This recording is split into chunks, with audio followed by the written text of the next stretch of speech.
now, as if it might descend and crush me. I grabbed a cluster of orange, white-capped bottles and shook them into my unsteady hands. I tossed the pills back, doubling a few of the doses to make up for the time I'd spent unmedicated in the hospital. Then I sat down on my bed with my hands on my knees and waited. It was too late. Everything was catching up to me. The meteor, the close call in the hospital, the barricades, my mother's condition, Ellison, Iris, college, trapped, can't breathe. I could feel the ceiling just above my head now. As much as I knew it hadn't moved, it felt like if I straightened up from my slouch, my head would hit it. And I knew if I looked up to check, I'd see patterns in the striations, gape-mouthed faces staring out from the plaster, leering, laughing, dying. It's just the stress. I repeated it over and over in my mind, trying to force the mantra to take root. You're having an anxiety attack. There were a million things I should have been doing. Checking with Duncan's to make sure I still had a job, contacting the numbers on Nick's tip sheet, deciding what I needed to do about the very real possibility that I was finally cracking under the pressure and my mental health had finally come back to finish the job. It didn't matter. I was too far gone. There was only one solution when it got this bad. I lowered to the floor, careful not to look at the ceiling, and slid myself under the bed. My hands closed around the metal slats that lined the frame vertically, my fingers wiggling between bar and mattress. It was a tight fit, too tight to turn my head in any direction other than sideways, staring beneath my simple brown comforter toward the door. And yeah, I know how this looks. A child in everything but name. I don't blame you if you judge me for it. I judge me for it. At this point, you're probably wondering if I'm even who I claim to be. If I'm an imposter. But everything you've heard is true. This is how it started. This is who I was. I considered the blinking notification in the bottom right for what felt like hours before finally focusing on it. The curiosity was killing me, and now that I had time to think, there were really only two possibilities. Either what I'd experienced at the hospital was real, or I'd lost it completely. If I was losing my mind, it was far gone enough that entertaining the delusion didn't really matter. The window expanded, and the first notification scrolled. System notification. Cooldown expended. Primary title may now be changed. Chapter 4. The titles were far from my favorite thing, but I had to start somewhere. I pulled up the title menu. The way everything was spaced gave the impression there was room for dozens of titles, though I still only had two. Jaded Eye was currently set as primary. That's right. I'd mouthed off to the system and accidentally equipped the title before everything hit the fan. I read the description again. A trite yet tragic event has twisted the user's ability to see the world through a clear lens, which is further augmented, making them adept at identifying traps and avoiding ambushes. However, the difficulty accepting good things at face value will also increase. It still felt like such an obvious swipe at me. Trite yet tragic was a hell of a way to describe someone's personal apocalypse, but the resulting effects were what I was interested in. Adept at identifying traps and avoiding ambushes. Okay, in for a penny, in for a pound. If there was anything to this, there were two events where the title could have potentially helped me. When I nearly opened the door and realized they would have men posted outside, it was like my mind had done a backflip to get me to stop. Considering the level of panic I was experiencing, having just indirectly witnessed a killing, I'm not sure I would have stopped without something influencing the decision. But the cameras were far more compelling. As far as I knew, I had no idea how CCTV surveillance worked. Never read an article, never had any reason to research it. But somehow I was able to discern clear as day the direction the cameras were most likely facing. Would that fall under the identifying traps category, maybe? Come to think of it, I'd felt the same psychological force holding me back when I'd made the decision to stake out the apartment first. I focused on the original title, Born Nihilist. A prompt appeared, warning me I'd be locked into the title for 6 hours. Jaded Eye had theoretically saved me several times, but if I was going to figure any of this out, I needed to experiment. Born Nihilist augments the user's existing proclivity to remain calm and rational, even in the worst of situations. Strange that this title didn't mention any drawbacks. Maybe it was because the benefit wasn't as good as jaded I. Other than a general lack of panic, I couldn't remember much of a difference in perception at the hospital before that original switch. I confirmed, and then everything shifted. When I was little, my father took me kayaking in the open ocean. We only ever went the one time, partially because after I tipped it, we lost the kayak, but mainly because of everything that happened after. We spent over an hour treading water in the grasp of an unannounced undertow, watching the shore grow farther and farther away. At some point, I got tired and slipped off my father's back and was pulled under into the ocean. I held my breath until my lungs were at the point of bursting, spasming, heaving in desperation. Then someone pulled me up. My father.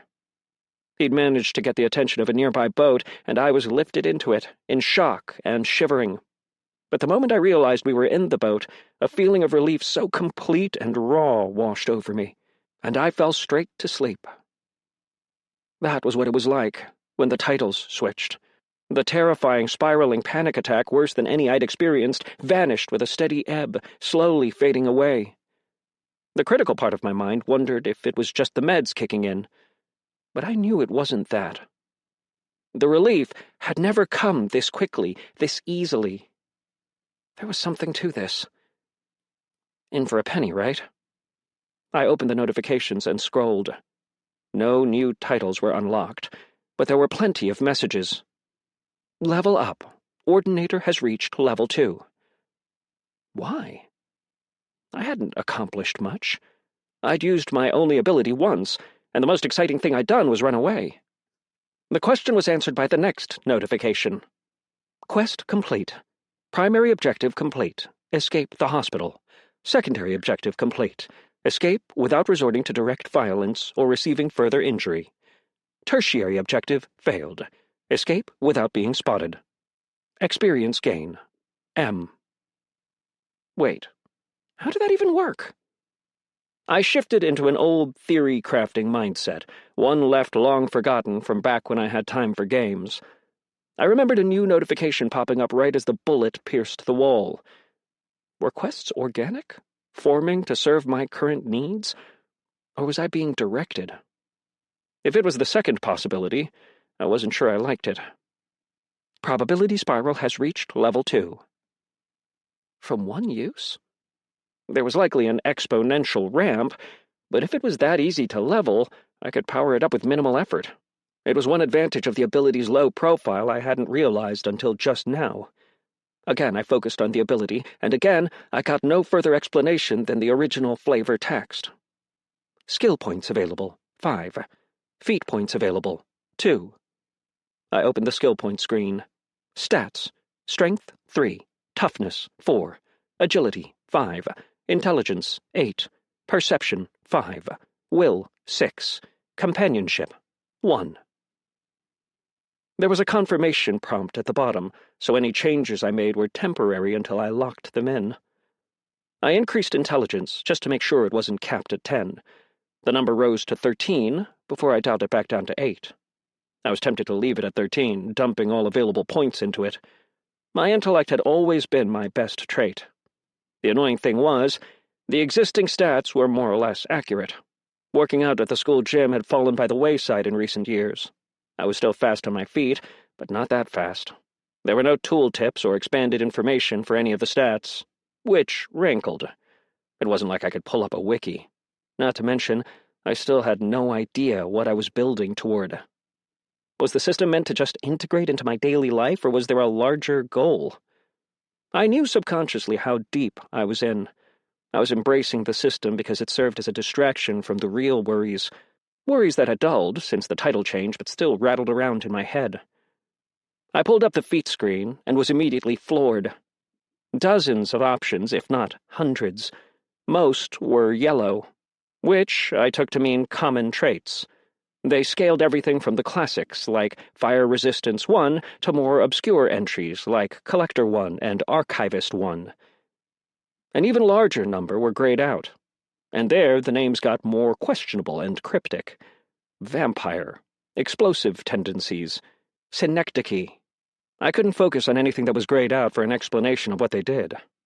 Further annoying me, there was no description of the unlock condition for most of them either. I scrolled down to the bottom and found a dozen blue-tinted perks that were class-specific for the Ordinator. And my stomach dropped. The first Ordinator feat in the list was Assassin 1. Assassin 1 increased damage against other users. As I scrolled through the perks, my suspicions were confirmed. I think, up to that point, I'd assumed the system was serving a greater purpose, that users would be up against a greater threat, that there was a point in all this, delusion or not. But no. I knew what it was. The Ordinator was clearly a PvP class, and nearly all of the class-specific abilities had something to do with screwing over other users. Siphoning experience party members received, sneak attacks, manipulation. That was unsettling, to say the least. There were a half-dozen perks at the bottom that were gray and blue, class-specific but completely locked. I read through the available ones again, until I found the perk that was absolutely the right choice. The only choice. Double-blind. My door opened, startling me out of the single-minded focus. I smelled her before I saw her. The scent of gin clung to her like cheap perfume. She staggered over. I could only see half of her, a pleated blue skirt that reached her ankles and bare feet. "You didn't come to tell me you're back," she said. Her voice was distant, vaguely sing-song. "It's not like I've been worried sick this whole time. Grieving. Did you even look for me?" "Yes," Mom said. She didn't sound sure about anything. "The first day? Hospitals wouldn't tell us anything. No one by that name admitted, blah, blah." "You hurt?" "No." "Good. That's good." There was a grunt, and mattress squeaked as she lowered herself down to sit on the floor, back to me. Her legs were folded up under her, and she was leaning slightly to the side. Ellison had been too kind, in his estimation. This wasn't dark orange on the warning scale. This was early red at the very least. "I almost died," I said finally. "We're all dying, Matthias. Just a matter of time." No, I mean, someone almost shot me. But before I could get the words out, she spoke. "I need to tell you something." This was irregular. Mom didn't confide in me, wasn't the type, and she was oddly lucid for how far gone she sounded. "How bad is it?" I asked. "It's nothing like that. We need to talk about the trial." Great. Here came the rant. The ever-evolving story of how badly her bosses at the hedge fund had screwed her, how they'd pulled the classic scumbag move and scapegoated the secretary. The executive assholes at Quad Sigma had been double-dipping in both legitimate and illegitimate markets, and hung her out to dry when they got caught. She'd been indicted with money laundering, insider trading, embezzlement, conspiracy to traffic narcotics, and human trafficking. She cut a deal with the DA to turn on her bosses, and most of the charges went away. After she testified, everything was wiped off her record except for the insider trading and money laundering, 2 charges that, while smaller, guaranteed she'd never work in finance again. And then came the civil suits. "We really don't have to talk about it," I said, trying to prevent the downward spiral toward a meltdown this would inevitably trigger. "I know the story." "No, you know what I've told you." A sinking feeling gripped me. She continued. "When you hung up, I didn't hang up. Fine. When we got disconnected." She raised her arms. I couldn't see it, but knew from experience she was making air quotes. "I almost lost it completely. Only Ellison and Iris kept me from it. The brink. And it wasn't just the thought of losing you. It was the guilt." "What guilt?" "You do so much for this family, Matthias. Make sure the bills get paid, cover the rent when I'm short, look after the children when I'm too sick. I hate that I'm so useless." "You're not useless." The words reached the tip of my tongue, but I didn't say them. I'd said those very words enough times to know how little they mattered. It came to me, right before the meteor hit, that I had this beautiful, hard-working boy trying to make up for my failures, and I hadn't even had the decency to tell him the truth. Mom twitched. A silent sob. Her voice grew heavier. That I lied to him, and everything he did for me, for his family, was based on a lie. The serenity of born nihilist was shattered as I realized where this was going. Stop. I don't want to hear this. I have to tell you. I have to tell someone. Her voice cracked. Please don't. I tried one final time. The many theories and doubts about her story I'd entertained over the years began to compound, and the last thing I wanted was confirmation. But I was trapped in the confessional, and, as per usual, what I wanted didn't matter. Her voice was a whisper. I did it. Everything they said I did. Even expecting something along those lines, it still floored me. I heard her blow her nose. It was my way in. I talked to my manager, Aaron, asked to pick up more hours, said I was willing to do anything, even if it was maintenance work. Iris was having trouble at school, and I wanted to take her out, get her enrolled somewhere that would better meet her needs. The next day I was meeting with someone on the top floor. They knew about my background in web design, said they needed a prototype for alternative market purposes. And you just didn't ask questions? No, I did. They were very vague at first, had me work on things in segments. I didn't figure it out for almost a year. But you did figure it out eventually. Yes. And you kept going. We needed the money. No, we didn't, I growled. The bed frame squeaked as I squeezed the rails in my grip. We had Dad's pension and the money you made legitimately. It was enough. To live on, to eat, but not to thrive.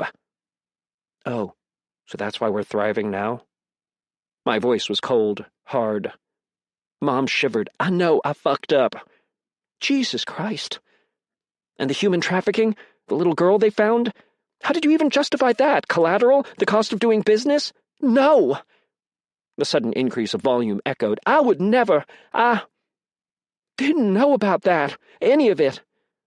They were running a shell game. Used key names for it. Rotated the names. I slid out from underneath the bed. Her hair was frizzed. Her dark eyes sunken into her head. For some reason she'd applied makeup, which was running down her face, making her look like a bad caricature of a grieving woman. Other than an initial pang, I felt no sympathy looking at her. Well, you did it. You told me. Now I know, and your conscience is clear. That's not. Then what was the point? What was the point of destabilizing this? I waved my hand toward the wall, this house of cards we live in. Because now we can start fresh. Her eyes were wide, filled with a manic mix of hope and desperation. We could start over, be a real family again. It's not working because I lied, and now the lie is gone. My eyes went to the ankle monitor on her leg. Some lies are important. Some keep us grounded. Others shield us from truths that are too terrible to face. The thought that my mother had been wrongly convicted, and that while the alcoholism was entirely her fault, she was not entirely to blame for our downfall. That was a necessary lie, and I could already feel the foundation crumbling. But I didn't say any of that. I couldn't even look at her. The words were torn from my mouth, full of spite. My fists tightened at my sides. Instead of changing anything, let's just keep doing exactly what we've been doing, which means letting me and Ellison and Iris handle the real problems and crawling right back into the bottle you came from. Mom reeled like she'd been slapped. I'd gone too far, I knew it. But in the moment, I didn't care. She gave me one final look of disappointment. Oh, Matthias, you work so hard, but here's the thing they don't tell you. That trash they peddle, the nose to the grindstone, pulling yourself up by your bootstraps nonsense, that's all bullshit. They don't let people like us rise, so we have to steal it from them. We have to cheat. Maybe someday you'll understand. With those parting words, my mother left, shutting the door behind her. I couldn't think about her confession, about any of it. So instead, I sat on my bed and pulled up the system screen. It was left open on the perk I'd been considering earlier. Double blind. Other users will not be able to identify you as a user through system delineation or appraisal skills. Be wary, this keeps you from identifying them through traditional methods as well. Cost: 2 feat points. Requirement: Ordinator class. I had my doubts. Not being able to identify threats was a serious downside. Plus, the deceit would do me no favors if I ever revealed myself to anyone. But I'd come to face the fact that I could not treat this like a game. I couldn't play a character that was out in the spotlight. The discovery that there was PvP cinched that. PvP always degenerated in execution. If it exists, someone will find a way to use it to rat-fuck someone else. In EVE, it worked because there were restrictions and governing forces. But reality was closer to Rust. No rules, no laws, and the closest thing to a natural order was one caveman braining another caveman with a rock. My mother was looking for reconciliation, but all she'd managed to do was reinforce the same lesson I'd learned over and over. People could not be trusted.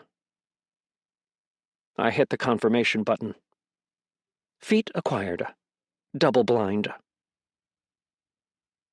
Hours later, I confirmed I still had my job at Duncan's, but my watch had ended at the laundromat. They hadn't explicitly stated I was fired, but the owner had said he'd let me know when he had hours, which for a part-timer might as well be the reading of last rites. I was looking over Nick's contact list, trying to decide where to start, when the notification popped. It didn't wait for me to look at it before it expanded out, covering the contact sheet. Local user notification. Bounty at 1403 Vinewood Drive, due north. Threat level, low. Time limit, until a condition is met. Condition: neutralize or terminate. Reward: experience. And $10,000. Notification end. Chapter 5. As I stared at the reward, I knew the system had me. If it was anything other than cold, hard cash, I might have ignored it, but that didn't change the fact there were several things to be concerned about. Local user notification. Rogue bounty at 1403 Vinewood Drive, due north. Threat level, low. Time limit, until a condition is met. Conditions: neutralize or terminate. Reward: experience. And $10,000. Notification end. The first, obvious issue: I had no idea what the target was or how to identify them. The low threat level was reassuring, but what was that relative to? The SWAT officer could have easily killed me in the hospital garage, and my first quest didn't even have a threat level. Also, the local user notification didn't necessarily imply I was the only one who received the message. In fact, it inferred almost the opposite. Enough users that the system limited the alert to those of us in a small radius, either to make sure we didn't pile into one section of the city, or because it didn't want us to all kill each other. Moreover, this was only the second quest I'd received after waking up and escaping the hospital. I had to account for the possibility that there were other users who had been grinding for the last 2 days. Users who actually knew what a bounty was. Of course, there was the whole issue of how to complete the quest. If I took it seriously, I was hunting a person and might have to hurt them. I stuffed that away to deal with later. It was just easier to treat all this as theoretical, a game I was playing in my head to distract myself from the unpleasant truths that had recently come to the surface. And the cash reward was the perfect carrot. I had other reservations. It wasn't a stretch to conclude I had to be one of the weakest early on. No direct attacks. Weak strength and toughness. I was a glass cannon without the cannon. There were potentially feats I could take to counter this, but that would have to wait for the next level. I didn't regret the decision to take double-blind. That still tracked. I told myself that this was a one-time thing. I'd go, try to take a look at the bounty from a safe distance, maybe use the opportunity to level up probability spiral a few times, and if it was easy and there was no direct competitor, I'd try to snake the bounty. But only if. Afterward, I'd reevaluate and decide if I was losing my damn mind, or if there was something to this. But first, I had stats to distribute. Stats: Strength 3, Toughness 4, Agility 5, Intelligence 8, Perception 5, Will 6, Companionship 1. I knew from what little information I could find that the Ordinator's main governing stat was intelligence. That made it a safe investment. There was an argument to be made that I should wait until I understood the system better to level. But there was a better argument to be made that a fool often dies laden with resources. So screw it. I raised intelligence to 13. Then I immediately lowered it back down to 10 with a sigh. Again, the glass cannon, less cannon dilemma. I wasn't sure what will did. But strength would serve as an excellent litmus test for the delusion. I'd maintained the same level of strength, read not much since my early teens. If there was a sudden increase, I would notice it. I raised strength to 5, bumped agility to 6, and kept intelligence at 10. As much as I wanted to increase perception, it would have to wait for the next level. Confirm allocation. I focused on the prompt, and my body screamed. It was like every single muscle cramped up at once and started crawling, detaching themselves from my bones and swelling larger. I crumbled to the ground. My right knee, an old soccer injury, raised the level of pain from excruciating to unbearable. I could feel the cartilage shifting, the joint reshaping. And then, something happened to my mind. I had clarity. I could detach myself from the pain and tell myself it was just temporary. I could lie to myself so convincingly that I began to believe it. Memories previously locked away came flooding back. I remembered small details of books I'd read when I was learning to read, pictures I'd drawn in crayon, notes I'd scrawled down during my first lectures in high school. Then, the headache.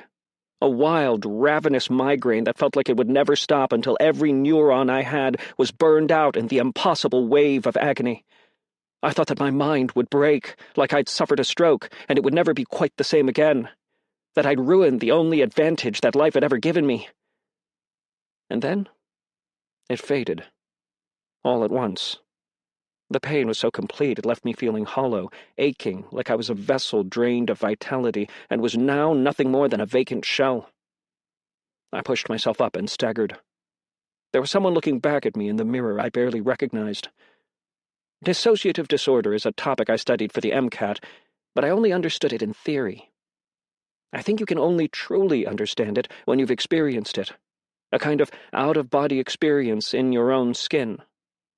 Everything looked slightly more distinct and defined. There were round muscles where my shoulders had once been flat, defined mass in my forearms, biceps, and triceps I'd never had before.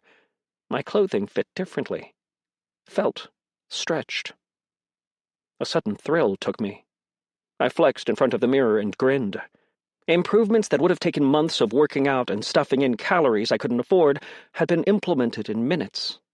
Painful minutes, but minutes nonetheless. And then, the smile faded as I thought about the implications. If the changes were noticeable to me immediately, they would likely be more than obvious to other people. I needed to be careful. If a couple points increase in strength had changed me this much, I could only imagine how big the change would be if I had put all 5 points into strength. Users who invested heavily in strength would be incredibly obvious to anyone who knew them, and the stronger I looked, the less I would blend in. So yeah, I wasn't touching strength again anytime soon. I tried toughness next, see if the changes it brought were any less extreme. If this isn't a delusion. The little voice that was so insistent before was much quieter now. It was harder to separate the two possibilities, as if the increase in intelligence had made me more likely to accept what was happening to me. I didn't know what that meant, and decided there was no reasonable way of knowing. But first, I needed to cover myself. I doubted my mother would be out of her room to notice, but my siblings had just seen me earlier that day. I couldn't do anything about the extra inch of height, but I could at least wear something baggy to hide my form and nondescript enough that it couldn't be used to track me down later. I found my father's maroon hoodie shoved deep in my closet. The white A&M logo had cracked and crumbled off long ago. There was some mild trepidation as I tried it on. preparing myself for the musk of juniper and aftershave. But that scent had long since faded. Probably better not to think too much about that. You might be wondering why I didn't wear black, and that's fair. Black is slimming and doesn't draw the eye. The exception is, of course, the fact that someone wearing black alone at night might as well be flashing a neon warning sign. Gray would have been perfect, but maroon worked to my purposes. Nondescript and enough color that it wouldn't draw attention or give me the sort of profile that people would remember. I checked myself in the mirror to confirm. The hoodie was large enough that it covered my more defined muscle mass, but I still filled it out more than before. Far more than I would like. I'd spent enough time wishing I wasn't the physical equivalent of a beanpole that the thought struck me as deliciously ironic, and I couldn't help but laugh. Then I immediately winced. Yes, Matt, let them hear you laughing alone. That's not even slightly alarming. As if on cue, there was a knock at the door. Come in. No answer. Iris. That was good. It meant no one had heard me laughing like an idiot. But it was an obstacle. I needed to go, but the memory of how I'd snubbed her on what could have been the last day of my life stuck firmly in my mind. I reached out and opened the door. Iris looked up at me, and her eyes immediately narrowed. Shit. What's up? I signed to her. Growth spurt? She responded, her fingers moving tentatively as if she couldn't quite believe what she was seeing. Well, at least the strength gain isn't a delusion. I sighed. Iris was the most perceptive member of our family by far, but a few early missteps due to that perception meant she'd learned the value of keeping a secret. Yes, and no. We can talk about it later. Do you need anything? Ellis is acting weird. He asked me to let him have the room for a bit, and he's been in there by himself since you took your nap. I don't mind, but... Iris looked toward our mother's room, and I understood her concern instantly. Mom always locks herself in when she's in the middle of a bender. I looked toward the end of the hallway. Iris's framed paintings lined the walls, accompanied by the occasional family photo. The room that she and Ellison shared was indeed closed. But my brother was 12. He was getting to the age where he'd need a little extra privacy. I sighed. Ellison really needed his own room. Tell you what, I said aloud, so she could see the confidence in my face. If he's still in there when we get back, I'll talk to him. But it's not like it is with Mom. Sometimes boys just need to be on their own. Like you earlier? Iris asked. Exactly. I smiled at her. Now I need to run, but I'll be back in a couple of hours. She nodded, but I felt her watch me go, eyes boring through my hoodie and into my back. The first spike of adrenaline hit as I navigated my bike, a gray roadmaster with a rusted chain perpetually stuck in a middle gear. Out of the apartment complex and immediately crossed the street in front of a police car parked outside the complex. Doing everything you shouldn't do. I gawked at it, only belatedly realizing there was no one in the driver's seat, and exactly how stupid that had been. That boost to my intelligence did something, but it wasn't going to solve my problems for me. I'd watched enough of the news back in the cafe to know there was a citywide curfew, and I was 5 minutes shy of violating it. I had to be more careful. Not to mention, it seemed to be strictly enforced. There was a sense of disquiet as I navigated past a stoplight that was always backed up 100 feet with traffic, now empty and desolate. The sense of disquiet grew into something that would have normally been panic. I suspected interference from born nihilist. But the doubts that accompanied the panic persisted. What exactly was I planning to do? Some unknown entity had dangled money in front of my face, and I'd just leapt after it. No, I told myself, the plan was solid. I needed further confirmation of what was happening to me and others like me. I needed an idea of what these other users were capable of what the system wanted from us. I needed context. As I double-checked the system prompt and ensured that I was close, I reached back up and pulled my hood over my head. Between the curfew and closeness to the system-announced location, my plausible deniability was fading fast. The purple notification light pinged again in the corner of my vision. Interesting. Now that I thought about it, something similar happened at the hospital. Could it detect when I was in motion or under duress? I focused on the notification, and it pulled up in a smaller, profile-aligned window on the right-hand side. The information for the bounty hadn't changed, but it had gone up $1,000, and the location had shifted several blocks to the east. Mentally recalculating, I adjusted my route. As I rode, I detected a surge of emotion, a mingling of unfamiliar feelings that welled in my chest, curiosity and excitement mixed with something else. Anticipation? Maybe even hope. My legs pumped the pedals, and I picked up speed. It was so easy. I wasn't winded, wasn't even sweating. The tiny spark of hope kindled into something more. I'd spent my entire life fighting impossible battles, losing coin flips, coming up on the raw side of every scenario. But as my mother repeated incessantly, there was no such thing as bad luck. The numbers always came up in your favor eventually. Maybe this was the start of better days. Nothing about it was ideal, but for the first time I'd been given an advantage, an edge. Maybe whatever had happened to me could be the first door to a better life. I barely formulated the thought when I reached a crossroad. A dark shape blurred, flying through the air, obliterating my front tire and sending me crashing to the asphalt. Chapter 6. I covered my head with my arms, smacking into the oil-slicked ground. My vision blurred from the impact as discomfort radiated up my arms and knees. My heart rate spiked, fluttering in my neck until it reached a threshold. Then something happened. My pulse began to plummet, a wave of calculated calm washing over me like a drug. What was that? My title at work? Snap out of it. Take stock. You hit something. I stood, ignoring the cold prickles of pain from my scraped hands, and surveyed the scene. A dull stoplight loomed overhead through a layer of fog that rolled in from nowhere, emitting specular red strobes. My bike laid on its side, handlebars splayed upward. Whatever hit me had struck with enough force to tear the tire from the spokes. The tire had landed a short distance away, bent in half from the impact, wobbling back and forth on the asphalt like a ship in a storm. But I wasn't looking at the bike. I was looking at the crumpled form beside it. It took a moment to recognize it for what it was. A body. My skin lost all warmth as I realized what had happened.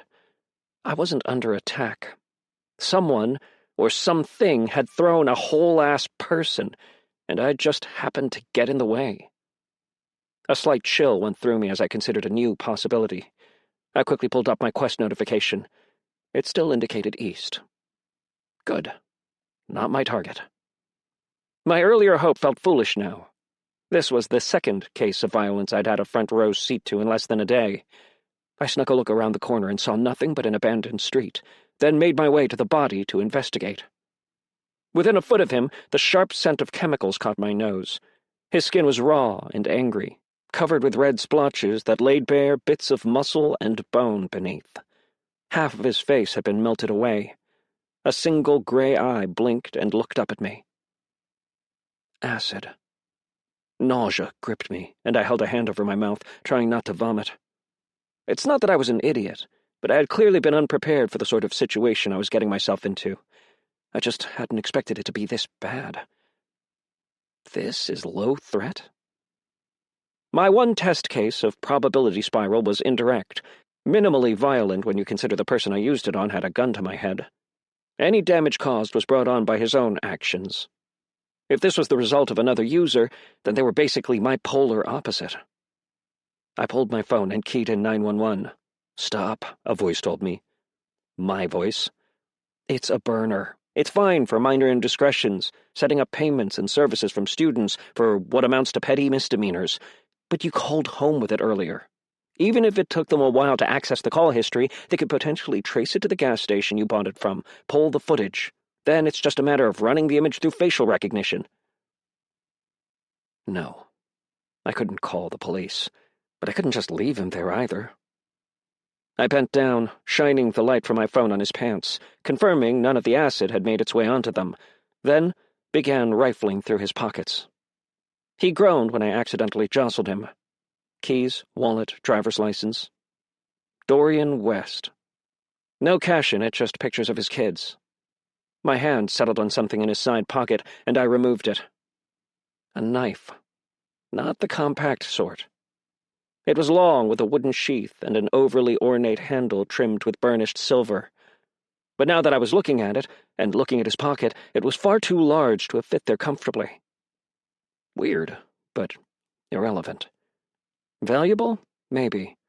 But taking a weapon from a crime scene seemed like a terrible idea. I tossed it aside.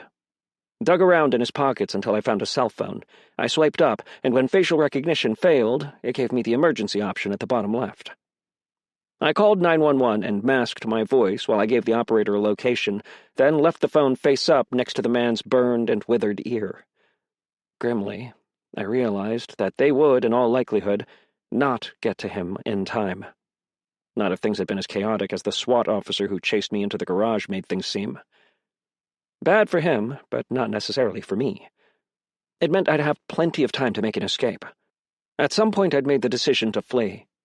The body had firmly jolted me out of the previous manic state, and fear for my life was kicking in. I didn't know enough about my class, my skill, or what I was up against. I was open to investigating before discovering the magnitude of the threat. Having now seen it secondhand, there wasn't much point in putting myself in this level of jeopardy.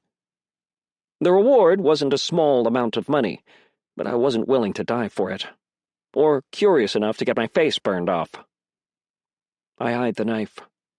It didn't look like much, but it wouldn't hurt to have a little protection, and it wasn't like this guy was using it. I took the knife from the ground and slid it out to check out the blade. It was long and pointed, more like a dagger. It felt good as I hefted it in my hand. Then I slipped it back in its sheath and nestled it into the kangaroo joint pocket of my hoodie. Uncommon item gained. Blade of Woe. Oh. Apparently we were doing unbound system loot now. That was a sure sign this guy was another user, and a strong indication the scenario I was in involved PvP. No way that could possibly go badly. I glanced at the man on the ground with a bit of suspicion. Item description: a rogue's knife. Unlocks additional utility for rogues and stalkers. Not much more use than an average knife in a frontal attack. Gains additional utility when used from behind. I wasn't particularly impressed. The description pretty much could have just said knife and gotten the same point across. Readjusting my hood, I gave one last forlorn look to my fallen bike and left it behind, jogging back down the street toward home. Then, someone screamed. A woman's voice, pained and shrill. "I'll kill you and your mother, you bastard!" she screamed out, voice echoing from almost a block away. I felt myself deflate, because the voice sounded familiar, yet I couldn't place it. And now I had to look. My palms started to sweat as I crept down the alley. Every footstep seemed unconscionably loud, grit and gravel crunching under my feet. I found myself silently wishing I'd worn softer shoes. The voices grew louder until they crescendoed. A man cackled, so loud and over the top it might have been funny if I'd heard it in any other context. I slid down against the wall and leaned over. It was like having a front-row seat to a portal to hell. A half-dozen bodies in worse condition than the earlier man littered the road. Their features were raw, slowly erased by a bile-like liquid that covered a large chunk of the ground. It seemed to be bubbling, but not burning through the concrete itself, which honestly wasn't much in terms of comfort. A car was burning from the engine block upward, the entire front caved in. A driver splayed lifelessly through the half-shattered windshield. A quick check on my Quest showed I was right on top of the target location, but it gave no further information. And then, at the center of the carnage, I saw her. Daphne Werner. She was Aaron's daughter, the manager of the hedge fund who had pulled my mother off the straight and narrow. They came over to our house occasionally for dinner, back when we had a house. Daphne was reed-thin, glasses, acne everywhere. I didn't really like her at first. She was standoffish and tended to give off the air she was constantly looking down on you. Only, that was mostly just her face. Eventually we discovered we played some of the same games and bonded. Of course, then everything went to shit. Daphne looked very different now. It wasn't a glow-up, it was more of a hulk-up. Biceps easily bigger than mine, body lithe, but packed with muscle like a professional swimmer. Her hair was tied up in a severe bun. She was wearing a long blue cardigan jacket and athletic wear. She was bent over, panting and in pain. In her right hand, she held a claw hammer, invoking an image of Home Depot Thor. Okay, so if her being here wasn't enough, given the sudden appearance of muscle mass, either her life was completely different from when I'd known her, or Daphne was clearly a user. And she was losing. Her opponent was a male in his late 30s wearing a tight black shirt with no sleeves, despite not having much muscle to show off. He darted around her, barehanded, driving a fist into her side and darting away. He giggled maniacally. There was a blue glow that settled around Daphne, and she seemed to gain a second wind, forcing herself to a standing position. It was just in time. Wife-beater guy held out an arm, and a flock of birds seemed to phase out of the blackness of his shirt, turning green. Daphne threw herself to the side, dodging as the birds impacted the pavement in green splatters. Some of the splashback must have touched her, because she cried out and impacted the passenger panel of a nearby truck, leaving a massive dent. I winced. This was a bad matchup. I considered her for a moment. Low mobility, built, outlasted a dozen other people judging from the bodies. If I didn't miss my guess, Daphne was some sort of tank role with only melee to speak of, as opposed to her opponent, who was effectively a mobile ranged DPS. Wife-beater guy turned his back to me for just a moment. All at once, it was like I had X-ray vision. Organs that I'd only seen in biology textbooks became clear. I could see his heart, lungs, kidneys, liver. For a second, I thought it was some unforeseen aspect of my class. Then I looked down at the knife in my trembling hand. That title was really doing work. Gains additional utility when used from behind, huh? Whoever was writing the item descriptions needed to be fired. Daphne took cover behind the burning car as Wife-beater guy threw out another flock of acid birds, only this time, instead of flying in a straight line, they curved in a hairpin turn. She pressed herself against the metal, but I watched, helpless, as two impacted her side. Daphne screamed out, falling to the ground and rolling on her side. Wife-beater guy closed on her. It was over. Unless she had something up her sleeve, she was going to die. I moved up, taking cover behind a mailbox. What could I do? What should you do? The question struck me. This wasn't my problem. I come out here to scout, to get an idea of what I was up against. Now I had that information. I was a small fish in a vast, terrifying ocean. People were literally dying in the streets handfuls at a time, for what the system had referred to as a low-priority local bounty. What typical bullshit. It's not like we were ever truly civilized. Not really. Things had always been bad, but there was at least a veneer of civility. A pretense of a system to hold things in check without ever truly fixing anything. And now, there was a new system. I had hoped it could be a new start, a redistribution of power and society. But as I looked over the charred bodies on the street, at Daphne writhing on her back, I saw only chaos. New quest. Winner takes all. Primary objective, use your newfound abilities to win the game and escape. Reward? Question mark. Experience gain? Question mark. Threat level? Question mark. Time limit? Question mark. A dry heave snuck up on me. I could only suppress my terror for so long. I had to get out of here. The safety of the alley was so close. I almost laughed. Then, I heard a voice. It sounded so small, so weak. Different than I'd ever heard her. Please. I just want to go home. Fuck. Thoughts raced through my mind a mile a minute, searching for a justification. Okay, if this is a small threat, I don't want to see a big one. There's a blockade.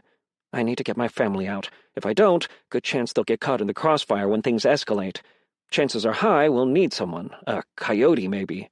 That will cost money. More than we have. This is an opportunity. I snuck a glance over at Wife-beater guy. He was fast, but he was walking with a limp. There was a dark section below his sternum, soaking the shirt. It was impossible to see the color on fabric that black, but there was a good chance he was bleeding. He spun around, and I ducked back down behind the postbox I'd slowly made my way to. Okay, both of them are hurt. This is actually the perfect time to act. But how? I looked around for anything more practical to use as a weapon. I didn't trust the knife or my ability to get up close and use it properly. Scanning the street, my eyes landed on a dark object that had skittered a foot from a nearby body, black and asymmetrical. Of course. This wasn't a fantasy world. This was the South. There was no honor system or requirement to play fair. People would take any advantage they could get. Gun. Chapter 7. There wasn't much time to think about the absurdity of what I was doing. All I knew in that moment was having a gun seemed a hell of a lot more preferable to not having one or trying to use the knife. Still, the weapon was in the center of the street, exposed. I shot a glance at wife-beater guy as I moved. He was completely focused on Daphne now, a smug leer on his face. "Thought you were better than me, didn't you?" There was the sound of a foot striking flesh, hard, and Daphne groaned. I picked up the gun, feeling the reassuring weight of the polymer in my hand. The prolonged cylinder of the silencer did little to alter the gun's profile. I knew a Glock well. My father had trained me how to shoot with one. I scampered over to a nearby car, placing my back to the engine block, and did a slide check to make sure a round was chambered. Popping the magazine out, I was relieved to see it had several rounds left before quickly smacking it back in. The number 8 instantly popped into my head. Weird. Must be another effect from raising my intelligence. There was another thud, another groan. My vision was blocked, and I didn't want to expose myself. I went prone to get an angle from beneath the car and found a decent view from between the tires. The distance was 15 feet, maybe less. Not far from the distances I'd shot at the pistol range. After endless practice, I could manage a decent grouping, but that had been years ago. Never aim at anything you're not prepared to kill. That had been his advice. The ageless adage my father had repeated like a mantra. I lined up the white beads of the sight, aiming at wife-beater guy's head. Then I froze. What the hell was I thinking? This wasn't me. I never resorted to violence. I talked my way out of my problems, found creative solutions. I'd thrown myself headlong into this, looking for a distraction, and where had that got me? Into a situation far, far worse than anything I'd been running from in the first place. Think. Car tires squealed as a black Escalade pulled up at the cross street, unable to access the road we were on due to a barricade. At first, I was relieved. They had to be other users. They'd deal with this. Then, the relief vanished as I realized that wife-beater guy had seen it too, and his creepy smile got even bigger. No, no, no. He dropped into a crouch, then looked down at Daphne. "I'd love to draw this out, but it looks like backup is here." I looked back at the Escalade. 3 men were exiting, moving slowly up the road. One held a sword. Where the hell did he get a sword? While the other 2 backed him up in formation. They weren't going to make it in time. But now there was a problem. Silencers aren't as whisper-quiet as they are in movies. Silenced gunshots are loud as hell. If I fired, they would hear me. Whoever they were organized, and I was easy pickings at this point. For some reason, all thoughts of retreating left me. You're going to do this, so do it right. Find the solution. Frantically, I surveyed the street, the buildings, looking for anything I could use. A window AC unit high up caught my eye. Something about the way it was mounted looked crooked, unsafe. A thought started to form. When I'd used my ability on the SWAT officer, it hadn't affected him directly. It had affected the object in his hands. Could I use it on an object directly? I fell into a strange state of calm. There was a plan. Granted, there were so many things that could go wrong with it, but I always felt better once a plan was in place. I knew I couldn't rely on probability spiral automatically guiding the AC window unit to land on my enemy like a cartoon. If I understood correctly, it just increased the chances of unlikely things happening in my favor. There was also a healthy dose of chaos thrown into the mix. Whatever happened, I had to be ready to take advantage of the situation. As long as there was a path, I could follow it through to the end. I ignored my strange onset of resolve as wife-beater guy wrapped his hands around Daphne's throat. I ignored the way my pulse was pounding. Breathe in and out. Slowly focusing everything on the window unit, I activated the skill. Probability spiral. The first thing I noticed was that it wasn't as hard to use anymore. I felt a little exertion, sure, but nothing like the first time. Maybe because the skill itself had leveled. The second thing I noticed was that everything seemed to move in slow motion as the AC unit began to fall. As the falling hunk of metal plunged from the 6th-story window, I took aim, prone, holding my breath. I gripped the dagger in my left hand. Wife-beater guy's vitals lit up, a heat map of red and yellow over his organs. Good info, but my target was lower. I quickly drew a bead on the illuminated yellow of his kneecap closest to me as he leaned over Daphne, still choking the life from her. I pulled the trigger just as the AC unit impacted the pavement, the noises merging together. Wife-beater guy shrieked and fell backward, clutching at the back of his thigh. I'd missed, but still hit the target. The men at the front of the street began to run. My hands, so still a moment ago, shook violently. My mouth was drier than it ever had been. Tendrils of shock clinging at my mind, threatening to tighten. I didn't know if I was going to start laughing hysterically or throw up. The frenzied feeling of momentary victory only lasted the handful of seconds it took Daphne to roll on top of Wife-beater guy. Then it was replaced by shock as I watched her fist smash into his head, bouncing it against the pavement. He coughed, the sound a wet half-gag. What was she doing? He was down. Neutralize or terminate. Guess what, asshole? I am better than you, she growled. And then she kept hitting him, over and over, loud thuds slowly merging into something that resembled a wet slap. I didn't want to look at what was left of him. Fear coursed through me. Daphne had been normal when I'd known her, kind. This was someone else, someone willing to kill without hesitation. Was everyone insane? A text screen punctuated by red, painfully bright text popped in front of my face. System alert. You have harmed another user with an unauthorized weapon. This is your only warning. The next offense will result in a bounty. Fuck. Couldn't the system have just warned me when I picked up the gun in the first place?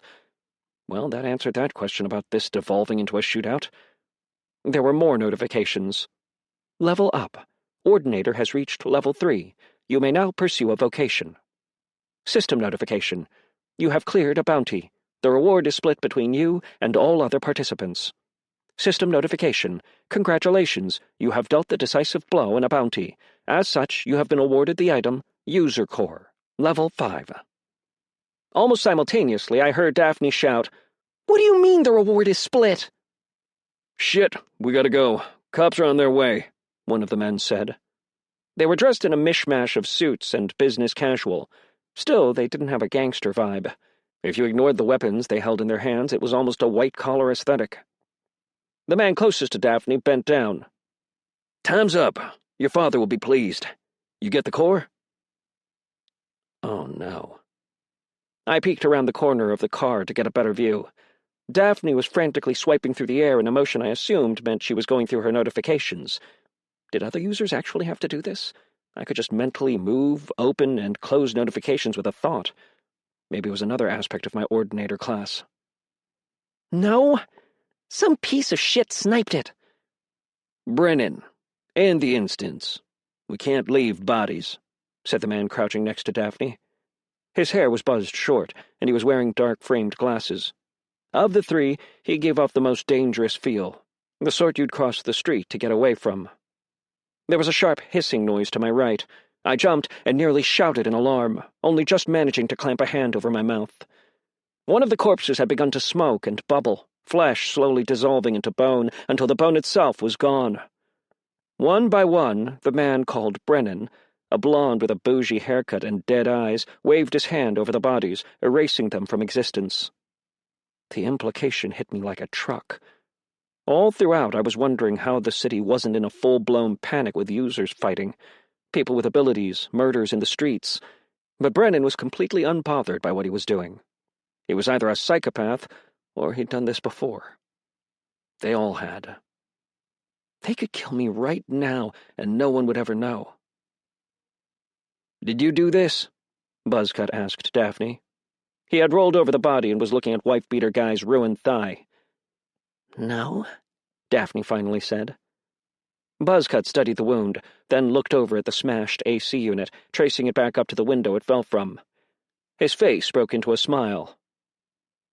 Want me to go up there? The third man asked. No. Buzzcut shook his head. Wait.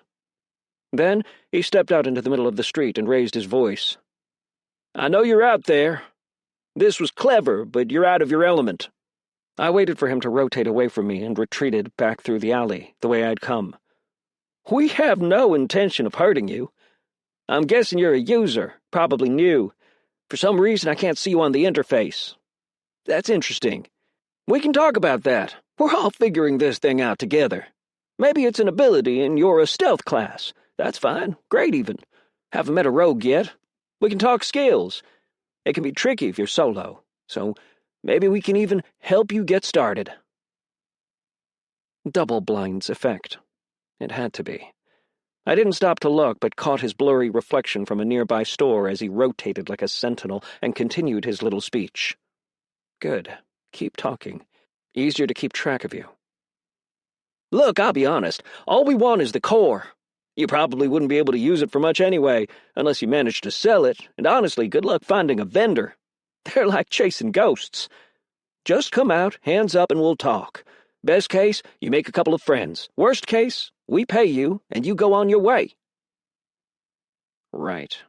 I didn't have to recall Daphne's glowering face and bloody knuckles to know he was full of shit. None of them had even reacted to what she'd done to Wife-Beater Guy, which was crude overkill on any reasonable scale. And simply given what I'd seen of her tonight, I doubted she'd be the sort to forgive that I'd taken half her experience and all the reward, regardless of it being the result of saving her life. But that didn't change the fact that the words sounded so damn reasonable. He was good, I give him that much. Buzzcut waited for a moment longer, then his smile finally dropped. Fan out. 3 minutes, then we're gone. They're mine, Daphne growled and took off, running up the street. I found myself wishing I'd equipped Jaded Eye. There was no question it would have made this entire experience exponentially more miserable, but it had been invaluable for navigating out of the hospital. I waited for an opening, then darted for another alley. Would they know I was on foot if they found my bike? Probably not. Unless everyone that came here and subsequently died was part of their group, which I doubted, since I had received the bounty as well. After taking a few random twists and turns, I found myself jogging down a narrow access road. At that point, I was confident they'd lost me. It had been far longer than the initial 3 minutes, and I doubted whatever the cord they were looking for was worth answering particularly awkward questions when the police arrived. They wouldn't stick around. Keep looking. So when the bright xenon lights of the Escalade lit up the access road like a flood lamp, I felt my entire body tense up. I didn't want to spin around and risk showing my face, but there was no question it was them. I turned my head just enough to catch sight of the dark SUV from the corner of my eye and activated Probability Spiral, hoping the engine would die. I kept my pace steady while breathing a little harder from the use, hoping for a miracle. Nothing. What?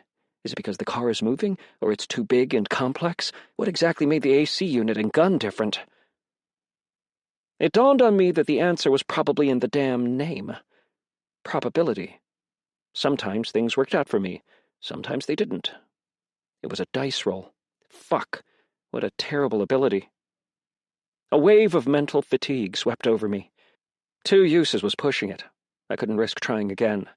If it didn't work out perfectly, I'd be left out of breath and unable to run. I was just about out of options. The access road was narrow, no turns. There was a large drain pipe attached to a nearby building that would take too long to climb. Plus, I would probably slip and fall off. No windows to break or fire escape ladders to climb. Nothing. I started sprinting and immediately heard the engine rev as the Escalade accelerated. The end of the road was close, and they'd have to avoid debris. I leapt toward the side of a giant blue dumpster and pulled it out into the center of the street, trying to maintain momentum. Shit. There was no way I'd make it in time. Up ahead, I saw something strange. A blue door, half the size of a normal person, glowing. I wasn't in the habit of going through random doors, but to be fair, I also wasn't in the habit of being seconds away from being actively run down by a giant black Escalade. Reaching the door while out of breath, I crouched down and grabbed the handle. Moment of truth. Throwing caution to the wind, I wrenched open the door and leaped through just as the SUV roared past. Chapter 8. Pain. Hazy afterimages made my head spin. All I could do was trace the endless cracks and lines of a cold, slate-gray, impassable wall currently pressed hard against my cheek. No, wait. That was a floor. I was sick to my stomach, my adrenaline was crashing, and I was disoriented. The last thing I remembered was diving through some strange blue doorway. Oh, hell. Cold fingers of panic plunged through my chest. I'd slipped through a strange door and lost consciousness in the middle of a chase. If they hadn't found me already, they were going to soon. I tried to stand, pushing myself up and immediately smashing back down into the floor as a wave of dizziness and fresh pain washed over me, spreading to where I landed on my left cheek. Don't move. You probably have a concussion. And stop drooling on my floor. With a groan, I turned over and found myself looking up the barrel of a shotgun, and decided I must have lost it completely, because the person holding the shotgun was the little girl who'd sold me cookies at the end of the world. The shotgun was more than half as tall as her. She traded the traditional uniform for a simple, armless top and a pair of shorts, and 2 serious black eyes. The girl was covered in bruises, beaten so badly I wasn't certain how she was standing. Somehow I doubted it was all from the meteor impact. It all added up to an image that was absurd in a surreal, American Gothic sort of way. That became much less surreal as she moved the barrel from center mass to my head. I said don't move, fucker. One of the many lessons my father left me with was that an inexperienced shooter was just as, if not more dangerous than an experienced one. Not because they were good at shooting, but because they were so unpredictable. She was standing too close, 3 yards away instead of the recommended 7, but I wasn't an action hero, and she wasn't much for trigger discipline.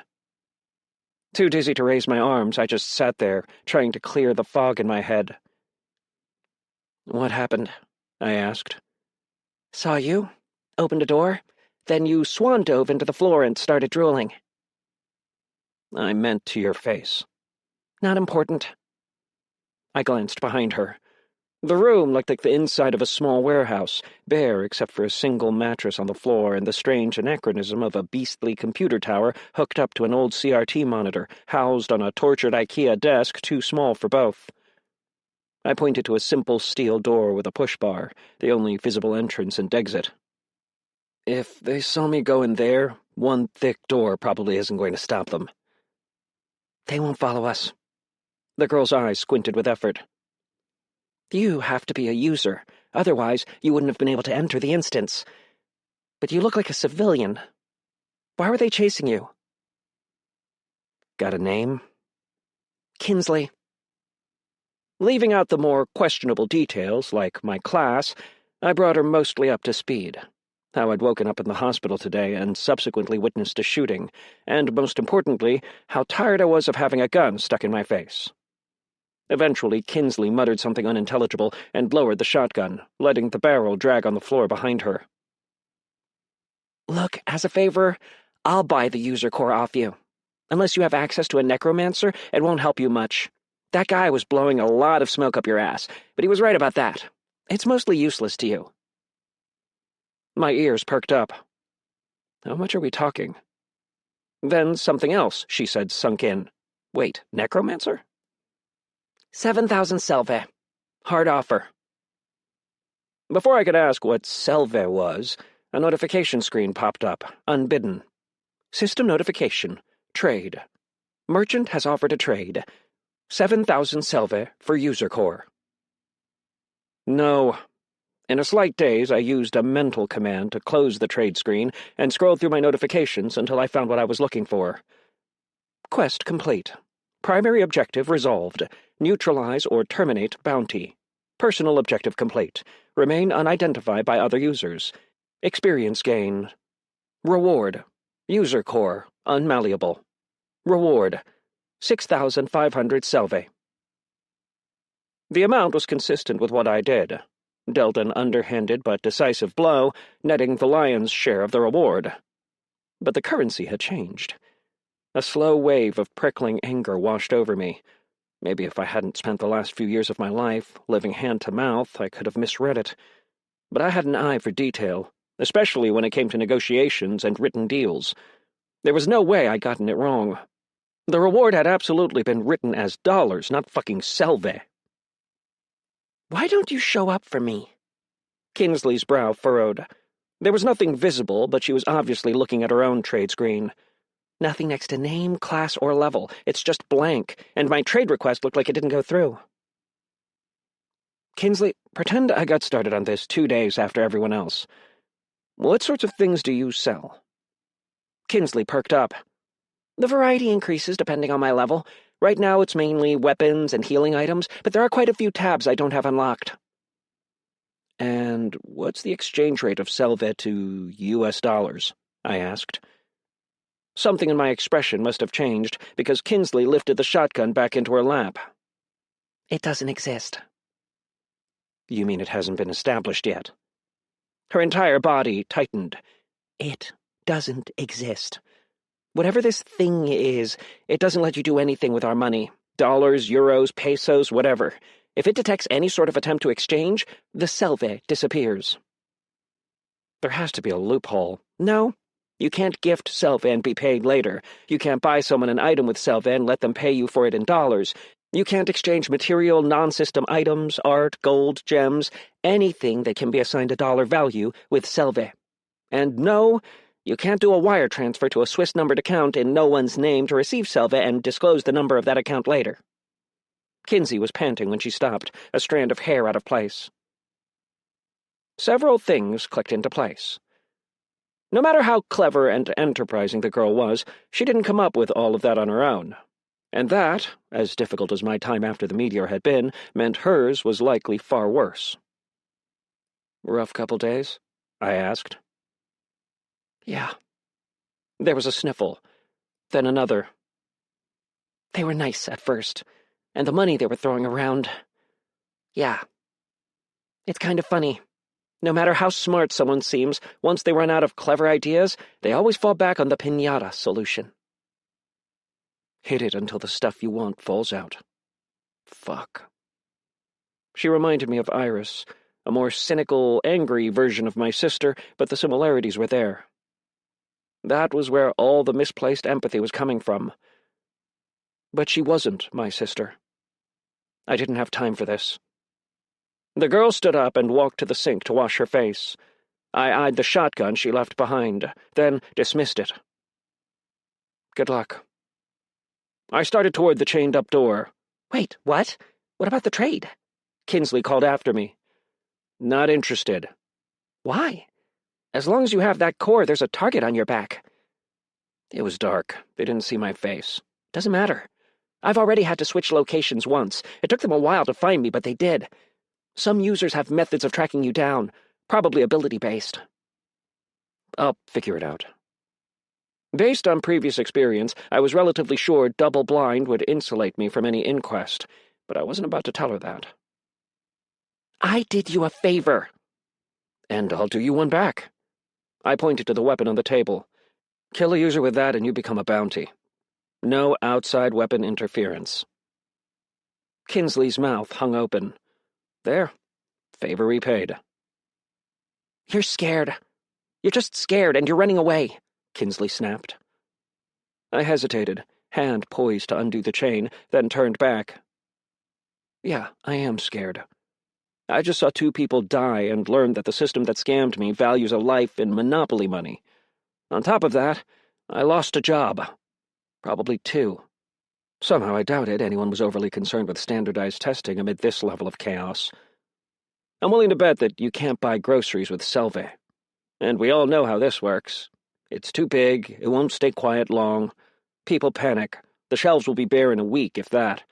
So I'm more worried about when my next actual paycheck is coming from than interested in selling some guy's remains to buy a LARPing sword. Kinsey's face grew stoic again, businesslike. What if I had a way to solve both those problems? Which problems? It felt like I listed far more than 2. The job and the groceries. I rolled my eyes. Even assuming you could, why would you? Why even help me in the first place? Because I bought your cookies? Because it helps me. And you were decent then. And you're decent now. You knew I couldn't use the gun, and you didn't try to use it against me for answers or grab it when I left it there. You didn't try to hurt me, didn't expect anything for free because you're bigger and scarier than me. That's rare.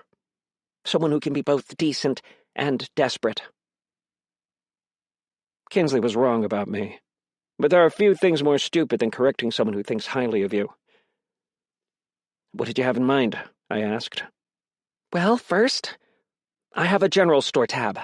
Didn't lead with that because no one seems very impressed by it. All sorts of food, though. Also, I'm about to level, so I could be on the cusp of unlocking more options. If we do the trade we talked about earlier, it could push me over. Hint, hint. I blinked. That solved my immediate problem, though not the longer-reaching ones. And the job?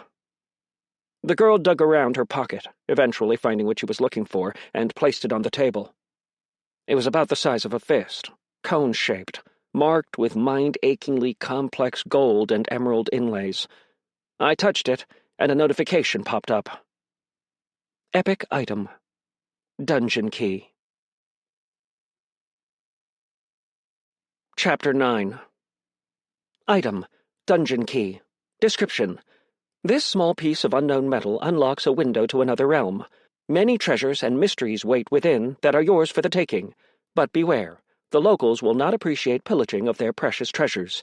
And with all dungeons, the lower you go, the greater the danger and more tantalizing the reward. Item class. Epic. Item value. ?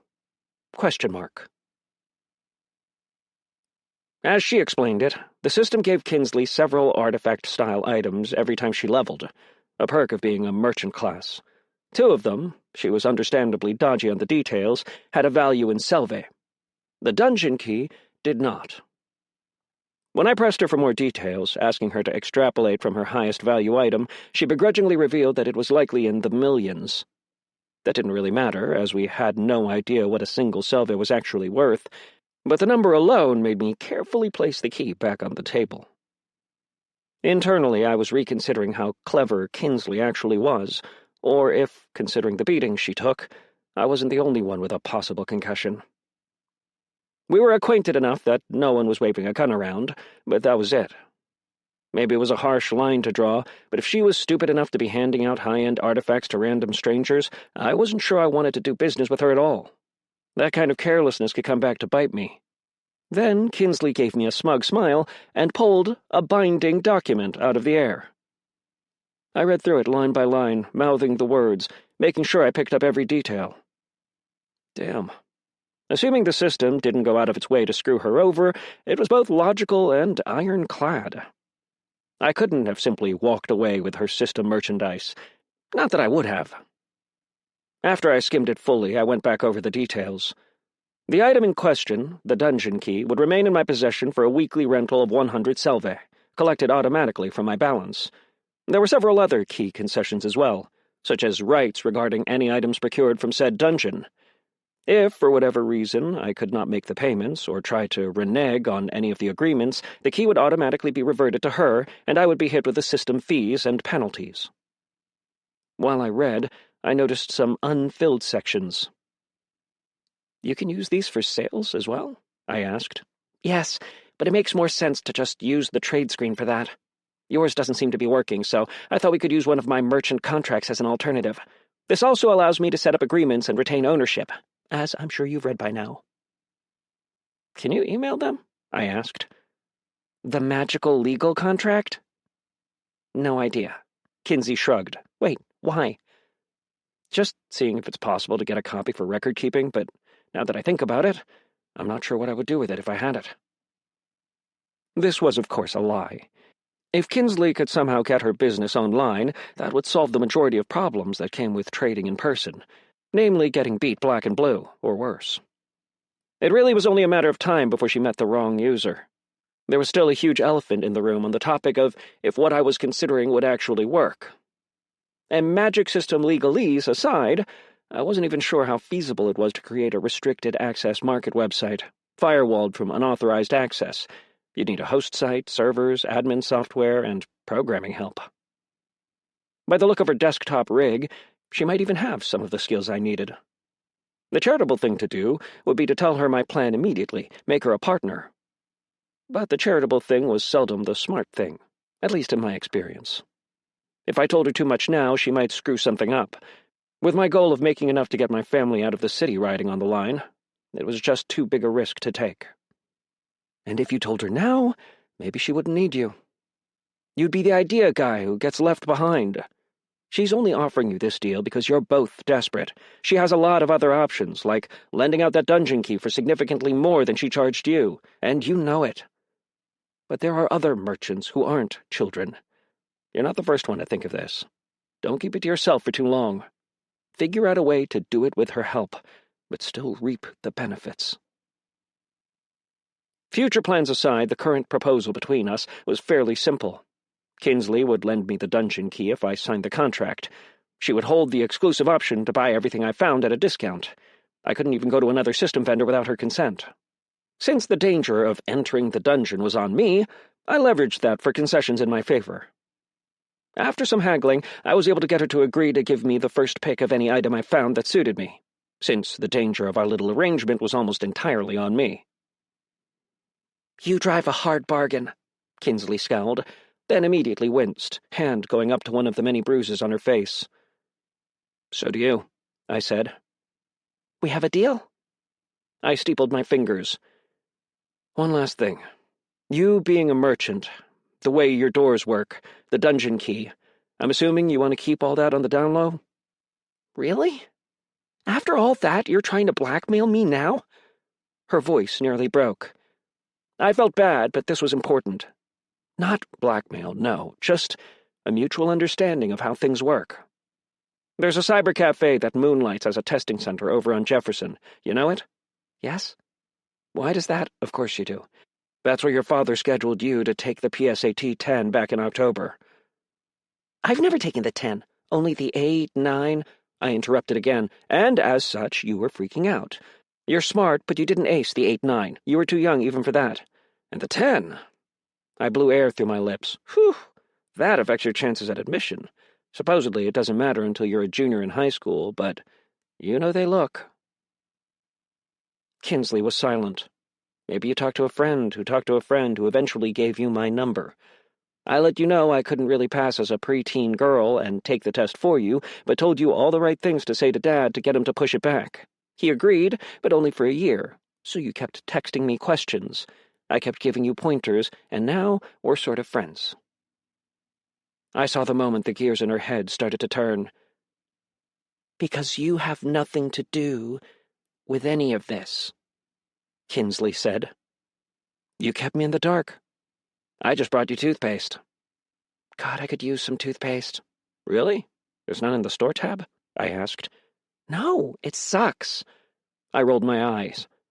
There's literally a Walgreens every other block, and you can basically teleport. They beat the hell out of me. Kinsley stared at me, incredulous. I pinched the bridge of my nose. Fine. I'll bring you toothpaste. Thank you. Said very much like, fuck you. Uh-huh. Point being, I'm not a user. I know something's up with you, but that's it. And you called me because you didn't want to use anyone connected to your personal life. Fine. Are you always this paranoid? She asked. Only when my life's on the line. Kinsley gave me a weird look, but nodded in agreement. A system prompt appeared, startling me. Quest received. Quest. The Kinsley Accords. Primary objective, gain loot and levels as you fulfill your contractual obligations. Primary objective extended. Explore the dungeon. Venturing at least to the 5th floor. Personal objective. Remain unidentified by other users, excluding Kinsley, merchant. Threat level. S to L. Experience gain. M. Time limit. 1 week. Reward. Improved access to items at a discount from Kinsley, merchant. Reward. Progression toward vocation. Accept request? Yes or no? There was a lot about the quest that gave me pause. I assumed S to L meant the quest had a sliding level of difficulty. The item description told me the dungeon would likely get more difficult the deeper I delved, which the item description confirmed. Just how difficult was the question. Matt? Kinsley looked a little concerned, then repeated the question. We have a deal? Getting my family out was the first priority. It came before everything else, but depending on how long the blockade was in place, that might be impossible. And if it was impossible and things got worse, I needed to be in a position where I could take care of them, just like I always had. There was one good thing about the currency situation. No pay to win. Of course, there were exceptions. People with power and resources, established organizations, would likely band together more easily. Daphne was an example of that. But on a micro level, for the first time ever, I felt like the scales had reset with every user starting at 0, and I had no intention of staying there. After another round of haggling, I agreed to sell her the core. She was right. It wasn't doing me any favors just carrying it around, and I needed to buy better gear for the dungeon. Plus, leveling her up meant more resources for me to tap into. This time, I did accept her trade window, which got me another weird look. Whatever, she could ponder the mystery of my user status all she wanted, so long as she kept it between us per our system agreement. The good news was I now had a hefty 13,500 selva to play with. It wasn't real cash, but I'd never had this much to spend in my entire life. Always there was the obligation of looking out for the family, pinching loose change and dollar bills to make sure we had the minimum to get by. Now, I felt like a kid in a candy store. With our first transaction completed, the first thing Kinsley did was start interacting with her system interface with growing excitement. Apparently, she had leveled and unlocked a new type of merchandise. Yes, finally! Kinsley yelled as a clear bottle filled with red liquid appeared out of thin air. She yanked the cork out and downed it in one gulp. Immediately, her bruises began to fade to almost nothing. It occurred to me that this was likely why she was so desperate to close the deal. She obviously had access to selva to buy things with, but she couldn't gain experience from her own sales. She needed customers for that, and the last ones had beat her badly. Further confirmation that we would both benefit from this. I'll take 2 of those. Magical healing? Yes, please. Next, I pondered one of my biggest weaknesses at this point. I was a glass cannon, not durable like Daphne. I needed better personal protection. Show me the armor. I'm looking for something light but durable with no special requirements. She immediately shared a system store tab that showed a variety of armor types and categories. There was some crazy shit, things like Full Plate of the Iron Dragon and Amulet of the Eternal Golem, that were all between tens of thousands and hundreds of thousands in selva. This was important, but I didn't want to blow my entire budget on one item. After getting comfortable with the system interface and selecting some filters, I settled on a full set of nondescript light armor. It was perfect for now, as it had no requirements, restrictions, or penalties to movement and stealth. It still offered good protection based on the ratings, and would even protect against firearms with a mix of Kevlar and some other protective padding. I paid the 8,000 selva and was able to equip the entire thing easily via my inventory screen. Next up was weapons. She had several weapons to choose from in her store tab. Everything was very medieval, with a slight fantasy flair. None of them seemed like a good fit. Swords were both flashy and heavy. Maces and warhammers were just plain heavy.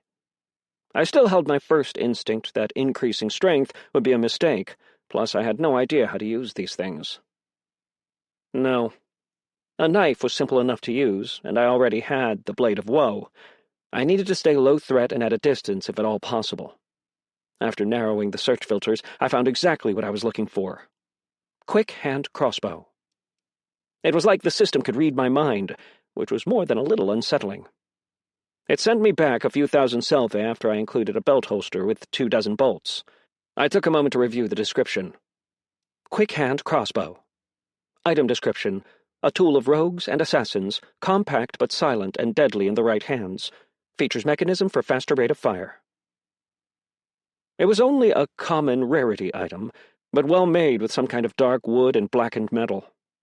Unfortunately, it had really crude sights.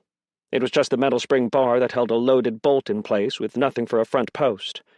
The limbs were the strangest part, with a circular puck of a ratchet gear connecting them together where they were mounted on the foregrip. As for the bolts, they were short and thick, made of heavy wood with a solid metal tip and only 2 fletchings. With Kinsley's permission, I tested the weapon on a pile of packing foam in the corner. My first shot went far higher than expected, and I was surprised as the crossbow made a whirring noise and the center gear spun up. The limbs almost immediately cocked back on their own, ready for me to load the next bolt. Self-cocking. Nice. A few shots later, and I acclimated, hitting close to what I was aiming at. I gathered the bolts and returned to shopping. Now that the important stuff was out of the way, I moved on to something more mundane, but no less exciting. Food. Kinsley's general store tab was the stuff dreams were made of. Some Fantasyland combination of Target, Central Market, and Costco. The cost was vastly inflated if I looked at how much my weapons and armor were, but it didn't matter. My mouth watered. Steak, chicken, pork, duck, the list went on, filled with endless varieties of meat. Woefully scarce in our freezer over the last few months. There was every variety of leafy green, fruit, and vegetable you could imagine. Even in a world with magic, this was almost too good to be true. My suspicion must have shone through because Kinsley pointed me to the dusty fridge in the corner, confirming that she'd bought from her own selection and had been living on it for the last few days. I kept it relatively reasonable and purchased some normal food items, even though the high-grade steaks were calling my name. My siblings would be seriously alarmed if I came home with prime rib and Wagyu beef for dinner. If I wasn't careful, I was going to get a lot of questions I couldn't answer. I'm done. I need to get back. That door will take you a few blocks from where I found you. Those assholes chasing you don't know our current location, so it should be fine. I nodded and started walking toward the door. This worked out pretty well. Wait! Kinsley said, running up to me. She looked a lot more like that kid who sold me cookies on the bench, now that she wasn't beat to hell. A lot younger and out of her element. Take this. It's my number. Call me if you want to trade again. Or when you get back from the dungeon. I opened the door and crouched down to walk through. There weren't any black SUVs waiting for me.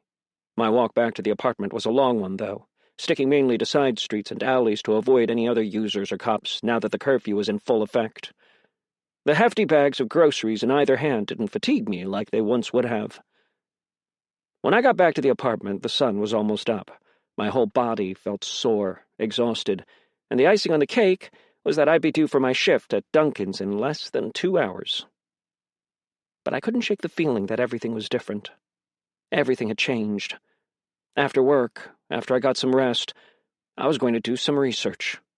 Maybe visit the closest blockade in person. Then, I was going into a dungeon. Exhausted, I pulled up the system feed and scrolled up to the notification I'd been ignoring for far too long. Ordinator has reached Level 3. Chapter 10. Ordinator has reached Level 3. Strength, 5. Toughness, 4. Agility, 6. Intelligence, 10. Perception, 5. Will, 6. Companionship, 1. Skill points available, 3. Feat points available, 2. I wasn't happy. Only 3 skill points for leveling, a pretty big decrease from the previous level up. My previous allocation was spent mainly as a much-needed reality check. However, if I'd known the 2 points of strength I'd increased to test physical changes was 2/3 of what I'd get for a normal level, I would never have considered it. I'd made an error, assuming 5 skill points per level would be the norm. And as I learned recently, errors could be fatal. I needed to be more careful with my points. My first inclination was to just dump everything into intelligence. Yes, I know, the same instinct from the very start. It was both the area I had the most confidence in and the primary stat for my class. However, I also thought about the recent encounter with Daphne and the rest of the users. Thinking back, the biggest factor was probably agility. First, I'd missed my shot on Wife-Beater Guy. I was aiming for his knee and barely hit his leg. Second, that damn black Escalade almost smeared me against the wall before I could jump through Kinsley's door. And when I did go through, instead of cushioning my fall like a normal person, I smashed my face into the floor instead. If Kinsley had been hostile, that would have been the end. I had already decided I needed to be mobile with my armor and stay out of fights whenever possible. The dagger also depended on speed and precision, not brute strength. But intelligence and perception were also critical. Without noticing the AC unit as quickly as I did, and coming up with a plan to use it, I would have also been screwed. And intelligence was a key class skill. Decision made, I split 3 points between agility, intelligence, and perception. Next, I considered the feat list. It was really far too long and difficult to manage when I didn't know what I was building toward. Assassin 1 was more tempting after the clusterfuck I just witnessed, but it was only a 15% increase in my probably lacking damage against other users, and more importantly, I doubted the dungeon was stocked with users. I scrolled until I found something useful in both short and long term. Ordinator's Guile 1 increases the effectiveness of Probability Spiral and other Ordinator abilities, decreases stamina cost of Ordinator abilities by a moderate amount. Far too good to pass up. When I used the ability on the car chasing behind me, it felt like the air was sucked straight out of my lungs. That could have ended badly. Right now it was borderline dangerous to use the ability in perilous situations, exactly when I needed it most. Plus, it would work for me in the dungeon. I set my alarm, assuming the pain of the leveling process would likely knock me out in my current state of exhaustion. Then I pressed confirm. A dull wave of electricity washed over my entire body as muscle mass rearranged and expanded. The feeling traveled to my temple, my eyes. Excruciating, but decidedly less painful this time. My body went limp, and I saw only black. I awoke to a banging on my door. Hating the cruel spears of sunlight stabbing through my windows, I opened it, finding Ellison standing there. My brother looked more irritated than usual. "I thought you were broke." "Morning. If you just lent me some, Iris wouldn't have needed to help." "Jesus Christ, Ellison, I just woke up. And I am broke." I glared at my brother. Ellison gave me a sure look. Tell that to the Willy Wonka moment Iris and Mom are having in the kitchen. Oh. I rubbed nascent sleep out of my eyes and stumbled my way to the kitchen. Iris was 3 spoonfuls deep into a pint of Rocky Road, far too awake for this early in the morning.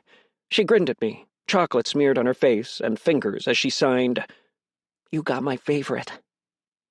Of course he did. My mother placed a hefty serving of bacon on a faux china plate at the center of the table. "He's your brother." She had an apron tied around her waist. Grease sizzled as she swirled eggs in a scratched-up Teflon skillet. The fancy plating told me more than anything else. Mom was trying again. She'd reached the so-called moment of clarity, either something I'd said last night or some personal revelation, light green on the mom scale. Iris and Ellison waited months for moments with this version of her. Personally, I dreaded them. Yellow was the baseline. Red was inevitable. Green was the hardest to deal with, because green gave hope. Green made you wonder if maybe this time would be different. Maybe it would stick. Maybe things wouldn't go back to exactly the way they were. And they always did. Ellison picked up the package, staring at the branding. "What is this weird :smiley face brand? At first I thought it was Walmart." "Gift horses, Ellison," Mom said. "Let's just enjoy breakfast as a family, for once." A sliver of irritation went through me at the way she said it. Like us all being too busy was a matter of personal choice. It killed my appetite. Can't. Have to use the computer for a bit, and then I have to go. Duncan's. I wanted to do some reading on the blockades, and if anyone knew how long they'd last. "Laptop's not working," Ellison communicated through a mouthful of bacon. "It broke?" I stared at him in horror. "No. Sorry." Ellison swallowed, then spoke again. "Internet's down. Called Comcast and got an automated message about an outage in our area." Great. I rolled my eyes. Add stopping by the library to the list of things I have to do today. Duncan's was anarchy. A paper sign on the front door read, System trouble, cash only. Similar messages were scrawled on doors across the beige-bricked carbon copy storefronts that sandwiched our spot in the strip mall. I found this comforting at first. Usually, our systems being down meant an easy shift. Less foot traffic. I could just relax and arrange the front-facing display so it looked pleasant. Maybe do a little cleaning. Ray, the general manager, had his feet up on his desk and was slurping coffee in the janitorial closet-turned-office while reading a rather scandalously covered novel when I got in. "Morning." "Morning, sir. System down?" "That's what they tell me." He peered over his glasses at me. His comically oversized biceps threatened to rip clear out of the sleeves of his too-tight button-down shirt. "Appreciate you coming in, Matthew. Eliza and Gertrude both called in. Hence, you are graced with my presence." I didn't mind Ray, even if he got my name wrong on a semi-regular basis and tended toward micromanaging. If the comically oversized plaque filled with medals in the office was anything to go on, he was ex-military and a down-in-the-trenches kind of guy. That wasn't always a good thing, but it worked for Ray. If we needed a cashier, he'd swipe in. If we were running out of stock, he'd work the ovens. If there was a clogged toilet... Actually, he'd probably make me clean it. "I'll get the display stocked," I said. "Yes, sir. Should be a slow day." The front door slammed open with a bang. The words, "We're not open yet," died on my lips as I turned and took in the first customer of the day. A man in wrinkled, olive-colored fatigues, open carrying what looked like to be an old World War II bolt-action rifle. A black balaclava hid all but his panting lips and panic gray eyes. "Please don't point it at me. Please don't point it at me." What?" I bit off the stutter, furious with myself. "How can we help you, sir?" Ray asked. He had stepped out in front of the donut display and was all business now, his easygoing manner gone. The man bent over and started panting, taking deep, heaving breaths. "Matthew, get the register open," Ray said, tossing me the key ring. "Is there even anything in the register?" I muttered, fiddling through the ring until I found the small circle key that would open the drawer. "One can only hope," Ray said under his breath. Then louder he spoke to the man. "We're insured. No one has to get hurt here." "I need 3 dozen donuts," the man shouted. I shared a slow, swiveling look with Ray. "Sure," I said. Ray grabbed 3 boxes and handed one to me. I kept my head down, loading plain donuts into the box as quickly as possible. "Would you like any fancies or munchkins with that?" Ray asked. I froze. "What? What the fuck is a munchkin?" Balaclava guy asked. "Our signature donut hole treat. They're made in a variety of flavors. It's 6 for a pack of 25 or 11 for 50. Ray listed off the information calmly, as if he were talking to a suburban mother rather than a masked gunman. "Just give me the donuts, man!" Balaclava's guy's eyes were wild. Quickly and carefully, I handed the man his 3 boxes of donuts. Taking me by surprise, he paid with a crinkled 50. As soon as I made change for him, he swiped the 20 out of my hand and sprinted out the door with the boxes crushed under one arm, weapon held loosely in the other. I glared at Ray. Did you really just try to upsell Mr. Grassy Knoll? Ray held his hands out defensively. "Muscle memory, kid." A wave of people streamed in after that, quelling any discussion of calling the cops. I was able to pick up from bits of panicked conversation that the local stores and markets were bare-shelved, as I'd suspected they would be, but not nearly this quickly. The pace was exhausting. Even down in the trenches, Ray was ready to throw in the towel by noon. Like a sun-stricken shepherd, he waded into the sea of people crammed into the already tiny lobby, arms held wide, pushing them out and telling them to come back tomorrow. We were all out of everything, and there simply wasn't anything to buy except raw ingredients. I leaned against the wall, exhausted. "I'm going to clean up." Ray rinsed stray sugar from his hands with a damp washcloth. What's happening? I shook my head. I'd expected panic, but this was too soon. There was something else driving it. "I don't know, but you should find out. Make sure your family is safe. Get some supplies as well before it's too late. Something's not right." You're letting me go early? "Relax, kid. I'll pay you the full day. God knows you worked for it. And grab a bag of the munchkins on your way out. I stashed a few for us before the mob cleaned us out." Thanks, Ray. I undid my black apron, hanging it on the rack next to the cleaning supplies, and exited out the back with the free snacks. Allison was right on the outage, wrong on the scale of it. It wasn't limited to our apartment, or our neighborhood, or our block, for that matter. Even the spotty 4G for my burner's perilously limited data plan couldn't pull up Reddit, or the half-dozen other forum-type websites I frequented. It could pull up Google. I typed in the word, "what," and the page immediately brought up suggestions. What's wrong with the internet in Dallas? What's happening in Dallas? What is Dallas Dome? What is the force field in Dallas? No results. No news articles other than several that were days old at this point, detailing the freak meteor that had destroyed a building and ongoing recovery efforts. Desperate, I found a discarded newspaper in a trash can, flipping it up to look at the headline beyond the fold. The picture depicted a mass of protesters pressing up against the blockade, but they weren't being held back by people. There was a strange orange light curved upward and inward, holding them back. The National Guard was looking on from the outside, one of them yelling something. The headline was one word: trapped. I didn't know what to do, but at least Born Nihilist was keeping my anxiety in check. My plan of getting my family out was seeming less and less likely, but the food situation was only getting worse, and if supplies and shipping were cut off from us, the word apocalypse was overused these days, but it sure seemed to fit. Incidents like that guy with the gun this morning were going to seem tame if this got worse. There was only one thing left to do. I pulled the dungeon key from my inventory. Something called to me, like a deep tug pulling me forward. I followed it. Chapter 11. Again, whoever was writing the item descriptions needed to be fired. The dungeon key was presumably just that, but it really needed a disclaimer, something like, "Warning, just because the dungeon key is pulling you in a particular direction doesn't mean you're anywhere near close. Have fun walking, chump." I made it about 3 miles before I gave up and called her. "Mom, you sober?" "I'll get my keys," she answered. Notice she didn't say yes. After a brief exchange, Mom confirmed she'd be by shortly to pick me up. I scowled and checked my menu screen. The current title is Jaded Eye. Time remaining until title can be changed, 1 hour, 12 minutes, 32 seconds.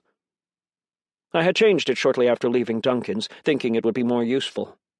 I watched the timer tick down suspiciously. It was centered in a round violet clock enclosed by small marks that disappeared with every centisecond. This gave the illusion that the time was elapsing quickly, but I was pretty sure the entire point of that was to mask the opposite reality. It was actually moving slower. Keeping an eye on the depreciating timer, I pulled out my burner. Maybe if I could compare the 2 times. I sighed, placing the phone back in my pocket. This was the title at work. The last time I'd used Jaded Eye, there was no question it saved my ass, but it also caused a lot of problems. It made me question everything. The waitress at the diner, the unlikeliness of my situation, my own sanity. It probably contributed to the dissociation during the encounter with the SWAT officer, though I couldn't credit that to the title entirely.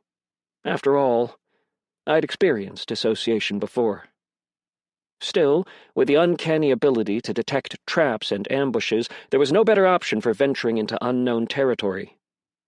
Slotting the title in early seemed like a good idea at the time. Expend most of the cooldown timer before things got dicey.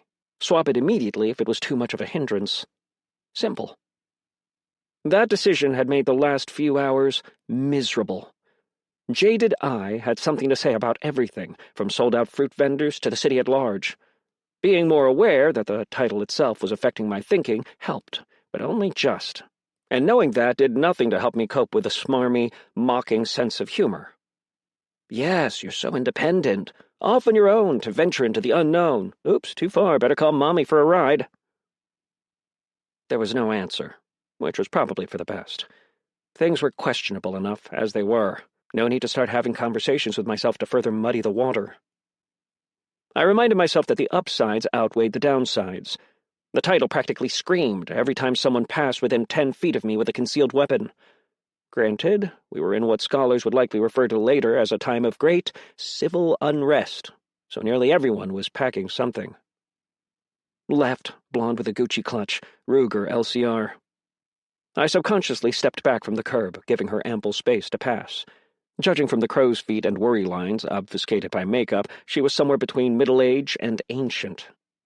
I stole a glance at her clutch as she hurried by. It was large for a purse meant to be held in hand and not overstuffed. There was no outline of a barrel or protruding lump of a cylinder. So how did the title know? There was a sticky grind of rubber against the concrete curb as Mom arrived in our paint-chipped, navy-colored minivan. To my horror, she rolled down the window and catcalled, "Hey there, good-looking." At least 3 people turned our way. Changed my mind. I'll get a lift. Thought you didn't like rideshare. Oh no, my morality. Get in, Matthias. My mother rolled her eyes. After taking a moment to mentally steel myself, I got in the van. Mom asked me for an address, and didn't seem bothered when I didn't provide one.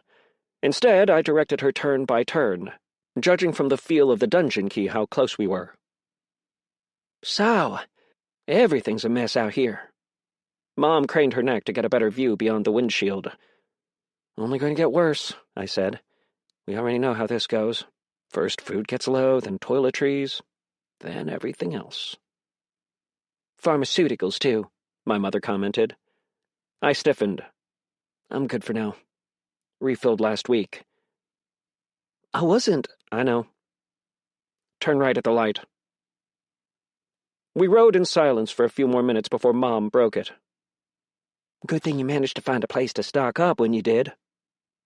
She's baiting you. Just worked out that way, I said. Apparently abandoning the oblique approach, Mom asked the obvious question.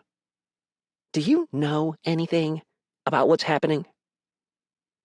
I hesitated, weighing the pros and cons of giving her a filtered version of what little information I had. If she was a normal person, it would make sense to convey a little warning, but she wasn't a normal person. There was no telling what would set her off. And as much as I was anxious for this temporary moment of clarity to phase back into what I rather uncharitably referred to as a stupor of apathy, I wasn't cold enough to hasten it. For Iris and Ellison's sake. It's just a new job with alternative supply lines, Mom. Not connected to this dumpster fire. Oh. Some of her cheeriness faded. I appreciate you, Matthias. The dungeon key was giving off an almost nauseating pull now. I closed my eyes, trying to focus on anything else. The internet issue is frustrating. It's back up on the laptop. I peered at her suspiciously. Wait, really? Mom shrugged. For now. They're suppressing traffic outside. I'd suspected something similar, but had no way to confirm it. And you know this how? A slew of technical jargon followed that I could barely understand. Words and abbreviations I understood, like IRC, back-end, proxy, thrown around in contexts I had no clue about. It wasn't surprising. That was her area. I only knew enough to stay anonymous and keep my more questionable ventures away from prying eyes.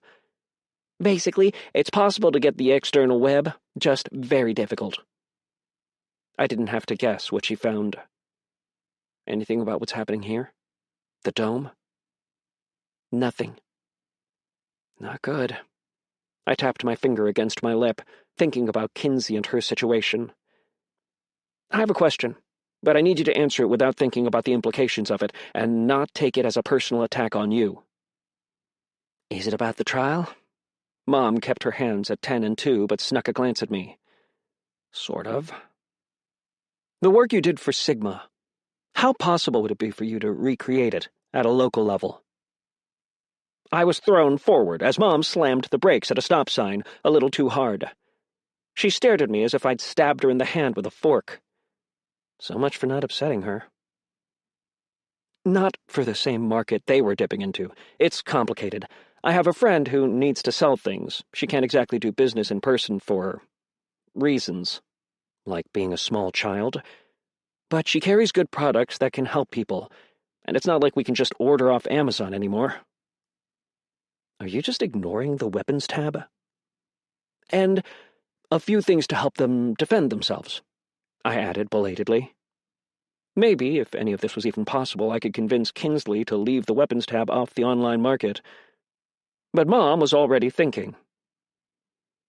A friend with access to particularly good bacon? She smirked, staring off into the distance. Perhaps. We're heading toward the financial district. As she spoke quietly, residential housing and apartments gave way to skyscrapers. I watched her, concerned. She always got like this when there was a decision to make, all chatty and conversational until things got real. Then she turned quiet and introspective. I waited. Her eyes turned glassy. What I did hurt a lot of people, Matthias. A lot of people. You probably don't think any of this is real, but I'm serious about turning over a new leaf. It was always serious. I just didn't think she was capable of it. I know. She wiped her eyes on her sleeve. The idea of working on something like that again is painful. The car swerved slightly. If you need to pull over, we can pull over. I gripped the handle on the side door. Mom's grip tightened on the wheel. But I think it might be cathartic to use something that brought so much pain to help people. We were quiet then, listening to the sound of the road. The landmarks become more and more familiar, the buildings ever higher. You know, an average person would tell you that Bill Gates is a great man. The philanthropy, the work in Africa, the foundation. Mom started. I recognized the key signs that I was in for a rant, and settled in. But everyone seems to forget how badly he screwed over Paul Allen. If Sorkin's script for The Social Network never crossed Fincher's desk, we'd probably never know how Zuckerberg betrayed Eduardo. A supposedly highly fictionalized account? I interjected. The lawsuit wasn't. Where are we going with this? Mom's voice picked up tempo. They always have excuses, thin and transparent. Benedict Arnold said he was egged on by his wife. Brutus claimed, not that I love Caesar less, but I love Rome more. Lies. In the end, it's about money and power, always. I smiled to myself, amused with how quickly she had moved on from the so-called catharsis of benevolence. Still, somewhere in the depths of her rant, there was a nugget of wisdom. We don't know how long any of this will last. The dome could come down tomorrow and render this conversation pointless. Not likely, but I needed to calm her down. And if it doesn't? Mom prompted. In truth, I wasn't all that concerned about Kinsley. She seemed to have a solid grasp on the concept of fairness, even if it was a bit neutral for my taste. This game the system was putting us into, though, that was different. People would do anything to get ahead. My eyes narrowed as I stared out into the street. I'll manage. The pull of the dungeon key was practically magnetic now. Realizing I must be close, I had Mom drop me off when the streets started getting congested. I could walk faster, not to mention I didn't need her asking more awkward questions about what I was doing. She said she would go and try and pick up supplies for us while there was still anything left in the stores. I wondered how long it would take for those errands to stray to somewhere with an elevated ABV. Traffic thinned out a few blocks away from the destroyed Bank of America building. The stink of char and asbestos still hung heavy in the air. Luckily, there were no cops around. Just a single fire truck crew almost finished packing away all their gear. I waited for 2 firefighters to walk away from idling next to a long line of caution tape before I ducked under it, following the pull. To my surprise, I didn't have to worry about blending in. There were many people behind the caution tape. I passed a group in prayer and a large gathering holding a vigil. It led me to where the front entrance once stood. The building had fallen backward, leaving a mess of twisted metal and annihilated concrete in its wake. Carefully, I made my way through the still smoldering wreckage, looking out to avoid any dangerous loose wires, glass shards, or rebar spikes. I made my way to a long supporting beam that was bent in a half-circle, a muted violet energy extending down from it, forming the clear outline of a doorway. The dungeon key practically leapt from my hands toward it. That was it. Had to be. I pulled my hood over my head and ducked down, narrowly avoiding the sightline of one of the firemen at the edge of the rubble, thanks to Jaded Eye's prompting. Yes, let's prance into a dungeon, probably underleveled and definitely unprepared. Just pretend like you haven't seen the first episode of Goblin Slayer. Shut up or be useful, I muttered to myself. And, after double-checking to make sure no one was looking, I summoned my fancy new armor and crossbow, marveling again at how the system items had appeared out of nowhere and were instantly equipped, and stepped through the gate. A notification filled my vision. Congratulations! You're the first user to enter Adaptive Dungeon Level 1. Well, that was a relief at least. Jaded I was wrong. I wasn't underleveled. Due to its unique nature, Adaptive Dungeon has increased in power to Level 5. Fuck. Chapter 12. The dungeon lobby was not what I expected. White marble flooring divided into squares paved a large, open space pinned in by glass. A receptionist's desk, complete with a widescreen computer monitor and a rather geriatric-looking Qualcomm phone, stood near the front. There was a wide swath of wall behind the desk where a corporate logo would typically be stamped. But instead of a corporate logo, there was a simple, oversized symbol in dark, cast iron. A smiley face emoji. Weirdly out of place. Everything else was almost disturbingly modern and sterile. Not a single bit of dirt or detritus to indicate that a human had ever been through here, save for the black footprints I tracked in from the bank wreckage. To the right of the desk was a sizable security office, pinioned off by a series of brass poles connected by velvet ropes. The only entrance was a high-tech-looking door. An oversized one-way mirror reflected my confused expression back at me. They're always watching. The chills started at the small of my back and worked its way across my body. I clamped down on it, refusing to give in to the fear. After a few too many near-death experiences, it was understandable to be jumpy, and jaded eye hadn't warned me to leave, or evade the mirror as it had in the hospital. It was just letting me know that my actions were being monitored. By what or who was only a guess. I took a moment to ponder what they could see. A lanky teen in civilian clothes with a hood obscuring most of his features. Over the clothes was a gray set of what looked like fantasy leather armor, a many-segmented chest plate fitted with straps, rounded shoulder pauldrons, hard bracers on my forearms, and hard greaves with articulated knee pads on my legs. A brown leather ring belt held my hand crossbow and bolts. The crossbow holster was over my right hip, and the capped bolt quiver was on my left hip. Basically, I looked like some nerd who got lost on his way to a LARPing convention or Comic-Con. Whatever. What they couldn't see is that the armor was made from some super tough material. All the pieces were lined with bulletproof padding, and the crossbow was fucking real, thank you very much. As something of an afterthought, I checked my quest objectives. Quest. The Kinsley Accords. Primary objective. Gain loot and levels as you fulfill your contractual obligations. Primary objective extended. Explore the dungeon, venturing at least to the 5th floor. Personal objective. Remain unidentified by other users, excluding Kinsley, merchant. Threat level, S to L. Experience gain, M. Time limit, 1 week. Reward. Improved access to items at a discount from Kinsley, merchant. Reward. Progression toward vocation? There was no acknowledgement of my progress, so loitering in the lobby didn't count as exploring the dungeon. I assumed that the time limit was elastic, depending on whether Kinsley renewed my contract, but most importantly, my personal objective had not been failed.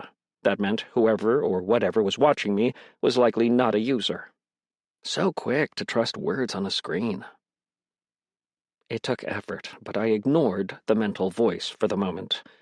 Jaded eye seemed to have 2 modes, mocking and aloof, or dead serious. The previous comment was one of the former. I gave the security office a wide berth and circled to the elevators on the left-hand side.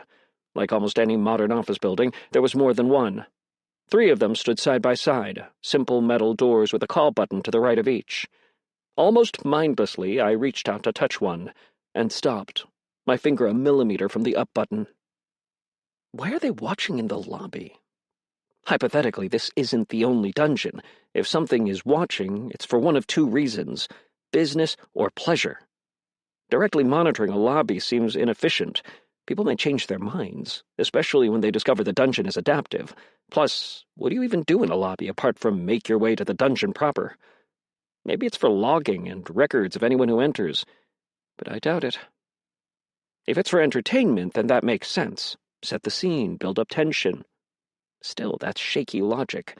It's a slow start, and if there are other people actively engaging in other dungeons, why would you be watching me? Feeling more than a little silly, I stepped back and studied the doors. And all doubt faded away. They would be identical to the untrained observer, probably identical to me less than a week ago, but something, likely a combination of my newly enhanced perception and jaded eye, told me they were not the same. It took a minute to pick out the differences. The elevator on the left was easiest. It looked identical on the surface, but when I bent down to inspect the clear call button, I found a tiny red spot that might be blood. In any other scenario, it could have been chalked up to simple accumulation of grime, but the building was pristine. A trap, maybe? Mentally, I nixed the elevator on the left and moved on. The remaining two were far more difficult, identical in almost every way. Same doors, same buttons, same frame. Something didn't feel right about the elevator on the right. But what? A germaphobe or introvert goes to the farthest elevator. An egocentric chooses the center, and the average person follows the most straightforward path. The elevator on the right is closest to the door. I almost picked it myself. That's why it feels wrong. I took a step back, breathing out. Maybe I was overthinking, but this was an adaptive dungeon, and my highest stat was my intelligence by a wide margin. I couldn't take for granted that it only adapted to level. This wasn't a lobby. This was the dungeon. If I was right, I'd come within a hair's breadth of danger simply by almost selecting the wrong elevator, which begged a nagging question. Did I really want to do this? Put myself at the mercy of a system that had already screwed me over and didn't care if I lived or died? Jaded eye chuckled in the back of my mind. Some descend to ruin, others rise to greatness. Is this really any different? The most important aspect of test-taking was picking a choice and moving on. And it was different, because I had a choice this time. I punched the up button on the center elevator. A low thrum filled the lobby, and a digital red number appeared on the overhead display, counting down from 15. I retreated a few steps, my crossbow in one hand, dagger held in the other, the top of my wrist supporting my firing arm. The weight became unbearable. My pulse was racing so fast it was making me nauseous. Quickly, I checked over my shoulder to make sure the dungeon door was still open. I even fidgeted and thought about checking my cell phone for messages, my anxiety desperate for an outlet. Finally, the number stopped at 1. I stood ready for anything, my crossbow and dagger braced with hands that were both slick with sweat and shaking. The door pinged open, a gasp of air escaping as pressure equalized. It was fucking empty. I stood as still as a statue for a full 10-second count, just in case. Having seen enough horror movies, I made a thorough visual inspection, making extra sure to check the overhead. Still nothing.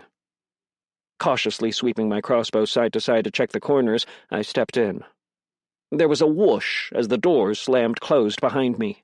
I jumped straight up with a shriek and spun around, pretty sure I might have lost a few years on my lifespan. A flurry of notifications popped into view. Adaptive dungeon. First floor has been cleared. XP reward, S.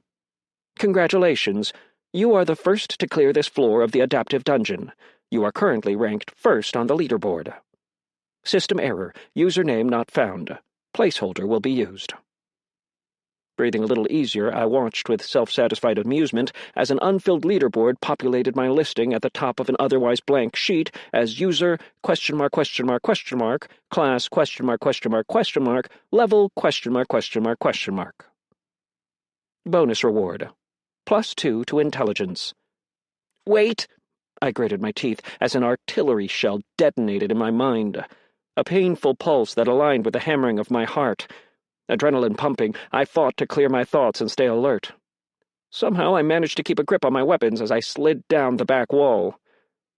A panel of my elevator fell away, revealing nothing but void illuminated by a reddish glow.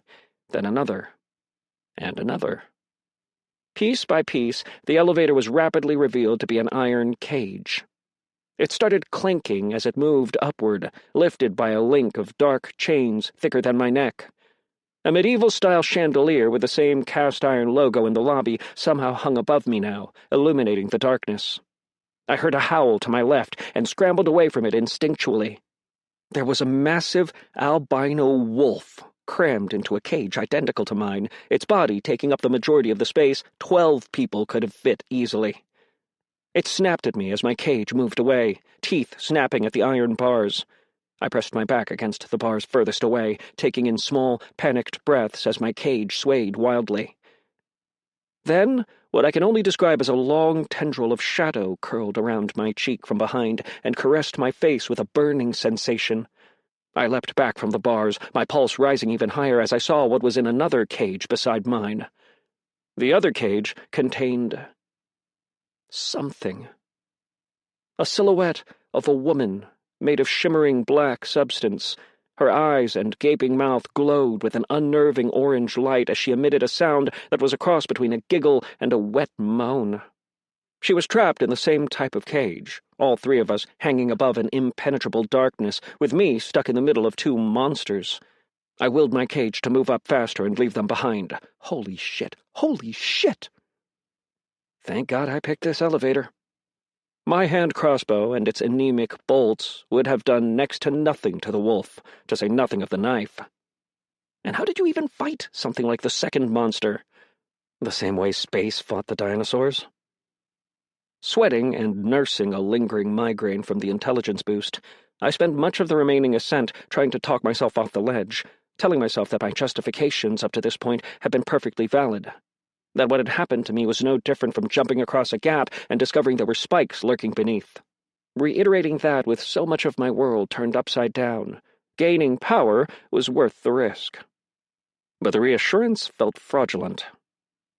My inner turmoil was returned to the back burner as the cage pulled up to an incongruous matching set of 3 elevator doors. They loomed out of the darkness, floating and not appearing to be attached to anything. My cage came in line with the middle set of doors, and I was almost knocked off my feet as it jerked to a stop. As if in mockery, the elevator dinged like normal as the doors opened. Sunlight blinded me. I stepped out from the elevator, eager to leave its confines, but disoriented from the last vestiges of a splitting headache and the new setting. At first, I thought the dungeon had simply ended, spit me out at the impact site, and I was fine with that. But the impression faded as a never-ending onslaught of green came into focus in lieu of a wasteland of concrete. Wow. The word escaped all on its own. It was a pastoral meadow. Back when things were better, my parents used to drive us up to Colorado Bend for vacation in the early spring.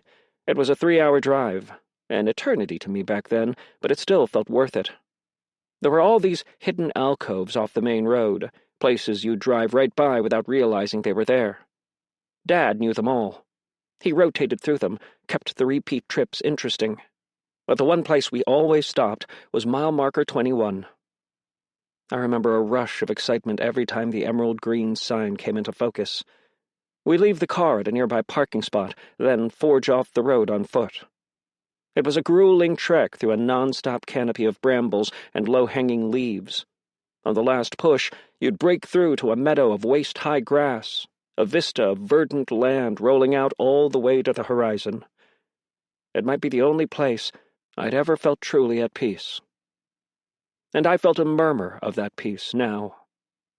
Almost everything was the same. The base of a tree where we rolled out a blanket and picnicked, a small lake that glimmered in the distance.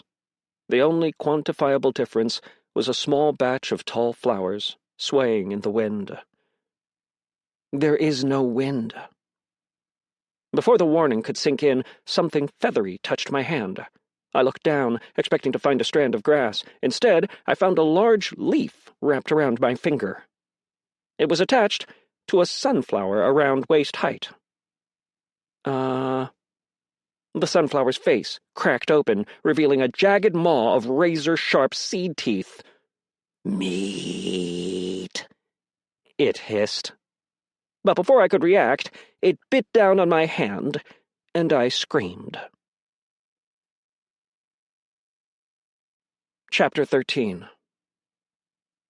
In the early 30s, while the rest of the world was experiencing a hard come-down from the roaring 20s, an Australian major named Meredith was given a simple task. He was to cull an invasive species plaguing local farmers in a venture later known as the Great Emu War. And he didn't skimp on resources. Meredith brought a trained army, transported by truck, armed with machine guns and thousands of rounds of ammunition. He lost. Trained men with machine guns lost to birds. I say all this to provide context for how a less experienced, much more sparsely armed boy might find himself in mortal danger from a field of rabid flowers. I yelped and dropped my crossbow, grabbing the flower by its thick stem. Luckily, it hadn't bitten directly onto my hand. My bracer was keeping its jaws open, even though some of the teeth had sunk into my exposed hand. Its mouth was red, its teeth bloody as it held onto me with the bite force of a pit bull. The movements of its body were bursts of ravenous speed interspersed with lifeless stillness, clearly hinting at an ambush predator. But like a snake, I grabbed it too high on the neck to give it an angle to bite me somewhere more vulnerable. I hoped. Vines wrapped around my wrist, threatening to overcome my own strength. I fought back the panic. It was becoming increasingly hard to hold on to, but it had no interest in getting away. Maybe I could use that mindless ferocity against it. Thinking fast, I let go of the stem while simultaneously dropping my dagger out of the hand the monster was gripping onto. Snatching the dagger out of the air with my free hand, I thrust it straight into the monster's mouth. Just as I had anticipated, it didn't try to retreat, instead trying to double down on its vice-like grip. I could only hope my armor held. With painstaking finesse, I quickly twisted the blade further into the creature's mouth, trying to avoid cutting my own hand. Thrusting the tip edge back and forth, I desperately aimed for whatever primordial lump this thing might have for a brain. It began to panic, vines unraveling from my arm and sinking into the ground instead, and pulling me with surprising strength. But I was making progress now. There was no way I was letting a freaking flower kill me. There was a tearing sensation as the blade cut through a barrier into something softer. The flower dropped instantly, finally releasing my bloody hand. Shaking all over, I counted twice to make sure I still had all my fingers. The clearing had taken on a more sinister feel now, previous serenity all but forgotten. Every patch of high grass was a suspect, every swath of shadow hiding a potential threat. I quickly picked my crossbow up and backed away from the dead... Snake Bloom? Flower Fang? I needed to come up with a better name. Meat. Inhuman voices hissed, their intent obvious. Mostly satisfied that there was nothing in my immediate vicinity that would ambush me, I spotted more of the flower fangs parting the tall grass as they ambled toward me. There was about a dozen of them grouped together. I caught a glimpse of a mess of entwined vines at their base, green tendrils sinking into the earth before the next could move forward. They're strong and quick to strike, but dumb and slow, slightly slower than human walking speed, but the vines give them range. Have to be careful of their reach, and if just one latches onto me and pulls me into that group, I'm finished. My biggest advantage is how dumb they are. If they had kept quiet and waited for me to walk into a patch of them... If not for the armor I'd purchased, I might be bleeding out now, or maybe even have lost my hand. I glanced down at the wound in irritation, noting that it was still bleeding. My armor had given me some coverage, but had left my entire hand unprotected, leaving half an oval-shaped imprint of torn skin. On the plus side, the bracer was a little scuffed, but still looked fully functional. There was a pained whisper from close by. I hopped away quickly, heart racing, and glanced down. The fucking flower fang was still alive, and slowly squirmed toward me while I was distracted. A single vine tried to snake out to grab me, but it was sluggish and uncoordinated. I didn't have long, but this was an opportunity. I grabbed a convenient branch from the ground and pinned its head down, making sure it wasn't able to wriggle free before getting a secure grip. I held it up from directly behind the base of the flower head so it couldn't bite me. Blade of Woe's effect kicked in. It seemed to only work when I was concentrating directly on a target, and I had been pretty distracted while being gnawed on before. The last time I'd used it successfully on Wife-Beater Guy, all I was able to see were vital organs in red and weak points in yellow. This was different, more detailed. Maybe because I was closer. There was a shade of blue around the entire mouth and seed area of the head that probably indicated armor. The petals around its head turned light orange and noted a dark red where its stalk thickened into a bulbous assembly of vines. I think I found the root of the problem. I reversed my grip on the dagger and plunged it into the flower fang's base. The flower fang made a brief, wailing noise and went totally limp. Most of its petals wilted and shed, only a few remaining, leaving spindly brown beneath. Its head twisted unnaturally to face the sun, then went still. Flower fang defeated. System notification. The skill One-Handed has increased from level 3 to level 4. System warning. As One-Handed is not a traditional Ordinator skill, it will level more slowly than skills attuned to class. Drop received. You have no idea what you are doing here. You'll never make it. I had to shut down the system feed. My nerves were spiking with the information overload, not to mention jaded eye wasn't helping at all. Plus, I had almost looked the obvious. A dumb monster had tricked me into thinking it was dead when I should have realized I didn't get a system message for killing it the first time. There were plenty of questions to be asked later. Questions like, why was I receiving simple skill notifications now? Why had the skill started at level 3 instead of 1? And what was that penalty about? But they were questions for a time when I wasn't in a hostile environment, potentially surrounded by things trying to eat me while I was on the brink of a freakout. I surveyed the oncoming group. They were still tied together, but now I knew where their weak points were. A plan started coming together in my mind. I was still afraid, but there was a vicious excitement that defeated the fear. So many things in my life felt insurmountable. There were challenges with no ends, battles with no rewards. But this was achievable. And there was a reward as tangible as it was intoxicating. I was so absorbed in the feeling that the idea of stepping back onto the elevator and retreating never even occurred to me. I unholstered my crossbow and sighted down at the nearest flower fang, trying to judge the trajectory. My first shot missed, and the crossbow whirred, self-cocking. The next shot landed in the mess of slithering vines, not hurting anything, and disappearing altogether. I wouldn't be getting that bolt back. This was not a deadly weapon, at least not in my hands. The crossbow was a challenge to shoot with its terrible sights and heavy trigger bar.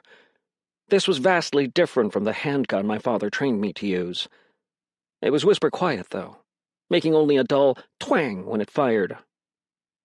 It took a couple more tries of experimenting before a bolt finally hit the intended target.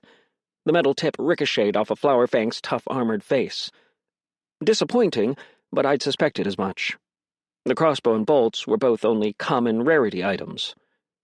The Flower Fangs grew more agitated as they drew closer, their plant-like bodies quivering with anticipation, teeth gnashing and vines grasping at the air before them. Fine, I smiled. I needed them to get closer anyway. Loading another bolt, I stood my ground as the mob shambled closer and closer. I figured the optimal range for this thing was 10 feet, probably even less. I would be cutting this close. Just seconds before they were close enough to grab me, I fired a shot at the base of the lead Flower Fang and danced away. A vine lashed out, thorns whizzing by my face as I tucked under it instinctually. I nearly stumbled, surprised by my reaction time. I felt lighter on my feet, too. Agility was a good call. Better make the most of it and get in position. Flower Fang defeated. My risk had paid off. The bolt easily piercing through the soft root bulb from about 6 feet away and striking the monster's vitals.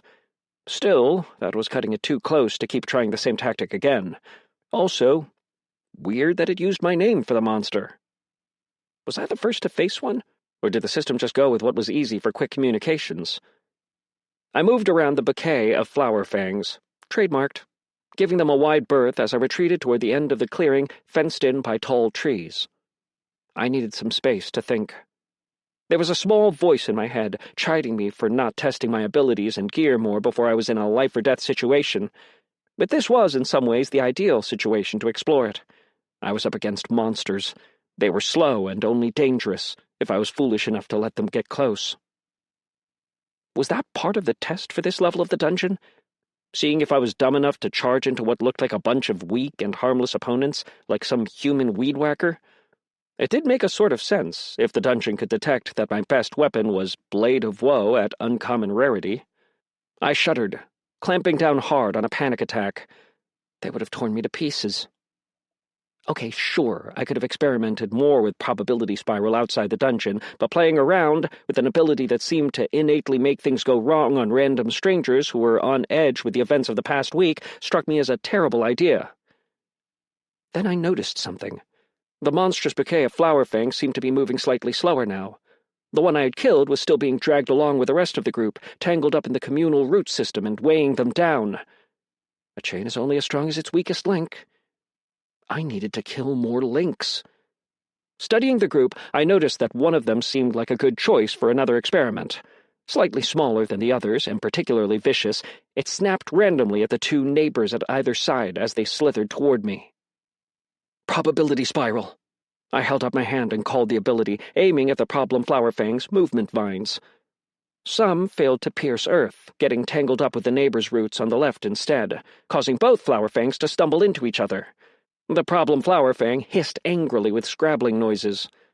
Quickly I used probability spiral again, barely feeling any fatigue thanks to my latest feat. This time, I aimed for the flower fang to the right of the problem one, causing its roots to tangle as well and further joining the three of them together. That was all it took. The problem flower fang in the middle going berserk. It lashed out, first at the flower fang on the left and then at the right, biting chunks of petals and green vines off. Both flower fangs obliged by turning on the middle one and literally tearing it to pieces. However, the little guy had some real fight in him, latching onto the root bulb of the one closest to the pack and chomping down before it was beheaded. Flower fang defeated. Flower fang defeated. The one that was left was wounded, but free from the group now that it had ripped the feisty one to pieces. It rushed toward me, much faster now that it wasn't bound to the others. I gave it a savage grin and said the one word I knew it would understand. Meat. It screeched like a banshee as I lured it in, its damaged vine scrambling for purchase on the ground. Predictably, it came at me in a straight line, no attempt at dodging. When it was close enough for me to be sure, I fired my bolt directly in the root bulb, center mass. It shrieked one last time before doing the whole death deflowering thing. Flower fang defeated. I turned back to the bouquet of flower fangs, which was moving even slower now with 3 tangled-up corpses mixed in. Only faintly fatigued from the back-to-back use of probability spiral, I felt confident that I could now shoot at the group with impunity. My aim and familiarity with the crossbow had improved, and with each death, the whole group of monsters would move slower and slower. Jog within range, use probability spiral to tie it up for a moment, shoot the root bulb. One by one, I slew them all using the same tactic. I was a little concerned by how easy it was for me now, maybe even fun. A small part of me still rejected this whole situation as a hallucination, but that voice was easily overwhelmed by the piercing death squeals of dying flower fangs and kill notifications. The central flower fang was actually the hardest, as I could barely see its root bulb through all the other tangled corpses. It took several shots, and I was down to my last couple of bolts before I finally managed to kill it, green juices spurting out on the ground. Adaptive Dungeon. 2nd floor has been cleared. XP reward, M. Congratulations, you are the first to clear this floor of the Adaptive Dungeon. You are currently ranked 1st on the leaderboard. System error, username not found. Placeholder will be used. Bonus reward, +2 to perception. A sense of accomplishment washed over me as I collapsed in the clearing, using a small incline of grass as a pillow. Even the headache from the perception increase couldn't dampen my mood. It elevated further when I finally read the message feed I'd been ignoring, especially the last part. Level up. Ordinator has reached level 4. Level up. Ordinator has reached level 5. Ordinator has reached level 5. A new Ordinator branch can now be accessed. Chapter 14. Ordinator has reached level 5. A new Ordinator branch can now be accessed. A massive wall of text scrolled vertically. A withered man in a white mask stares in your window every evening. If you approach the window, he disappears, only to return the next night. If you ignore him, he shakes the window until the latch loosens. After exhausting every other option, you A. Go outside and slit his throat. B. Shoot him from inside the kitchen. On the surface, it was a question of range. Would I rather be up close to an attacker or far away? Superficially, the answer was B. Far away. But the question is flawed. Window, kitchen, it specifically calls to mind a domestic setting. My LSAT knowledge tickled. Assuming the question is tailored to me specifically, this is a stand-your-ground state.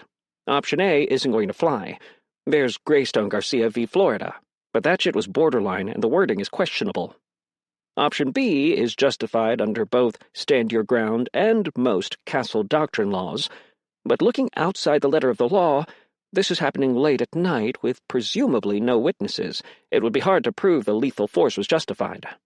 Or it was just a superficial question about range. But the system had a history of asking nasty questions that were anything but surface level. Gonna go with option C.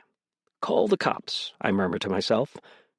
Not that they would actually do anything, but it would at least establish a paper trail and context for later decisions. C. Call the police. The option appeared as if it had always been there. Answer accepted. Before I could channel my angry sputtering about bad proctoring into more colorful epithets, more system text began to scroll.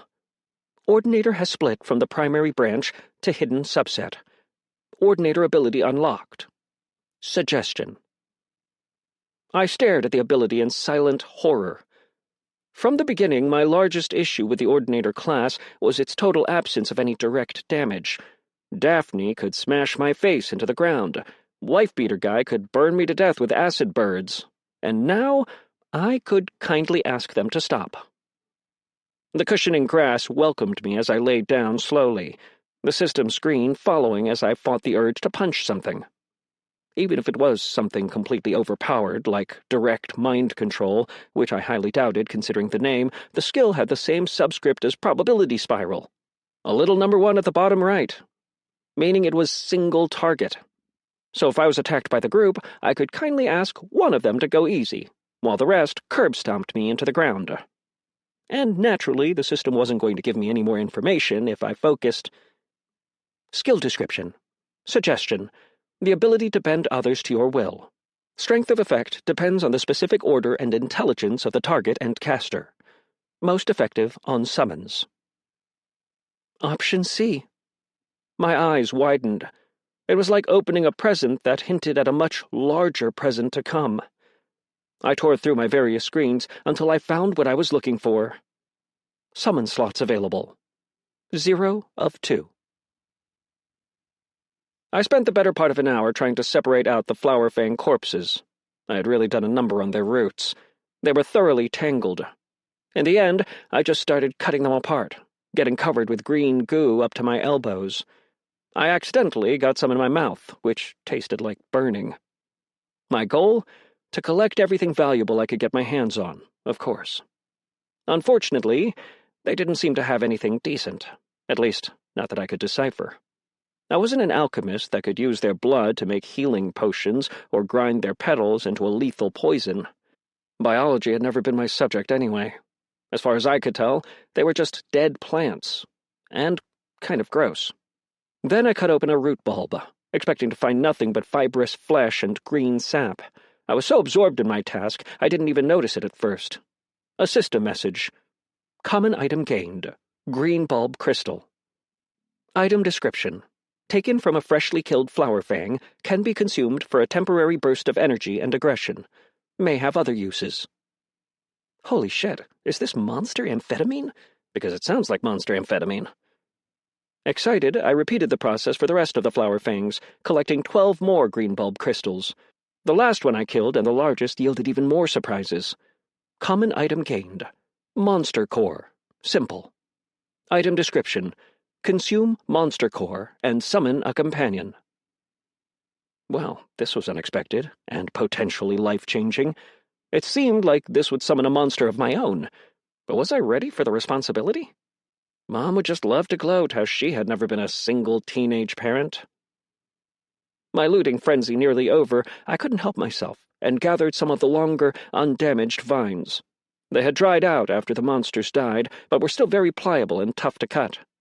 You never knew, they could come in handy for climbing or securing prisoners with. I was able to recover 15 of my bolts, with a few having broken and the others lost in the grass. The final item was actually the first, which I had ignored after killing the flower fang that had bit me. I found it in my system inventory grid while storing everything else, which was amazing, but quickly becoming filled. Coin of Achievement. Item description: a silver coin portraying graphic iconography of a flower fang being pierced by a dagger. So now it was on to the question of my level-up points and build. I had been playing it safe by spreading my points around, but maybe I should start focusing on something else. The hand in the shadows, huh? I definitely liked the idea of staying in the background with suggestion and having others fight for me. This might also help when it came to keeping other users from thinking I was one of them. Then again, the ranged manipulator role had been working pretty good so far. Once I got the hang of it, I had slaughtered those flower fangs. If it ain't broke, don't fix it. Regardless, I needed to see what I had to work with. I pulled up my character sheet and tweaked some of the settings more to my liking. Stats: Matt, level 5, strength 5, toughness 4, agility 6, intelligence 12, perception 7, will 6, companionship 1. Active title: Jaded Eye. Feats: Double Blind, Ordinator's Guile 1. Skills: Probability Spiral, level 6. Suggestion, level 1. One-handed, level 4. Stat points available, 6. Feat points available, 4. Salve, 352, minus 100 per week. With 6 points to work with, I could really change the way I was going about encounters. Of course, raising intelligence was just as critical as before and remained a focus, as both of my abilities keyed into it. Will, according to an otherwise vague tooltip, allowed better control over my summons. I guessed companionship might factor somehow, but wasn't willing to risk precious skill points over a hunch. Best to play it safe until I had more information. I placed 2 points in intelligence, 3 in will, and 1 in agility. I was torn on where to put the last point, but agility was invaluable when it came to direct combat. There were no ordinator perks available that had anything to do with summons. I picked 2 generic feats instead. It was easier now that I had an idea of what I was building toward. Awareness 1 opens a third eye, expands the user's peripheral vision significantly. While it lacks the more specific nature of later tiers, the user will often receive an early warning when a threat evades their perception. Stealth 1. Stalk your enemy from the shadows or a crowd. Taps into the user's agility, making them harder to detect. 40% increase to stealth. Applies to the user and any party members. I couldn't find anything that affected suggestion directly, so both selections were almost automatic. Stealth was paramount for both sneak attacks and getting an early read on a situation, not to mention running away unseen. I gotten lucky that the flower fangs were slow and weak to my tactics, and I knew better than to rely on my luck. If I was being honest, there might have been better choices, but not sticking out and being able to blend into the crowd was second nature to me, so this was a perfect fit. Awareness was, well, let's just be honest, it was copyright-friendly Spidey sense, and who in their right mind would turn down Spidey sense? My only concern, reading the description, was the off chance that it might, in a spat of system fuckery, open a literal third eye on my forehead. I did one last lap around the meadow to confirm the perimeter was secure in case I passed out, picking up another stray bolt I had missed, and hit the confirm button. My vision blurred as my body and mind changed as one. The pain was expected, but it still hit me like a truck. It had hurt before, but this was on another level. It felt like I was melting from the inside out. My throat went raw from screaming as I passed out. When I regained consciousness a few minutes later, I immediately felt restored. In fact, I felt 10 times better than before. Despite the memory of horrendous pain, a warm, trickling sense of accomplishment flooded my veins.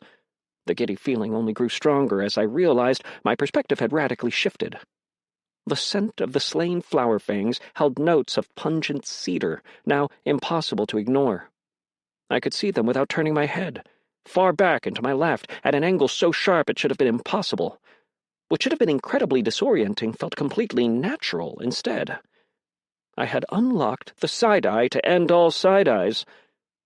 I did this. Me. I overcame an obstacle and earned this, and it was only going to get better.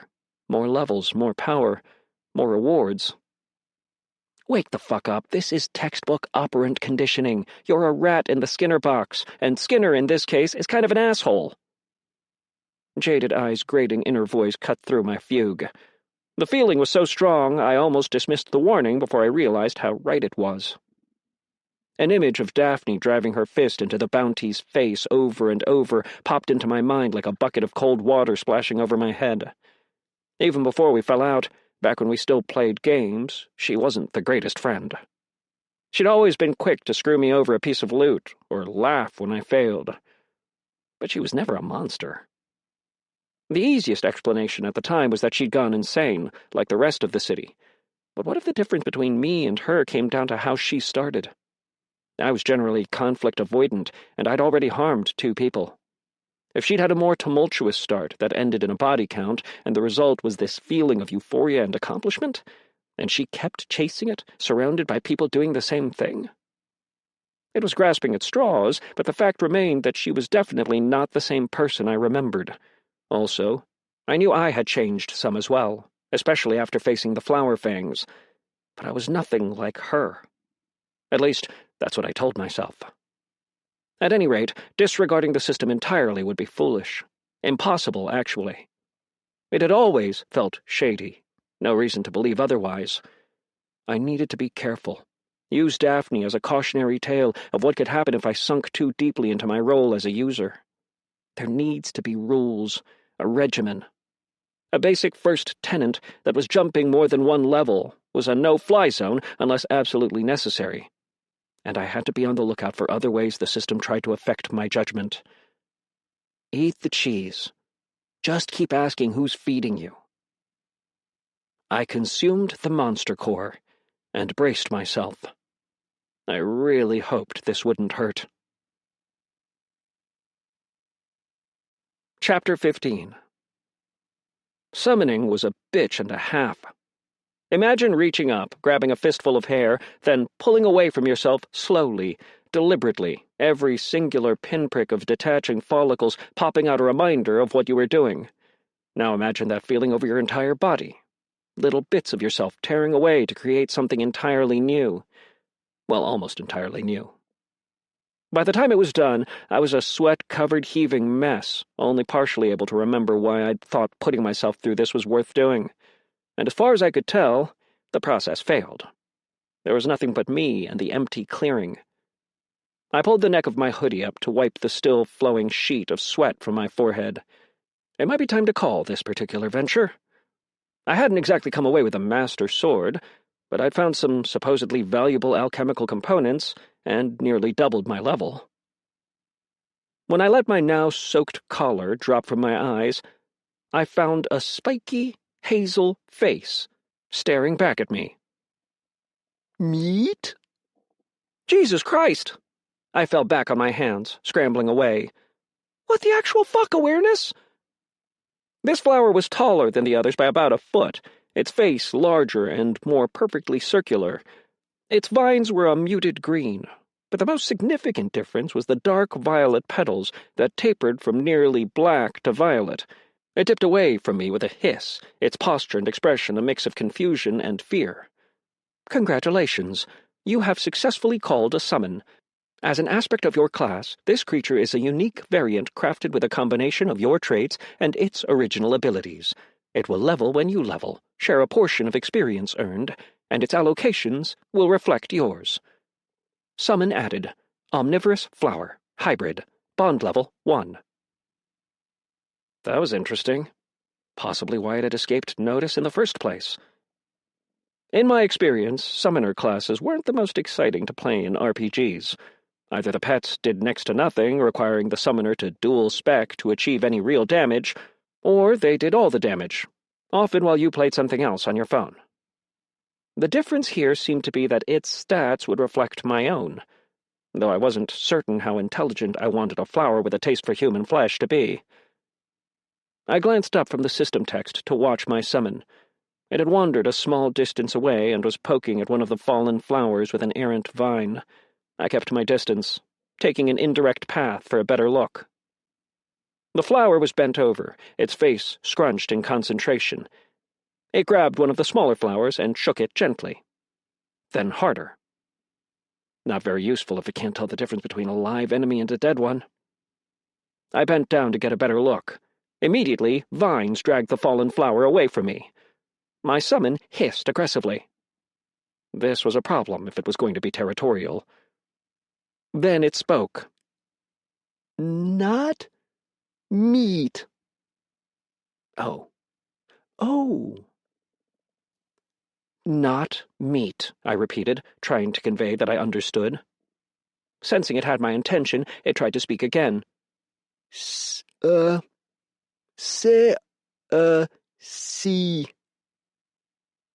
I recognized the issue immediately. S sounds are painstakingly difficult for those unaccustomed to using them. My sister struggled with them endlessly. But I also knew from personal experience how infuriating it was to have someone fill in the blanks from a stutter. It was better to let someone work it out for themselves. Still, if this enhanced speech was new, it might not even know how. I kept my voice low and calm, enunciating clearly. Focus on the words. Picture how they're shaped. Say them lightly. The flower didn't acknowledge my words, its face still a mask of concentration. I was considering how to break down what I just said into something more simple when it spoke. Seed mate. That was unfortunate. It was heavily implied, based on context alone, but I still found myself disappointed. The summon's memories weren't wiped. It likely still remembered the battle and how I'd killed its friends. "Are you going to try to kill me?" I asked, not expecting to get a straight answer. "Can't." The flower drooped a bit at the admission. "Can't or won't."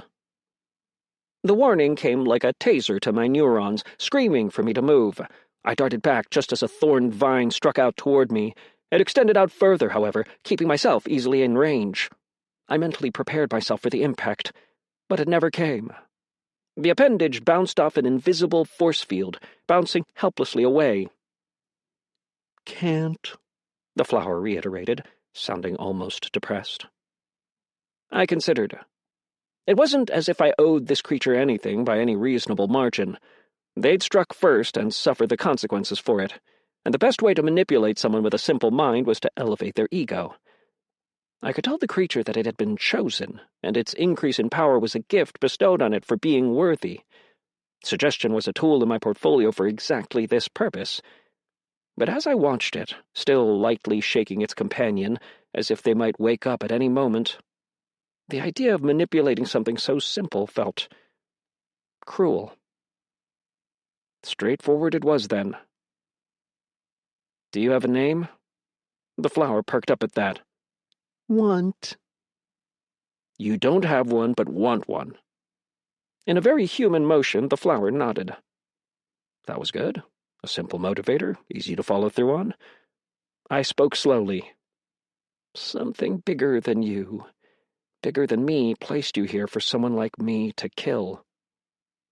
"Big meat?" the flower asked. "Big meat," I confirmed. It was close enough. No way was I going to try to explain the concept of a system to a helianthus.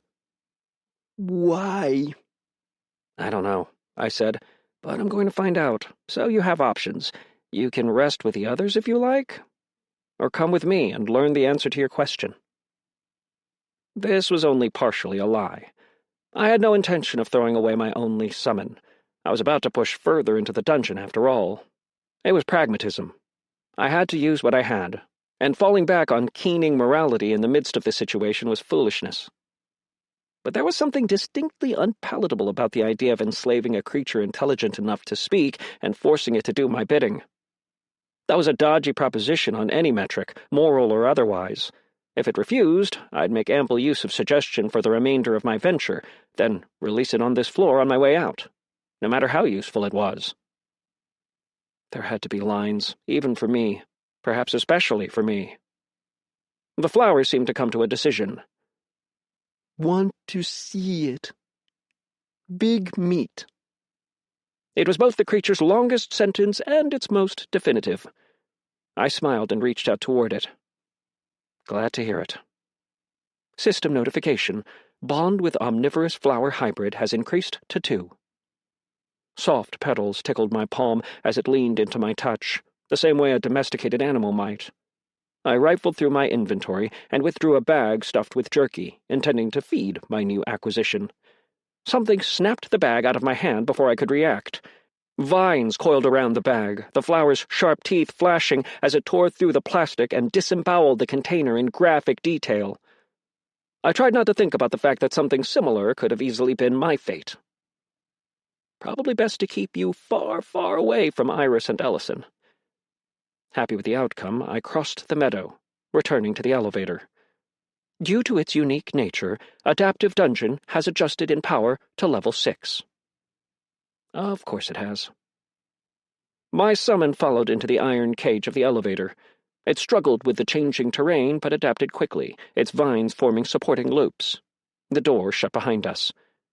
It stared up at me expectantly. Name? Oh, right.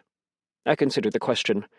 Flowers were hermaphroditic, but its voice read as vaguely female. Then I considered the rest of it. A carnivorous plant that would grow in both power and size with an unnatural fixation on meat? There was only one answer. Your name is Audrey. Audrey bobbed back and forth in delight as the elevator began to move, rising further into the abyss above. Chapter 16.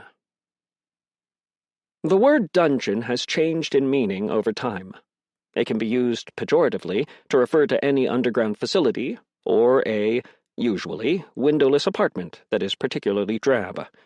It connotes something different for those of us in the gaming sphere, translating roughly to a dangerous place where I'll get an excessive amount of dopamine. Coincidentally, it means pretty much the same thing for our distant dopamine-seeking neighbors in the alt-romance orbit. But that's beside the point. Every modern definition interpretation of a dungeon lacks one important singular detail. A dungeon, in its original definition, is a cell. And you're not supposed to get out. A feeling of wrongness began to burrow deep in my gut not long after I stepped on the elevator. I had decided to go back to the lobby, a space I knew to be at least semi-safe, work with my summon in a safe environment to get an idea of what she was capable of. Without the press of a button, the chain rattled, and we began to rise. If given the option, my strange violet flower companion was still dancing to soundless music, celebrating her new name. We were going to have to do this fast. I had been jumped almost immediately on the last floor. Audrey? I am Audrey? She froze mid-dance as if caught doing something wrong. I need you to stay close to me. Don't attack anything until I give you a signal, I said quickly. The doors could open at any moment. Attack? Don't attack? Audrey asked. Damn, I didn't factor for how difficult it would be to discuss tactics. There were 2 options, neither of them ideal. I instinctively felt like I could banish her if need be. I had an undue amount of confidence I could bring her back as she was, either something from my raised intelligence or innate class knowledge of the skill itself. Or use the skill. Suggestion was far easier to use than my first ability. It wasn't quite reflexive. I still had to focus exclusively on my summon. Thoughts became pictures easily, and I began to transmit. I sent Audrey a series of images, the first of which was Audrey herself, running headlong into a camp full of goblins that surrounded her easily. It was possible to attach a feeling to these images, so I did, tagging it with a negative impression. Then I sent her a series of positive images.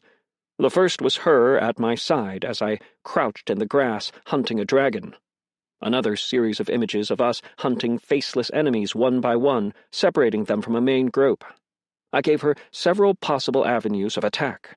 From above, below, basic ambushing tactics, as her movement speed, while quicker than her less evolved cousins, was still likely to be slower than a moderately quick biped. There was a flash of irritation and rejection sent back to me. Impatience. Hunger. She won't understand, damn it. The first tendrils of a panic attack dug quivering fingertips into the back of my neck. I swapped out Jaded Eye for Born Nihilist immediately, and the panic faded. It was less than ideal to lose the title's inherent trap-spotting ability before even seeing the new floor, but none of that mattered if I lost my shit now. A wave of calm washed over me. Think it through. You have tools. Communicate simply and succinctly. I took a deep breath, considering what would work best, then sent 2 quick images. On the first, Audrey was feasting on a single goblin, about to be clubbed by another goblin from behind. In the second, there was a pile of goblin bodies stacked high. Audrey sat at the top of the pile and gorged herself. I tagged it with a feeling of patience mingled with satisfaction, hoping the message was clear. By the end of it, my head spun, and I was dizzy and lightheaded. System notification. The class skill Suggestion has increased to level 2. System notification. The class skill Suggestion has increased to level 3. It continued like that until the skill reached level 5. All meat? Audrey asked. There was a note of wonder in her voice. Yes, I said. Then, after a moment, if it's not a human or made of valuable materials, check with me first. But you can have my share of anything we kill. Audrey made a cooing noise. I stepped closer to the edge of our moving cage, peering down into the infinite darkness until I saw a flicker of white below. The oil-covered woman was no longer visible, but I could still make out the oversized albino wolf that had taken up his entire cage. It was like watching a distant star, until it finally winked out. We ascended higher still. Unease grew in my gut.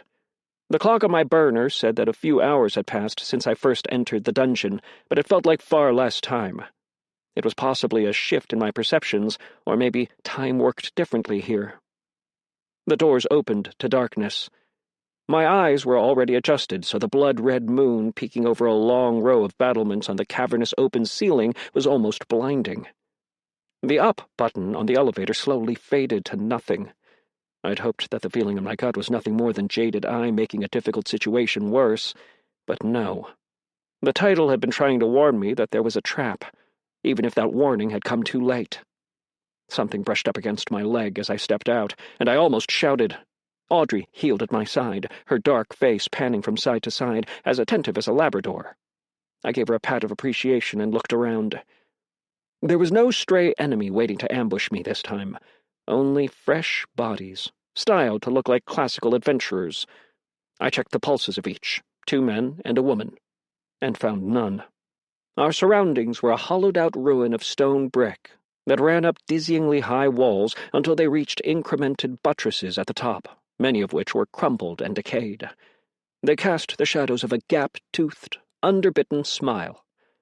The low, keening wail of a siren echoed off the walls, rising in pitch and increasing in number until there were a dozen hungry repetitions shrieking upward. I was barraged with a series of images. Bipedal, mangy beasts that looked more hyena than dog, tearing into the sunflowers on the previous floor. Gnolls. A view partially obscured from beneath a layer of dirt as the gnolls tore apart 3 different pairs of conjoined flowers. Fear. Hate. I stumbled away from Audrey, swiping through my menus, one mental pause away from dismissing her. The flower stared back at me, shivering. You inherited suggestion. Not only that, but she'd used it almost exactly the way I had. She'd learned from me, without me having to explain anything. Another round of howls went up, sending goose flesh down my arms. Whatever I decided to do, it needed to be done in seconds. Safest option short-term is to dismiss her. This is a dangerous situation, and anything that fucks with my mind is an absolute no-go. On second thought, she used it on me exactly the way I used it on her, more to communicate than to manipulate. More importantly, I didn't get any bleed from the emotions she attached. I knew they were there, but they didn't affect me. I'm scared, but not angry whatsoever. It was a serious, potentially crippling issue if I ever acquired a summon more intelligent than me. But Audrey only received a fraction of my points. I looked away from the dismissal prompt to find that the flower in question was gone. Another mental image came to me of a lone knoll, relieving itself in the corner of the remains of a ruined tower. Anticipation. Excitement. I darted in the direction of the prompt, a dozen yards before me. It was a good catch. He was out of sight in a shadowy area, difficult to see even with my expanded vision. If I'd simply moved toward the howls, I might have missed him. Audrey had done well to check the perimeter, but if she struck without me, we'd be up to our necks in seconds. Moving as silently as I could, I unsheathed my knife, rounded the corner, and saw the knoll. The creature was beastly, only about a head shorter than me, and thinly furred. Patches of pink skin bared by mange were clearly visible throughout its light orange pelt, and its thick, unclad feet resembled the paws of a bear. A short, gladius-style blade balanced against a nearby wall, point down. Where is she? I saw her, clinging to a crack in the ceiling, poised above the knoll. A strand of saliva hung from her mouth. I was about to call her back to me when the knoll started to turn around. His organs were still highlighted from my dagger's effect. Similar vitals to humans. No others nearby. Unarmed target. No retreat up the elevator. Could easily alert the others. I sent a single mental prompt to Audrey. Take him. And rushed forward with my knife. Chapter 17. Audrey dropped from the ceiling like a woodsman's trap, vines snaring the knoll's neck. The beast let out a muted yelp as the thorns in her tightening vines dug in, and my summon bit into the side of his head. Her teeth too shallow to reach anything vital. But Audrey's vines didn't tighten fast enough, and I saw him turn his head, trying to bark out a panicked warning. Suggestion flared in my mind as I ran toward him, firing off an image of thorny vines shoving their way into his mouth the moment he opened it, imbuing as much fear and panic into the image as I could muster. The knoll's eyes widened, and his mouth snapped shut. He strained to reach the sword leaning against the wall first, but the vines snapped him back. A grunt emitted from his still-closed mouth. There was an overwhelming stench of piss and liquor as I passed a dozen discarded bottles. He held out his furred, three-fingered hands defensively as I closed ground. What's the target? Need to kill him quickly, quietly. Heart's too iffy. Audrey's vines are covering his neck.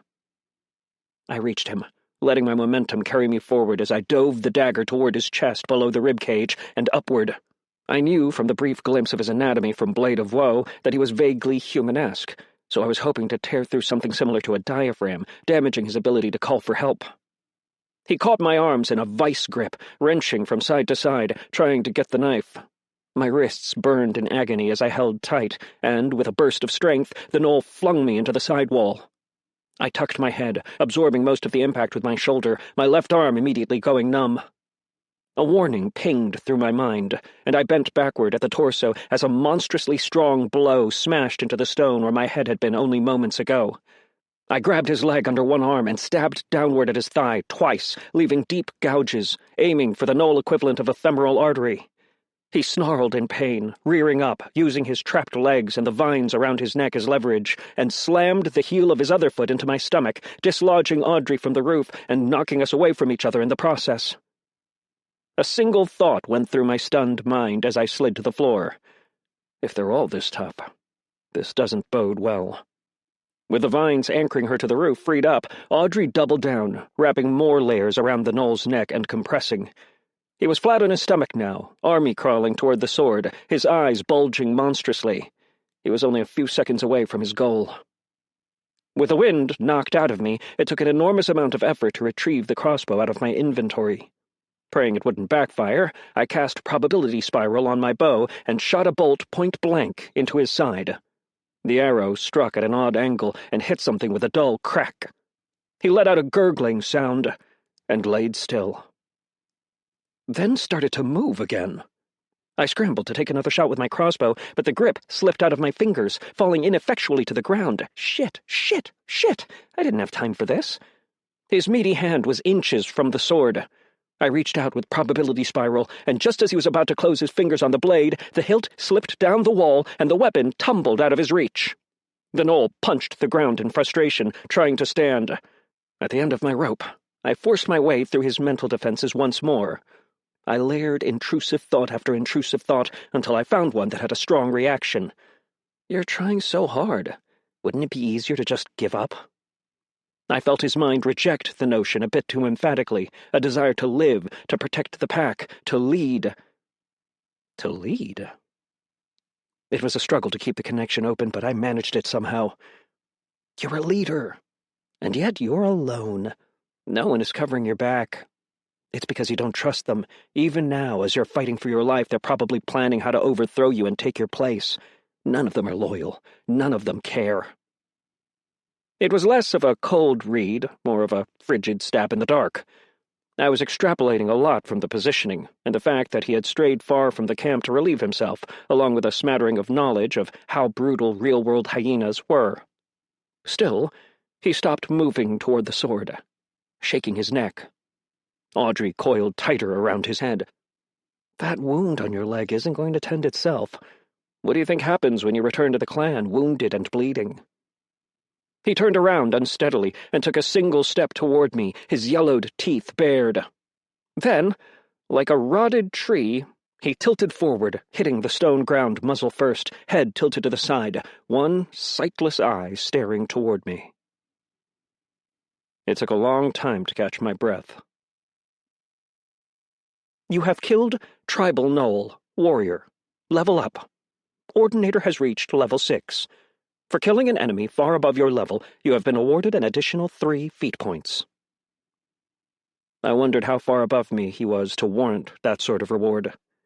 In the process, I had to remind myself that the system not caring if I died was not the same as actively trying to kill me. Slowly, the panic faded. This was an adaptive dungeon, and while some parts of it simply leveled as the user did, it was in many ways tailored to me. Theoretically, I could do this, and it probably locked me in here because it wanted me to finish the floor. I wasn't confident why that was what it wanted, but it was the best I could come up with. Because if the elevator was available, I might have left. The fight with the gnoll had disturbed me. Something made it different from the encounters on the previous floor.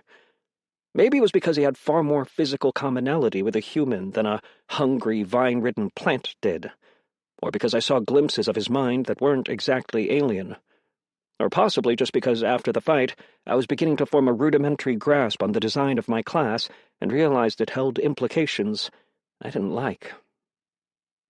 If the option to leave was available, I'd be seriously considering it. I needed to think. Retreat. Sell the shit I didn't need, find a cleaner, less dangerous way to level, and perhaps eventually come back. The dungeon would adapt to my level, but having more options and abilities would still make this relatively easier. The cackling gnolls were still lounging around the campfire.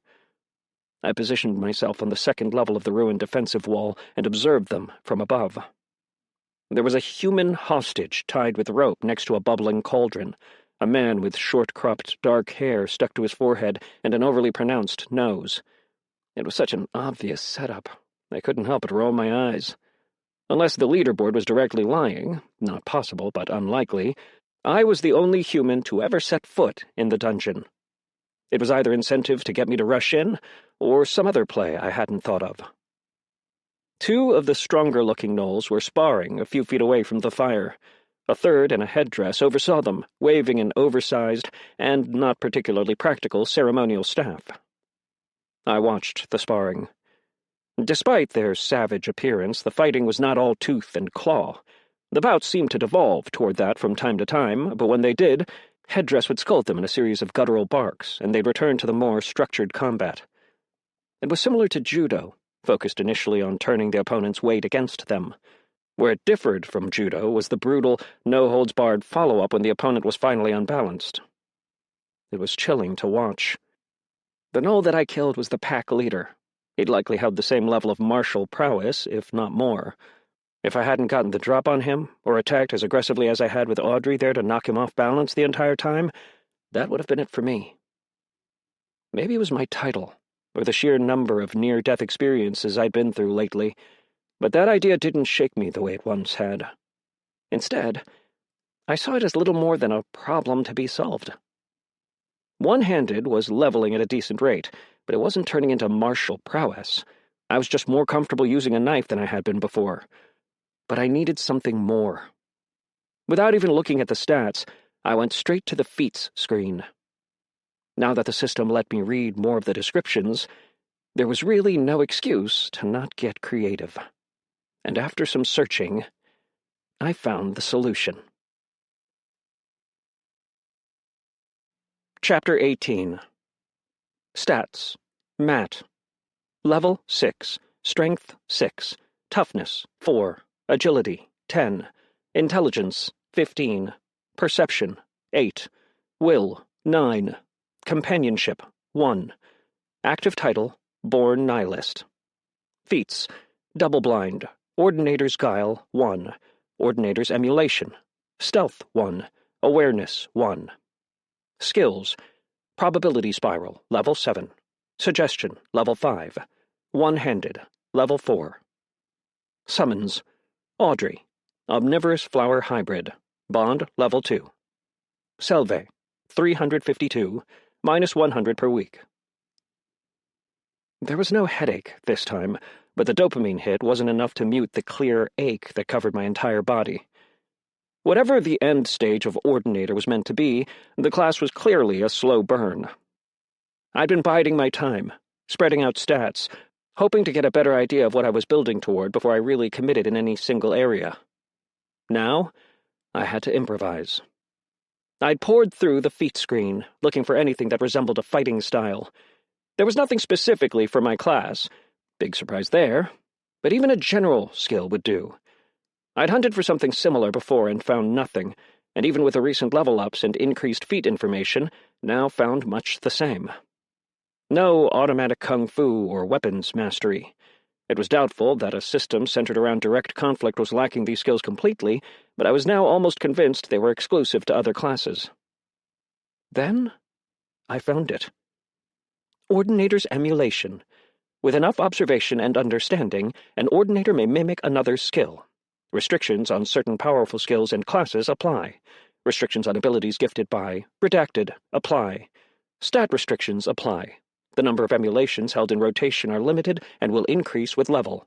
Any acquisitions will be less powerful than their original, but can be consolidated when a high enough understanding is achieved. Unique interaction with double-blind. My eyes widened. As a rule, any ability without many restrictions was the inevitable result of a game designer's effort to keep it from being completely broken. And for good reason. The feat itself was almost as much of a game-changer as my first perk. Forget the gnolls. I could eventually actively round out my abilities with bits and pieces from other users, with more flexibility as my level climbed. Granted, it wasn't complete bullshit. It specifically said, with enough observation and understanding, so it wasn't like I could see something once and immediately replicate it. Understanding an ability when I had no idea how it worked would be difficult. Something as useful as Kinsley's doors was probably on the restricted list, and putting myself in a position where I could actively observe other users was a significant problem. Damn. I had countless questions on how it worked, and what exactly constituted understanding, not to mention, what was the system protecting to the point it would redact a name in the description? There was also the unique interaction with double-blind to consider. None of that changed that it was an insta-pick. For now, though, I needed to focus on surviving this floor of the dungeon. Spending 4 points on agility was a natural conclusion. Raising strength, another point, was almost physically painful, but I couldn't take the stat restriction warning lightly. The gnoll's fighting style looked relatively light on brute force. Below, a gnoll barked something that sounded vaguely like a question. I held my breath. Had they noticed the pack leader was missing? The knoll across from him made an empty-handed motion miming drinking from a bottle, and the entire group exploded in a series of yips, not unlike laughter. Your time is limited. They'll realize something is wrong soon enough. Make the most of it. The gnolls never tried to cook the human. Set up indeed. Hours later, I had yet to acquire an emulation of their fighting skill. I thought I already understood it to some extent, recognizing its similarities to certain human martial arts. Maybe if I'd actually had a background in any of them, that would have mattered. But the bar for emulation was clearly set higher. It wasn't pointless, though. As I watched them attack and defend, the patterns became definable. I could almost predict what they were going to do before they did it. A vivid image of a half-eaten gnoll, recognizable as the pack leader, flashed into my mind. Irritation, hunger. Audrey stared up at me, stared at the tower where the dead leader lay, then back at me. Soon. Patience, I sent back. She ruffled her petals and lay down, pointedly looking away. A fortunate side effect of watching the gnolls so closely was that I was beginning to get an idea of the hierarchy. There were 6 of them in total. Headdress Gnoll, who wore a white tribal mask with red markings, was the highest ranking, followed by 2 bruisers that took most of their time fighting, one with a clipped ear, the other with reddish hair. 3 smaller gnolls filled up the rest of the ranks. They weren't constantly sparring, so I'd raised suggestion 3 levels over the last few hours, though progress slowed down significantly at level 8. Headdress was now painstakingly aware of every mistake the 2 large bruisers made, and his barks grew more feral over time. The 2 bruisers pushed themselves harder, and all the while I stoked their resentment of both Headdress and each other. The runts both had a clear inferiority complex to the bruisers, and a natural camaraderie with each other. I turned their envy toward the clip-eared bruiser, who seemed the rougher of the 2, highlighting every slight.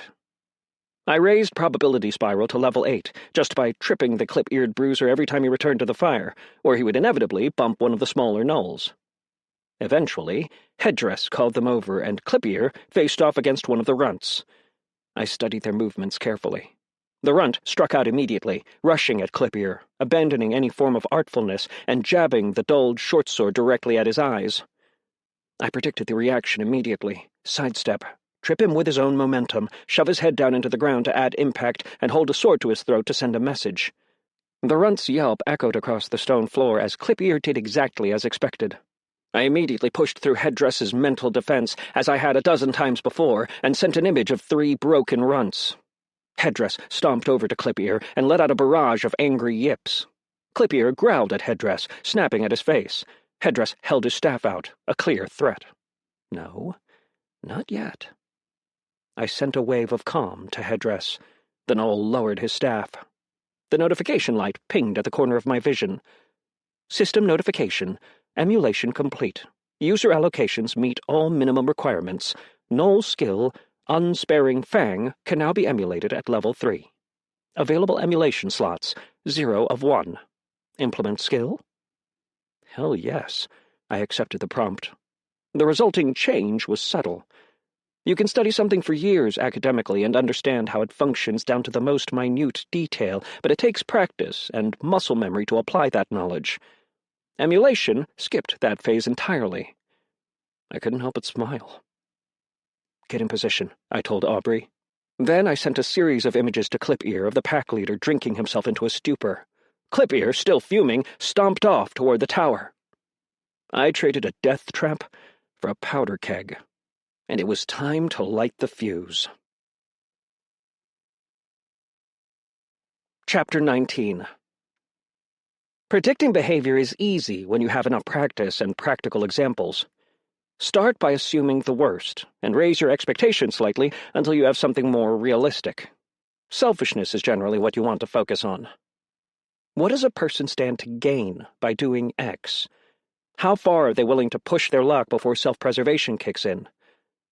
I'd been muting Headdress's sense of self-preservation with anger and irritation toward the clip-eared bruiser for the last few hours. Now it was time to dial that white noise way back. Clip-ear was closing in on the dead packmaster, his sparse leather armor rippling across canine muscle. Conveniently, he looked angry enough to kill someone. I made sure Headdress noticed, with images tied to anxiety. If Clip-Ear, clearly the strongest of the group, made a play for dominance and won, he would lose his position, probably be humiliated, and the big knoll sure seemed to be moving with purpose. Headdress scurried across the stone floor of the hollowed-out castle to catch up. He's closing too quickly. I extended my arm, using my fingers as guidelines, targeting probability spiral at his feet. Headdress Knoll tripped at the foot of the stairs and caught himself with a pained grunt. I watched as Clip-Ear entered the tower. If I was estimating correctly, he'd reached the tower a full 30 seconds before Headdress did.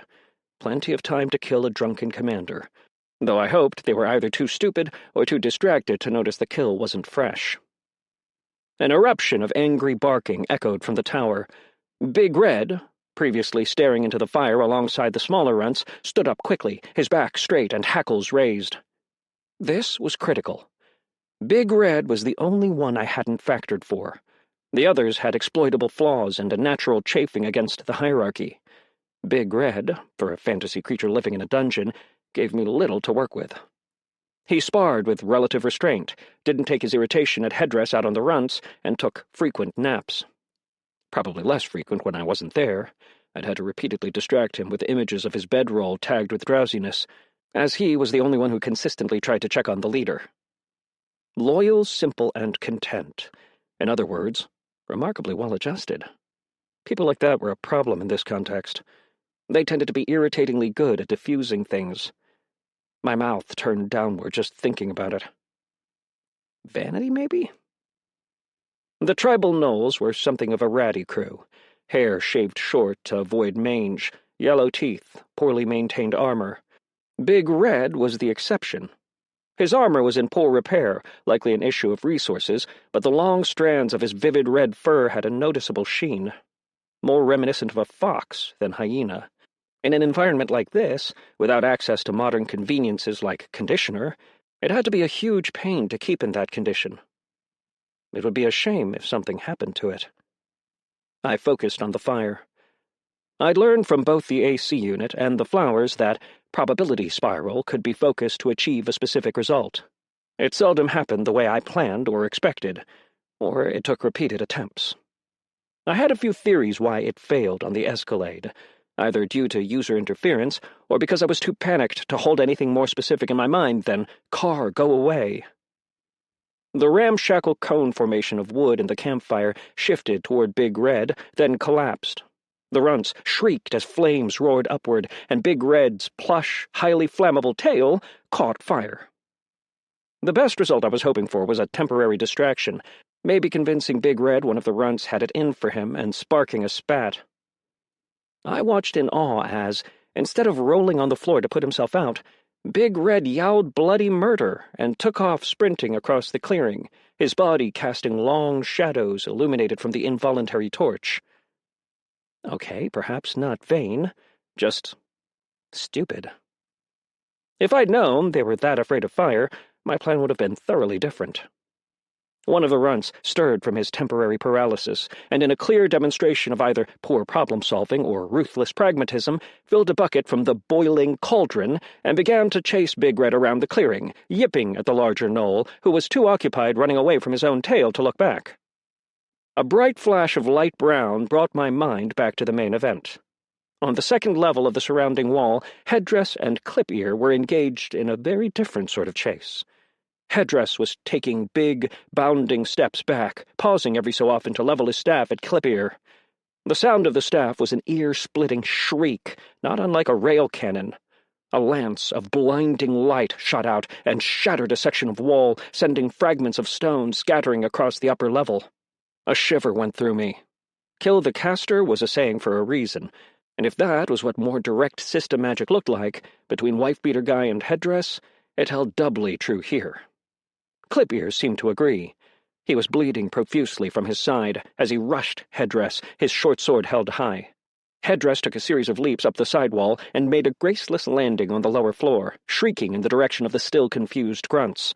They stood quickly, their faces masks of anticipation, as they tag-teamed Clip-Ear with their short swords, rotating around him, one at his front, the other at his back. An image flashed in my mind of Big Red. The gnoll had finally succumbed to basic fire safety and was rolling around fervently on the ground. Now? Audrey's message felt more like a question. "No," I sent back quickly. She was anything but a normal plant, but she was still plant-like. I assumed fire was still a serious hazard for her. The runt with the boiling bucket of water was a significant distance away, but closing fast. I sent Audrey a quick mental picture of him and the instruction to move when I did. Then I dropped from the second floor with a grunt and ran. I could feel the difference the agility made. There was a brief stint in my middle teens when I'd picked up jogging for a few months, and I'd never felt the air tear by me the way it was now. I looped around, giving the bound and blindfolded man still tied up by the campfire a wide berth. I glanced at him as I passed. It was an obvious trap. I was the first to set foot in here, according to the leaderboard, so any other humans were either system-created or another creature mimicking a human. And in the split second before I turned my head away, I saw the ink. A terribly penned rendition of Ozzy Osbourne stared out at me from his neck, misaligned eyes watching as I passed. It was a terrible tattoo, and it was the specificity of the tattoo in the context of an all-too-generic setup that gave me pause. One of two possibilities. This is an extremely convoluted trap, or that's a real fucking person. Don't have time to think about it. Need to focus. With a fight between the runts, clip-ear, and headdress still raging in the upper end of the courtyard, I made the last few strides to the remaining outliers. The runt with a bucket upended it on Big Red. There was a sizzling noise that wasn't just the sound of quenching fire. The big gnoll yowled and took a swipe at the runt. Taking a step back, confused, the runt shifted enough to see me. "Now!" I signaled Audrey. Twin vines struck out from the shadow, wrapping around the runt's legs and whipping him off his feet. Supine, Big Red pushed up on his elbows in alarm. If the damage to his lower body wasn't sufficient, he'd be standing soon. I knew what to do as if I'd done it 1,000 times before. I leapt and brought my legs forward, knees colliding with his back, the momentum of the blow driving the air from his lungs in a grunting whoosh, followed by a crack as I grabbed his shoulders and rode him down into the snow. Blade of Woe gave me a clear target in the form of his oblong, glowing heart. I stabbed down into it and twisted the blade. After a shudder, Big Red went still. Audrey was enthusiastically digging into the runt, who was protesting a bit too loudly. I dragged myself up and held my hand crossbow to his head, ending his suffering. The violet light in the corner of my vision pinged several times, coinciding with an angry roar. Fuck.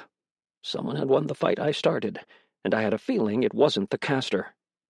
I pressed myself up against the wall behind a pillar, peeking between the gaps. Clip-ear was covered in blood. One of his eyes was nothing but a ruined crater. Something tapped my shoulder, and I jumped. The leafy form of my summon was up above me, hanging on the stone railing of the second floor. A thorned vine extended down to me as a rope. No choice. If I stayed here, Clip-ear would find me. But this was going to suck. I raised my right arm and braced. Thorns tore through my palm as Audrey lifted me up to the banister. I left a smear of blood behind as I crawled over. When I turned back to the central area, I found that the worst possible scenario had come to pass. Whoever or whatever the prisoner was had gotten free of his bonds and was fiddling with his blindfold. Not good. I couldn't let myself be seen. If he was a user, I was screwed if I interfered. If it was some sort of trap, it would reveal itself shortly. But if he was a civilian the system had thrown in here to fuck with me? Did you learn nothing from Daphne? Clip-ear headed straight for the prisoner, Gladius held in a blood-drenched hand. He roared. I made a decision. Chapter 20. If he's fake, which tracks because how would he even get on this floor with no ranking on the leaderboard, that's bad for you. If he's a user, it's worse for you. Even if you knew with 100% certainty he was a civilian with no ties to any of this, what would you even do? Run in there and play hero? The image flashed in my mind, as it had thousands of times before, watching through a frame of dusty blinds as my father's police cruiser pulled up in front of the house down the street. It always stopped there, with me waiting endlessly for him to emerge. It never showed what happened after. My long walk, barefoot down the asphalt, the many neighbors who emerged, dithering to each other as I drew closer to a door left wide open. Yeah, That really worked out for him. There's literally only one option here. Bide your time. Clip ear's bleeding heavily, and the longer you wait, the easier it's going to be. Ozzy, as I'd come to think of him, had no real definable characteristics besides the tattoo. His hair was short and dirtied, matted with sweat. I watched him run to the end of the yard, rubbing his wrists frantically, trying to get feeling back. He was looking back so much he ran into the dilapidated wall, impacting against it painfully. Shit! Shit! Shit! His voice echoed across the yard. The clip-eared knoll wasn't moving quickly, more savoring the moment while closing distance, his massive stride bringing him ever closer, positioning himself so he slowly drove his prey into a corner. Audrey tugged on the tail of my hoodie, sending a flash of irritation. Taking our meat. He's not meat, he's a person. I cut myself off, annoyed with the mistake. Humanizing the person I was trying to distance myself from was only going to make this difficult. The mistake I made with Daphne was judging the situation at face value. Even when you took the personal relationship out of it, the strong beating on the weak was always going to send one very specific image. Despite the myriad of variables, the number of dead users that likely responded to the bounty, how raging and angry Daphne was. But the picture here was clear. Clip-ear, in a series of deductions so incompetent it was impossible to understand how he'd arrived at the conclusion besides blindly narrowing it down, clearly blamed Ozzy for the state of the Knoll camp. Damage I had caused. A bright flash of light drew my attention. Clip-ear was reeling back, furred hand clasping his face as the man juked around him, evading his spot in the corner and making a break for it. I frowned. Flash bomb? His hands were bound. He's wearing rags. There's no way he had that on him. Jesus, fuck, that's bright. Don't know who killed your friend, Stompy, but it wasn't me. He had a vaguely Australian accent. Ozzy placed his hand out in front of him, and another flash illuminated every shadow in the courtyard. Orange embers seared Clip-ear's fur as he held a hand over his face. My eyes watered from the strain of it, then narrowed. User. No question. The man's expression was a mask of panic as he stared at his hand, then back at the recovering Knoll. Okay, that's not doing shit. I shadowed, parallel to Ozzy, at my place on the second level as he ran back toward the far end, noting his gasping breaths. The lack of familiarity with his abilities, the increased fatigue. Ozzy was definitely a user, but he was a new one. Clip-ear followed at the same deliberate pace, orange embers accenting his already ruined dark coat, glowing ever brighter. Ozzy scooped up a short sword from the ground and took the stairs 2 at a time, nearly toppling over before he crested them, immediately spotting the chained lift. He bolted inside. Buttons, or a lever, or something. I caught the last half of what he was saying. It's coming! Can anyone hear me up there? If you can hear me, send the cage up! A laugh echoed out of the elevator until it became a sob. I don't know what's happening. This has to be a nightmare. I don't belong here. Help me, please. I didn't have to ask if the system would do that. The price of a human life was a suit of armor, a crossbow, and a few weeks of groceries. Suffice it to say, it didn't value as much. Tears streamed down Ozzy's face. Either he was the best-acted NPC I'd ever seen, or he was real. This changes nothing, Born Nihilist whispered to me. No.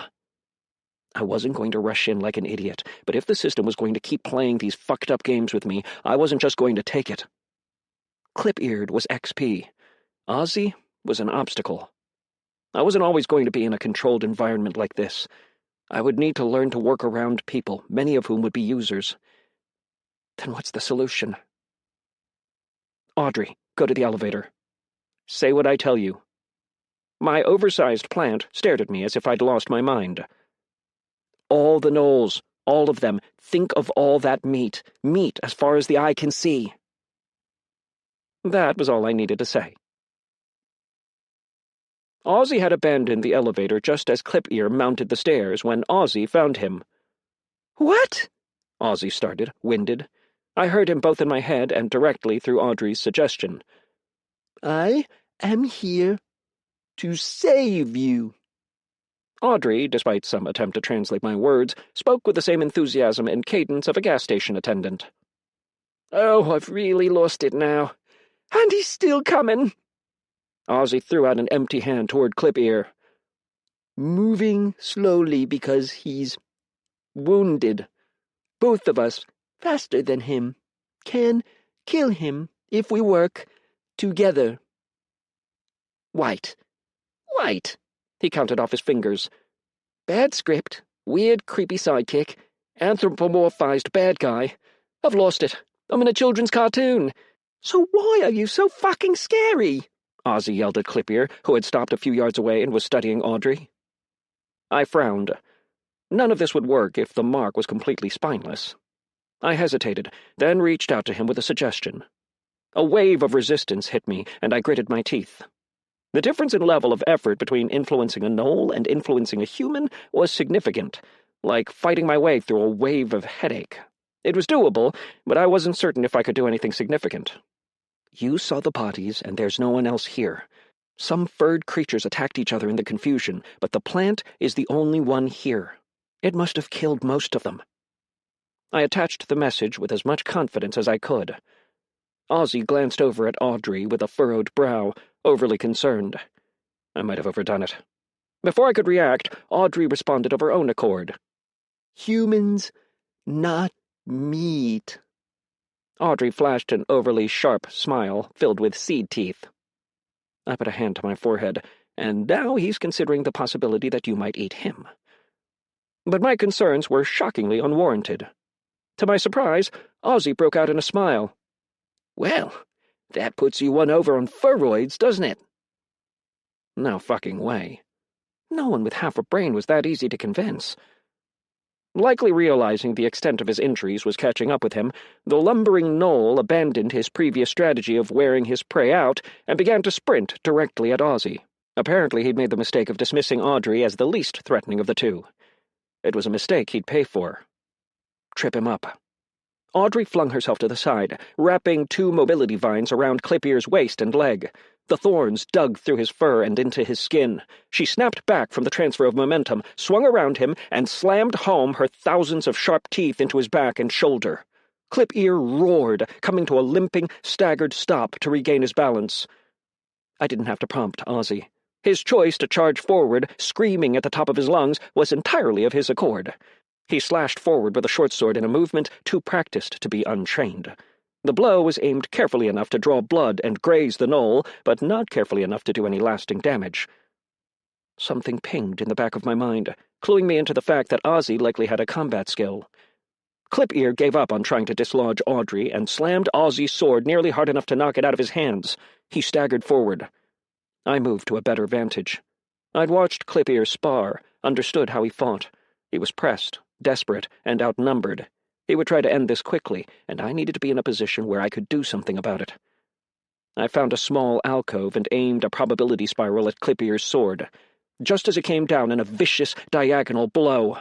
The blade missed, sinking an inch into the crumbled stone from force alone. Audrey was still tearing into Clip-Ear's shoulder and must have hit a nerve. With another angry, spittle-flecked roar, the gnoll reached up and grabbed her, tearing Audrey and her vines free with the same force one might use to tear off a ripcord. I went through the considerable effort of forcing suggestion through with a message to use his ability and blind the gnoll. Instead, Ozzy lowered his blade. "No, you idiot! Blind him from a distance!" I wanted to scream. Clip-Ear readied for the attack. The whole point of the unsparing fang was giving your opponent enough rope to hang themselves with. And if Ozzy ran in and attacked now that the gnoll was free of Audrey? Ozzy was about to swing. I looked around for anything I could use, anything I could spiral in Ozzy's favor. It was pointless. He was moving too quickly. At the last possible moment, Ozzy changed stance from a low-aiming stab to a wide swing. His sword landed flush against the gnoll's, slamming it aside. Clip-Ear pivoted, his gauntlet slamming into Ozzy's face. The same second the man's glowing free hand clasped onto the top half of Clip-Ear's face. Light consumed the battlefield. When my eyes readjusted, I saw Clip-Ear staggering backward, his face burned black, 2 smoking craters where his eyes used to be. It took me a second to understand why Ozzy had taken such a massive risk. When Clippier dislodged Audrey, he had thrown the unanchored flower fang behind him and to the left. She would have been blinded. By holding his hand directly onto the target, he limited the radius in using it the way he did. I was slightly stunned. Ozzy shook out his offhand, then rubbed his jaw as he crossed the distance. "Sorry, mate. Probably best to put you in pasture." With a careful, two-handed swing, the last of the gnolls died. Adaptive Dungeon, 3rd floor, has been cleared. XP reward, M. Congratulations! Your party is the first to clear this floor of the Adaptive Dungeon. You are currently ranked 1st on the leaderboard. System error. Username not found. Placeholder will be used. User, ? Class, ? Level, ? User, Brett. Class, Dual Singer. Level, 3. Bonus reward, +2 to willpower. What the hell is all this nonsense? Ozzy, proper name Brett, was doing the typical eye-flicking, swiping at invisible screens motion I knew all too well. If this was his first time exploring the various screens, and, God forbid, leveling, we were going to be here for a while. I moved back into the shadows, sticking my head into the lift to ensure the buttons had returned. They had, alongside a black metal panel that looked strangely out of place for an iron cage, showing numbers 1 through 4. Actually, I just realized I don't bloody care. How do we get out of here? Brett's voice rang across the clearing. Audrey said something indistinguishable. Now that you mention it, I'm starving. What do you have? There was a ripping noise like tearing fur, followed by the sound of a grown man gagging and a muttered, "Never mind." Brett seemed normal. Normal being a relative term. Who knew what he was actually like? But not enough time had passed for the system to screw with him. I'd have Audrey guide him to the doors, and subsequently, well, it was time to see exactly what kinds of treasures tribal gnolls hid away. Chapter 21. How did you get here? Audrey sent a flash of irritation at me, even as she conveyed my words in her nasally, stilted tone. She was clearly unhappy to have her binge interrupted, but Brett had intended to leave, and I needed more information. Brett was leaning against the wall near the elevator, constantly checking to ensure the newly appeared buttons were still there. A tribal gnoll's gladius hung from his hip, the same one he'd used to slay the clip-eared gnoll, and as far as I was concerned, he'd earned it. Brett crouched down to talk to my summon on her level, his hideous neck tattoo still holding vigilant watch. Dunno. Had a crazy dream. Lots of questions about philosopher kings and shit. Kind of out there for me. Haven't done much philosophy since college. He glanced at Audrey with amusement then. Might still be dreaming. I'm chatting about college with a plant. Haven't done that since college either. Feels real. But maybe it's not. Interesting. The philosopher king, a then concept of a more knowledgeable, well-thought-out leader originally explored in Plato's Republic, and apart from the fact that they were both relatively well-known philosophical topics, had as much in common with the trolley problem as sliced bread to a beached whale, unless you wanted to really get into the weeds. What was important was that Brett's question had likely been entirely different. Different person, different questions, different class. Did you choose, or did they choose for you? Brett's nose wrinkled. They chose for me. All things I think I would have said, but some were totally off the mark, you know? So, that part was the same for him as it was for me. Audrey shook her head. It is real. The sooner you accept that, the better. Brett pointed above them. Toto, I'm no expert, but the stars aren't that clear where I live. Pretty sure we're not in Texas anymore. Acceptance is one thing, but I have no clue what to do. I thought about it. He clearly had some natural ability, and possibly a special class. The leaderboard had showed him as a dual singer. The worst outcome for me was if, upon leaving, Brett fell immediately into the hands of Daphne's group, or someone worse. Dallas is there. 1st floor. Some people still normal. Others like you. Many of them dangerous. Brett looked confused. then down at himself in realization. "Oh, it's all gone fucky then." He glanced at Audrey, gave her a wide smile. "Want to come with me? I know I made that sidekick crack earlier, but you can handle yourself, and you saved my life to begin with." Audrey sent me a flash of alarm. I sent her back a wave of calm and tried to think of what to say to get the message to Brett. "This is my home. Please don't tell others that I'm here. I stay, you go. No following," Audrey said, motioning to the elevator. It only occurred to me belatedly that I stole the final half of that line. But Brett didn't catch it. If anything, he looked a little sad. "I'll take your secret to my grave, little flower friend. Stay safe. Enjoy your dinner." He looked a little queasy as he stepped into the iron cage and waved goodbye to Audrey, who waggled a thorned vine back and forth in return. As soon as Brett disappeared, an image of a half-eaten knoll flashed in my mind. Hungry. Well, despite my stomach gurgling loud enough through the previous exchange that I feared Brett might hear it, now I definitely wasn't. Still, Audrey had been incredibly useful. I left my spot in the shadows and crossed over to her, patting her gently on the head. "You learned and applied almost everything I taught you, but be more patient. If that encounter with the pack leader went badly, we probably wouldn't be having this conversation. Still, you did well." I'd be lying if I said that the thought of Audrey eating gnolls, who were stupid but no less so than primitive humans, didn't make me queasy, but I'd explicitly bribed her to the contrary. "Be careful not to damage their gear, but go for it." Audrey slithered away, chanting meat to herself, and I couldn't help but shake my head. If I was right, and PvP became unavoidable, I'd need to start packing extra food for her. And buying it, for that matter.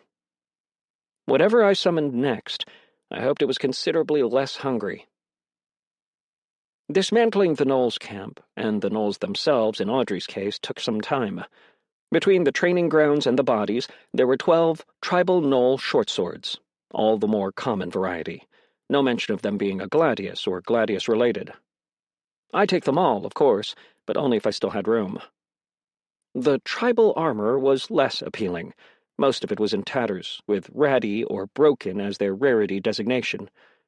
Audrey had listened and was stripping the Knolls before she ate them, leaving small piles of discarded goods next to their bodies. Clip-Ear's sword was a standout. Item: Tribal Knoll Blade of the Undying. Description: This unyielding blade hungers for the blood of its enemies, and will strive to keep the bearer alive to achieve that need. The debilitating effects of injuries will be drastically reduced as long as the bearer is in combat. Item class: Rare. Huh. So that was how he kept going like something out of a horror movie, despite taking significant damage from the fight with the magic user and the runts. If I'd had it during the scuffle with the pack leader, I wondered whether it would have allowed me to shake off exhaustion similarly. Unfortunate that the effect only worked in combat. Without that in-combat clause, I could easily imagine myself using it as an enchantment stick. I imagined myself taking a serious injury, whipping out a stupidly large sword, and running away. It would be confusing as hell. I prodded my chest, finding it still tender from where the pack leader's foot had slammed me against the wall. Was it still worth using, despite the combat clause? I tried to raise it, and the tip immediately dragged downward, the weight of the sword far heavier than its short and common counterparts. Probably not, especially if the adaptive dungeon was factoring in my gear. Unsparing Fang as a combat skill was specifically tailored to smaller weapon use, short swords, daggers. The common version of this sword was only a few inches longer than my dagger. I guess the only reason Clip-Ear was able to use this sword so successfully with the style was because he himself was massive. This was a small weapon for him. Still, as my first rare weapon drop, I hoped it would sell for a decent chunk. Then I made my way over to the headdress Noel's body. To say his staff was crude was putting it lightly. It vaguely resembled a miniature wooden telephone pole, a grainy, splinter-ridden rod rising to a lowercase T shape, with sparkly bits and baubles glued in consecutive segments along the top of the crossing, resembling tiny power converters. Item: Tribal Knoll Conduit Stave. Description: A catalyst focus for magic users. can be used to magnify the user's natural ability, or for a magic user unattuned for direct magic. Item class, uncommon. My eyebrows shot up. Was it possible I was in that camp? I wasn't a traditional caster, but the argument could be made. First, I waggled the stave in the general direction of the Knowles buildings. Then I focused, the same way I did when I used Probability Spiral. I replayed what little I'd seen of the fight between Clippier and Headdress in my mind. In a sort of dawning sense of doom, I realized that every time I'd seen Headdress cast, he'd been saying something. Please don't make me test it. With exactly 0 enthusiasm, I held the staff out and said the words. Lightning bolt. To both my great relief and disappointment, nothing happened. From somewhere across the clearing, I was pretty sure I heard Audrey snickering. We're leaving soon. Sure hope you're almost done, I yelled, my voice echoing. The laughter was replaced by panicked plant noises. Once I finished threatening Audrey in a manner that felt entirely too similar to how my parents used to cajole me into things, I noticed something was different. Headdress had been wearing a mask. I looked around for it, finding it face down a few feet away. Gnoll Shaman's Mask. Item class, common. The lack of description was mildly suspicious. It called to mind an endless litany of game items that looked insignificant at first, only to end up being important later. The outside was a mess of jagged red lines, with a protrusion to fit over a gnoll's snout. I flipped it over. The inside was entirely white and smooth, with no cutouts for eyes. Experimentally, I placed it on my face. For a moment, I saw nothing but white. Then, the white blurred, disintegrating slowly away. Wearing something like a paintball mask or ski mask almost always meant you lost some peripheral vision, but I had a full view of the castle before me, including the enhancements from Awareness 1. That seemed more than a little useful. Even if the mask itself was too eye-catching for my purposes, it would certainly be useful for someone. Among the rest, I was delighted to find a drawstring sack filled with what looked like clinking silvers, squirreled away under one of the runt's sleeping rolls. It wasn't directly unidentifiable, but when I put it in my inventory, my meager number of selvae more than doubled. There was no pending notification for a level up. Either I was right on the cusp of level 7, leveling had slowed down significantly, or the pack leader that boosted me to 6 was really a cut above, and far drunker than he seemed. My will had increased from the bonus, but for some reason I'd barely felt it the way I had the level-ups and other stat bonuses. Maybe it was a quirk of will. Things were slowing down a bit in terms of leveling, but that was fine. The Gnoll camp had been infinitely more complicated to deal with than the Flower Fangs, and it had become more than obvious I still needed to find a safe place to test more subtle aspects of suggestion and probability spiral, especially the latter. I knew it had far more potential applications than the rather rudimentary way I was using it. Between the Selvae and the half-decent hall, I was generally satisfied. But the hall was missing some oomph. I wandered into Headdress's headquarters, finding it decorated in a mix of animal skins and leather. Nothing really stood out. Until I found the altar. System notification. You have discovered a shrine of elevation. Chapter 22. System notification. You have discovered a shrine of elevation. These mystic shrines are scattered across various manifestations of the realms of Floros, and present unique opportunities for advancement. Infused with divine power, they allow a user to make alterations to various aspects of themselves and their equipment depending on the current environment. But beware, draining the power within may draw the eye of the being who imbued it. Fuck that, I said aloud. It had nothing to do with my personal beliefs. I was devoutly agnostic, open to the idea that something was out there, yet never willing to bank on it. But the attention of a divine power was not something I wanted. My first instinct was to close the window, pack up my things, grab my summon, and get the hell away. If the prompt had said, the favor of the being who imbued it, maybe that would be different. But the wording specifically said, draw the eye. which implied, on a basic level, that a being of definite power and questionable benevolence with far better things to do would become aware of me. From a religious and mythological standpoint, gods showing an interest in someone was bad fucking news. Abraham had the bad day to end all bad days. Job had a bad few years. If you veered away from the so-loved-the-world variety into Greek mythology, it got worse. If you were prettier than Athena, or agreed to wrestle Antaeus, or hell, even looked wrong at Zeus? In a less academic example, it would be like me looking down at my arm and noticing an ant. Not good for the ant. I heel-turned and left, with every intention of grabbing Audrey and getting the hell out of there, in case our mystery divine power took offense to me deciding I wanted nothing to do with their shrine. Think it through. Can you really afford to turn this down? My half-run slowed, and I turned back toward the shrine. There are enough users out there that, theoretically, any small number of people could be in this position at any given time. How many of them would share your reticence? You got lucky with Kinsley and the dungeon key, but you're likely not the only one. The flavor text said there's more than one of these things, and they manifest in different places. If your suspicions about this degenerating into endless PvP are correct, can you really turn this chance down? I closed my eyes. Born nihilist was making too much sense for me to ignore. If there were many shrines of elevation, it stood to reason that whoever the gods were, they likely had more than one, and this particular shrine was on the 3rd floor of an adaptive dungeon. It was unlikely to be all that noteworthy, perhaps imbued by a less powerful god. It was mostly conjecture, but had enough to it that I found myself standing in front of the altar, staring down at its polished stone surface. A small wreath formed from braided-together grass adorned the surface. In many ways it more resembled an anvil than an altar. Unsure of what to do, I placed my bare hand against it.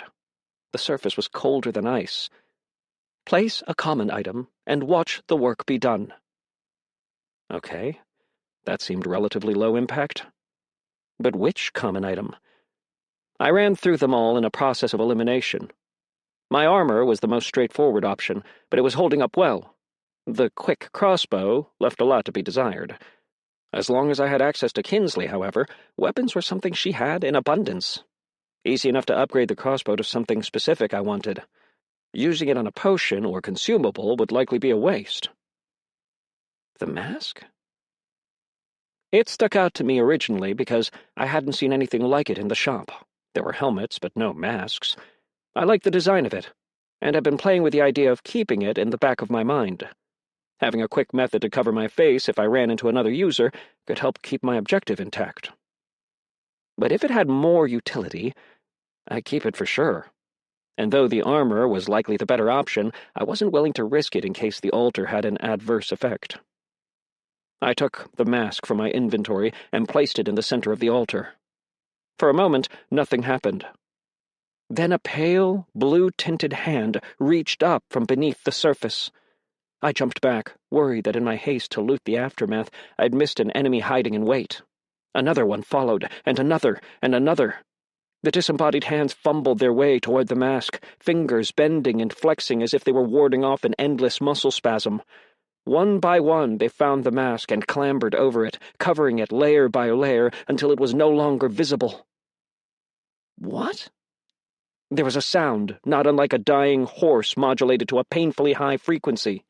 Blue, eerie light emitted, brighter than high beams on the darkest night. I clamped down on my ears with both hands and looked away until the sound faded to nothing. Audrey must have heard the commotion, because she was staring through the doorway in confusion. When I turned back, the hands were gone. I waved Audrey off. It's fine, I think. Go back to your dinner. Like I said, we're leaving soon. Audrey didn't move. She rooted herself in the doorway and stared daggers at the mask on the table. Her lips were pulled back, showing her bloodied teeth. That doesn't bode well. I crossed the room to the mask on the table, and after taking a moment to work up my courage, picked it up. The All-Father of Entropy greets you. Fuck. There was a presence directly behind me. I could almost see a person in my extended peripheral vision. I spun, finding nothing but Audrey cowering in the corner. She was still staring at the altar, motionless. I turned slowly, steeling myself. Tendrils of panic were squeezing tighter in my mind, threatening to dislodge the unnatural calm from my title. "Say something, quickly." I licked my dry lips. I greet you in return, and thank you for the gift. If it's a gift. For me. If not, I can leave it. The presence was still there, the slightest flicker of shadow back and behind the altar. If I stared at it too hard, my vision blurred, beginning to go dark. All throughout, the text continued to scroll.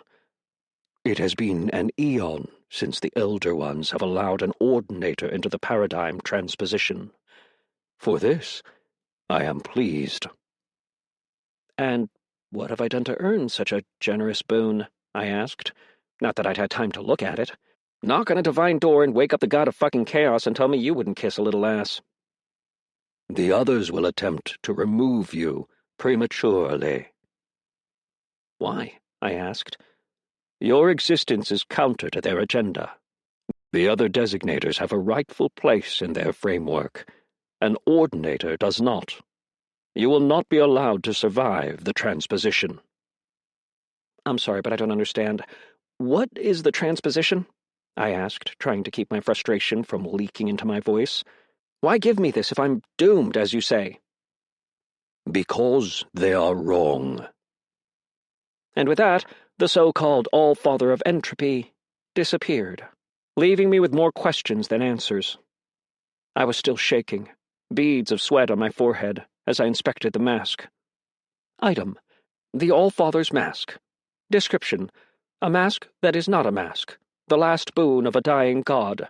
A one-of-a-kind artifact that will, when worn, make it nearly impossible to remember specific details about the user's physical characteristics and voice, with more details fading over time. Only certain high-level perks or repeated exposure can partially counteract this effect. May magnify certain titles before title integration. Item class: Artifact. It was a piece I hadn't even realized I was missing. Incredibly powerful, with enough utility to make my head hurt.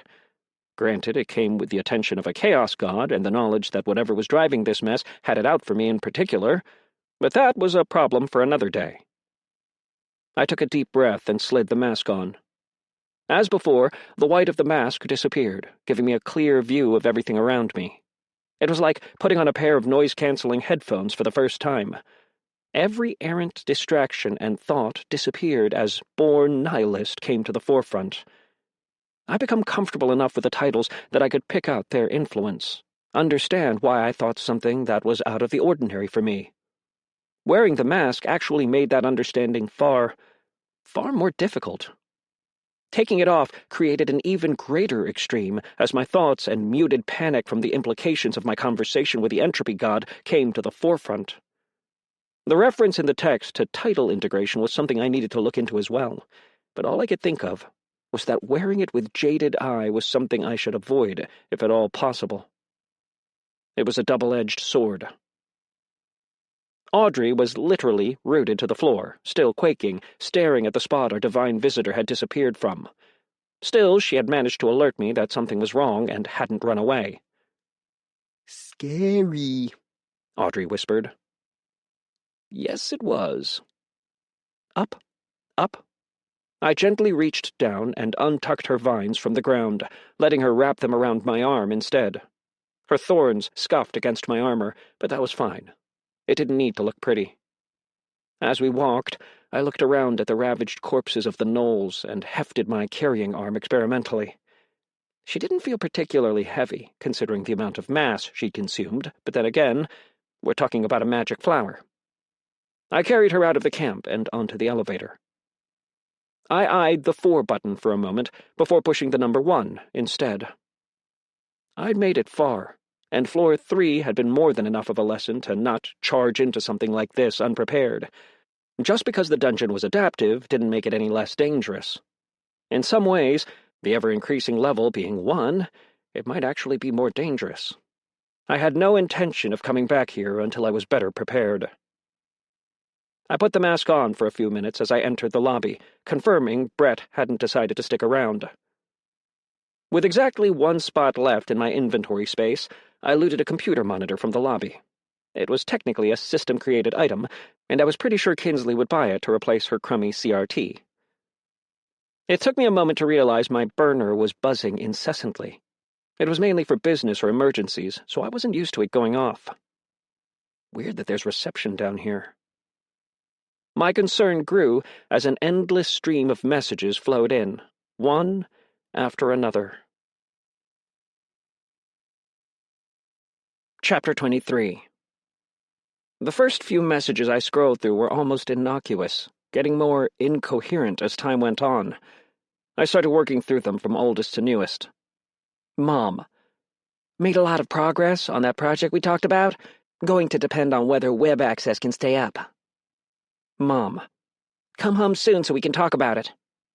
Mom. Wait, I found something. Some sort of intranet. It's almost completely hidden, but I can access it. Talk later. Unknown number. Hey man, I know you said not to contact you on this number, but you weren't there when I went by your place. Some stuff I need to run by you ASAP. I could almost feel the vein popping out of my forehead. Mom never respected the no texting unless it's an emergency rule, so it was inevitable that would happen as soon as she had the number for one of my burners. But Nick knew better, especially when he was texting about going by the apartment almost assuredly on his personal phone with GPS on. The next message was from Ellison, using Mom's phone. Ellison. Hey, see Mom's already been bugging you, but shit is weird. She's blue? I don't know, the color shit is confusing, but it's not just green. She's talking about doing stuff for you and being really productive and manic, and it's weirding me out. Actually, let me check something. A few minutes later, Ellison. Fuck, I think she dumped the booze. She took the trash out early this morning. She was being all uppity, and I didn't think about it. Hold on, Sis wants to text something. Unknown number. Bro, I really need to talk to you. Hit me back. Iris. I'm seeing things that aren't there. I lowered the phone, walked behind the lobby counter, and sat down in an office chair under the iron-cast smiley emoji, messing with the chair's many levers until I found the one that would allow me to recline. Then I rubbed my temples and let born nihilist dismantle the anxiety slowly. I had a lot of practice compartmentalizing problems, separating them out so I could work on them one at a time, but every so often the cracks grew too quickly and the dam would break. I needed to seal it back up, deal with one concern at a time. Nick could wait. He was my best friend, but family came first, and knowing him, it wasn't that important. He'd just convinced himself it was. Mom's situation was much more of a problem, a potentially life-threatening one. I'd had an unwanted crash course in withdrawal management the first time we went through this.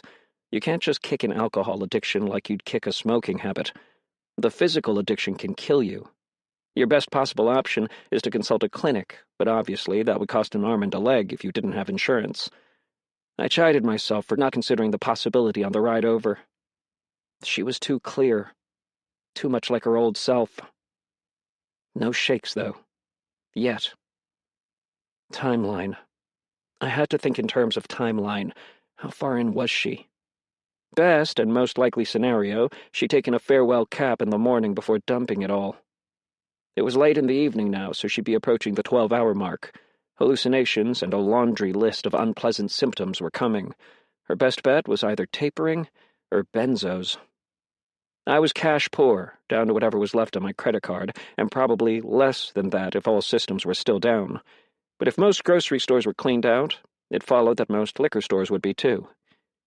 Did Kinsley's store have alcohol? I strained to remember if the cornucopia of food had a beverage selection. Either way, I needed to get to her as soon as possible. Dam partially patched, I returned to the messages. Back to Iris. Iris. I'm seeing things that aren't there. Some sort of screen I can move with my mind. I thought maybe I just didn't get enough sleep, but I can store things in it. Matt, I'm freaking out a little. The fact that she'd used my real name on the burner told me exactly how scared she was. Ellison. Okay, now that I saw Iris's message, I've been seeing the same shit. Thought I was losing it. It's weird, like something out of a game. Started a few minutes ago. 1 sec.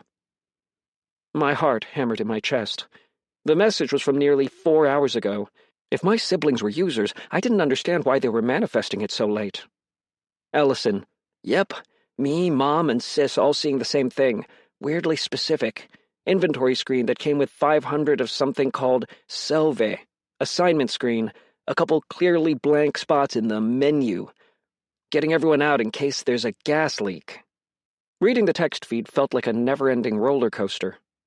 They weren't users, they were something else. No mention of a class or character screen. They just had an inventory screen and more Selve than I'd started with. Kinsley. Any progress? Kinsley. How's it going? Kinsley. I'm really bored. Kinsley. I think I found a useful perk on the list. Want to run it by you later. Jesus Christ. Why did I even have rules if no one followed them? Kinsley. Are you still bringing me toothpaste? I nearly shot back an irritated reply before I saw the last messages in the chain. Kinsley. Something happening. SOS. I think they found me. Kinsley. False alarm. There's a bunch of people outside yelling about something. There was one final message from my brother. Ellison. Back inside. Get home when you can. Everything going to shit. I tapped my finger on the table, the tempo accelerating faster and faster as an endless stream of thoughts flowed through my mind. Then I grabbed the phone and started typing a message to my brother. Matt, make sure Iris has her inhaler first. Then, when it cools down outside the apartment, I need you to go dumpster diving. I might be able to get some liquor for tapering, but it's not 100%. The message came back instantly. Ellison. She probably dumped it first. Matt, still worth a try. There might be some left in some bottles. Ellison. Roger.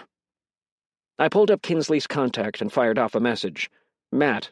Not sure how your thing works, but I need a door. Downtown Finn District, if you can manage it. Plenty to offload, but it's time-sensitive. It was probably a stupid move, giving her my general location. A shot in the dark. I had no idea how her doors worked. All I knew for certain was that they opened in one place and led to another. Kinsley. That's far. Then, a second later, Kinsley.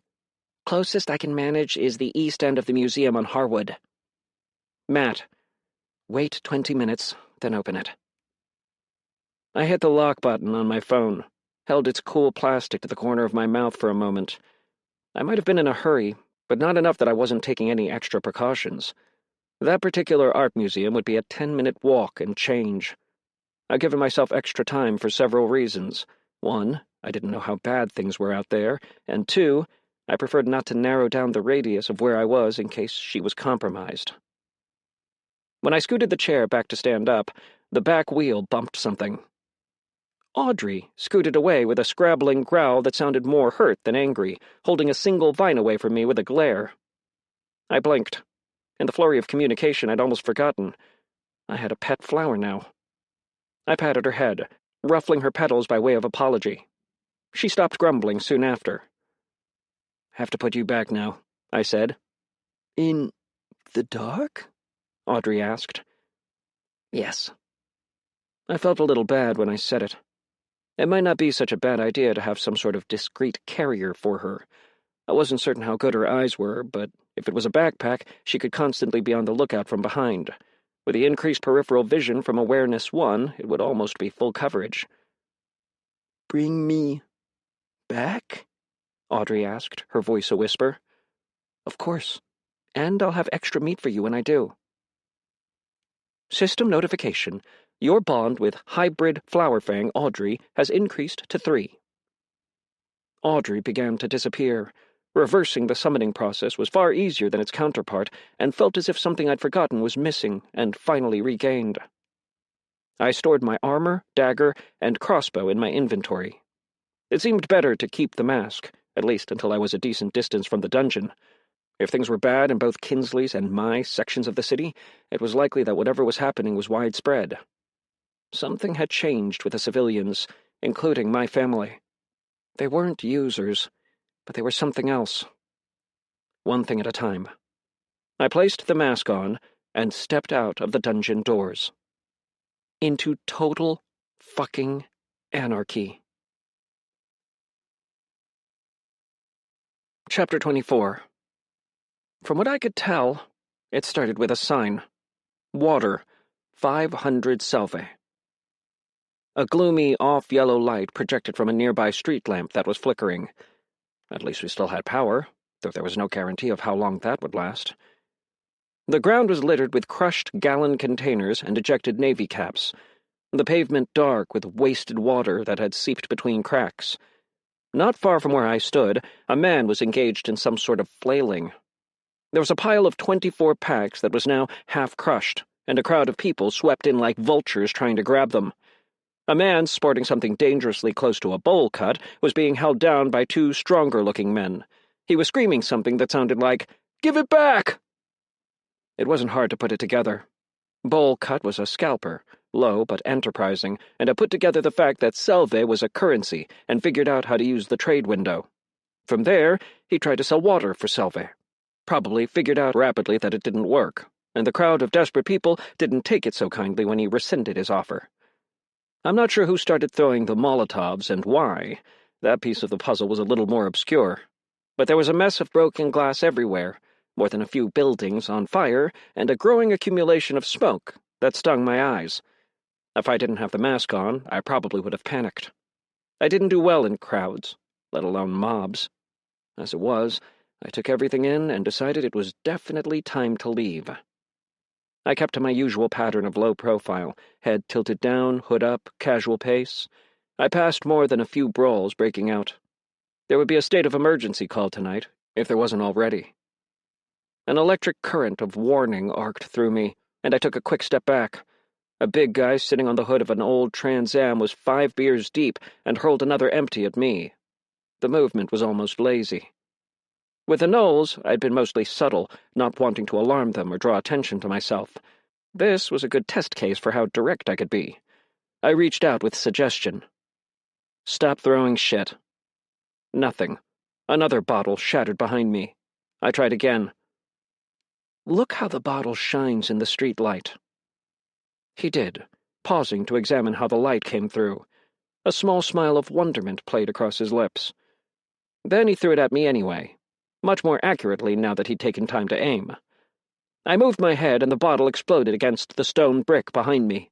A shard of glass fragment hit my pant leg, leaving a small, stinging pain. It has to be something the target would naturally consider doing. I used the Knowles' pre-existing rivalries to turn them against each other, but I know next to nothing about this guy. Will something generic work? I tried one final time. "Sure are a lot of buildings burning. Did you leave the stove on?" Bottle Guy's face went white. He tossed the remaining empty, jumped in the burnt orange Trans Am, and took off, swerving around a small pileup of cars. Lesson learned. I could use suggestion on the fly on both enemies and allies. It was more powerful if it was used on someone I knew more about, but that was a limitation of creativity. I rounded a corner and stopped, watching overhead as a tear gas grenade arced, landing in the midst of a line of protesters. The city was going from bad to worse at an exponential rate. Things were only going to get worse overnight. I took the long way alongside a police line, officers in riot gear complemented by people too Mad Max-looking to be anything apart from users. While standing next to a SWAT officer with a riot shield, a user with a duster jacket, who could have been cosplaying Aragorn, smashed the hell out of a man swinging a sign with the pommel of his sword. One brutal strike was all it took, and the man went down. His sign went flying, landing a few feet away from me. Big upside-down red text on the sign read, "Where's the fucking mayor?" The eerie fog of tear gas grew thicker and began to rise. I expected a wave of stinging pain to hit my eyes at any moment, tearing up my vision. Nothing. It seemed the mask was protecting me. The police were killing us yesterday. What changed? It wasn't all that outlandish, now that I thought about it. The cops and the users were people with power now. It made sense that they'd band together, though I had no idea how they'd organized it. At least, they weren't gunning people down, though there was no way to know how long that particular reprieve would last. The SWAT guy at the hospital had come off as less than organized, borderline unhinged. Maybe his squad was off the books. Or users within the police department have taken over. A scary thought entirely within the realm of possibility. I looped back around the building, avoiding the melee and walking faster. I wasn't sure what the point of it all was, introducing non-users into the system like this, but even without the Allfather's ominous hints and vague allusions to transposition, the signs didn't point anywhere good. Civil unrest, widespread chaos, devaluation of currency, forced assimilation of new currency and values. Historically, that particularly volatile cocktail of elements only precluded one of two things: uprising or conquest. It had to be intentional. But why? And why only here? It took a full half-hour to reach Kinsley's door. I slipped my mask off on the approach and placed it in my inventory. A wave of barely restrained panic washed over me, raging beneath the soothing calm of my title. I needed to compartmentalize, but new problems kept cropping up before I could deal with the old ones. I slipped through the small blue door and found myself staring into the barrel of a shotgun. "What took you?" Kinsley asked. "Oh, the usual. Riots and whatnot. Are we really doing this again?" Kinsley lowered her shotgun and returned to the center of the warehouse, but her body language was off, pulled into herself. Something's wrong. As a quick check, I pulled up my quest screen. Quest received. Quest: The Kinsley Accords. Primary objective: gain loot and levels as you fulfill your contractual obligations. Primary objective extended: explore the dungeon, venturing at least to the 5th floor. 3 out of 5. Personal objective: remain unidentified by other users. Threat level: S to L. Experience gain: M. Time limit: 1 week. Reward: increased relationship with Kinsley, merchant. Reward: progression toward vocation. Still safe. My personal objective was unchanged, neither failed nor achieved. The only real change was the progress toward the extended primary objective. "How was it?" Kinsley asked, her voice neutral. I did a slow scan, checking all the corners, making sure I wasn't missing anything vital. "Not bad," I said slowly. "I think I made up pretty well, actually. But I guess we won't know until we see how much everything was worth. Do you have booze?" "Yes?" Kinsley cocked her head. Was it that dangerous? She sat at the small, fold-out table, her voice curious, but there was something about her tone I didn't like, something under it. Yeah. I considered exactly how much I wanted to reveal. More than I bargained for, and a trap that could have killed someone easily right off the bat. I was underprepared, even with the stuff I bought. Need to make sure that doesn't happen again. After that, we have to talk business. Sure. Again, she was strangely short, disinterested.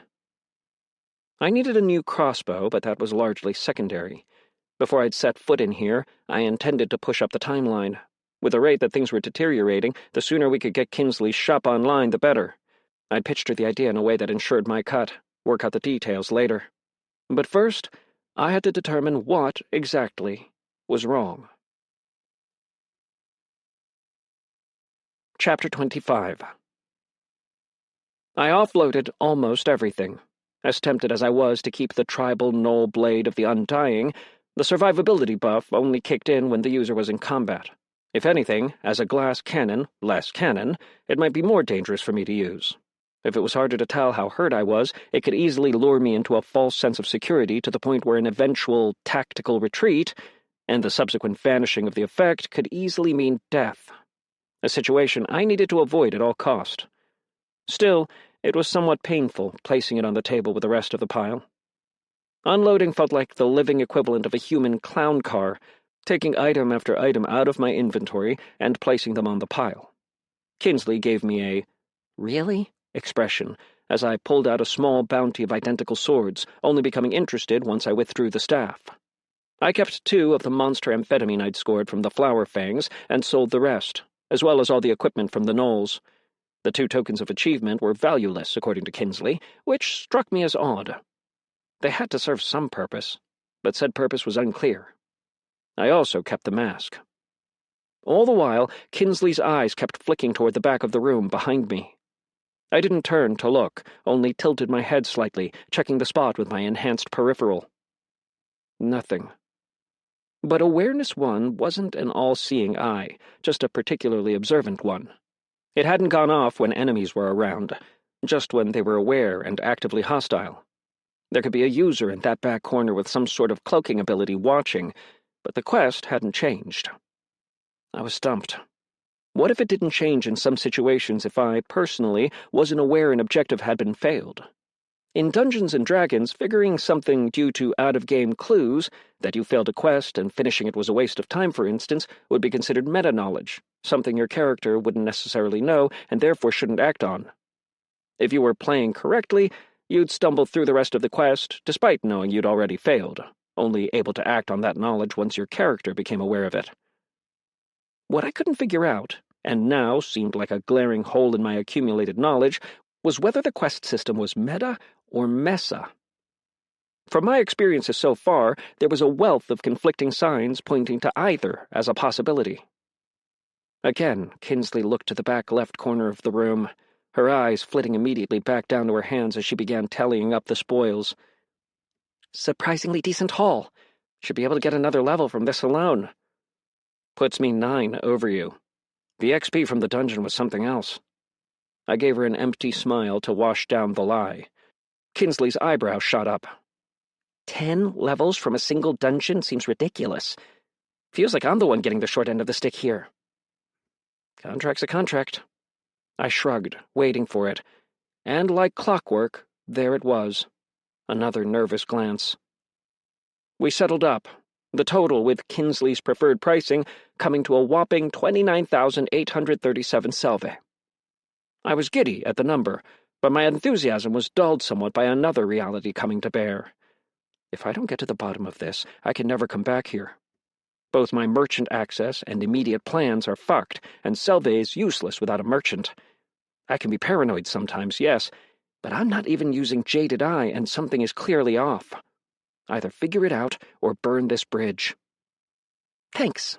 That was enough to push me over a level. Kinsley moved everything into her inventory except for the widescreen computer monitor, which had garnered none of the attention or questions I'd expected it to. She struggled to lift the old CRT with a grunt and replaced it with the widescreen monitor from the dungeon lobby. What was the perk? I asked. Kinsley replied, glancing over at me. A small hand went to the back of her neck, screaming discomfort. You texted me about a perk, said it might be useful. Oh, right. She swiped through her menus, eyes barely focused. Merchant's Shroud. Makes the merchant more difficult to track through traditional methods, only easy to locate when they choose to be. I blinked. That sounded like a weaker version of double-blind's secondary effect, only it sounded like merchants could turn it on and off at will. I mean, yeah, that's your core issue right now, isn't it? They keep finding you? Like a trapped animal, Kinsley's gaze slid to the corner once more. If she kept being so damn obvious about it, the person in the corner was going to be forced to make a move. Kinsley? Hello? I tried. Kinsley jumped. She fiddled with her hair, her legs dangling below the chair. Somehow she forced a smile. So, you think I should get it then? The perk? Yes. Now, if you have the feat points. I drummed my fingers on the table. This was burning precious time, and the longer I waited, the more things were going to escalate. Let me see the trade screen. My justification for enchanting the goblin shaman's mask instead of my crossbow was that I could always buy a new crossbow. But I needed one badly. The sights on my common crossbow were terrible, and the target penetration left much to be desired. Kinsley's stock had more than doubled, much of it far beyond my price range, but the options within my range were more numerous than before. There was a rare, ranged crossbow of Reckoning, which was a full-size crossbow enchanted with an aura of fear, but it was almost 30,000 selvae and would thoroughly clean me out. Moreover, on further inspection, I was pretty sure it was manually cocked. The idea of elevating my target's fear level and using that elevated fear to make them more susceptible to suggestion was enticing, but not enough so to upend my mobility. I narrowed the filters and searched specifically for the quick fix. And that's when I found it. Item: quick crossbow of the frost leech. Description: dull silver and cold to the touch, this weapon is native to a mana-rich plane where temperatures never rise above freezing. Creatures struck with projectiles from this weapon will find their body heat slowly sapped away until the projectile is removed. Item class: uncommon. Item value: 20,000 selve. The way you're looking at the item screen is really creepy, Kinsley commented. I quickly wiped the smile off my face, but it did nothing to diminish my delight. How is this thing uncommon? Granted, there were downsides. It didn't look overly reflective, but silver would be less stealthy than black. Maybe I could find a covering for it. It would probably be useless on anything ice-related, but on regular flesh-and-blood enemies? It solved one of my primary misgivings of using the weaker crossbow. That being said, if I missed a kill shot, the small bolts and low energy were more likely to piss my target off than do any real damage. This actually incentivized non-lethal shots in situations where I was unlikely to score a one-hit kill. Anywhere particularly painful, groin, nerve clusters, where the target would have great difficulty removing the bolt. And if it was a critical hit, that was even better. A shot to the neck would leave my target with two options: remove the bolt and bleed to death, or leave it in and freeze from the inside out. The best part? It had actual sights. Do you have any non-standard ammunition? Something barbed? I asked. No, most of the tabs have updated inventory as I've leveled. One at a time. Ammo hasn't been through rotation yet. Kinsley fidgeted, reminding me that there were other concerns, and that my time was limited. I proceeded to buy in bulk, spending as much of my selve as possible. I focused more on non-perishables: jerky, dried fruit, 5 bottles of cheap brandy, and... Kinsley, the toothpaste is right here, under the iodine. The fuck? Kinsley squinted at the general goods tab. I swear I scrolled past that 30 times looking. Well, problem solved. I added an extra tube of toothpaste to my list and bought it. As I loaded my haul into my inventory, packing whatever wouldn't fit into separate bags, I was watching the young merchant out of the corner of my eye. Her small hands were clasped together tightly, fingers turning white. I handed her the toothpaste, still holding the same empty smile. Quest complete. Thanks, Kinsley said. She took the tube with shaking hands. I had to admire how cold-blooded it was. Even if she was a terrible actress, whatever fate was waiting for me when I left, she was using me to boost her trade level as much as she could before I was permanently out of her hair. I tilted my head slightly, looking in my peripheral for something I could use. There were 2 parallel shelves in the corner, one significantly more rickety and degenerated than the other. Another test case. Could I use probability spiral on something I held in my mind's eye without focusing on it? There was probably a range limitation, but I was within 12 feet of the corner. The inside leg of the shelf collapsed, and Kinsley startled as it tipped over, crashing. I kicked the shotgun across the room, grabbed the crossbow off the table, and spun, holding it straight out toward the fallen shelf and strafing counterclockwise, distancing myself from the corner and cutting off the exit. "What's in the corner, Kinsley?" I asked, my voice unnaturally calm, watching for any sudden movement out of my peripheral in case she tried to go for the shotgun. She was panicking, but not moving. In the meantime, I searched the mess of metal and boxes filled with paper, finger on the trigger, scanning for the outline of a person. Matt! It's nothing! What's in the corner? I asked again. Chapter 26. I stared through the ring of the crossbow's sight, keeping the pin trained at the center of the mess, waiting for the slightest movement, the smallest shift of paper. In the back of my head, I wondered if there was a chance Kinsley had intentionally misdirected me to the corner so the source of the ambush could come at me from another point of attack. I dismissed the thought. It's easy to be a good liar, incredibly difficult to convincingly act like a bad one. "Talk to me, Kinsley," I said, still watching her out of the corner of my eye. "Not going to hurt you, but I need to know what kind of shit you've gotten us into." I heard a sniffle that evolved into a series of hiccuping sobs. Her hair covered her face. "There's no one in the corner. It's the vent." Immediately I looked up.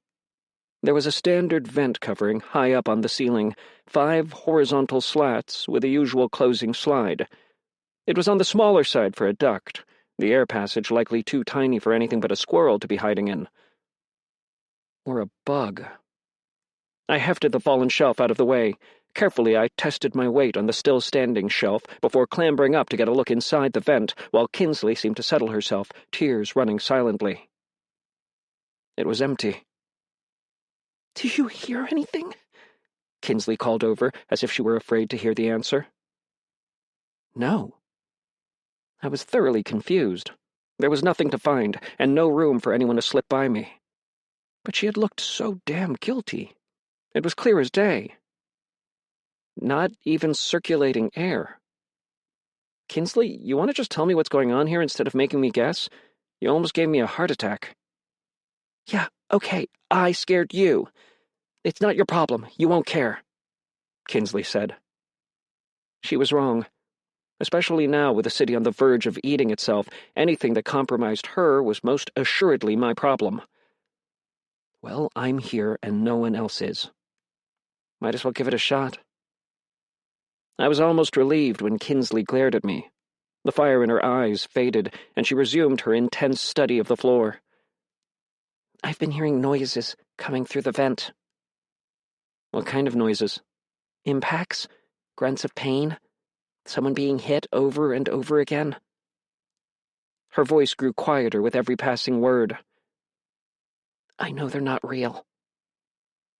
Finally, the high alert in my mind seemed to relax.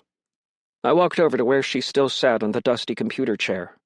Her whole body tensed. Then I crouched and pointed 2 fingers to my eyes. "Look here." She did. Her brownish eyes were sunken into her head some, giving her a gaunt appearance. "Uh-oh, bending down to my level. Please don't say something nauseating and encouraging." The joke fell flat. "I'm checking to see if you have a concussion." "Oh." I'd done this for Iris and Ellison several times over the last few years, whenever they'd taken a nasty spill. It was just one of the things you picked up when going to the hospital was a last resort. Follow the tip of my finger. I held up a finger and moved it from side to side, making sure her eyes tracked it properly. "I'm fine. Felt a lot better after the health potion," Kinsley said, her expression exhausted. Well, you probably do.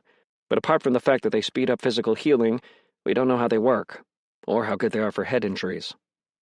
But so far, her eyes were tracking just fine. Any double vision? Random bouts of nausea? "No, Dr. Matt," Kinsley said sarcastically. Any known history of schizophrenia in your family? I said in my best dry doctor voice. At the mention of family, Kinsley went pale and immediately looked back toward the vent. Careful. Treating her like your sister again.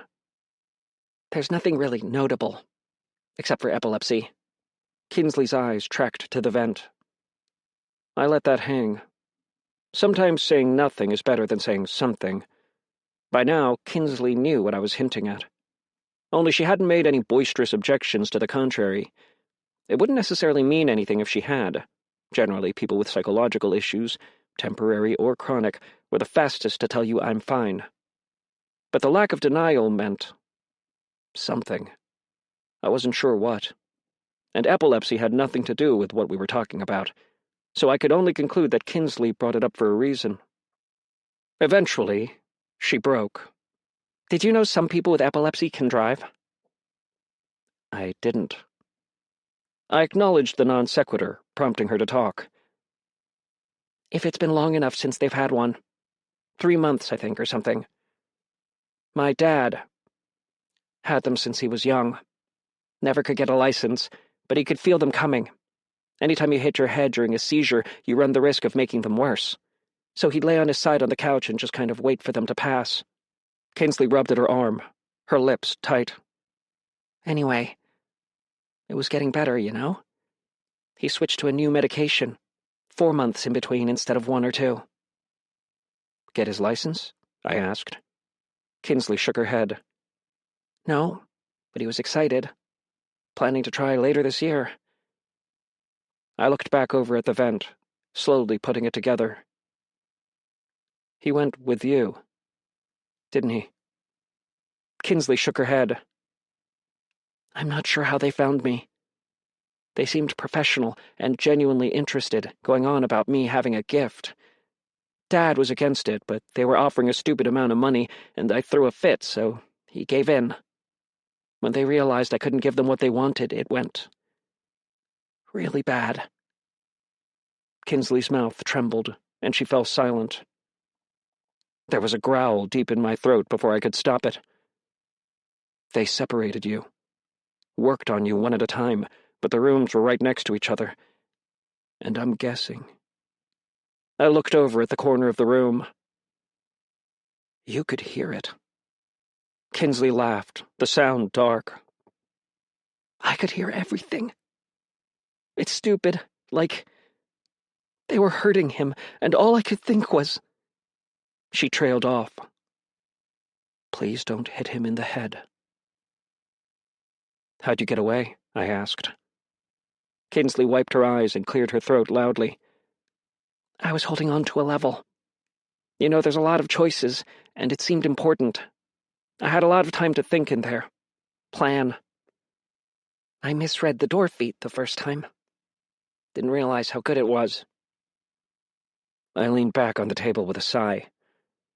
And now you're sitting here in an empty warehouse, isolated, going over it again and again, despite knowing, logically, it's not your fault.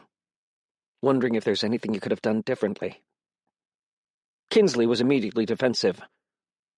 I couldn't have used the doors to get to him. Even if I used one to get to where they were holding him, there's a cooldown. And when I opened one, trying to get back and look, everyone was gone. And now, I keep hearing it. I was less concerned about the hearing things now that I knew her history. It was probably a simple combination of trauma and stress. This type of environment would be stressful for any child, let alone one that had been through what Kinsley had.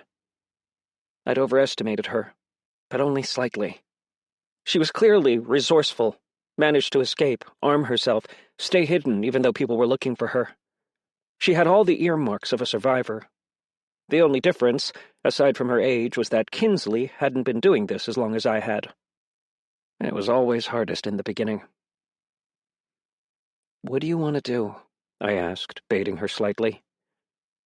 You take that perk, and you're golden. Credit me another week with a dungeon key, and I'll even scout places for you. Find somewhere isolated, where you won't be found. I can't be alone. Kinsley's expression grew dark. And I don't want to hide forever. I want to find out what happened to my dad, and I want to find a way to hurt them, even if I'm not suited to it. Kinsley wouldn't blast if I left her here. I couldn't directly help with a place to go. Our apartment was cramped enough as it was, and housing someone who could effectively out me as a user was a terrible idea. But that just meant I had to be creative. All right, lock in that perk and pack your shit. Put everything you can in your inventory so we don't look like a target out there. I put my items back in mine as I mentioned it. What? Kinsley asked, shocked out of her funk. Also, we'll need some extra food if this is going to work. I considered. Preferably casseroles. The general goods tab have any casseroles? No. Why would you need... Never mind. Why are you helping me? Wait, no. How much are you charging me? Kinsley asked, looking completely flabbergasted, trailing me around the table as I dismantled her computer. I'm not charging you. I shrugged. More banking on acquiring an ally who, if everything goes right, will be one of the most wealthy, powerful people in this fucked-up new ecosystem. It'll pay dividends later. What? Me? Kinsley squawked. How? That was the question. A lot of it depended on variables that were anything but predictable. But we'd just gone from a setting where only a percentage of the population needed merchants to a situation where everyone did. I'm still working on it. For now, we need you to get out of here so you can stop playing middle school Lady Macbeth. I understood that reference, and you're a dick. Not to mention the most transactional person I've ever met. Kinsley grumbled, finally kicking into gear and starting to throw her things into a backpack. Feels like dealing with Rumpelstiltskin. Says the Girl Scout selling cookies at the end of the universe. I was doing my best to distract her, keep her in the moment. Come on, we're on a timetable. The notification pinged in my vision. Quest received. Quest. The Cradle of Civilization. Primary objective. Form the foundation of the Merchants Guild. Chapter 27. Quest received. Quest. The Cradle of Civilization. Primary objective. Form the foundation of the Merchants Guild. One of... ? Secondary objective. Achieve the primary objective before greater violence erupts. Personal objective. Remain unidentified by other users. Threat level? ? Experience gain? L. Time limit? ? Reward. Increased relationship with Kinsley, merchant. Allies within the Merchants Guild. Reward. Progression toward vocation? It was a quest chain. My mind was firing on all cylinders as we got closer to our destination, every thought a spiraling cascade of follow-up considerations and possible outcomes. There was a serious power imbalance at play between users and civilians now. The only thing that was saving us was that most civilians were oblivious that the imbalance existed. Otherwise, the anarchy we were seeing would have been catastrophically worse. It wouldn't break out right away, but from what I'd seen, the users weren't exactly being subtle, and the first civilian to pick up a gun and kill a user would likely send things into an irreversible spiral. You might be thinking that none of this was my problem, and you'd be right. But as long as the dome was up, I had to live here, and I'd much rather carve out my already difficult existence in a place not entrenched in civil war. I can't believe you gave me a black eye. Kinsley grinned impishly. I nearly missed a step. Shut up. With a hammer, Kinsley added seriously. I took a wide, long look around us to make sure no one had heard that, then glared at her. The black eye, while merely a shadow of what she had when I met her, was dark red and pronounced. That's a gross misrepresentation of what happened. You wanted to sell it, not to mention, your idea was worse. Who asks for a punch to the face? I scoffed.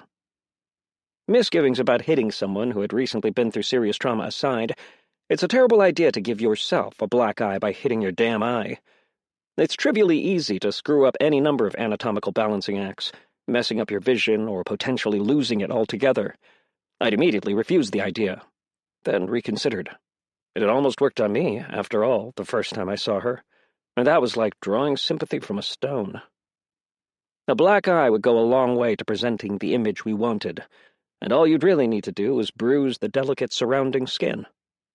So, instead of punching her like some Neanderthal, I'd taken a trim hammer I found in one of the warehouse boxes and, okay, relax, gently tapped around her right eye. It was slightly uncomfortable, sure, but not painful. The weight did most of the work. There was the rickety sound of a shopping cart with 3 bad wheels. I reflexively stepped off the sidewalk and onto the grass, putting one hand out to tug Kinsley along with me. A man with sunburnt skin and a dreamy smile came barreling around a corner with the cart at a full sprint, 2 freely spinning wheels bouncing off every patch of sidewalk. I nodded to him as he passed. Behind me, Kinsley shivered. Everyone's losing it. No, that's just Greg. She looked up at me, shocked. You know him? Your family was what? I side-eyed her. Middle class? Upper middle? Before all this? I don't know. Upper middle, then. If this works out, you're going to have to learn how to network. People are resources. The more people you know and can call in favors from, the better off you'll be. Kinsley frowned. Wouldn't it be better to just have a small group of people you trust? At first. Fewer people, less potential for things to go wrong. The problem is, more often than not, that creates a dependency. You have a more limited perspective on the reality of things, and if you're overly reliant on a group, or worse, exclusively reliant on a single person, then it's easy for them to take advantage of you. Kinsley's brow furrowed. Weird advice, considering who it's coming from. Can't imagine you as anything besides a loner. I snorted. Rude. And you're conflating friends with contacts. I may not have a lot of the former, but plenty of the latter I can call in favors from. Beep boop, robot man has no emotions and needs no friends. Kinsley shifted her arms in a mocking approximation of said robot. A spark of irritation went through me. We're almost there. Try to look like someone beat you or something. With a hammer, Kinsley added, but said nothing after that. We had an ample view of the skyline as we walked. A single red flare shot upward, cresting over a small building and plummeting back down. There weren't many people out in my neighborhood. Judging from the lights, most of them were bunkering down, trying to stay out of the chaos. I thought of Nick, and irritably, pulled out my phone to text him. Matt. Burner on its way out. Reception bad anyway. Anything critical? Unknown contact. No? Well, not yet. There's supposed to be an open forum in a couple days outside City Hall. I think they're trying to keep the peace. But it's really important, dude. There's a train leaving, and trust me, you want to be on it. Meet you there to talk in person? That was interesting. Nick struggled with keeping things discreet, especially if he was excited.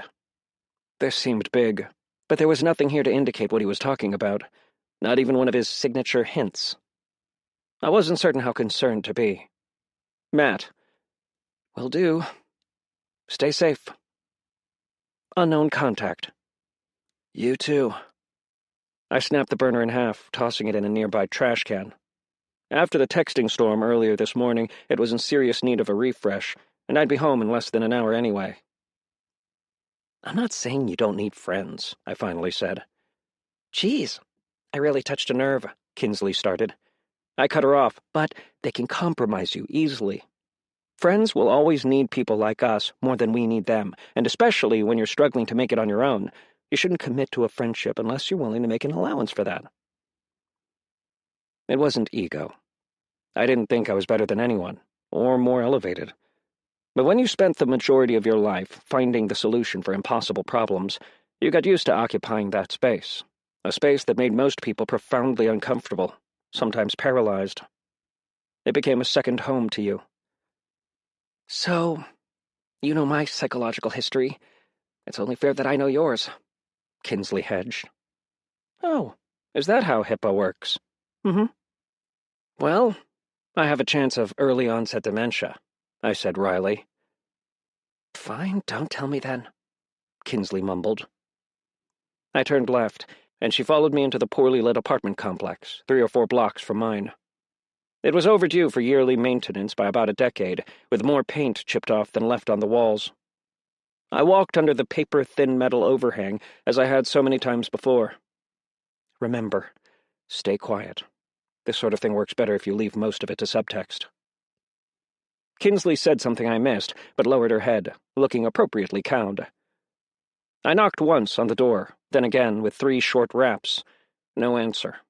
Of course. Who's going to answer the door in the middle of a riot? I cleared my throat and raised my voice. Open up, abuelita! The door opened immediately, clinking at the end of its chain. A short woman with dark skin and a cross face peered out. Matthias, you little... Her eyes tracked to the groceries in my arms, then the small girl next to me. Hello there. The crossness in her voice disappeared. Kinsey lifted a bag of groceries in a half-wave. Did you hear what he called me? I'm not even 50, she said, only her eyes visible from behind the door. I heard. Kinsley scowled at me. Probably better to hurry this up. Professor Estrada, Kinsley. Kinsley, Professor Estrada. The only teacher to ever give me a B-. I turned back to the cracked doorway. She's a friend of a friend, helping with deliveries. Mind if we come in? She opened the door, and I walked past her. Matthias, I'm well-stocked. You should take all that to someone who needs it. Uh-huh. I'm aware of what you consider well-stocked, Professor. So disrespectful. Estrada clicked her tongue, but there was no malice in it. I half-listened to her chat with Kinsley as I unpacked, shifting the small legion of pitchers filled with meal replacement shakes in the refrigerator aside for groceries. For a single person living alone, the apartment was cramped, but clean.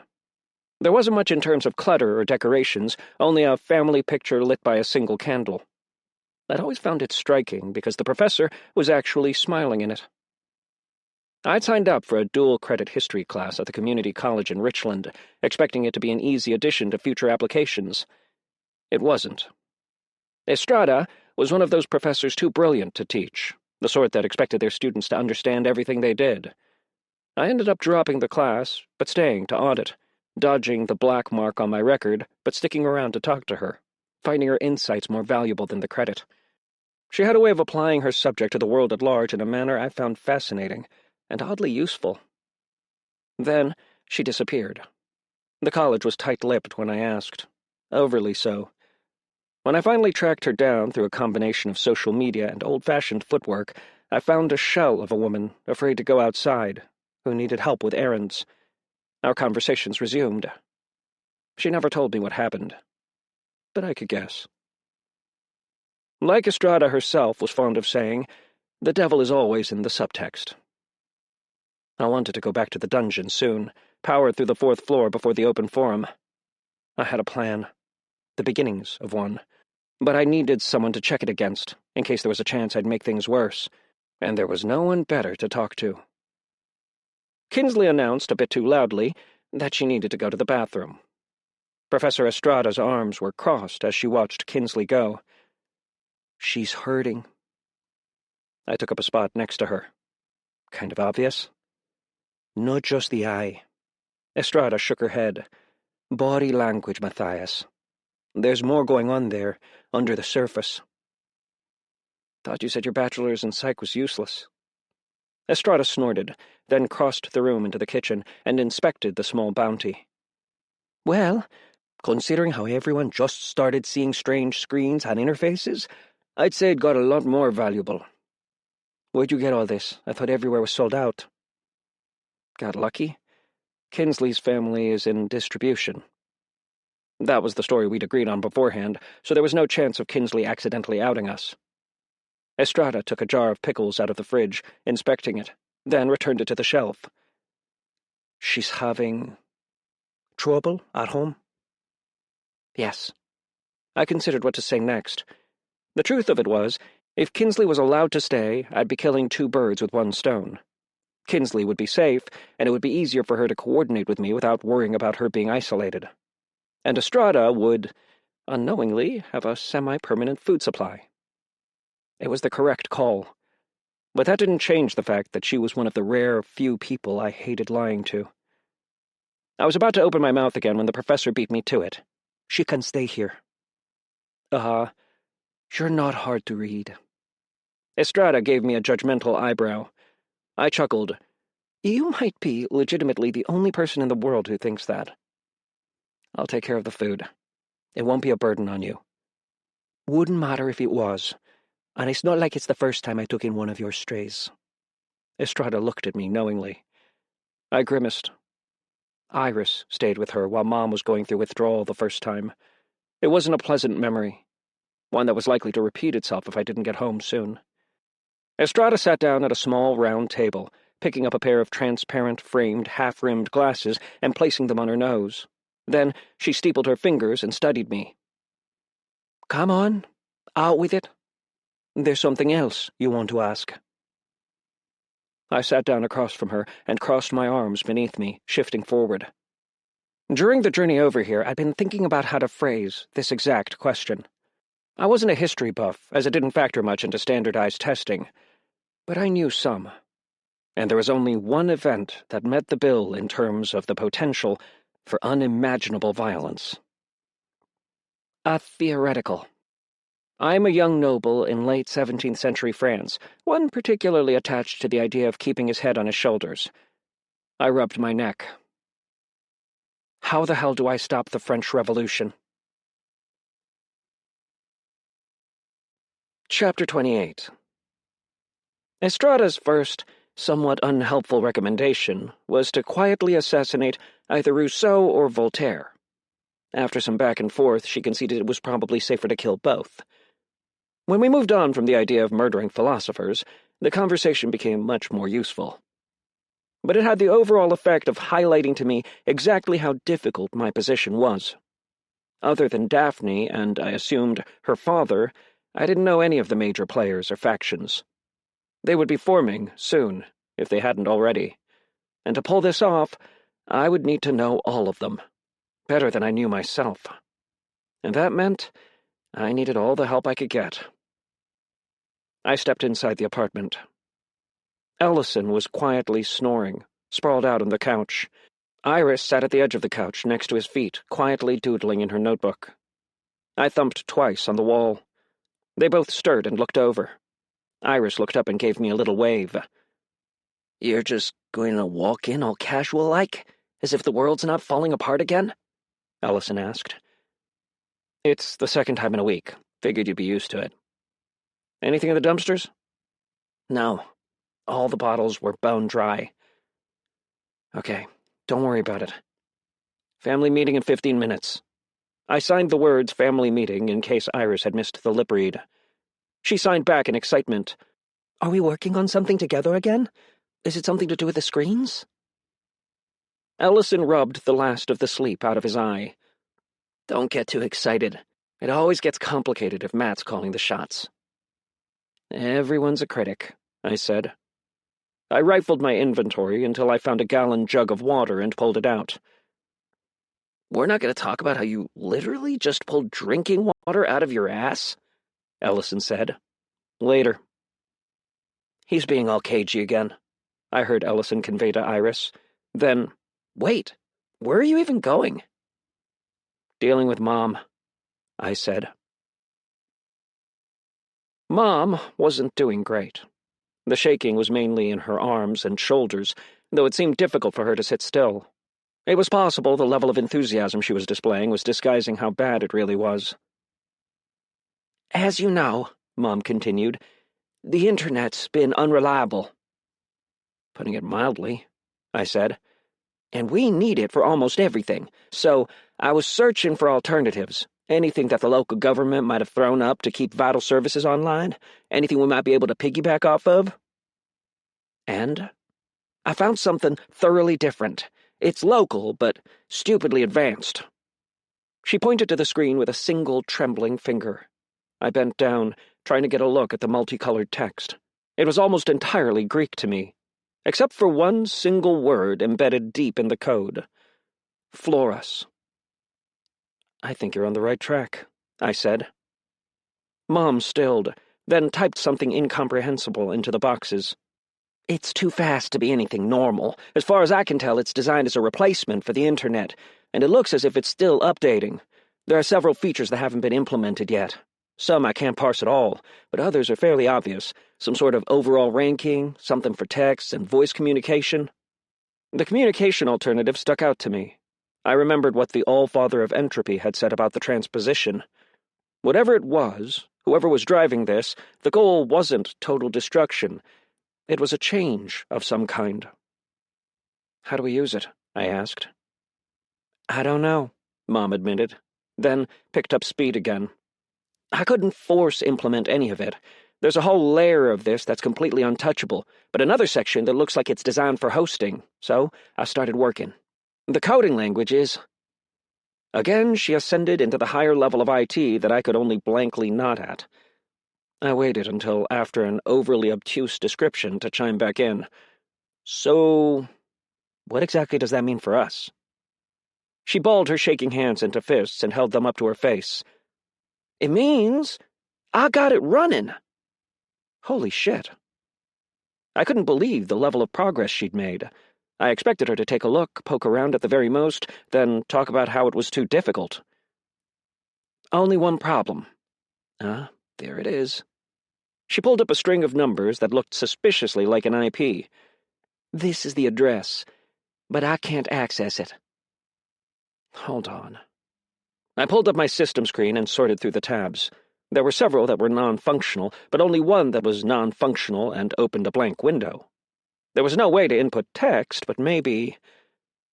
The numbers appeared as I thought of them into the screen. "Do you have a little circular Ouroboros on your system screen?" I asked. Mom looked at the computer, then stared back at me in confusion. The one in your head, I prompted. Oh! Let me look. To be honest, I've kind of been ignoring it. Thought I was hallucinating until Ellison asked me about it. I waited for her to catch up. Then, one mental command later, and the mock-up site appeared directly in front of my face. Mom stood up in shock, likely seeing the same thing. I high-fived her. You're an actual genius, I smiled. She grinned back. Then her smile ebbed. Matthias, I sighed, coming back to the reality of it. Yeah, I know, you dumped everything. How? Ellison told me. I just think it's the best way. It's not. I grabbed both the gallon of water and the small glass cup and placed them on the table in front of her. Then I pulled one of the bottles of gin from my inventory.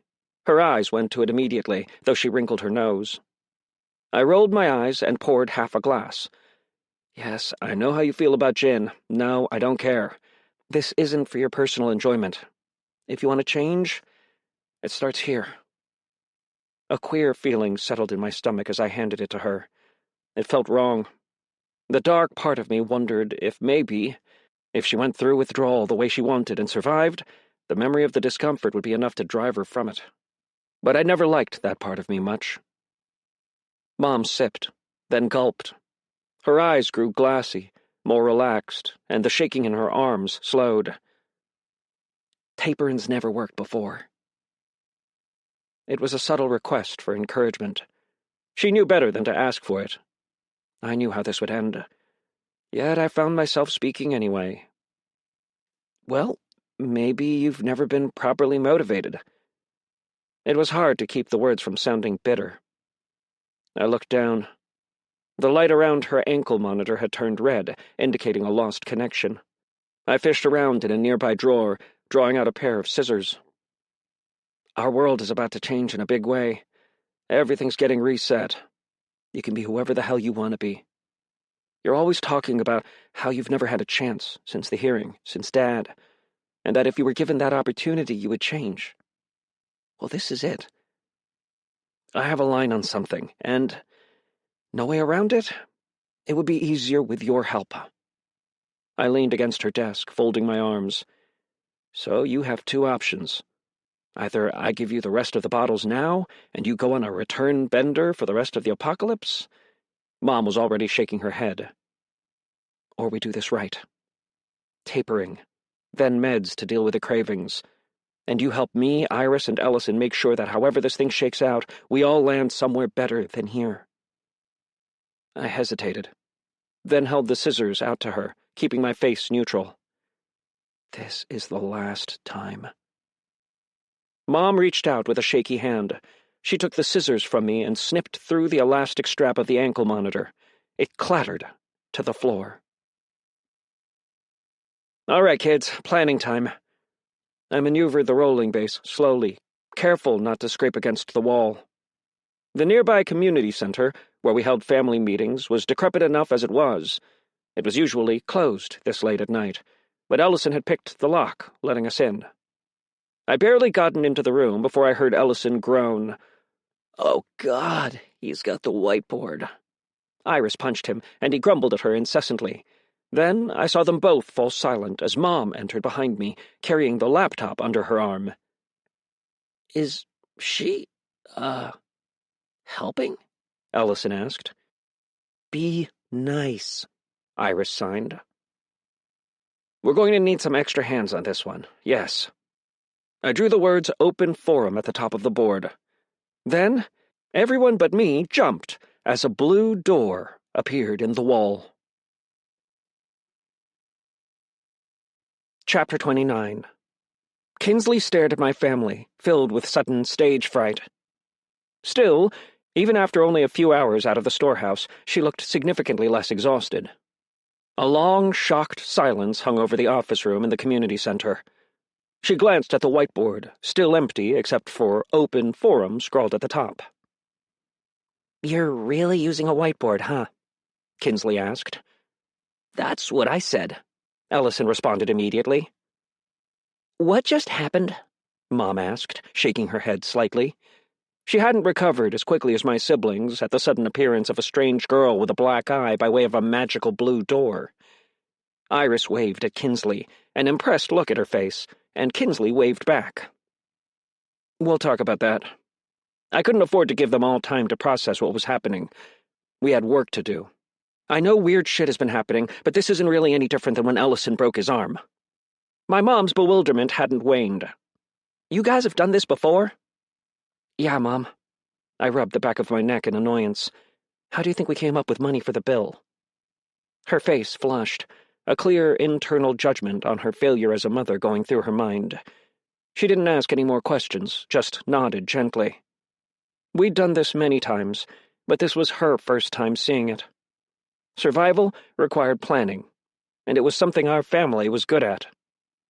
I gave introductions as quickly as I could, taking a moment to point out to Kinsley that Iris was deaf, to make sure to speak in her direction and enunciate if she wanted Iris to understand. "As you all probably know by now, we're locked in. However, that's not all. Distribution, shipments, everything else is locked out. That's why the shelves are bare. People are hungry and desperate, and it's only going to get worse." "I'm guessing this is when we finally get the explanation for your miracle haul?" Ellison asked, still watching Kinsley. "I'm getting to that." I drew out the words user and civilian on the whiteboard. "Iris, pull up your screen for a moment. Can you tell me what you see?" Iris fiddled with the screen for a minute. "Quests, inventory, and several blank spots," Iris signed as she scrolled through. I listed them under the civilian category. "Kinsley," I asked, "can you list what you see?" Kinsley gave me a subtle nod. I'd had a short conversation with her before we left Estrada's, and she assured me she wouldn't say anything to give me away. "Quests, inventory, character, store," Kinsley recited. Ellison immediately perked up at the mention of a store. "So, she's a merchant, if we're going by game terms." "Yes, you're smart. Stop skipping ahead." I rolled my eyes. "The more important differentiation is the character screen. Kinsley can upgrade, gain abilities." Iris signed something to me, wide-eyed. I repeated it aloud so everyone could hear it. "Yes, like the door she came in with. Every user, from what I understand, has a class, personal statistics, and abilities they can gain through an in-game system." Mom still looked a bit bewildered as she watched my seemingly unfazed siblings take it all in. "How do you become a user?" Ellison asked. "No clue," I answered. "From what Kinsley's told me, it started happening randomly to a decent chunk of the population after the meteor hit and the dome appeared." "Wasn't Ellison under the weather that day?" I cocked my head, at first annoyed at the interference from born nihilist, until I realized it wasn't wrong. Iris had told me about it. But it wasn't exactly a normal day for anyone, and it was possible his reaction had simply been stress. Still, I peered at Ellison, then glanced at Iris and my mother. "Just to be clear, no one has a character screen except for Kinsley, correct?" There was a chorus of affirmatives. No weird behavior. Ellison was a better liar than Kinsley, but he was young and still had a tell. A leg bounce that only manifested when he was profoundly uncomfortable. I watched him carefully, and he didn't look ill at ease in the slightest. In fact, he looked a little angry. "So what you're saying is, there's a group of people who are basically going to become gods or superheroes, and they're not us? We get the shit end of the stick, per usual." Out of my extended peripheral, I saw my mother wilt a bit. "No," I smiled. "For perhaps the first time ever, we're in the majority. Now, granted, we don't know how many users are actually out there, but there's more of us than there are of them, and we have a serious advantage." "Your friend?" Iris signed. She was antsy and looked like all she wanted to do was chat with a girl her age. "Enter Kinsley." I pointed to her. I met Kinsley a few days ago and helped her out of the goodness of my heart. Kinsley bit off a laugh. Ellison snorted. My mother was looking pointedly away, with her hand to her mouth. Iris signed, "She bribed you with food." I put a hand to my forehead. "Can't even make a joke. Yes, she bribed me with food." Anyway, Kinsley was in something of a tough spot. Basically, the users didn't like the fact that they couldn't pick their currency for her store. That's where Selve factors in, Ellison realized. Yes, but considering the current situation, the supply line issue, everything cut off by the dome, merchants are a new natural resource. Which brings me to my next point. The vacuum. I drew a $sign with a down arrow and a Selve symbol with an up arrow. Traditional stores are cleaned out. Employers can't pay their employees. If things continue as they are, you won't be able to buy anything with dollars. Users are going to realize that soon, if they haven't already. A new economy will form, centered around merchants. Does anyone see the issue? Eventually, my mother spoke. Access. Fuck. Iris missed it, but Ellison stared at her, startled. Mom continued, That's why you're so focused on the idea of an online market anyone can access. Any organized group of users is going to monopolize access to merchants. You don't get access to their merchant unless you work for them, probably for pennies on the dollar, or Selve, rather. But what sort of work would they even be paying them to do? Every so often I forgot how smart she was when she wasn't drunk out of her mind. I don't know, I admitted. Probably something particularly unsafe. OSHA's likely going out the window. Modern-day company towns. The only problem is, there's more of us than there are of them, and no one is complacent with how things are. People will eventually get angry. Okay, Ellison rubbed his face, stretching out his skin. I get the concept in theory. We get an online market set up, we prevent price fixing and price gouging, possibly avert an uprising. But what exactly is in this for us? He pointed over to Kinsley. She's the one who stands to benefit the most. Kinsley, to my surprise, showed some backbone. She stepped in front of me. You'll all be high-level employees, getting in on the ground floor. As long as it's not an attempt at arbitrage, I can award Selve through quests and legitimate contracts. Preferable discounts and percentages at the store. And more ice cream? Iris signed. Iris wants to work ice cream into her contract. I deadpanned. No, Mom said. We'll talk later. Kinsley smiled at Iris. Before I go into the plan, is everyone on board? I asked. Everyone nodded. I turned back to the board. Okay, the open forum. It's happening outside of City Hall in 2 days. Outside, I assume, because they're expecting a considerable turnout. Everyone's scared. Everyone has questions. If I was the leader of a group of users, that's where I'd be. Recruiting, advertising merchant access, maybe even showing it off. Ellison tapped his fingers on the table. I nodded and wrote the words factions, recruitment, merchant, access, and message. We want to know as much of this as we can, for as many of the groups as we can. If there are any groups it might be possible to work with in the future, we want to know that. Ellison, your overly long acronym thing. LBWLAAQHNIIHTATOOB. Ellison rattled off. Ellison had a few different personas he could slip into, depending on the task at hand, but I was pretty sure that one would fit best. Yeah, that would be perfect for this. What the heck is that? Kinsley asked, looking between us dubiously. Lost boy who lingers and asks questions he's not interested in hearing the answers to out of boredom? Ellison rattled off smugly. Be careful. Generally, we shouldn't discuss anything related to what we're doing while we're at the event. Anyone with an elevated perception will have excellent hearing. On that topic, I glanced at Iris. We want to get an idea of how the users are talking to each other when they think no one's listening. Lip-reading duty? Bring your sunglasses. And if we're lucky, recon will only be a small part of this. Mom? I looked over at her, and she leaned forward. Coordinate with Kinsley. I know it's a lot to ask, considering, but is there any chance you can get the site up and running by the day after tomorrow? Assuming I don't hit any snags, Mom said, a bit too quickly. Then we should be golden. And what will you be doing? Ellison asked me. In the immediate future? I rubbed the back of my neck. My body was still sore everywhere from the day's excursion. Crashing. I'm exhausted. Got something most of tomorrow. Specifically, the 4th floor of the dungeon. Maybe the 5th as well, if the 4th wasn't astronomically difficult. I'd upgraded significantly with the crossbow. There was really no reason not to go back, especially when I considered we still didn't know why this was happening, and there were likely people who had done nothing but gain XP and level. There was really no excuse when I had my own private staging ground. It was an adaptive dungeon, and I'd handled myself well. The 4th floor was likely to be difficult, but not beyond me. I hoped. Chapter 30. Would you like to form a guild? Yes or no? Another complication. I immediately hit no on the prompt.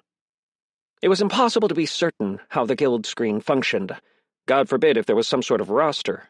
If the leaderboard in the adaptive dungeon was any indication, it probably wouldn't show my name, but there was a solid chance it would list me with question marks, which would look preternaturally suspicious. The only reason I'd gotten away with it in the dungeon was because Brett wasn't all that interested, and had only listed 2 members, which, if he had been paying attention, he would likely assume was him and Audrey. Unfortunately, I had only just dismissed the prompt when I heard Kinsley exclaim, "Hell yes, I want to form a guild!" "Invite us, then," Ellison said, packing his notebook back into his backpack. "Again with the notes, Ellison?" I asked. "Yeah, I know. Just going to read over them one more time and they're gone." I held out my hand, and he scowled but handed me the notebook. I ripped the offending pages out and handed him the notebook. Giving Kinsley an overly civil smile, I proceeded to shred the papers slowly. To her dubious credit, she seemed to realize her mistake. Maybe we should hold off on the guild until we have a better idea of what we're doing." Kinsley backed toward her doorway. "On the contrary," my mother came up behind Kinsley and put a hand on her shoulder. "It would be good to have us all grouped together and to at least test what the screen is capable of. The more we learn about the system, the more we'll be able to use it." I stared at Iris, my last hope, begging her to help me. "I want to be in Kinsley's guild," my sister signed. "Iris wants to be in your guild," I translated, my voice dead. Now I had to come up with a legitimate-sounding reason I couldn't join, shining an unnecessary spotlight directly on me, the exact situation I'd been trying to avoid. "Okay, then," Kinsley said, sending me a silent apology. "Kinsley has invited you to join the Merchants Guild as a founding member. Would you like to join the Merchants Guild? Yes or no?" But there was a drop-down menu below the prompt that caught my eye. Feat option. Select identity. 1. User, ? Class, ? Level, ? 2. User, Matt, class, NPC, level, not applicable. Huh. Was that from Double Blind? Or something else? It could possibly be emulation, as it promised a unique interaction with the perk. That opened many doors for me, now that I thought about it. I had no idea if there was a cap on the number of guilds you could join, but if there was, I would put money on the likelihood that those limitations no longer applied to me. Kinsley shifted back and forth nervously. Matt might join us later. I think he wants to leave flexibility in case there's an opportunity at the open forum." "Better, but your delivery and tone are way off." Ellison, previously inspecting the new screen, had stopped to watch us, his expression clearly suspicious. That was nothing new. I was likely more open with my siblings than most older brothers, but I kept them out of the loop fairly often, especially when it came to business. I shook my head. "Nah, Mom's right. Any information we have could help us." Kinsley's eyes widened to saucer size. "But—" I selected the second option. Text began to scroll. "You have joined the Merchants Guild. Guild register. User, Kinsley, class, merchant, level 4. User, Gwendolyn, class, NPC, level, not applicable. User, Ellison, class, NPC, level, not applicable. User, Iris, class, NPC, level, not applicable. User, Matt, class, NPC, level, not applicable." Ellison snorted, then started laughing. "What's so funny?" Iris signed. "Sorry, the NPC thing." He glanced over his shoulder at Mom and lowered his voice. "And the idea of Mom being in a guild with us." It's kind of lame. Iris put a hand to her mouth. Kinsley was glancing back and forth between me and what I assumed was an invisible screen. Her mouth turned downward in clear confusion. Huh, it looks like I can share a quest, but I'm not sure what the benefit would be. It mainly awards XP. Might as well try it, Mom shrugged. Everyone got a modified version of the Cradle of Civilization quest. The primary difference was that Selve, L, replaced Experience Gain, L, and none of the niche rewards, such as my Progression Toward Vocation, were present. That made me wonder what the vocations were and whether civilians were capable of holding them. It didn't make much sense that they couldn't. Really, they seemed overly dependent on users as it was. Accept the quest if you want, Mom. Get with Kinsley to find out what she needs for the marketplace. If we can't get the online orders working through her contracts, none of this matters. On it, Mom smiled. Her crow's feet still stood out on her sweat-sheened skin, but there was no question she looked better than before. It was only a question of how long it would last. Everyone else? Let's call it for now. Then something happened I didn't expect. Iris stood from her seat and beelined over to Kinsley. She started to sign, then stopped out of frustration. With a sigh, I started making my way over to translate. Thank you for helping us, Iris said aloud. I stopped. In my peripheral, I saw Ellison's and Mom's head turn sharply. It wasn't unprecedented. At Iris's own request, I'd spent hundreds of hours working with her, maybe thousands, to help her with her inflection. I tried to tell her that it didn't matter, that anyone who cared or looked down on her wasn't worth talking to anyway. But Iris was determined. As such, her speaking voice was excellent. It just wasn't perfect. Sporadically, the monotone still came through. And kids are cruel. I think what broke Iris wasn't so much that they made fun of her voice, though they did. More that it felt to her like all her effort and time spent were wasted. She almost exclusively signed now, even around us. Iris was visibly nervous, shaking some as she took Kinsley's hand. I don't know many girls my age, so maybe we can hang out sometime? Kinsley's eyes flitted to me, and I knew she was thinking about our conversation earlier that evening. I gave her a minute shrug. Iris did this from time to time, imprinted on someone because she held them on a pedestal in her mind, overcommitted to friendships that had a tendency of not panning out. Up to you. Iris, oversensitive as she was, picked up on Kinsley's hesitation immediately and let her hand drop. Sorry. Kinsley grabbed Iris's hand as it fell and gave her a horrifically awkward handshake. Still, everyone else in the room breathed a collective sigh of relief. Everyone my age hates me, so, yeah, it would be nice. Kinsley glared at me. Plus, the only person I've had to talk to over the last few days is him. Oof, Ellison said. I ruffled his hair mercilessly. I had more than a few health potions, my new crossbow, and a much more rounded skill set after the third floor.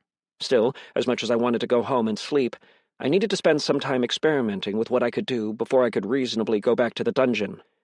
I climbed a fire escape on the community center. It was a large enough building that there wasn't an easy place to look down at it unless you had a telescope. From there, I cast Probability Spiral over and over again. It seemed to work best on things that were somewhat old. For instance, there was a newly installed stop sign at the end of the street that I couldn't do anything to topple, no matter how much I visualized it falling over. However, when I shifted my focus to the bolts that held the stop sign itself, I found much greater success. I imagined them loosening over time, and one after another they popped off until the sign itself hung downward. Gravity was my friend, and targeting small objects, or rather specific parts of larger objects, seemed to be my best bet. Leg muscles, or any supporting limb in the case of non-humans, were a solid target. I knew that much from experience, but I was finally starting to understand why. I used suggestion on many people who passed below, with the admittedly thin justification that I was also using the attached emotion to calm them. Some were susceptible, some weren't. This led me to an interesting discovery. There was a balding man who, judging from the wide and creatively utilized application of gendered slurs, was angry at his girlfriend who lived in the apartment across from my rooftop. He yelled for her to come out, and when she didn't, he had apparently decided to take out said anger on her car with a tire iron. I sent a command, suggesting he target the driver's side mirror. He did. Then I pointed out how shiny and new the hubcaps looked, and watched, in mild amusement, as he took them off one by one and stomped them. I gave him the idea to use them as frisbees, hurling them up in the air as hard as he could, trying to get one to land on the apartment rooftop. He only ignored me twice. Once, when I tried to stop him from prying the hood open so he could do serious damage, I had to divert him to the trunk instead. And again, when the calming emotion I was attaching to the orders finally got through, the effect seemed so strong I wondered if it was cumulative. But once he was completely calm, I could barely even get through to him. Even to direct him around a puddle of water on the street rather than through it. Smart targets were an issue, and there were some people who were more receptive to images than spoken thoughts, but an overly calm target was unsusceptible as well. I was feeling more than a little tapped out after all the repetition, but I wasn't done. I needed to work on my aim with a crossbow as well. After returning from the rooftop, I spent most of the evening working with Audrey. Despite my somewhat contrived fears to the contrary, she had no problem eating store-bought meat. It didn't seem to matter whether it was fresh or not, as long as it was, you guessed it, meat. As I fed her, I used what little was left in my suggestion reserve to convey survival concepts, what to do if I was knocked unconscious, and so on. I wasn't entirely sure she would remain summoned if I was unconscious, but better safe than sorry. I communicated what I knew about body language. If I was eventually going to get some sort of tote to carry her around in, I wanted her to be as effective an early warning system as possible. At some point, I fell asleep. When I entered the dungeon the next day, I was mostly confident, even after I'd pressed the button.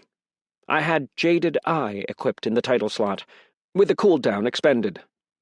It was only when the elevator had been moving for some time that I realized. One of the cages is empty. Chapter 31. I stared at the empty cage as I rose. The massive white wolf, big enough that its flesh and fur were practically bursting out of the bars, was gone. The creepy black-silhouetted woman was still there, one tendril reaching out toward me again, but the wolf was gone. What? What the fuck? How was this adaptive? How was this fair? It got tired of my bullshit and decided to kill me. I fought back the panic, pulling in deep breaths, mentally listing things that I knew. The first floor bonus was intelligence, the second was perception, third was... Fuck, what was the third? I pulled up my stat sheet. Audrey tugged at me, sensing something was wrong but not understanding what. I felt her send me an empty thought, tagged with calm. Stats. Mat. Level, 6. Strength, 6. Toughness, 4. Agility, 10. Intelligence, 15. Perception, 8. Will, 11. Companionship, 1. Active title, Jaded Eye. Feats, Double-blind. Ordinator's Guile, 1. Ordinator's Emulation. Stealth, 1. Awareness, 1. Skills, Probability Spiral, Level 9. Suggestion, Level 12. One-handed, Level 6. Summons, Audrey. Omnivorous Flower Hybrid. Bond Level 3. Selve, 452. Minus 100 per week. I stared at the numbers, trying to make sense of them and remember what exactly had changed. My thoughts were frayed, filled with the image of the massive white wolf snapping its teeth at me on that first ride up the elevator. Audrey tugged at me again, and I mindlessly stroked her petals, trying desperately to think. It was... That's right. It was willpower, which for some reason hadn't hurt much, me or Brett, when we received the bonus. I hadn't paid much attention to the bonus rewards because they hadn't perfectly fit. The flower fangs were easier to deal with once I identified how to separate them with perception. Yes, but they would have been just as trivial with high strength or just my own existing intelligence if I was a traditional caster. Agility was a factor in that fight as well. The third floor was even more coincidental. Willpower seemed like a natural fit because of how it tied into summoning, and Audrey had been a crucial part of my success on that floor. But what if I hadn't taken the Ordinator branch at all? Rather the long-range, or, God forbid, melee options. Willpower wouldn't have factored at all. I realized that I was pressing the button for the lobby floor over and over again, and stopped myself, gritting my teeth. I wanted to title swap already, get the edgy little presence that was Jaded Eye out of my damn head, but no. I had no idea what the floor layout would be, and if there were traps, or something about it that wasn't immediately apparent, I needed to know. Fuck! Maybe. Audrey had warned me about the gnolls when we first set foot on the third floor. I used suggestion, sending Audrey a mental image of the winter wolf tagged with urgency, hoping she'd seen it before. She visibly shivered, but shook her head. Fuck! Okay, think. Maybe... Perhaps the rewards are based on how I solved the floor, not necessarily on how the floor adapted. The bonuses haven't repeated, meaning each floor tends toward a certain solution, but have several ways they can be solved. What's even left? Strength, toughness, agility? Companionship. My heart sank. Of the remaining possibilities, there was only one I was confident in. Agility, meaning I had a 25% chance of getting something I could probably handle, a 75% chance of getting something with a solution likely tailored to my weakest stats. And I already had a clue of what it would be. The albino wolf was huge, terrifying, likely faster than me. The reward was almost guaranteed to be strength, or toughness. Wait, how much of this was even me thinking now? None of this had occurred to me while I was using Born Nihilist and thinking, rather in depth, about the dungeon. None of this helps. I'll be thinking myself in circles until the elevator opens. Environment. The gnolls were in a fantasy castle, the flower fangs in a verdant field, so the winter wolf would be... I stared at Audrey. How do you do in the cold? Audrey, still shivering, sent me back a mental image of the seasons changing and flower fangs burrowing underground. It was tagged with fear. Cold, bad. It slows, Audrey said. I made a split-second decision, threw on my hoodie, and pulled the neck backward, forming an opening. Lash yourself around me with your mobility vines. Try not to show yourself unless it looks like I'm in trouble. If I am, I'll need you. Audrey scaled up to my shoulder and hesitated. But my thorns... Doesn't matter, I said immediately, as long as you're not intentionally hurting me. The shielding won't interfere, right? After a long hesitation, Audrey said, I think so? Then go. I gritted my teeth as she crawled down the back of my hoodie. Audrey did as instructed, vines looping around my arms and neck. Waist, Audrey, not neck. Sorry, she settled. Her thorns didn't cut into the armor much, but I could feel the tiny pins of pressure. If I fell even slightly wrong, I was going to be in a world of hurt. But a little pain was better than being without a summon completely. The doors opened, and a frigid, razor-sharp gale of wind blew in, pinioning me against the back of the cage. I squinted through raised arms, checking to see if by some miracle it was still open. I felt Audrey press tighter against my neck as we battled the wind, pushing hard to get even a step of distance. Snow whipped against my neck, my cheeks, my ankles, every tiny patch of uninsulated skin painfully aware, contrasting with the oppressive, creeping chill of frost that covered the rest of me. The tempest slowed as I pushed out of the lift and into a gray darkness. My eyes adjusted. The arena, if one could call it that, was a flat wasteland of ice, interspersed with mountainous terrain that called to mind the top of a mountain. I tried to circle behind the lift and found that I wasn't far off, a continuous ledge continuing on from either side. There was only one viable direction to head in. Straight ahead. I removed the crossbow from the ring on my thigh. It somehow felt warmer to me now, perhaps some aspect of the magic within. I pushed through the snow, trying to avoid the deeper section, but still sinking in up to my calf from time to time. my body temperature dropping rapidly as I struggled my way through. 20 minutes is all your body can take, not factoring in the time it will take you to get back to the elevator. It was helpful information to have, and apparently the situation was dire enough that jaded I had deigned to dial down the snark. Still, the idea of lasting even 20 minutes in here was harrowing, and if I was forced to fight the deepening snow, I wasn't sure all the agility in the world could save me. Without the warning buzz of Awareness 1, it's hard to say whether I would have noticed it at all. I lowered myself into a crouch, hunting for the source. In the past, it had only activated when I was being actively hunted. Then, I saw it. A strangely formed slope where snow accumulated unnaturally, moved with the wind unnaturally. It took a full 30 seconds of staring to realize what I was looking at. The albino white wolf from the cages. It was curled up in a ball in the center of an embankment. I saw a glimpse of its scarlet red eye from between a barely closed eyelid. A gust of the ever-changing wind blew up from behind me and felt like it forced its way through rather than past me. The scarlet eye flicked open. I saw the wolf rise sluggishly, its nose panning in my direction as its breast heaved. And in terms of size, it was really more bear than wolf. The quick crossbow of the frost leech probably won't be as effective against this as it would have been against the gnolls. There's no way a fantasy-style winter wolf doesn't have some form of cold resistance. But the more bolts I land, the more quickly the target loses heat. I can't just pull the bolts out. I just need to get as many shots on target as possible. It was possible. It wouldn't have been if I hadn't upgraded. The effective range of this crossbow wasn't much longer, maybe 15 to 20 feet, rather than the common crossbow's 10, but it was far more accurate. And it was far easier to land shots on a target that wasn't moving. I reached out to the winter wolf with suggestion, intending to transmit an image of the empty tundra and feelings of exhaustion. To say that I met resistance would be an understatement. A wave of grief and rage shattered the connection, gracing me with a splitting headache.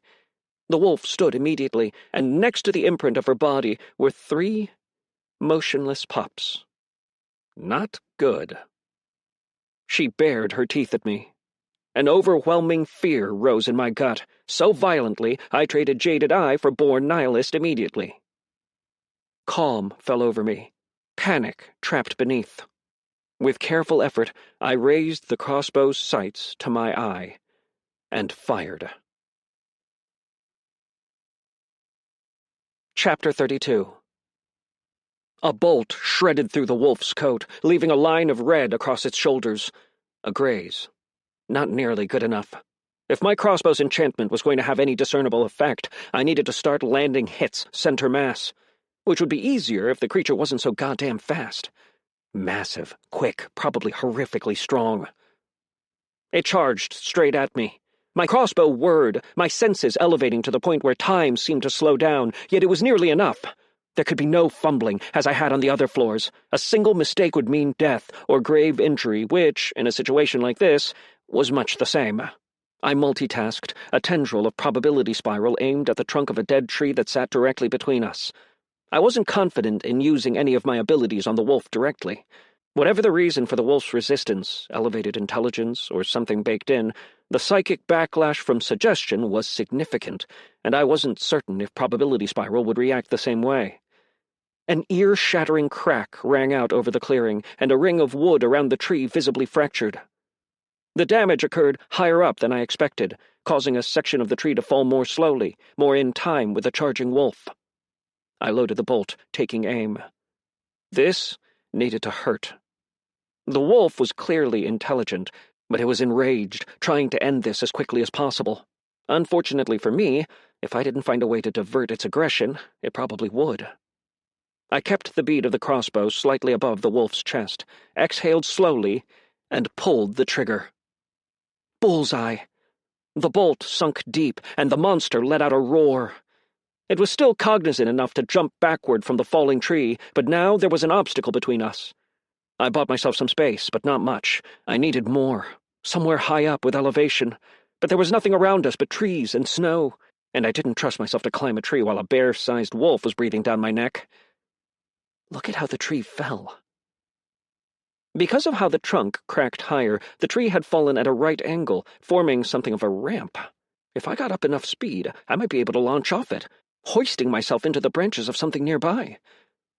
The wolf had recovered from the falling surprise and switched its direct aggression for a more methodical, predator-like stalk. If anything, it appeared to be giving me far too much caution, considering the size difference. The wolf sniffed at the tree as it circled. It put together that the tree didn't just fall on its own. It was equal parts problem and benefit. If the wolf was familiar with magic, it would likely give me a much wider berth. Unfortunately, it would probably realize something was off when I didn't eventually start hurling fireballs around. Doubly problematic if it was smart enough to understand what my power actually did. We circled the falling tree, counterclockwise. All the while I studied the wood dubiously, trying to guesstimate whether it would stay in place and whether I was confident enough in my agility to actually make this happen. The beast darted right in a thundering sprint just as I reached the fallen end of the tree. No choice. Go! I cast Probability Spiral on the tree again, this time with a firm mental image of it staying in place. Then I gritted my teeth and stepped onto the log, hands held out on either side as I initially balanced. My boots gripped easily, and I found that the movement was more straightforward than expected. I lowered my arms slightly and began to sprint up the dead tree. It creaked, but held my weight. The wolf wasn't having any of it. It collided with the tree, massive jaw open, plunging toward my ankles. I leapt over it and nearly lost my balance. Not enough momentum. Despite the warning from Born Nihilist, I kept moving, trying to regain speed. I was quickly running out of log, and the low-hanging branches that had appeared to be an easy jump seemed dangerously far. I crouched down and leapt with everything I had, hands outstretched. I lanched onto a branch with both hands, and I felt my stomach flip as it started to crack under my weight. I looked down to check for clearance and wished I hadn't. The winter wolf paced beneath me, waiting. It panted a string of saliva dripping down its mouth. Just as the branches fell away, a vine shot out of my sleeve, wrapping around the tree itself. Sharp pricks of pain radiated around my chest as I swung around the trunk of the tree, reaching for anything that could give me traction until I found a foothold, propelling myself into the crook. I heard a snarl beneath me and looked down. The wolf was displeased, having its dinner snatched away at the last moment. I had an almost irresistible urge to give it the finger. Then it bent down low and leapt. A flash of Awareness 1 was the only thing that saved me. I shifted backward. Its jaws pulverized the branch I had just been leaning on, shattering it into oblivion. A single bite would end me. Unbalanced but angry now, I shot 3 more times, focused on peppering the beast, hoping to build up the cold drain. My first shot missed, threading the needle between its legs into the snow. My second and third shots landed, one in its shoulder, the other nestling in the skin of its neck. Its coat was dyed, a deepening tint of red in 3 patches now. I was doing damage, but not nearly fast enough. The wolf darted back, circling around only when it was nearly to where it had started, over its lost brood, visibly growling. I loaded another bolt, cast Probability Spiral on it, aimed high, and fired, hoping to catch it with an arcing shot. Only the wolf was watching. I saw it visually track the bolt, stepping aside. Is it getting a feel for my range? That was absurdly intelligent behavior for an animal, which led to a further realization. It didn't just have an understanding of my range, but my rate of fire as well. As soon as I fired the shot, it sprinted toward me, picking up speed and jumping astride the log. The wood cracked under its weight instantly, but the wolf kept going. "Lash the branch under my feet and hold on!" I yelled at Audrey, sending her a picture with suggestion. I fired another 2 bolts, struggling with the crescendoing panic that roiled beneath my title. All I could think about was the amount of damage this thing could do if it caught me. There had to be something more I could do, something I was missing. Even with my emulated combat skill, using the dagger was an absolutely last-ditch measure. Probability Spiral wouldn't go off in time. Suggestion was almost more dangerous to me than it was to the wolf. If I gave the crossbow bolts enough time, it was possible the effect would add up. But time was something I was quickly running out of. For just a moment, as I was reloading the crossbow, my gaze flicked to its frozen pups. They were still in a cuddled heap, unmoving. Everything the wolf had done up to this point had been brutally efficient. but tracking back to the pups had been unnecessary. It spoke to something else beyond its intelligence. Regret? But my time to strategize was coming to an end. The tree broke with a crashing explosion of wood. The wolf leapt off it and, using the stump as a stepping stone, propelled itself directly toward me. An unnatural calm settled over me. This was probably my last chance at this clear of a shot. I aimed the bead of the crossbow, calculating trajectory, then fired. The bolt landed at an angle, destroying the wolf's right eye. A headshot, but not enough to kill. Its body was still angled and taut, diving straight toward me. I threw myself backward, relying on Audrey's vine and makeshift harness to catch me. It was a smart wolf, but still a wolf. It wouldn't be changing trajectories in midair. Which was, coincidentally, my last thought before iron jaws clamped down on my shoulder. Chapter 33. Imagine for a moment the feeling of a seatbelt locking during an emergency stop. Now layer on another point of restraint, and another, constricting and growing tighter. And then, by some miracle loophole of gravity, you slip free, plunging through the windshield, the shattered glass tearing at your body, still somehow a reprieve from that horrible, terrible pressure that, for a moment, you believed would never stop, enjoying the seconds-long reprieve before you hit cracked asphalt. Or, in my case, the snow.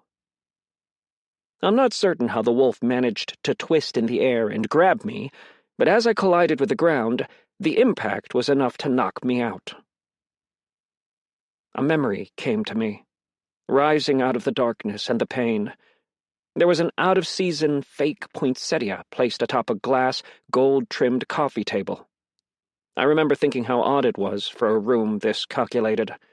The beige recliner and matching couch were exactly the same height. Children's toys took up a small corner, stuffed animals, shape sorting, and a disproportionate number of dolls. The entire trove likely doubling as a means of entertainment and a matter of testing cognitive ability. I didn't like tests back then, before I understood how to beat them, how they worked, and this entire room felt like a test.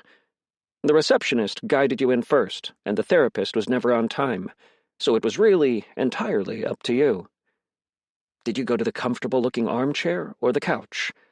What would that say about you? And if you picked a magazine from the table, I shuddered to imagine what they would extrapolate from that.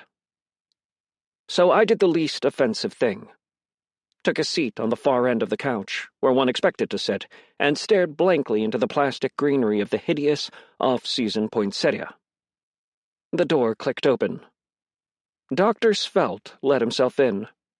He was a big man, rotund as he was tall, living in a perpetual loop of business-casual Fridays, thin plaid shirts with a hard-working belt and jackets that, if I propped one up with a pole, likely had some practical application as a tent. He peered at me, confused, as if it hadn't taken Dad making the appointment weeks in advance to see him. Matthias, this can't be right. We finished our mandated sessions, didn't we? The big man's face scrunched in faux puzzlement. You didn't fix me, I said, straight and to the point. The man made going out into the weeds a career choice, so I needed to be direct or this would never get resolved. And when I floated the idea of check-in sessions with your father, he said that decision was entirely up to you. The side of his mouth pulled up in the beginnings of his signature vulpine-like smirk. Yes, I'm in distress. Yes, I'm here of my own accord, partially because I didn't know gloating would be part of the process. I kept my voice terse, firm. The smirk disappeared. He tracked to his armchair, grabbed a clipboard from the side table, and sat down. Good. He was taking me seriously now. We've discussed the efficacy of referring to people, especially ourselves, with terms like broken. I blew air out through my teeth. And I didn't call myself broken, because I knew you would say that. However, a person generally isn't assigned mandated therapy because they're normal, would you agree? By normal, you mean neurotypical? Dr. Svelte asked. I chuckled. See? That's a trap. I wouldn't have recognized it 6 months ago, but I recognize it now. If I say yes, we get into an hour-plus conversation on the general definition of normal and a retread of what it means to be on the spectrum. If I say no, you make me spend an hour defining it and warp my explanation until I self-realize that I do fit in some atypical, loosely defined interpretation of normal. Svelte set his pen down. Normally I'd maintain the value of having either of those conversations, but I can see you're unsettled. So why don't you start with telling me what happened? I thought about hurting someone again, I said. And I thought about slapping the smug smile off my last patient's face when he made the same joke about my running late for the 100th time. I rolled my eyes. I know the difference between ideation and an intrusive thought. So, you planned it? Svelte asked. His tone didn't give anything away, but I knew this was bait. And if I somehow ousted myself as an ongoing danger to someone else... No. Yes. I saw someone who's been giving Ellison a hard time at school. Like, no one's told this kid it's not the 90s anymore. He was sitting on the railing of an overpass off I-20, legs dangling over traffic, listening to music. I passed him on my walk home on the sidewalk. He was inches from me. There were no cars, no witnesses. It would have been easy to just... Give him a push, the therapist prompted me. I listened to your advice, thought about the disproportionality of it, took precautions after that. Been taking the long way around, in case he does that often. But I didn't feel guilty. At all. If anything, it felt like a missed opportunity. And that's why you're here. Because you don't feel guilty. I feel alarmed. Because I don't feel guilty. Because you cleared me, said I didn't have the markers. And I'm afraid that... It was a mistake? Svelte asked. He went behind his desk to the miniature water cooler and poured himself a cup of water, handing me one as well. The man did this often when he needed to think. He tapped his cup. How much of the evaluation did you answer honestly? I blinked in confusion, even as my heart raced in my throat. All of it. Svelte cleared his throat. Look, I'll make you a promise. You remember what I said about promises? That you don't make them frequently because they're ironclad? Yes. Here's my promise to you. No matter how you answer, I'm not going to report it to your parents or make you take the evaluation again. It won't change how I see or treat you. Just be honest. I hesitated. It was almost a reflex to lie about something like that. But Svelte had always kept his word, even when it was probably far more convenient to do otherwise. Maybe half, I said quietly. Damn, I was guessing 60%, Svelte said. When I stared at him, shocked, he laughed. You're hardly the first person to try to beat a psych eval by trying to pick out the correct answers. They're specifically designed to root that out. You knew? My voice took on a tinge of accusation, and you cleared me anyway. For good reason. For one thing, you're a child, still too young for a definitive ruling, but even when you're older, it's even less likely. I had therefore to remove knowledge in order to make room for belief. Svelte sipped his water. Are you really quoting Kant to tell me you believe in me? I snorted in derision. Most people with ASPD have an overinflated sense of self. They tend to think themselves superior to the average person, elevated. I don't think I'm better than anyone, I said immediately. See? He pointed at me. Too quick to be a lie, almost reflexive. You genuinely believe that. That lack of exaggerated ego coupled with frequent anxiety is a big mark against. You're overlooking a hell of a lot. I have poor impulse control, can be manipulative, have a lack of empathy, and generally don't feel guilty for anything. Those are all clear markers. Yes. Svelte leaned forward. But where you differ, Matthias, is how painfully aware of that you are. You formed a regiment of checks and balances on yourself, done research, delved into philosophy, to the point you can pick a half-assed quote out of the air. None of that matters if I don't have a conscience, I said. I'd contend you do. Svelte pointed a meaty finger to his head. An external conscience rather than internal, formed from knowledge and self-awareness.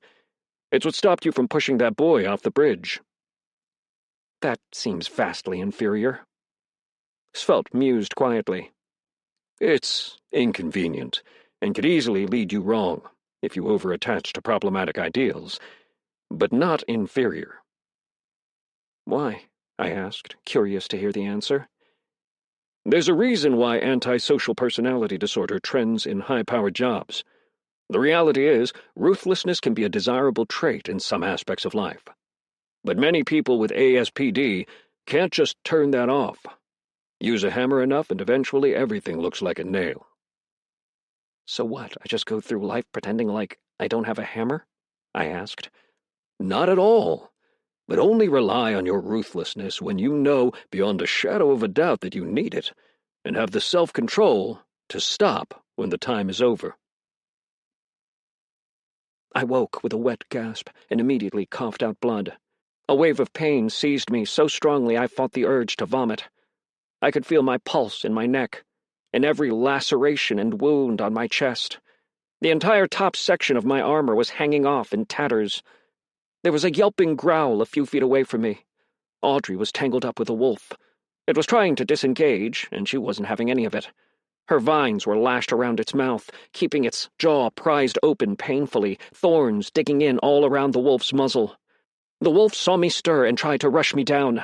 A single vine lashed around a nearby stone, whipping the wolf's head to the side. It stared at me with its remaining eye, roiling with hate. I forced my way to my feet, fighting through the pain, grabbing a health potion from my inventory and chugging it, and finding it tasted suspiciously similar to cough medicine, while I took several staggering steps back, looking everywhere for my crossbow. No dice. My bleeding was slowing down, but not stopping. The entire left side of my body was numb from either trauma or blood loss.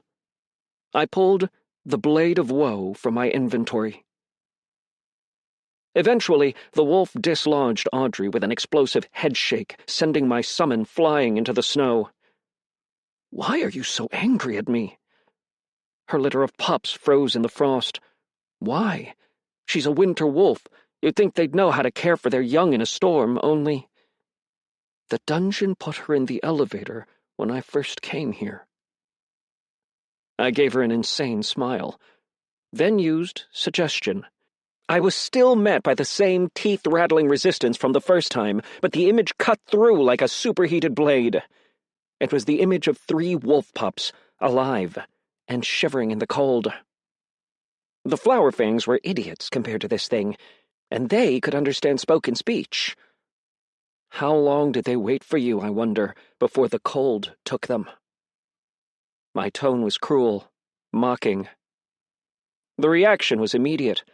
With a heartbroken howl, the wolf flung itself straight at me, gracelessly, its mouth open, waiting to snap. Awareness made dodging the clumsy movement child's play. I rolled forward, feeling a rush of air pass over me. I struck upward blindly, my dagger cutting deep into its stomach. It landed in a heap, still pushing itself up, but slower than before. If only I could have gotten here sooner. I cocked my head in mock sympathy. It threw itself at me again. This time I was ready, and leapt on top of the wolf when it landed prone, one arm looping around its neck and holding on tight for leverage. The effect of Blade of Woe lit up the wolf's organs. I drove my knife into it, over and over again, aiming for its massive lungs. It rolled over, trying to flatten me. If there was less snow to serve as cushion, it might have worked, but as it was, all the motion succeeded in doing was breaking a few of my ribs and tightening my grip. Somehow, I managed to hold on to my knife and drove it down twice more. But it wasn't working. The wolf had regained enough awareness to realize it was in a bind and began to run toward the trees, likely intending to scrape me off. Not wanting to risk it, but out of ideas, I tried suggestion again and sent the wolf another image. A lone wolf pup, the one in the middle, most likely to survive, letting out a sad little howl. The wolf's sprint slowed to a stop, and it turned its head to look. I dropped and subconsciously spun, channeling the movement of the unsparing fang, and shoved the dagger directly into its heart. The albino wolf stared down at me, its muzzle slack, and then collapsed to the side, sending up a spray of snow. All at once, the last vestiges of adrenaline and fight went out of me. I collapsed against its blood-soaked chest. Shallow breaths moved me slowly in a rocking motion. Slowly, a paw extended out, reaching out toward the fallen pups. A low whine emitted from its throat. Have the self-control to stop when the time is over. Through the haze of pain, I considered everything I knew about suggestion. It could transmit images and directions, though it generally couldn't make a person do anything they didn't want. But what if I sent an image the target wanted to believe more than anything? Would they still believe it, even if they knew that logically it couldn't be true?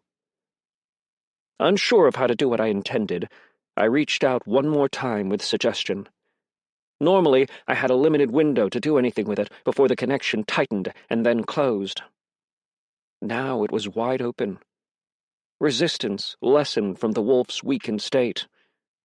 The wolf emerged from the elevator, panicked, and found her pups huddled together in the blizzard. They were shivering and whining, but still alive. She picked them up one by one, transporting them to the shelter of a cave. Then she warmed them with her body and fell asleep slowly, feeling the asymmetrical beats of 3 tiny hearts. I coughed blood again, and paused to drink another health potion.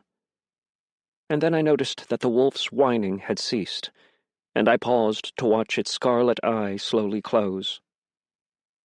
You saved them all. Rest now. The blizzard was picking up steam. Thorns prickled me everywhere as Audrey slithered back in my shirt. Cold. Me too. I wasn't certain how much time I had. My plan was to get down to the lobby to warm up, keep chugging health potions, then gather whatever I could find. The notifications pinged as I struggled to my feet. Arctic Wolf, Matriarch, defeated. Adaptive Dungeon, 4th floor, has been cleared. XP reward, M.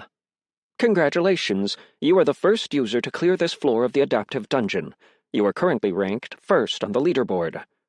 System error, username not found. Placeholder will be used. User, ? Class, ? Level, ? Bonus reward, +2 to toughness. I fell to my knees, my skin drawing tighter around me as if my flesh was trying to force its way out. Didn't miss that, I said through gritted teeth. Level up. Ordinator has reached level 7. Key conditions met. A new title has been unlocked. My eyebrow raised. This was my first title since the initial 2, but before I could pull it up to inspect what I unlocked, I noticed a strange glow behind me coming from the direction of the Arctic Wolf. Is that a monster core? Chapter 34. It was a quick trip down to the lobby to warm up, and then back to the 4th floor. Much of the frigid bite of the floor itself had lessened after the clear, making the after-battle cleanup far less complicated than it would have been otherwise. I had only received one text on my freshly unpackaged burner. Mom, we're making progress. The contract signature was giving us trouble because of no easy way to sign, but found out thumbprint works just as well. It's all technically taking place unencrypted, which bothers me, but tentatively we'll make the established time frame. What would you even put your thumb on? I guess it would have made sense if the contract magically appeared out of the air, but even then you'd need ink. Kinsley's in-person contract required a pen and ink to sign. It all made me curious. Ironically, Mom seemed far more cryptic in text now that she was aboard our little conspiracy than ever before, and I had a bigger problem to deal with. Rare item gained. Monster core. Complex. Item description. Consume monster core and summon a companion. At first, it only seemed like a good thing, but the more I thought about it, the more dubious the idea became. I liked Audrey, personality quirks aside, because her needs were simple. She wanted to eat, a lot, and it was an easy enough motivator to keep a handle on. But the wolf's motivations were not so straightforward. Not to mention, like Audrey, it would probably keep its memories. If I'd already been the target of its rage when I left the elevator, I couldn't imagine that aspect would get any better, given the tactics I'd used to bring it down. It didn't matter that it would have restrictions in terms of direct harm. If I summoned it unprepared, and it inherited suggestion like Audrey had, and its base intelligence was higher than mine, I was in serious trouble. I decided to keep it, but to wait to consume it until I either had higher intelligence or a better feat. This made deciding where to place my stats even more difficult. Stats: Mat. Level 7. Strength 6. Toughness 6. Agility 10. Intelligence 15. Perception 8. Will 11. Companionship 1. Active title: Born Nihilist. Feats: Double-blind. Ordinator's Guile 1. Ordinator's Emulation. Stealth 1. Awareness 1. Skills: Probability Spiral Level 9. Suggestion Level 12. One-handed Level 6. Summons: Audrey, Omnivorous Flower Hybrid, Bond Level 3. Selve, 561, minus 100 per week. Skill points available, 3. Feat points available, 2. I had been leaning away from power-leveling intelligence before finding this monster core. Agility would keep me alive, as had been proven over and over again. Will linked directly to my summons, and the more damage I could do with them, the less my deficit of strength and toughness would matter. Perception was still important, for situations like having to choose between the 3 elevators at the beginning, but slightly less so now that I had Awareness 1. I scrolled through the ever-expanding list of feats rapidly, trying to find anything that would help with my anti-suggestion measures. There were surprisingly few general perks that had anything to do with summoning. Most of them were straight health or damage boosts. There were a few perks in the Ordinator tree that were on the verge of being unlocked, and if it flowed the way it had been so far, probably would be by the time I hit level 8. The best decision was to bank the feat points for now. Ordinator's Emulation had cost 5 feat points, a level's worth of feat points, plus the entire bonus I'd received for defeating the high-level pack leader. Making my final decision, I placed 2 more points in Agility and 1 in Will. If I didn't unlock anything that helped with my summon predicament next level, I'd just stat dump into intelligence once I figured out the safest way to test the summon. And I wasn't the only one dealing with the prospect of delayed gratification. Audrey was skinning the Arctic wolf. I'd noticed little bladed growths at the end of her vines. I couldn't be sure, but I was fairly certain that they'd been there before my level. But they were razor sharp. When I told her of a way to make meat tastier by separating it from its fur, she was initially thrilled. Only after an hour of prep did the reality begin to sink in. Still, even as she grumbled in low, scrabbling sounds, I had to respect the quality of the work. My sloppy eating plant apparently had a perfectionist streak. My new title was something else. For your actions during the battle with the Arctic Wolf, Matriarch, you have been awarded the title Cruel Lens. I frowned. Maybe I took things a little far, but my life was on the line. It seemed contrived to extrapolate from the battle that I was a cruel person. It was a survival situation.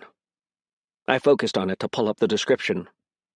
Cruel Lens augments the user's ability to see the flaws and non-combat weaknesses in others around them.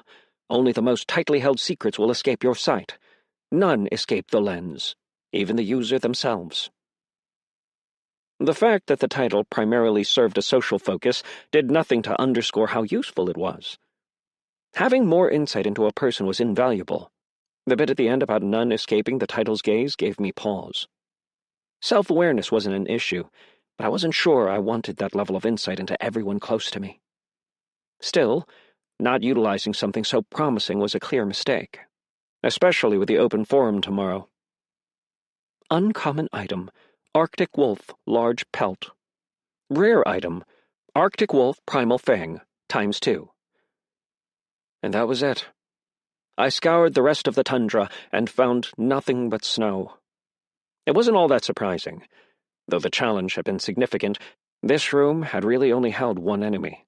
A monstrous, terrifying enemy that nearly killed me, but a singular one. If the dungeon followed a traditional structure, the most significant rewards would be on the 5th floor, marking the end of the quest. Unfortunately, looking at the pattern of what had just happened, I wasn't sure when I'd feel comfortable taking that on. The black silhouetted ghoul lady wasn't guaranteed to be on the next floor, but knowing what I did about this dungeon, it was almost a sure thing. I'd gone out of my way to prepare for this floor, prepared for the risks, and still found myself in an almost untenable position. I wanted to avoid pushing to the next level until I actually felt ready. It took some effort to push myself to my feet, the pain from my shoulder almost unbearable. I pulled at the collar of my ruined armor, glancing beneath. The wounds had closed quickly, though not quickly enough for the entire top half of my armor to not be stained in blood. Hopefully, the potions had some sort of latent effect, or I was going to be in a world of pain tomorrow. "Come on, we're going," I said aloud, ready to get out of the frost-stricken floor and back into the sun. The snow crushed under my soaked shoes. "But meat," Audrey said, her voice mournful as we passed by the 3 frozen pups. "Haven't you had enough?" I asked. It made no sense to deny her, but the thought of it turned my stomach. "No, but too much work." "To eat them?" I asked. "To skin them." Audrey shuddered. I headed to the elevator. The state of my dress was nagging at the back of my mind until I remembered the All-Father's mask. Once I put it on, no one gave me a second look on the way to Kinsley's door. A few eyebrows and double takes, but that was it. No one followed me or asked questions. I walked right by a beat cop, watched his eyes slide down to the state of my clothes, then ignore me altogether. Even if I didn't have the mask, I might have been okay. He'd probably seen enough in the last 24 hours that someone in a torn-up hoodie was the least of his concerns. My thoughts strayed to the open forum. It would be a perfect testing stage for my new title. If it all went as planned, the Merchants Guild would be in business, and hopefully, we'd all have a better idea of what was coming next. Chapter 35. Our city hall had always struck me as somewhat pretentious. It had the feeling of an upside-down ziggurat, with layered sections extending further and further out, the odd-looking architecture held together by 3 massive pillars. The somewhat sprawling style-over-sense layout extended to the connected park, which was really more like half a standard office park, complete with anemic trees, half a massive pool of water accented by modern red art balls that looked like someone had taken a bite out of them. It was more ridiculous now that said park was being put to a practical purpose. It was absolutely packed with people.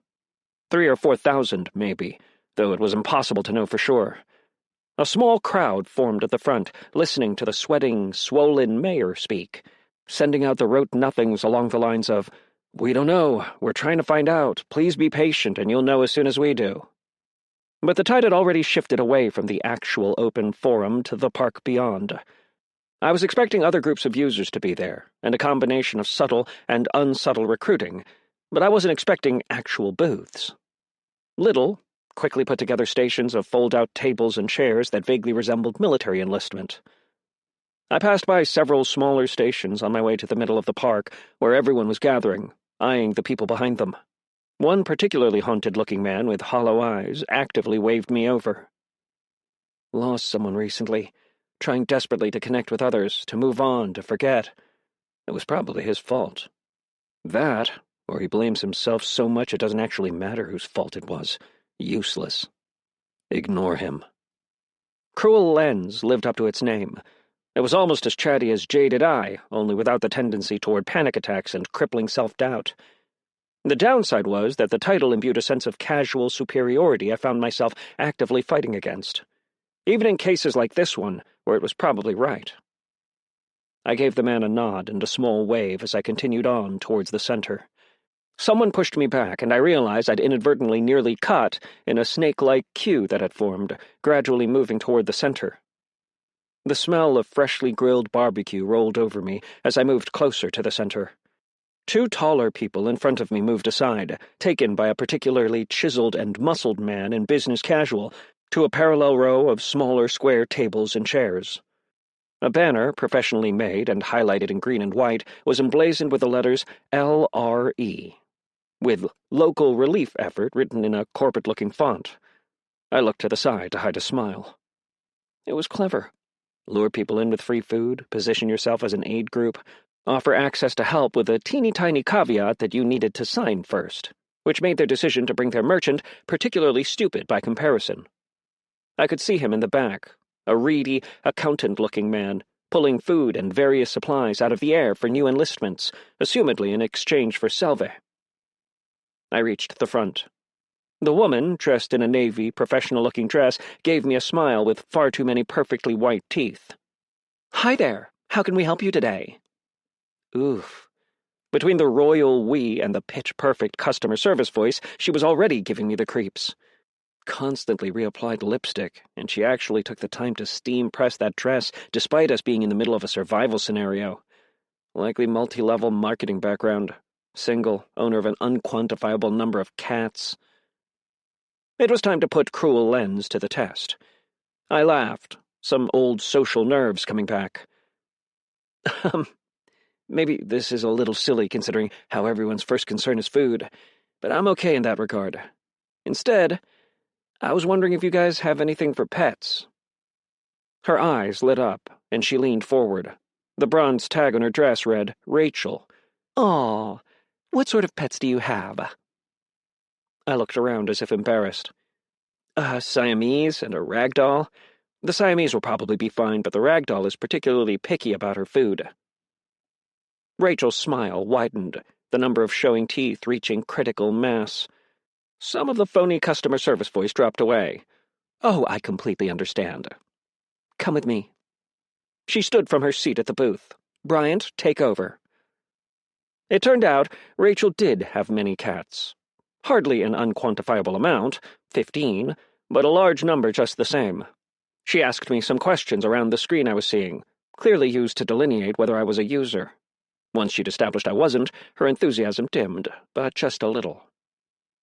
"So," I gave her a confused expression, "I join with you guys, you pay in salve, and I can access your vendor? There's really no supply issue?" I asked. "Nope." Rachel pointed the golden pen she'd been fiddling with over to where the vendor was still handling an endless line of people. "As far as we know, Albert's stocks are limitless. He's never run out of anything, unless it's specifically a unique or limited stock item." "Like what?" I asked innocently. She was obviously talking about the rarer, non-common goods like armor and weapons, but I was curious to see how she'd address that. Rachel squirmed. "Oh, well, just a few tertiary things. But more importantly, I put together a pamphlet for people looking to make cat food out of the ingredients we have in the company store." She handed it to me excitedly. I browsed through it, pretending to read, considering what I knew. Cruel lens had nailed her. I couldn't know for sure some things, like her single status, but she was absolutely a cat person, and the multi-level marketing background was almost a given considering how carefully and expertly she pitched me on what was basically a job without telling me what the job was. Speaking of which, it was time to tighten the screws. I crossed my arms, closing my body language in a manner any salesman would immediately recognize. Well, the new currency stuff aside, kind of going over my head there, it sounds great in theory, and it sounds like there's a lot of perks and benefits, but you haven't told me what I'd be doing. Her smile dimmed slightly. "Oh, well, honestly, there's a lot of cleanup to be done." "Like trash?" I asked. "Not quite." Rachel chuckled nervously. "Since the meteor, there have been many changes around the city. New resources. We need help gathering them, and we'll pay a premium to those who help." I kept the confused look pasted on my face as I studied her. Some sort of mine? Or maybe a dungeon rich in materials? "Is it dangerous?" I asked. "Not at all," Rachel lied. Then, after a moment of silence, "Some of the environments can be dangerous, but we have other volunteers on guard duty." "People with experience?" I pushed her. I wanted to see if she would hint at the user-civilian divide. "Certainly." The smile and customer service voice came back full force. "Former military, contractors, even some bouncers. Our priority is protecting our workforce." Interesting. They were still trying to keep the power divide on the down low, even though it would soon be glaringly obvious to anyone paying attention. "Thanks for your time." I rose from the chair. "Is there something else you're looking for?" Rachel asked, a bit too quickly. There was a bead of sweat on her forehead. Not understanding, I looked from her to the man dressed in business casual, watching us from the central booth. Did they actually give you a quota? I glanced down at the sign-up sheet in front of her. There were several boxes labeled in bold at the top.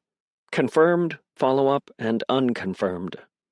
Maybe I could make a friend if I helped her save face here.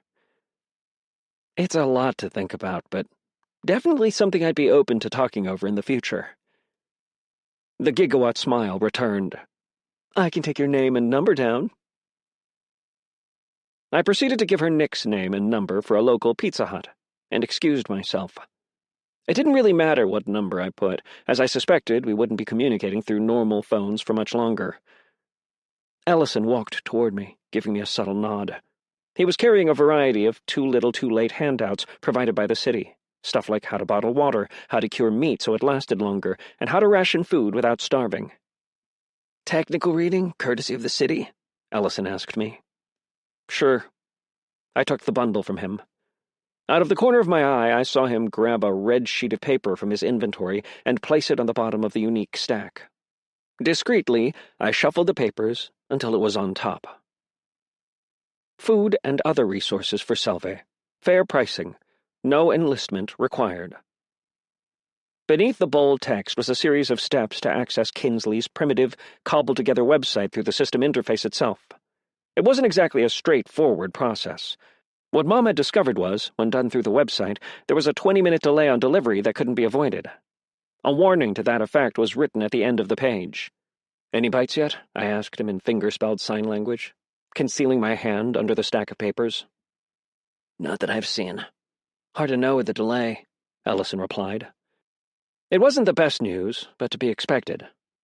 Keep it up. I watched Ellison head off, handing a stack of papers to a bedraggled, confused-looking couple. We were specifically targeting anyone who looked young enough to be tech-savvy and didn't show any of the obvious physical characteristics of a user. For once, Ellison was happy with the task. Cruel Lens whispered, He's always thought I had too many rules, that I was too careful, too risk-averse. Just because he's my brother doesn't mean he's not a potential threat. I shook my head, wishing I could just wipe the inner voice from my memory. Regardless of what mean and overly catty said, Ellison was solid. Poor impulse control and adolescent growing pains aside, he always came through in the clutch. Enough. I still needed to find Nick and get a handle on the rest of the groups. I was just about to decide what direction I wanted to head in when Awareness 1 went off. Subtly, I panned the crowd, looking for the threat. It was throwing me off because it usually only activated when I was in imminent danger. Then, I spotted him. Even hidden behind his aviators, the scar across his nose was unmistakable. His jaw was clenched. He was wearing a black sweatshirt with a pullover hood. My SWAT friend from the hospital was at the open forum and, from the looks of it, still operating off book. He hadn't noticed me. A notification popped up in front of my face. Urgent quest received. Chapter 36. Urgent quest received. Quest. Ignition. Primary objective. Prevent an outbreak of violence at the open forum. Personal objective. Remain unidentified by other users, excluding Kinsley, merchant. Threat level, S. Experience gained, S. Time limit, 30 minutes. Reward. Continued access to contingent quests. Realizing that if anyone saw me clearly reading something invisible, it would be an easy giveaway. I immediately let my eyes glaze over, glossing over the text and keeping SWAT guy in my periphery. Yes, I'd lose access to the Cradle of Civilization quest if I failed here, but that barely mattered compared to the collateral. Iris and Ellison were here. I dug out my phone and immediately sent a text. Matt, we're blown. Get lip reader and get out. I started following SWAT guy, staring at my phone, letting the view from my peripheral guide me. Ellison. K. He did a slow pan of his surroundings, lip curled in irritation, and I moved to stay out of his view. It would be bad if he saw me. He's pissed, hasn't slept in days, probably wrapped the wound himself so he didn't have to explain how he got it. Not looking for you. Most likely looking for an obvious user, but you'll be a likely target if he does. I bumped into an elderly woman wearing an oversized hat and bent down to pick it up for her, facing away from SWAT guy. Sorry, I handed her the hat back. There was a creeping feeling along my back, like I could almost feel him watching me. Then the moment passed. My phone buzzed. Ellison. Can't find lip reader. I turned back around and found SWAT guy was gone. Watching the quest timer tick down was agonizing. Despite looking everywhere for both Iris and SWAT guy, I'd come up completely short. Both Ellison and Iris were great at blending in, but my sister was borderline invisible when she wanted to be, and that's exactly what I'd asked her to do. Cruel Lens had confirmed my suspicions that SWAT guy, though given the way he was dressed, a more apt description was probably Unabomber guy, was likely here to target users. So, I surveyed the existing groups for anyone who looked like a prominent target. There were a few groups like the local relief effort, borderline corporate entities geared toward getting both users and civilians under contract. The second largest group, as far as I could tell, was Roderick's Lodge, and judging from their full-on LARP-worthy display of system gear and attitude to match, they were a user-exclusive guild. They'd rather abrasively and directly asked if I was a user, and all but turned their nose up when I gave the obvious answer. There was, perhaps unsurprisingly, a group mixed with users and law enforcement, actively recruiting for the DPD, likely not a target for SWAT guy. Daphne, her father, and her father's group were nowhere to be found. My mood plummeted. The best ally for the budding Merchants Guild would be a medium-sized group with decent leadership. So far, none fit the bill. They were either too corporate, too full of assholes, or both. And then the whole part where there was an off-book cop playing taxi driver. I was parked on a middle bench toward the outskirts, attempting to give my extended peripheral as much coverage as I could get. But I couldn't help but notice the small table set up 15 feet away. 2 men in matching crew cuts, red shirts, and khakis had a various number of what I guessed to be system crystals on display, and what could only be described as a shrine. They were incredibly enthusiastic, and, unless I missed my guess, were setting out to kickstart some sort of pseudo-religious movement. A middle-aged man stopped at the table to inspect a crystal and practically ran away when they jumped up to talk to him. I watched in grim amusement as one of the red shirts followed him. "Don't chase him, you idiot," I muttered under my breath. Then I glanced at the timer for what had to be the 100th time. 15 minutes. Imagine if they manage it. There was a low whistle, matching an equally low voice beside me. Our first homegrown post-system cult. A million alarm bells went off in my head. I hadn't gotten in anyone's way. Hadn't been overly obvious in my inquiries. I hadn't spotted him at all. And the voice was friendly, casual, in the easygoing way that was almost always underhanded. So what was this, exactly? I turned my head slightly so I could see him. The man was olive-skinned, his black hair cropped short. He was as massive as he was tall, at least a foot taller than me, if not more so.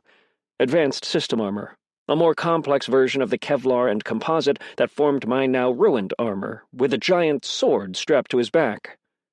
The approach had been deceptively subtle, exactly something I would have done, which made me more than a little wary, especially when I saw someone I assumed to be some sort of guard leaning against a tree further down a path. I decided to stay focused on his opener. These guys? Nah. Really? The man rumbled. What are they doing wrong? Another open question. He was pumping me for info, but why? Apart from the Mormon/Target aesthetic, they've got an interesting conversation piece with the shrine, but they're trying way too hard. Furthermore, as far as I can tell, they have nothing to offer, while you've got groups like the local relief effort less than 30 feet away cooking brisket when everyone here is hungry. Merchant access is definitely a factor, the man said. More obvious bait. Is this the part where I pretend like I don't know what a merchant is? I turned to him finally. Despite the massive sword on his back, he had the gentle giant facade down to a T, because that wouldn't make sense, especially with your friend over there tailing me this whole time. It was an educated shot in the dark, based only on the fact that there was no way I would have missed the bigger man following me around. Gentle Giant shot a glare over at the woman leaning against the tree, confirming my suspicions. Instead of responding, she scowled and looked away. But I wasn't looking at her. Instead, I kept my focus on the giant. Confident, good with people, came from money, lost it, a natural leader but not completely sure of himself. Doesn't know what I am, but something put him onto me. He grinned at me sheepishly. Sorry. I'm Tyler. Sarah and I are new to this. We thought about getting a table up like the rest of them, but decided to wait it out. Great, I said, keeping my voice short, direct. You have a group. What does any of that have to do with me? I have a thing. Something that guides me to points and people of interest. The description was more than a little cryptic. Like good hunches? I cocked my head. There was no question he was talking about either a title or a system ability, but double-blind should have blocked anything that specifically pointed out users. Something like that? Tyler glanced away. You know about the whole user-NPC thing already? A friend brought me up to speed, yes, I said in a monotone voice, faking irritation. There's a party and I'm not invited. What of it?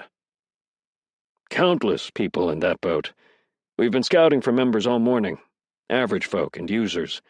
But my, thing doesn't always tell me why someone's significant. Tyler gave me a meaningful look. I wasn't happy I'd been followed, but the alarm bells started to fade. Tyler was a user, and had no other information to go on besides the part where I'd been running around like a chicken with my head cut off and scouting other groups. How do you feel about that? Not being invited to the party? Tyler asked. He pulled out a bag of potato chips. I felt myself smile and glanced at the time. Is this an interview? 12 minutes. We're just talking, Tyler said casually, and I didn't need cruel lens to immediately flag the sentiment as a lie. I kept an eye out for SWAT guy. It sucks, being left behind, but it's nothing new, and being bitter about it isn't going to help. Just judging from people I know, more than half of us fall into a non-user camp, right? So there's going to be a new equilibrium. The only question is how it all shakes out. That's pragmatic for someone your age. Why didn't you sign with LRE? Tyler asked me. Because it felt like a trap? The duration of their contract is until the dome comes down.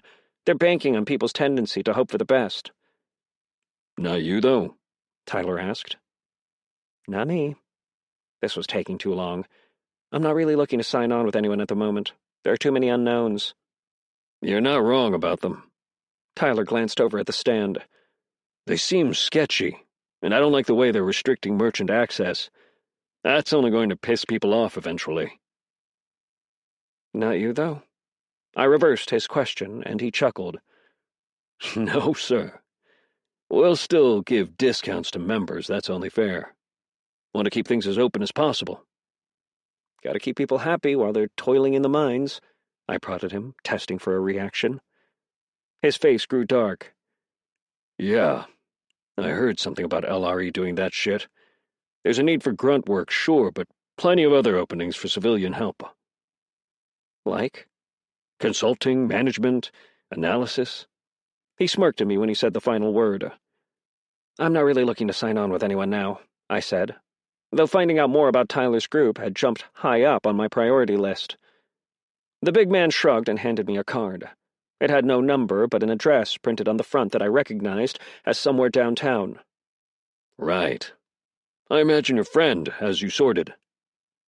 Sorry about the scare. Just being careful. I inclined my head.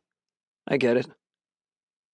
Still, I sat there for a full minute, watching Tyler and Sarah leave, before I set out to search for SWAT guy, growing increasingly nervous as the clock ticked down. It didn't take long.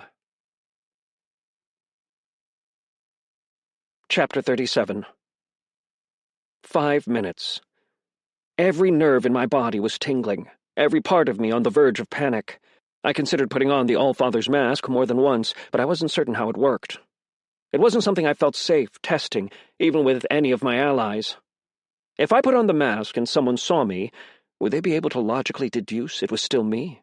Or would I just fade into the backdrop, an unknown person taking my place? Couldn't risk it. No way in hell. Especially in a crowded public place. Where the fuck was SWAT guy? He wasn't a user, and he was dressed like the Unabomber, so why couldn't I find him? The simple answer was that there were just too many people. My conversation with Estrada hung heavy in the back of my mind. Any outbreak of violence here, especially with the swift repercussions it would meet, would be irrevocable. People would see firsthand the damage and violence users were capable of, and the inroads the groups were making would shatter. Maybe that was partly a good thing. It was a given that most of them weren't good people. Exploitation of labor and indentured servitude were both serious possibilities, but it was a far cry from the possibility of genocide. The word ticked something in my brain, sending my thoughts down a distant path. Perhaps I'd been too hasty, thinking that SWAT guy wouldn't mess with other cops. Cops cooperating with users might be worse than the actual users in his mind. I doubled back, heading toward the Dallas Police Department recruiting table. SWAT guy wasn't there.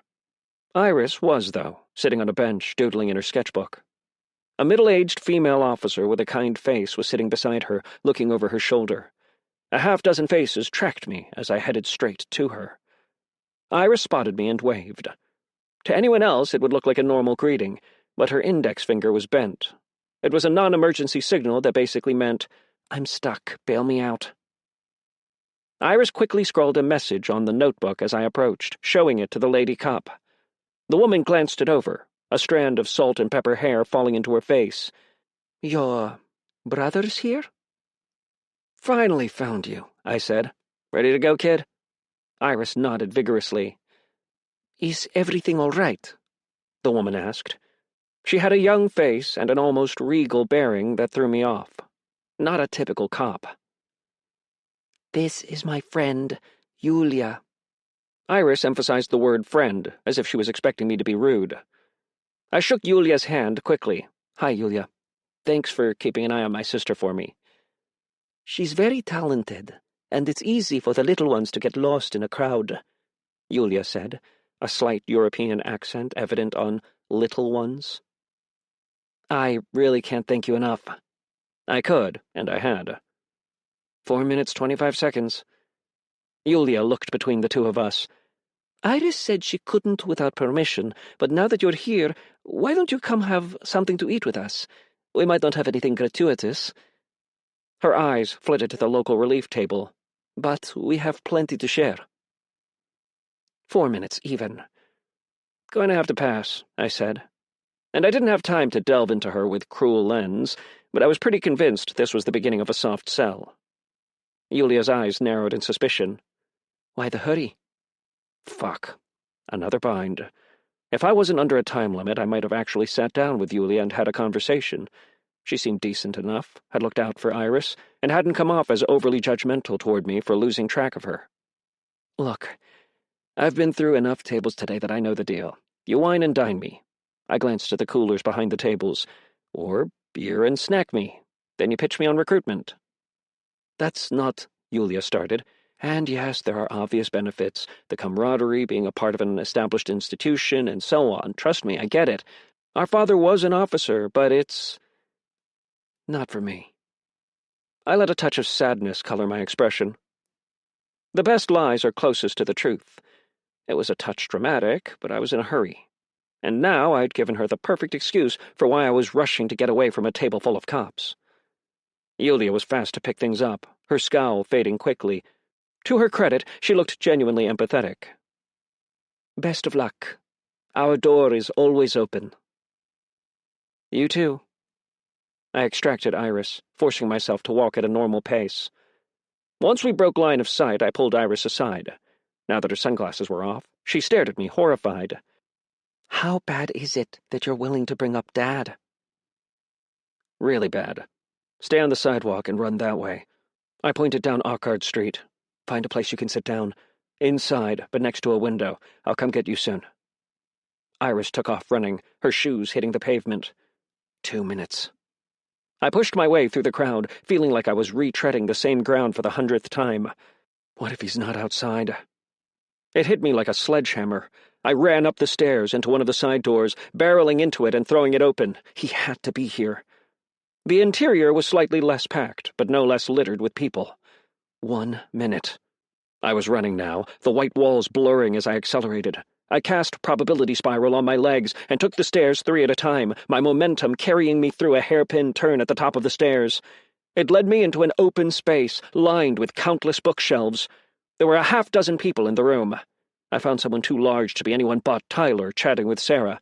Tyler was positioned in such a way that his associate was blind to the hooded gunman walking toward him with clear intent, hand reaching toward his holster. I hit SWAT guy with suggestion, infusing the sentiment of caution with a massive helping of fear. SWAT guy paused, mid-step, then started forward again. I reached out to Sarah and felt my attempt shredded to nothing. The rejection wasn't as strong as it was against the wolf, but it was close. Finally out of options, I shouted for help and rammed shoulder first into the gunman. He collided into the bookshelves, catching himself, and attempted to draw his weapon. Regimented polymer bit into my palm as I trapped the gun in the holster, using every bit of my strength to keep it there as he struggled. His jagged scar was inches from my face as he turned his head to see me. "You—" Tyler's meaty fist slammed into SWAT guy's jaw, dropping him. A cold red sphere extended around us. I looked behind me and saw a younger-looking, dark-haired man with a grim expression on his face. Every other person in the room had disappeared. "Shit! Accidentally caught the kid," the man said. "Damn it, Arthur! This is amateur hour." Sarah rolled her eyes. "Do we need a new shared instance?" "The kid's fine." Tyler caught my eye and gave me an appreciative nod. "Person of significance, indeed. Saved my ass. You did me a solid, so I'll do you one back. Can you walk out of here and pretend you didn't see anything?" It sounded like a friendly question, but Ordinator's emulation was tickling at the back of my mind, subsequently warning me that an ability was being used. Lie detection? I saw the man behind me grow closer out of the corner of my eye. 100%, I said. If Tyler had a way to tell if I was lying, it had the convenience of being the complete truth. "He's good," Tyler said to the others. Tyler took SWAT guy's aviators off. "More importantly, Sarah. This him?" Sarah bent down to look, and her lip curled. She drove a foot into SWAT guy's stomach, the blow landing with a loud thud. "Yeah, no question. He killed Logan." The man Sarah called Arthur hoisted me up abruptly, light blue eyes, taking me in derisively before he shoved me away.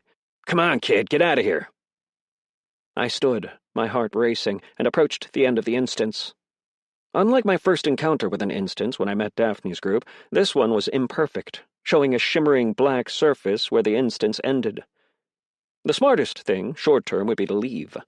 Tyler had some manner of detecting the truth, which put me on shaky ground at the best of times, and in the fact that SWAT guy nearly shot me and had succeeded in killing other users. He was a problem, and an unaddressed threat. If this instance worked the same way, they could effectively deal with him and leave no trace. It was a win-win. But I had to think long-term, and the more I thought about it, considered the circumstances at the hospital and what had nearly happened here today, the more it felt like a terrible move. I turned around. "The fuck is he doing?" Arthur said. "Saving your ass," I said, directly to Tyler. Again. Chapter 38. I studied them all, struggling to keep my face emotionless. Sarah wore simple armor, not unlike my set, accented by a simple gray cover-up. Short, shoulder-length blonde with a single red streak accenting her bangs. I relaxed my mind and let cruel lens take over. Early 20s, confident, no trace of post-teenage depression, smart, either tested out of high school or dropped out early. Probably worked a high-level job before this all started. She's the aggrieved party here, and she's pissed, but reasonable if I can goad her into thinking big picture. Arthur was Sarah's polar opposite. Jeans and a t-shirt with the armor underneath, making him look bloated despite his slim build. Darkly red hair, almost auburn. He looked at me like I was a bit of waste that fell out of the trash can and landed on his shoe. Hot-headed, driven but only cares about results, not about methods or presentation. Smug and can't back it up. Something else. Tension between him and Sarah. Not one way, considering how she snapped at him earlier. They were both agility builds, and considering how my attempt at suggestion had bounced off Sarah like she wasn't even there, she was likely the higher intelligence caster of the group. Tyler was still kneeling with his knee on SWAT guy's back, the officer still out cold from the blow. He was peering at me in confusion, as if he didn't understand why I hadn't left. How did I want to do this? Shifting one person's mind away from something they were set on was tough. Changing the collective mind of a close-knit group was almost impossible. My only saving grace? I was pretty sure they weren't all that tight-knit. At least not yet. Arthur opened the conversation for me. That's it. We've got to do the kid too now. We're not doing anyone, Tyler grimaced. Shut up, Arthur, Sarah said at almost the same moment. Fine. First step was, I needed a heel, someone in the group to pick out as an outlier, someone to make me sound more reasonable by sounding like an asshole. I strode past Arthur, shooting him a derisive glance. That his answer to everything? Kill all your problems? Oh, good, Arthur sneered. Another bleeding heart. I spoke directly to Tyler, ignoring Arthur. No, seriously, is that his contribution to your allegedly elevated guild, being the bloodthirsty stupid one?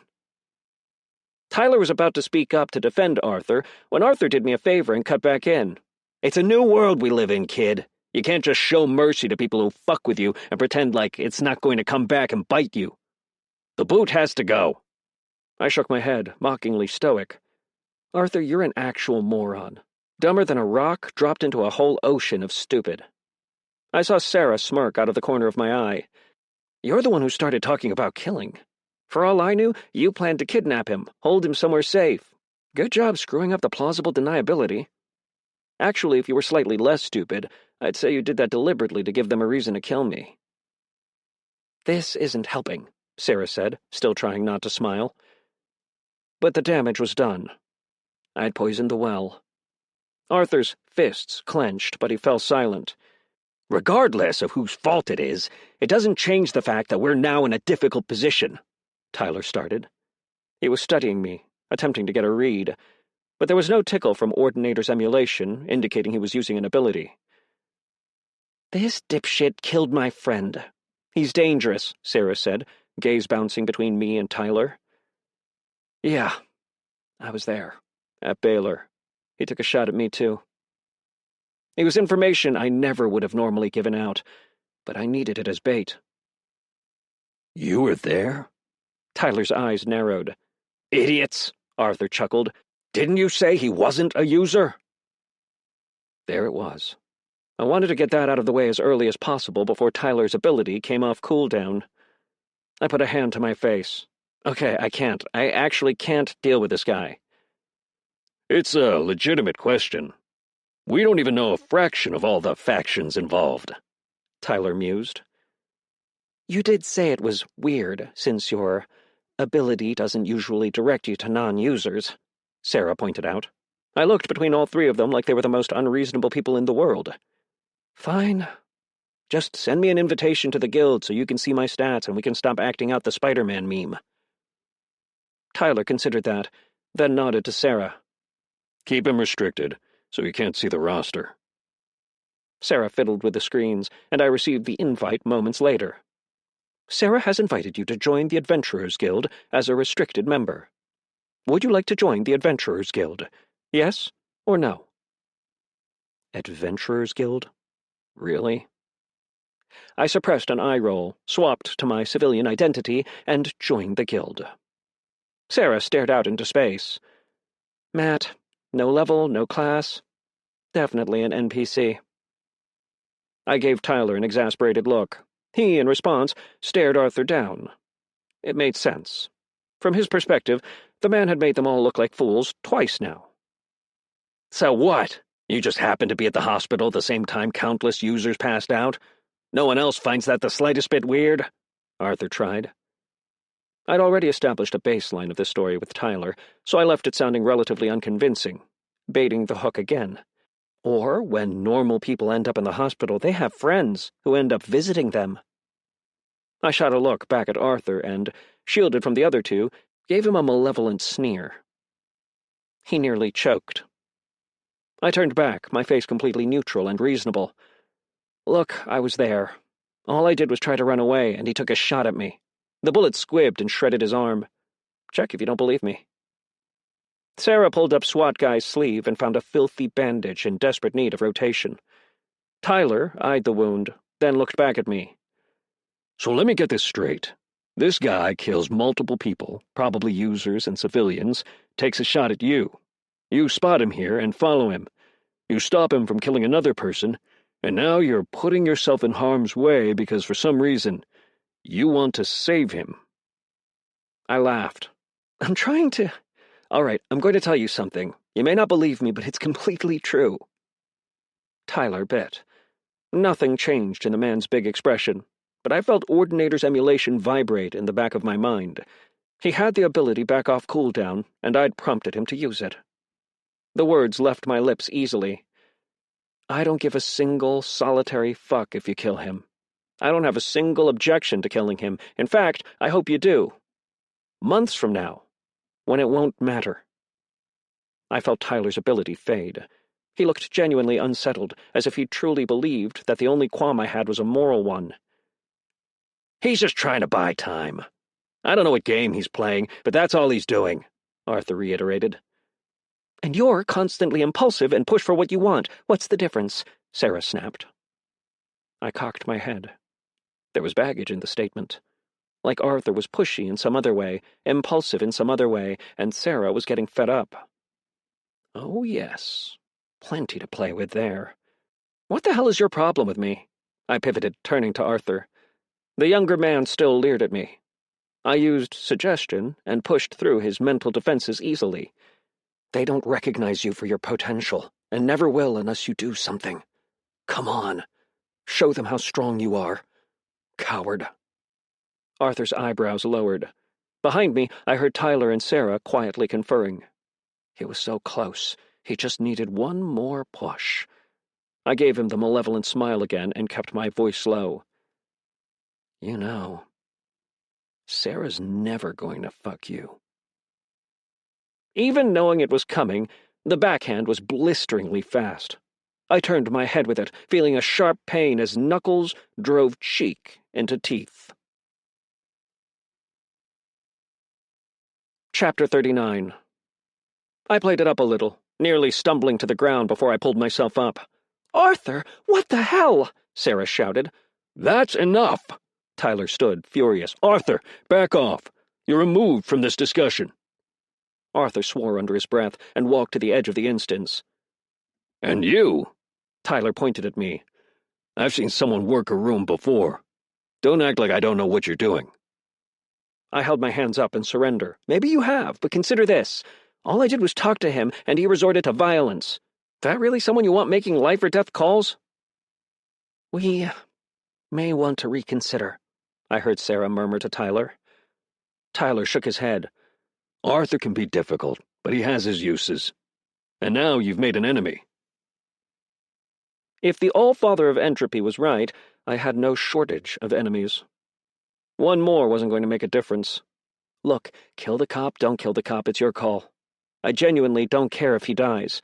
What I care about is how his death will affect the bigger picture here, I said. How? Tyler asked. Let's say you kill him. You do it in a way that the cleanup is easy and no one can find the body, I said. Here's the problem. That shit at the hospital wasn't sanctioned. Maybe eventually we'll get to that point, but it was too much, too early. You're saying they were operating on their own? Sarah asked. The hospital wasn't cleared properly, and they weren't using the correct ammo for close quarters. It was shredding through walls. That, and he made a comment before he took a shot at me, about how many friends he'd lost that day. I stared at SWAT Guy grimly, remembering how terrifying that second brush with death had been. It took me a while to put it together, but if I'm right, this guy and his squad probably had an early encounter with the wrong group of users and went dark. Ever watch the news? It doesn't happen often, but it happens. Especially when a cop dies. You said you wanted him dead, so why shouldn't we kill him now? Tyler asked, sounding a little too confident in my earlier statement. He really needed to tone that down. It was a dead giveaway. Pure conjecture, but my bet is someone high up the chain blew the whistle. The killings have all but stopped. There's a weird alliance of cops and users, and guys like this don't just martyr themselves. They work themselves up to it, and they always say goodbye. I stared down at the man on the ground. Think about it. You're about to do some stupid shit. You tell your squad, people capable of backing off, unlike you, that you're going to make a stand at the open forum. Maybe they try to talk you out of it, but you go anyway. Then you suddenly vanish and are never heard from again? And the cycle continues. Tyler sighed heavily. What are we supposed to do with him, then? Sarah challenged. He knows our faces. I hesitated, knowing they weren't going to like my solution. Give him to the DPD. Sarah's eyes nearly bugged out of her head. He killed Logan, and you want to give him a paid vacation? Perfect solution. Probably unpaid, I commented. Tyler considered. No, he may be right. Cops generally protect their own, but things are different now. The users in police ranks aren't exactly hiding. Someone high up is trying very hard to make that work. They're most likely already looking for him, and just as motivated as us to keep this asshole from complicating their initiative with bad optics. This is stupid, Arthur said from the corner of the room. Everyone ignored him. Are we done? I asked. I'd let them figure out the awkward logistics of handing the wannabe vigilante off to the police. I wanted to collect Ellison and Iris and get the hell out of here. Even if Sarah and Arthur weren't convinced, Tyler was, and that was all that really mattered. We're done, Tyler nodded. But that card I gave you? Yes. I half expected him to tell me to shred it. Instead, his parting words surprised me. Make sure you come by. Maybe it's obvious, but we need people with a good head on their shoulders. And now we're recruiting him, Arthur lamented. Fantastic! Enlist the psycho! I'll think about it, I said, waving behind my head and walking out of the instance. Once I was out of view, I leaned against the hallway wall, sucking in breaths, fighting off a panic attack. I could deal with a crisis every week, but I was losing count of how many I'd dealt with in less than 4 days. It was too much. And I was constantly second-guessing myself with whether involving myself in what just happened was the right move at all. Maybe I should have used my mask. But the chance that someone saw me put it on, and how the description specifically stated there would be diminishing returns, all made that seem like the wrong move. I also didn't know for sure if SWAT Guy's friends would even care if he died, but the fastest way to radicalize a group was to kill people close to them. It wasn't worth the risk, when everything was balancing on the edge of a knife. I heard a cheer from outside, then another, and another. Confused, I looked out the window to the park area, not sure what I was seeing. From my perspective, it looked like an older woman in khaki shorts and a flowery shirt was ecstatic about a baguette. Another person was holding a whole ham, arms extended out, expression a mix of surprise and wonder. They figured it out. I wandered outside, a feeling of accomplishment settling over me as warm as the afternoon sun. The feeling of grimness and fear from earlier had faded. Someone had followed the instructions on one of the pamphlets Ellison handed out, regardless of the 20-minute warning. And once they started pulling food out of midair, word of mouth did the work for us. My phone buzzed. Kinsley, holy shit, I'm getting so many orders. My level is skyrocketing. Ellison wandered up to me and leaned against the wall, still pretending he didn't know me. I looked around. Every single civilian and user in sight was distracted, most thrilled. The only ones who looked particularly unhappy were the drones at the local relief effort table. I closed my fist, leaning it toward Ellison. He bumped it. A series of notifications pinged. Urgent quest. Ignition has been cleared. Stage 1 of quest Cradle of Civilization has been cleared. Ordinator has reached level 8. The feeling of victory was short-lived when I reached the next message. System notification. Further functionality has been unlocked. System notification. Prepare well. Transposition event imminent. Phone's totally out of service range. Ellison poked at the extra burner I'd lent him in confusion. Something's weird. Wait. Do you see a timer in the menu? I didn't have to search for it. As soon as I pulled the menu up, it was there. 47 hours, 58 minutes, 49 seconds. I see it. And from the looks of things, I wasn't the only one. People were still elated from the sudden availability of food, but some of them had taken notice. 1 step forward, 2 steps back. My first instinct would have been to buy new armor and go back to the dungeon, if I didn't know how difficult the fight would be. I stepped out into the park, taking in the confused expressions of the crowd. We had to get Iris and get out of here. I turned back to motion to Ellison and ran face first into Nick. Normally, with his leg and the crutch, the impact would have been enough to knock him over, but Nick stood firm. Literally stood. On his own 2 feet. "Long time no see, my dude."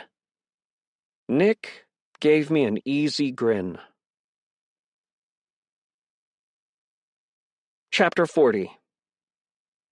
Long time no see, I wavered. The Nick I'd known had been relatively muscular, but this was something beyond simple, post-athletic build. He was absolutely loaded with muscle, though the physique, combined with his own natural looks, created something of a Hollywood aesthetic. I stared at Nick in disbelief, even as cruel Lenz jabbered in my ear. Riding high, even with all the surrounding chaos. The system fixed his leg, like it did my ribs and shoulder. He wants something from me. "Go get Iris," I told Ellison. "Bring her back?" Ellison was still staring at Nick's leg. "No. Call Mom for a ride and get out of here. With the timer, things are liable to get weird soon." "You guys?" Nick paused, twisting to watch as Ellison passed him wordlessly. He turned back to me. "You see the countdown as well?" "I think everyone can," I observed, somewhat annoyed with the way the timing had worked out. I looked around. Since the advent of the timer, the kid-in-a-candy-shop moment had devolved into panic buying. Word of mouth on Kinsley's store would still spread like wildfire, but the morale was muted compared to just moments before. Nick crushed me in a hug. "I'm so happy you made it, man." I instinctively fought it for a moment before surrendering to the well-meaning Neanderthal, patting him on the back. "Just don't start crying again." "No, I'm good. Nick waved me off. "Trust me, I'm not that person anymore." He was bursting at the seams to tell me more, but I saw his head shift slightly, and his eyes glazed over. I imagined he looked the same way I did when I used awareness to study something out of the corner of my eye.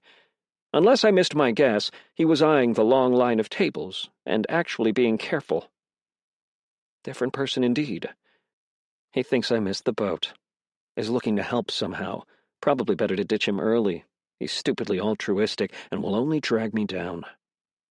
I shook my head. God, cruel Lenz was such an asshole. "You okay?" Nick asked. I nodded. "Because you don't seem very surprised about—" He waved a hand over himself. "You have somewhere to talk?" I asked, ignoring the question. "Yeah, there's a little Turkish place down the road that still has coffee for cash only. I came to get you, actually. You'll want to meet the others." "Wait, what?" I attempted to ask, but Nick was already dragging me away. The restaurant was similar to a lot of dine-in establishments in the Metroplex, relatively unremarkable on the outside, completely over-decorated on the inside. It was lined with colorful ornate rugs and a collection of various squat humanoid miniatures that lined the shelves. The strong, rich, and bitter aroma of Turkish coffee permeated everything, and understandably so. Either people just came here for the coffee, or the kitchen was out of everything else. And then I walked by Buzzcut, sitting on his own, with his back to the corner. I'd only seen the man briefly in the alley with Daphne, when he was attempting to talk me into showing myself, but his smarmy visage and nearly identical dark business wear was unmistakable. How the fuck did he find me? I nearly tripped on a rug on the way to our table. He didn't find me. No way of knowing I'd come here. Back to the wall, book he's not reading. He's watching someone. But who? My question was answered almost immediately when Nick directed me to a table directly in Buzzcut's sightline. There were, perhaps unsurprisingly, this was Nick, after all, 2 girls sitting, waiting for us. They were sipping at their coffee, served in tiny porcelain cups, chatting softly amongst themselves. It surprised me to realize that I knew both of them. Sei, the Korean student I ran into right before the meteor hit. Her stylish appearance had taken a bit of a beating over the last few days, and from her sleeveless shirt it was clear she had gained some definitive muscle. And the second was Ginny Stiles. She looked happy, which was good, I guess, though I couldn't imagine why. The emptiness was gone from her expression.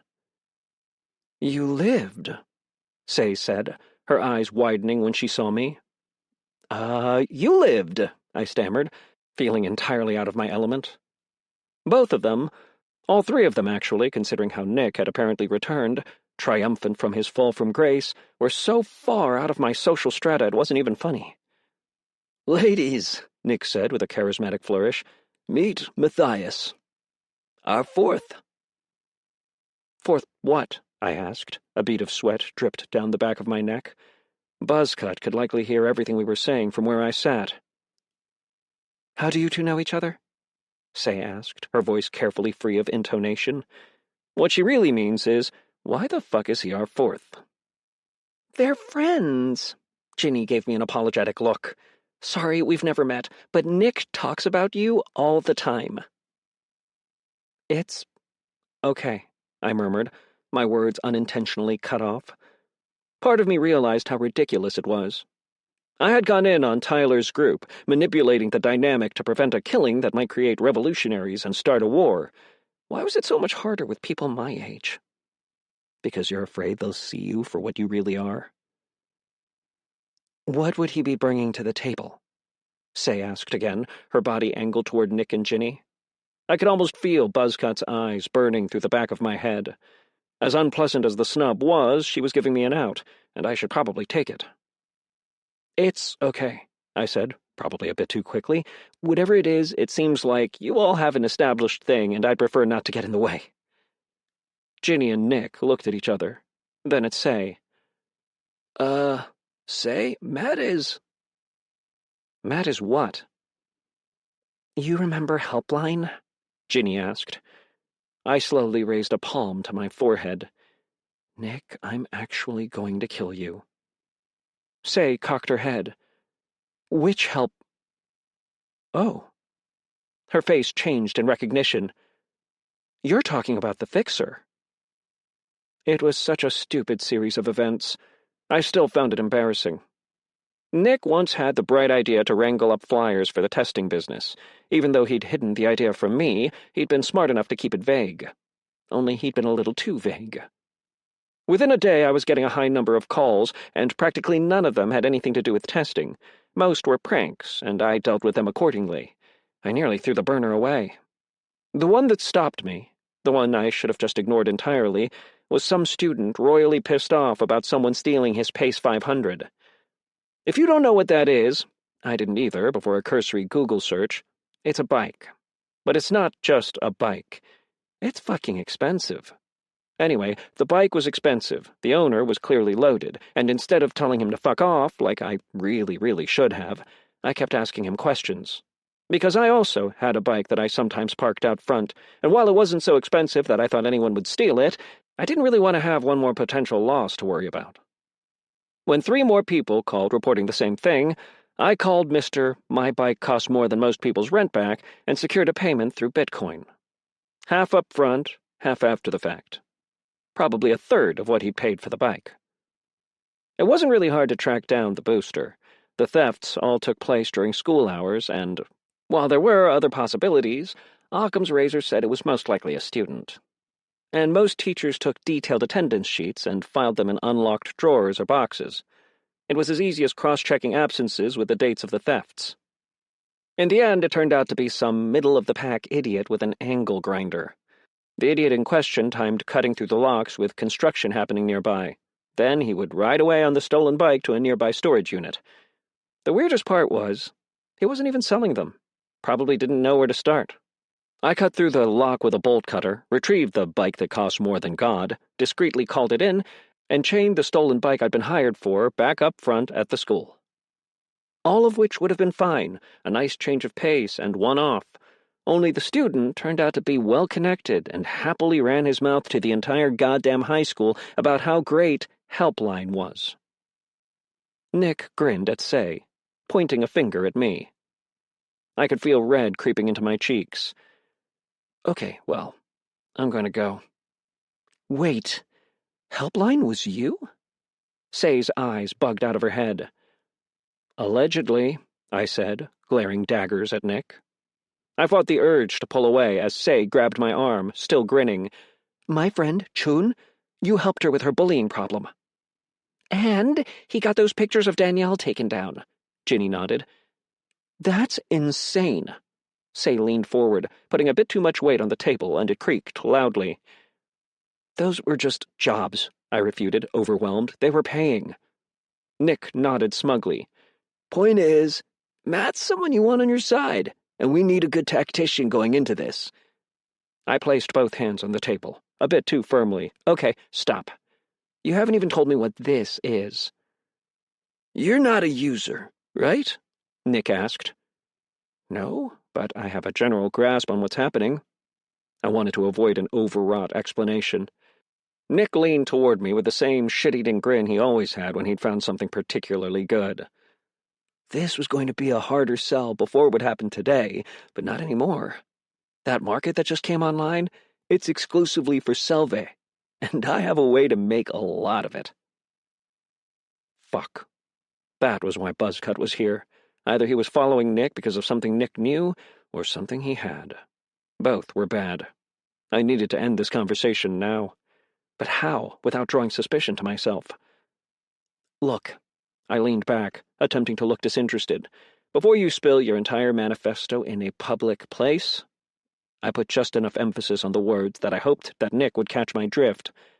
I'm not a user. I've only put together a little of all this. But from what I know, users have abilities and survivability that I couldn't even dream of. If I go off and, I made a vague gesture, do user things with you, it seems inevitable that without any of those protections, I'll end up splattered on the pavement somewhere. It was a legitimate excuse. If anyone was listening, I would sound overly cautious at most. I realized my error when Nick didn't look disappointed. Rather, his eyes gleamed. Man, you've kept me sane these last few months. You've been a great friend, and I'm just happy I can do something for you in return. Stop proposing. I rolled my eyes, or whatever you're doing. Are they? You know, I heard Sei whisper. Definitely not, Ginny whispered back, then hesitated. Nick isn't, for sure. I found myself slightly surprised by Ginny's follow-up comment, but it wasn't mean-spirited. She just wasn't making assumptions. I could tell if someone was objectively attractive, but I'd never felt that attraction myself, let alone had the time to date. Maybe I would someday, if we ever got out of this. Nick continued, undeterred by the cross-chatter. Look, I know you're cautious. This isn't permanent, and according to the description, I can take it back if it doesn't work out. But it's a new world, my friend. Join us. It was so melodramatic, I could barely comprehend what he meant. Then, a flurry of system prompts passed through my vision. System notification. Another user has used a rare ability to offer you a class. System error. User already has a class. Query denied. System notification. Due to the confluence of double-blind and Ordinator's emulation, the previous message was scrubbed. A new identity can now be accessed. Feat option. Select identity. 1. User, ? Class, ? Level, ? 2. User, Matt, class, NPC, level, not applicable. 3. User, Matt, class, page, level 3. I kept a bewildered smile on my face, tilting my head slightly to see if Buzzcut was still watching. He was. All I could think was that Nick had just made this entire situation a lot more complicated. Chapter 41. I gripped the seat of my chair tightly. Nick had no idea how badly he was fucking me. The situation had gone from bad to worse to nigh unrecoverable in less than a minute. It didn't change the fact that his offer was, perhaps, the nicest thing that anyone had ever done for me. I had my suspicions about the purpose of all of this, my own innate paranoia. My first experience with other users, along with the All-Father's warning, all led me to believe that there were going to be serious complications down the line that made user life far less glamorous than it initially appeared to be. But Nick didn't know any of that. Given the miraculously fixed injury and sudden appearance of a store when most people were hungry and on the verge of starvation, he probably saw all of this as a lucky break, a dam of withheld karma finally raging free.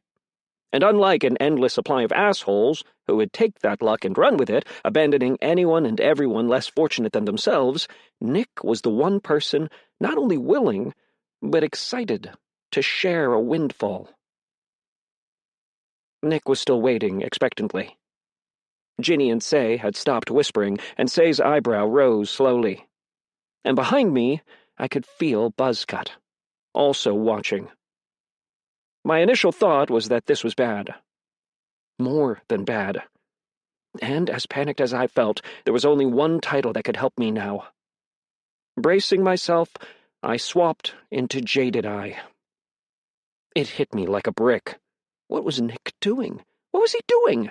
Why the fuck was he talking about this in such an open setting? I'd gone to such massive lengths to make sure I stayed anonymous, and with this one dipshit move, he ruined everything. My panic rose, the acid gurgling in my stomach, bubbling up and burning my throat, my eyes flicking back and forth as my breaths came in shorter and shorter gasps. Time slowed down. It was happening again. The same thing that happened in the hospital parking lot. My hands were not my hands, my body not my body. The imminent peril and impending doom were irrelevant because it wasn't happening to me. Only this time, I wasn't tied to my body either. I stood up from the chair, leaving my body behind. The avatar that I left behind seemed totally calm, taking a sip from the tiny cup of his Turkish coffee as I stepped back from him, incorporeal, studying the layout of the room. Well, this is a mess. For once, I let Jaded Eye take over my thoughts completely. I didn't walk so much as float over to Buzzcut, studying him. In the dilation of time, he was clearly staring at the body I left behind, waiting to see what happened. Have to assume he's heard every word thus far. He was already following Nick. These guys are big-time heavy hitters, already established enough that they didn't even bother recruiting at the open forum. So for Nick to have their attention? I'm guessing they already know he can do this. Or at least suspect it. My initial thought was to reject the offer and get the hell out, but I'm uncertain if that's the correct call here. Because who in their right mind would say no to this? An overly cautious person might, if things weren't so bad, but in the middle of a shortage where the alternative to saying yes would essentially be starving, the only reason someone would say no would be if they had something better lined up. Buzzcut's here for Nick, not me. If I accept, his focus will still be on Nick. He'll want to know how often he can do it, what the limits are, how powerful the class is.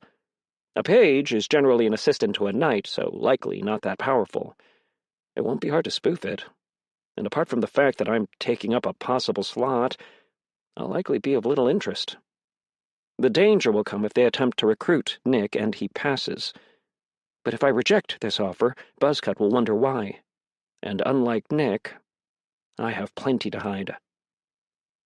The parameters of my personal objective were specifically to remain unidentified by other users. I had to assume that was referring to my identity as an ordinator. At the time, I thought that the best way to do that would be to pose as a civilian. Revisiting that idea, I wasn't certain if that was correct.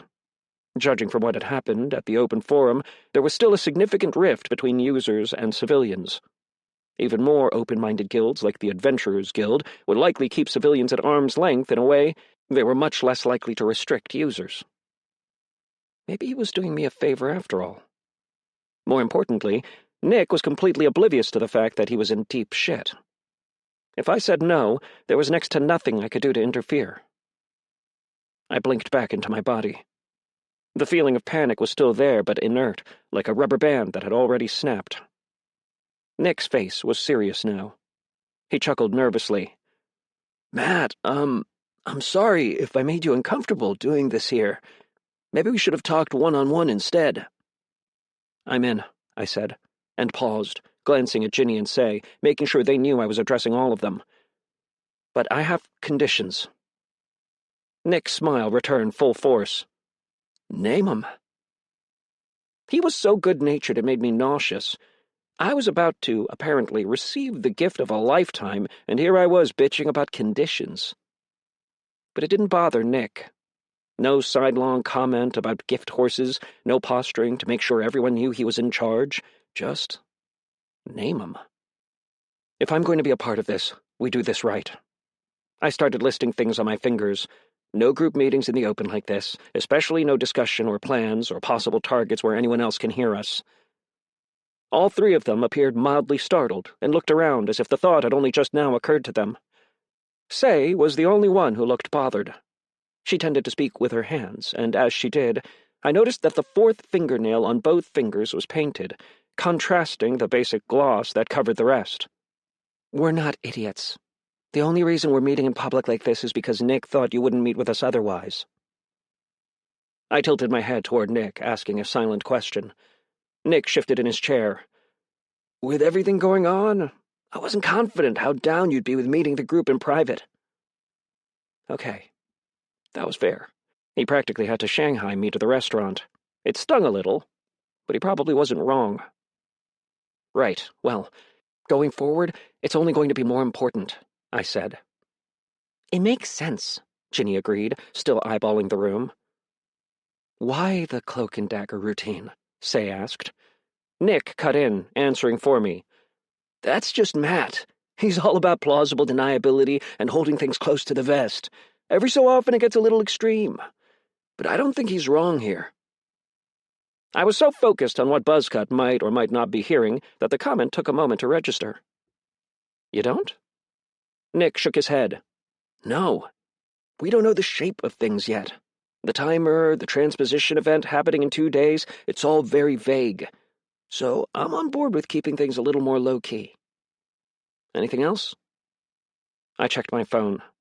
There still wasn't any service. Mom had mentioned the system had unimplemented features, and I wondered if that had changed. Sure enough, after fiddling with the boxes a bit, I found a new window that resembled a chat log. If I focused on Nick, I found that I could message him directly. Matt, don't look or react to this in any way. You're being followed. The Armani skinhead in the back corner pretending to read is one of them, but there's probably two. Someone who followed when you left and came back with me. Assume they're listening in. Make any enemies lately? Nick went pale. It took him a moment to figure out how to send a message back. Nick. No. I've been keeping to myself. Fuck. Who are they? Matt. No clue. Probably bad news. The next condition is a misdirect, but I need you to agree with it. At the same time, I spoke aloud. Whatever you have a line on should wait until after the system event. It would be better to train together, work on our cohesion, just in case we need it. I have been excited for it, but maybe it's crazy to just jump in without testing things first. Ginny chuckled nervously. Say looked toward Nick, confused. But you said it was time-sensitive. It can wait a few days, Nick interjected quickly. Plus, who couldn't use a good old training montage? Nick, it can't actually wait a few days. I generally held Nick to a higher standard, but I had to give him credit here. He wasn't freaking out. And if I decide this isn't for me, you can rescind the user status? I asked. It was better to give Buzzcut as many alternatives to killing me as possible, if the class was what he was after. Nick nodded. With the press of a button, so to speak. That's all I have, then. I shrugged. Feat option. Select identity. 1. User, ? Class, ? Level, ? 2. User, Matt. Class, NPC. Level, not applicable. 3. User, Matt. Class, Page. Level 3. Once I selected the third option, another prompt immediately followed. Feat option. Change listing within any existing guilds and leaderboards. There were options for both the Merchants and, surprisingly, Adventurers Guild. They hadn't removed me yet, though my view was still restricted. There was also an option to change my listing on the Adaptive Dungeon leaderboard. It was something to consider changing later, but there was no reason to overcomplicate things when we were already reaching critical mass in that regard. Identity implemented. Matt, Class, Page, Level 3. I watched as a series of bogus stats overlaid my own. It even gave the option to distribute stats for the previous level. Holy shit, I said aloud, as much for Buzzcut's benefit as everyone else's. It's really that easy? Nick shook my hand. Just wait until later to distribute them. It doesn't last long, but when you first slot them in, it stings like a bitch. Ginny welcomed me aboard, wholeheartedly. Say wasn't as enthusiastic, but still seemed happy to have the group rounded out. I did my best to make idle, unimportant small talk and discussion around what the various stats did as I thought through next steps. Exhaustion danced around my temples as my distant fantasy of going home and sleeping slowly drifted away. Eventually I excused myself and we parted ways. It took nearly a half an hour to ensure no one was following me home. I messaged Kinsley and asked for a door, just to be safe. I'd done my best to throw Buzzcut off, but if they were as cold-blooded professional as I thought they were, that wouldn't matter. I needed every contingency possible, and that meant using my level up to try to find a safe way to get the new summon on board. Nick. Sorry, man. I feel like I screwed up. Matt, don't worry about it. Just tell me about the opportunity you mentioned. Nick, you're going to love it. Doubt it, I grumbled to myself, checking behind me to make sure I was still clear. Whenever Nick said I'd love something, it was almost guaranteed that I wouldn't. Chapter 42. Shortly after waking up, misplaced and confused, Nick had found a system event called a trial in the old underground Santa Fe Railroad tunnels downtown. According to him, while wandering around in a daze, he'd found a pair of gilded, thick doors. That was when the low-threat quest had popped.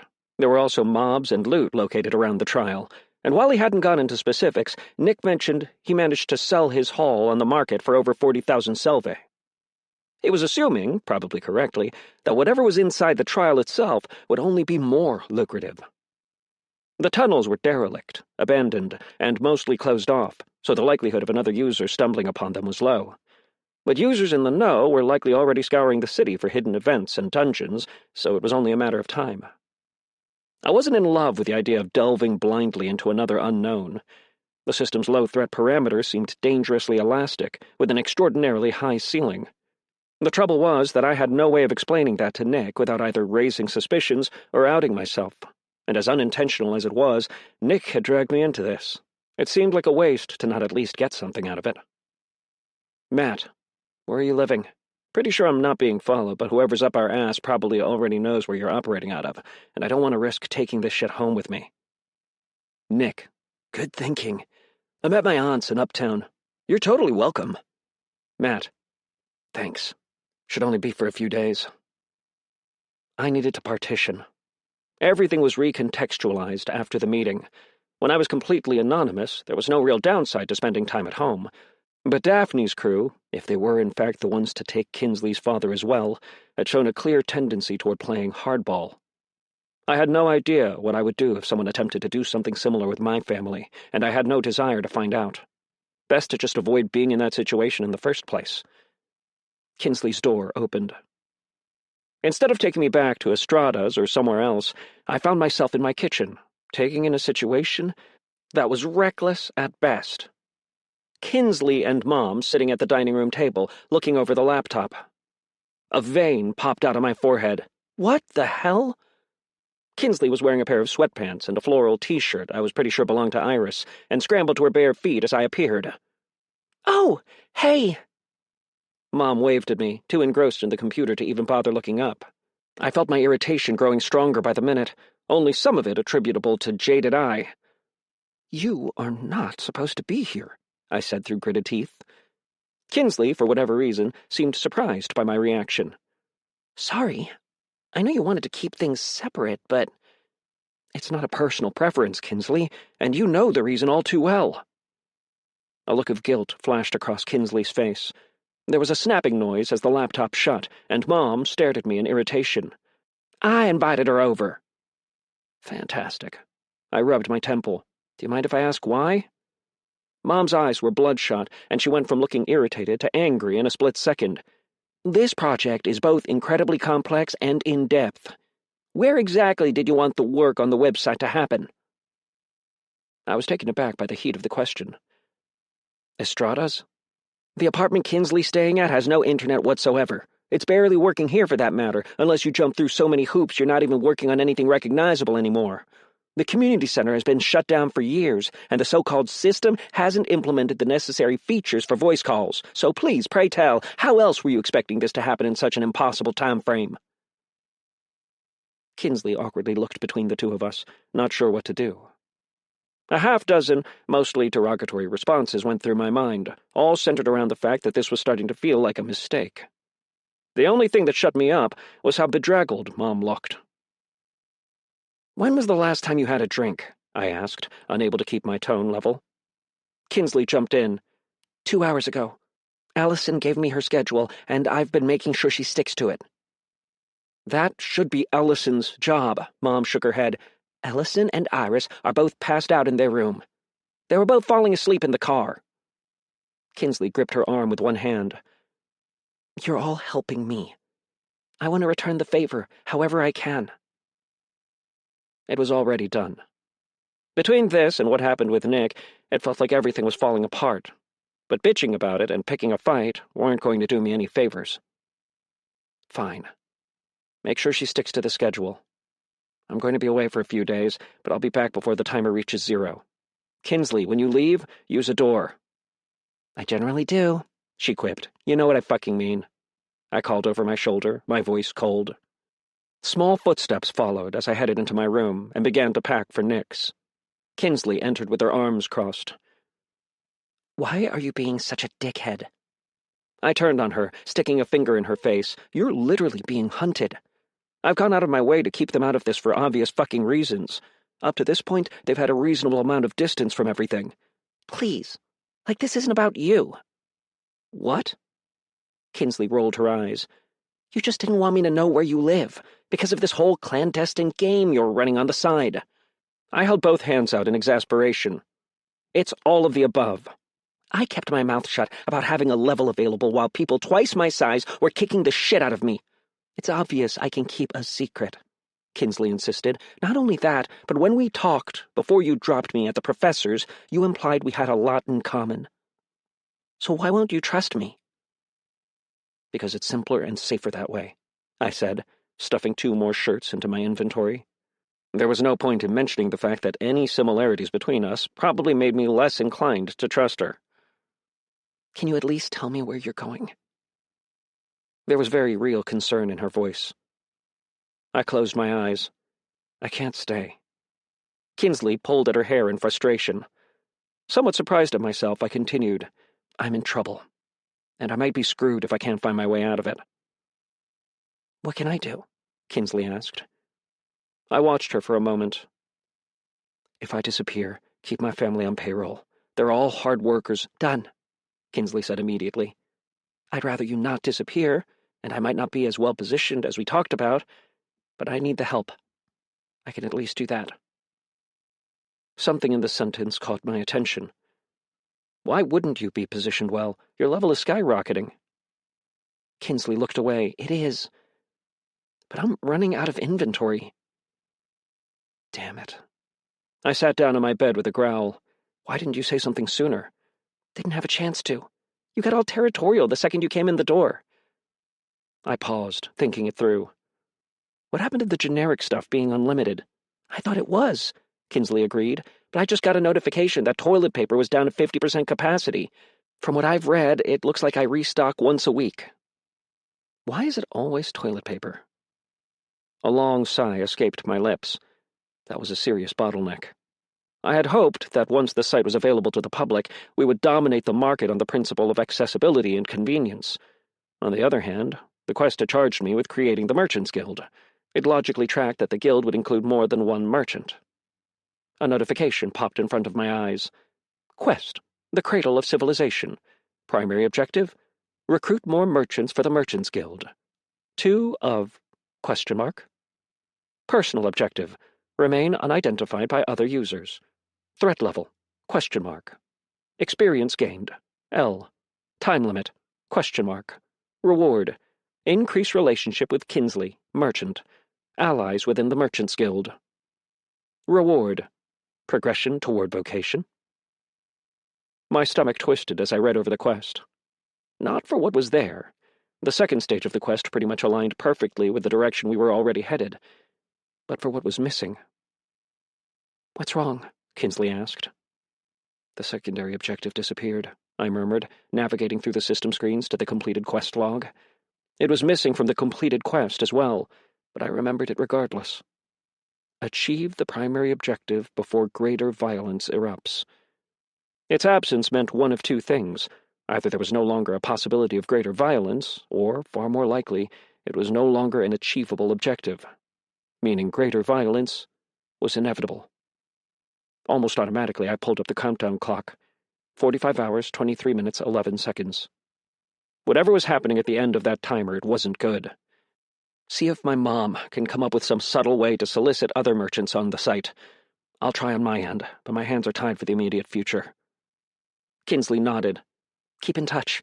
I made a group chat in the guild, so if you need updates on what's happening on our end, it'll be there." An hour later, I entered the lobby floor of the adaptive dungeon. I had no intention of going up to the 5th floor, but the dungeon itself represented a protected space away from prying eyes. It was time to level, and, assuming I could find a way to protect myself, see what the new summon could do. Chapter 43. I discovered quickly that the marketplace was inaccessible from the dungeon lobby. Somewhat awkwardly, I replaced the All-Father's mask and stepped back outside to finish my shopping. The Arctic wolf's pelt and teeth fetched nearly 30,000 selvae. Despite the provocative name for the marketplace, the Selvae Standard, Kinsley's website was pretty bare bones in appearance. Some pre-modern mix of the Silk Road and early Amazon. The 20-minute waiting period seemed to only apply to purchases. Selling and receiving selvae from the transaction was almost instantaneous. Best of all, the green 50% off indicator next to every item. And I do mean every item. Even though Kinsley and I hadn't exactly hashed out a formal agreement, she was clearly taking her promise of a discount seriously. That, combined with a massively increased selection, meant I had a world of power at my fingertips. On inspection, my nondescript light armor read, "Severely reduced effectiveness due to damage." From what I read in the tooltip, it could probably still be repaired, but only by someone with a smith vocation. Maybe we'd eventually expand, sell services alongside goods, but that was a long way off, and any prominent tradesperson, if they existed yet, were likely locked down by a guild. That was fine. The armor was always meant to be something of a stopgap anyway, replaced as soon as something better could be either found or bought. And the encounter with the wolf had served as solid warning that I had outgrown it. It left me with a bit of a dilemma. I could now afford a much larger variety of armor than before, and even when I narrowed the search parameters for weight to light only, specifically narrowed aesthetics to dark and muted colors, and excluded the growing number of sold-out items, the amount available in my price range was still staggering. That left me with a few different options. Either buy something with decent, well-rounded protection in preparation for whatever was happening in less than 2 days from now, or try to find something that would assist in dealing with the denizen of the now-empty cage that would more than likely be waiting for me on the 5th floor. Further delving in the adaptive dungeon was on hold for now, but it wouldn't hurt to future-proof myself if I could afford it. I scrolled through the filters, narrowing the armor by resistance. Of the many damage types listed on the drop-down, there were essentially only 3 that fit the bill: Dark, Curse, and Eldritch. I thought back to the cloying, silhouetted form in the elevator. Cursed definitely described it, but it had touched me without inflicting any status effect. Dark felt like an overly generic descriptor for how fucking unsettling the thing was. Having narrowed it down, I searched for any light armor with Eldritch resistance. The search was populated almost entirely with robes. There was only one acceptable option for armor. Item: Dread God's Sheathing. Description: This gray and black armor is said to have been crafted by a necromancer who conquered death, only to find deeper darkness beyond. A series of complex runes woven into the design makes this armor magic-resistant, and potentially resistant to rarer damage types, though whether it has the capacity to evade a true abomination is unknowable. Item class: Rare. Item requirements: Intelligence 10, Will 11. Item value: 40,000 selvae. As soon as I realized that the price wasn't factoring in my discount, I was thrilled. Magic resistance was an invaluable boon, considering how powerful magic seemed to be. The description was being deliberately coy with how much the armor would help against eldritch enemies, but it was the only armor out of thousands to show up with the parameters I'd selected, and item descriptions had a history of keeping certain aspects hidden. Once I selected the armor, a little box appeared next to the name, allowing me to pull up a three-dimensional preview. I mentally clicked the prompt, and immediately facepalmed. When the description stated the armor had been crafted by a necromancer, it wasn't kidding. The armor looked like a three-way car crash between a plague doctor, a hot topic, and the desiccated remains of Edgar Allan Poe. The so-called runic pattern inlaid in the dark gray material looked suspiciously similar to feathers, and bits of bone, plated gray, served as accents arranged circularly around the chest plate. It wasn't nearly as difficult to look at as some other user armor I've seen. The necromancer who supposedly created it seemed to have something of an eye for fashion, but any subtlety was erased by the metric fuck-ton of edge. I went through the 5 stages of grief twice before finally reaching acceptance and completing the purchase. Once 20 minutes had elapsed, the armor was automatically delivered to my inventory. With a sigh, I equipped it and entered the dungeon. Audrey stuck her head out of the elevator before me, peering at the side where the first flower fang had ambushed me, then wandered out into the clearing. The mobs on this floor hadn't repopulated, so all we were left with was a meadow with a green vista as far as the eye could see. I reached into my inventory and retrieved the monster core, attempting to ignore the clearly Gothic-inspired nature of my gauntlet. It didn't look quite as bad in normal lighting. Some of the edgier "I am become death" details, like the bones and feather etching, were barely visible, unless you knew what you were looking at. Still, it was exponentially more comfortable than my previous set of armor, and a solid step up considering the resistance and rarity. Audrey eyed me with suspicion. "Are you sure?" I glared at her. "What else do you want? You literally refused to move until I stood in front of the two-way mirror in the lobby. I had a reflection. I am not a vampire." "Okay," Audrey said, her chubby face riddled with doubt. "Just secure the perimeter." "Securing."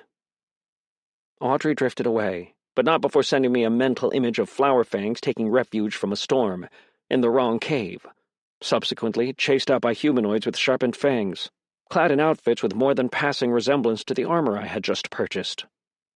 "Smart-ass Helianthus," I muttered. Matt, Level 8, Ordinator. Identity, Matt, Level 3, Page. Strength, 6. Toughness, 6. Agility, 12. Intelligence, 15. Perception, 8. Will, 12. Companionship, 1. Active title, Jaded Eye. Feats, Double-blind. Ordinator's Guile, 1. Ordinator's Emulation. Stealth, 1. Awareness, 1. Skills. Probability Spiral, Level 10. Suggestion, Level 14. One-handed, Level 6. Summons, Audrey, Omnivorous Flower Hybrid, Bond, Level 3. Selve, 9,561, minus 100 per week. Skill points available, 3. Feat points available, 4. I held the monster core in my hand nervously. This was it. I'd banked my feat points from the previous level, hoping to find something capable of shielding me from mental interference from my summons, in the likely case that the wolf was hostile. If that didn't work out, the only other recourse was stat dumping into intelligence, something I wanted to avoid. Thankfully, my patience was rewarded. Ordinator's Volition. Destined for a higher purpose, the Ordinator is significantly more resistant to manipulation and treachery. Those under the Ordinator's thrall, both individuals and summons, will find it much more difficult to turn against the Ordinator's guiding hand. An attempt to dominate an Ordinator by any but the Divines themselves will prove futile. At the cost of 4 feat points, it was expensive, but completely worth it. The section about those under the Ordinator's thrall was confusing. From the way it was stated, I didn't think suggestion counted, but the description explicitly stated that it covered summons. Along with Volition, I slotted 2 additional skill points into Will, just to be safe, and another into Agility. Pain racked my body, mainly localized to my arms and legs, but significantly less than before. It appeared that my previous suspicion was correct. Will really didn't hurt the same way the others did. Then, holding my breath in anticipation, I consumed the monster core. Chapter 44. Every time I called Audrey, it felt like tearing my own hair out, a handful at a time. Between summoning and leveling, it had become abundantly clear that any significant gain would involve varying degrees of discomfort. But this was in another league. If I were to attempt to put it into words, imagine looking down at your finger and finding a thick cuticle. You grab it and start pulling, not to the side, but straight up and back. The flesh splits like a dermal zipper, only instead of eventually thinning out somewhere close to your knuckle, the ribbon of displaced skin grows thicker instead, trailing up to your second knuckle, the base of your hand, and eventually your wrist and arm. And imagine, after all that tearing, looking down at the bloody mess and thinking that you should really even things out. Summon slots available. 2 of 2. Congratulations, you have successfully called a summon. As an aspect of your class, this creature is a unique variant crafted with a combination of your traits and its original abilities. It will level when you level, share a portion of experience earned, and its allocations will reflect yours. Summon added. Revenant Wolf. Bond level, 0. An image assailed me. I saw myself in the midst of a blizzard, mocking the wolf, laughing maniacally at her pain. An oblong shadow towered over me, blotting out the sun. Audrey tensed at my side and dug her vines into the ground, fully prepared to attack the invader. The voice in my mind was angry and sibilant, more likely from a snake than a wolf. You dare to summon me? Another psychic attack bounced off my defenses. This time I was greeted with the image of the wolf mauling a user who pressed the wrong button on the elevator, chasing him into the back corner and ripping into him gruesomely. At first, I was concerned that the user was Brett. With the sheer quantity of blood and gore, it was hard to make out any definable features, but this man was considerably shorter. Probably not Brett. It took a long moment to decide what to do. The wolf sounded and felt far too angry to reason with. Eventually, without turning to face the creature, I took a piece of raw beef out of my inventory and held it out to Audrey. Meat? I asked her. Her eyes flitted to the small portion of steak in my hand, then back to the new summon. Now? Yes. I stuck the treat further out toward her. We're done here. You did well. This is anything but done, the wolf hissed. Very slowly, Audrey waddled over to me, never looking away from the figure that loomed behind me, and ate the meat out of my hands. I felt a burst of air, and felt an impact inches from my skin, and a resulting yelp. Audrey jumped. I patted Audrey's head. Do you want more? Audrey stared at me, then back at the wolf. Later? Never thought I'd see the day. I gathered Audrey up in my arms. She quivered, and her vines lashed onto me tightly. But with the new armor, I could barely feel the pressure from the thorns. A bead of sweat dripped down my back as I turned. The revenant wolf was smaller than its Arctic counterpart. That isn't to say it was small. Even on all fours, its head came roughly to chest level, while its white fur was replaced in a vibrant combination of silver and navy blue.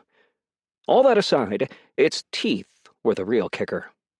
Its primary fangs were complemented by a secondary set that were thinner, needle-like, almost transparent, and dripping with clear liquid. Venom. As if this wolf needed to get any scarier. I observed all this from the corner of my eye, visibly paying the wolf no attention whatsoever as I walked by it, inches away. Teeth snapped at me, bouncing off the invisible force field. What are you thinking about for dinner tonight? I asked Audrey, stifling a yawn. Turkey or mutton? Which one is the bird? Audrey said, growing less fearful by the second. That would be turkey. Turkey, then, Audrey confirmed. Cease this childish farce, the wolf roared. It left deep imprints in the dirt where it landed, directly in front of us. Audrey stuck her tongue out at the wolf, her fear abandoned now that she was being carried. Despite every lizard brain instinct I had screaming for me to run, I stood my ground, looking at the wolf calmly. "What farce?" The wolf growled. "You summoned me for a reason. Stop pretending as if I am an errant pup and you intend to leave me here." I shrugged. That's precisely what I intend. I was hoping if I brought you back you'd be reasonable, but this was clearly a waste of time. I have other monster cores, so it's on to the next one. "Then why is your only summon a parasite?" the wolf hissed. "Audrey here," I patted her head, subtly lifting her above the wolf's head so it was clear where she sat in hierarchy, "was my first summon. She's been incredibly helpful, and I've rewarded her accordingly." "Meat," Audrey added, attempting to help. "Endless meat." And while I have many cores to choose from, I only have 2 slots. You are by far the core with the most potential. Highly intelligent, incredibly strong, with elegance to spare. The wolf stood a little straighter, subconsciously puffing itself up. "But you're too caught up with bygones to be useful." I shrugged and continued the walk to the elevator, leaving the wolf sputtering behind me. "We have other monster cores?" Audrey asked silently. "No, but we're pretending like we do," I responded through suggestion. "Oh. You draw me away from my pups. They die in my absence. Then you use their suffering as a means to distract me. And you have the gall to call these transgressions bygones?" the wolf asked, her voice overcome with rage. I turned then and dropped the facade. The wolf's mind was in enough turmoil that slipping through her mental defenses was easy. The strain from summoning and casting suggestion over and over began to take its toll. I showed the wolf everything, from my first foray into the dungeon, to my trip up the elevator, to the close call with the gnolls, to my utter panic at realization I would have to fight her. She staggered backward, sitting down with one massive paw jutting out to the side. "They were always going to die," I said plainly, not bothering to mince words. "And it's not because you're a bad mother, or because I took too long to get there. The system needed you angry, enraged, and allowing your litter to die in a matter you could easily blame on whichever user staggered onto the floor was the simplest manner of achieving that. If they were ever alive in the first place." I pointed to the plant in my arms. "Audrey's in a similar boat. She's not as clever as you, but she's learning, and she also has many questions about why she was manipulated to be an obstacle in my path." "The big meat," Audrey glowered. "And like I told her on this very floor, I won't force you." The wolf cocked its head. "You would release me? Truly?" I shook my head. "The last thing I need is a slave. I want summons that will work with me of their own free will." The wolf considered my words. I held my breath and waited for her decision. Chapter 45. "I am not your pet, and you will not treat me as such," the wolf growled. She was as far from me as possible, though even with her newer, smaller form, the elevator didn't allow more than a single foot of distance. Only a fool would treat a sapient being as a pet, I agreed, attempting to build some semblance of rapport. I was used to uncomfortable relationships and difficult working environments, but the air between us was straight up hostile. "Yet you insist on naming me." Her silver eyes narrowed. "No insistence here. Just if we're working together, it would be helpful to have something to call you." A long, awkward silence followed as we passed the empty cages. The wolf inhaled in a long sniff, nose pointing to the cage that sat opposite of her own. "The wretch has escaped her prison as well." That caught my attention. That's what the shadow monster in the other cage was? A wretch? No, though it describes them well. Foul creatures sustained by hate and regret, formed in the void between worlds when a being commits the unforgivable. The true name of her kind is Lithid. The wolf's voice was a mix of trepidation and disgust.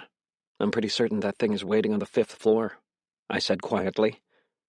Then I may have the pleasure of watching your end, sooner than expected. The wolf let out a low, rumbling grunt that could easily be mistaken for a laugh. Even with a fully grown pack of my kind, that is not a fight I would engage in eagerly. But you would fight her, I mean? I asked. If I was ever going to complete my quest, there was no question in my mind I'd need the wolf's firepower. If this were a Lithid with whom I had no history, no. But I have a personal stake in seeing this one returned to the void.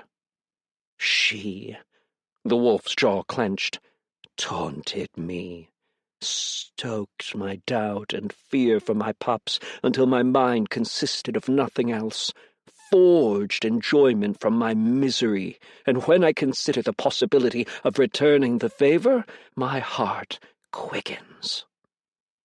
Audrey shifted uncomfortably in my arms. She'd been giving me uncertain looks ever since I'd recruited the wolf, probably some primal fear of being replaced, demoted in the pecking order. I stroked her petals, using suggestion to impart a feeling of security, comfort. There wasn't much I could say to comfort the wolf, because in the end, I'd done something very similar to the Lithid. For my survival, not out of cruelty or sadism, but similar nonetheless. You'll get your chance, I finally said.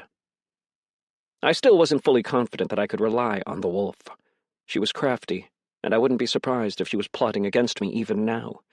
But I didn't get the sense she was lying about the Lithid. The rage and anger toward the creature I felt from her couldn't be so easily manufactured. She would be useful to me until I cleared the 5th floor and enacted her vengeance. What happened after that was anyone's guess. I have chosen a name. What is it? I asked. Talia. The elevator's doors slid open, revealing the deathly tundra of the 4th floor. An inch of freshly fallen snow had nearly erased my footsteps from the other day. Do not interrupt. As gruff as her voice was, her tail was planted firmly between her legs. We're losing time, Jaded Eye whispered. I ignored it, willfully forcing myself not to look at the ever-descending countdown. This was a condition of my new summon's help, and I knew all too well that any demands I made here would be remembered forever. So instead, I sat in the open elevator, Audrey beside me, and watched as Talia entered the chamber that had once been her home, her shoulders shifting, her movements slow as her paws sunk into the snow. Talia stopped once to sniff the skeleton of her mortal body, then moved on to the clearing where her 3 pups lay. It was difficult to make out details from where I sat, but from what I could see, she seemed to be inspecting each of them gently, rolling them over and pressing her ear to their chests. Then she threw back her head and began a low howl. Over and over, the howl repeated until the sound itself grew hoarse and otherworldly. An unsettling feeling grew in my stomach while I watched her. Realistically speaking, she should have had me. It doesn't matter how smart or strong you are, mistakes are inevitable. Eventually, the variables line up to screw you over. And if you're alone when that happens, that's it. This is what the end looks like. I needed strong allies. More than that, I was starting to entertain the idea of having at least one particularly well-positioned person I could trust with the complexities of my situation, for if and when this all went sideways. I remembered my reaction when Audrey used suggestion on me. It was instantaneous, almost viscerally repulsive. I consider myself a fairly rational and even-handed person, and I nearly dismissed her right then and there. In the context of a user discovering me, the way that translated was fairly clear. Execution. 3 names came to mind in the context of whom to trust: Nick, Tyler, or Kinsley. On further thought, Nick was a terrible candidate, even if he wasn't already under surveillance. Though not entirely traditional, he had an extremely staunch interpretation of right and wrong. If I went too far in his eyes or did something he perceived as unforgivable, I could see him either bringing in outside help to stop me or opposing me directly. I didn't blame him for that. It was just the type of person he was. Tyler, by comparison, seemed a lot more flexible. If the Adventurers Guild was as promising as I hoped, Tyler was a real possibility.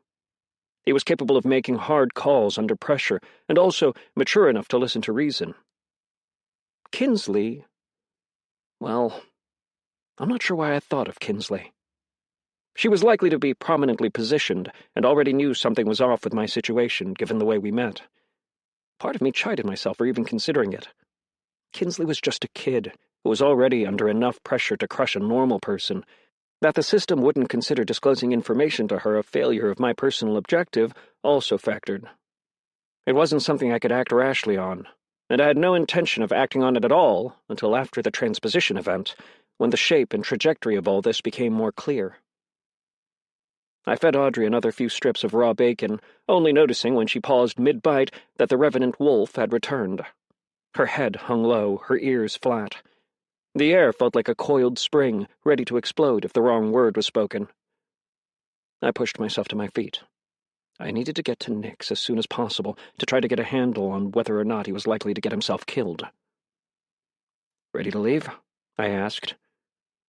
"Ready as one can be, given the circumstances," Talia replied. Anger still billowed off her dangerously, reflected in her stance, her manner. But for the first time since the summoning, it didn't feel directed at me. Chapter 46. Nick. "Hey, man. Some stuff went down after you left and we regrouped at my place. You have a combat skill, right?" I had to pull up the page class sheet to confirm I did. Matt. "I have one." Nick. "Do you trust me?" Matt. "As much as I trust anyone." "Why?" Nick. "Can't say anything more, but there might be a few extra hoops to jump through. Just believe me when I say I've got your back." That was vague and slightly concerning. Having secured Talia as a summon, I left the safety of the dungeon's cleared floors. I had no doubt I'd return here, but the lithid sure as hell didn't sound like an encounter I wanted to rush, not until everything else was handled. For the first time in a while, I found myself without a ride. Mom was dealing with something critical on the site, and calling Nick would open myself up to questions I didn't want to answer. Maybe it was, perhaps, an oversight to not realize the merchant's ever-growing inventory would eventually expand to cover transportation. From the initial reports, the dome covered Dallas proper and the surrounding area, over 400 square miles. It was still jarring. On the top of one page was a morning star and a silver hammer that looked like it was forged in the depths of pre-Balrog Moria, and on top of another was a candy apple red Tesla Model S. It wasn't called that, of course, nor was any of the T branding present, but judging from the curvature and general form factor, it was impossible to mistake as anything else. It was priced at a steep 200,000 selve. Notably, it was only 100,000 with my discount. Not that I would ever seriously consider such a thing, for longer than a few seconds at least. Along with the not Tesla, there was a litany of not Hummers, not Hondas, and not Mazdas. The not Hondas in particular were fantastically priced, with some cheaper options costing less than the Eldritch armor. Those were considerably more tempting. There was a certain amount of novelty to the idea of being able to afford a car.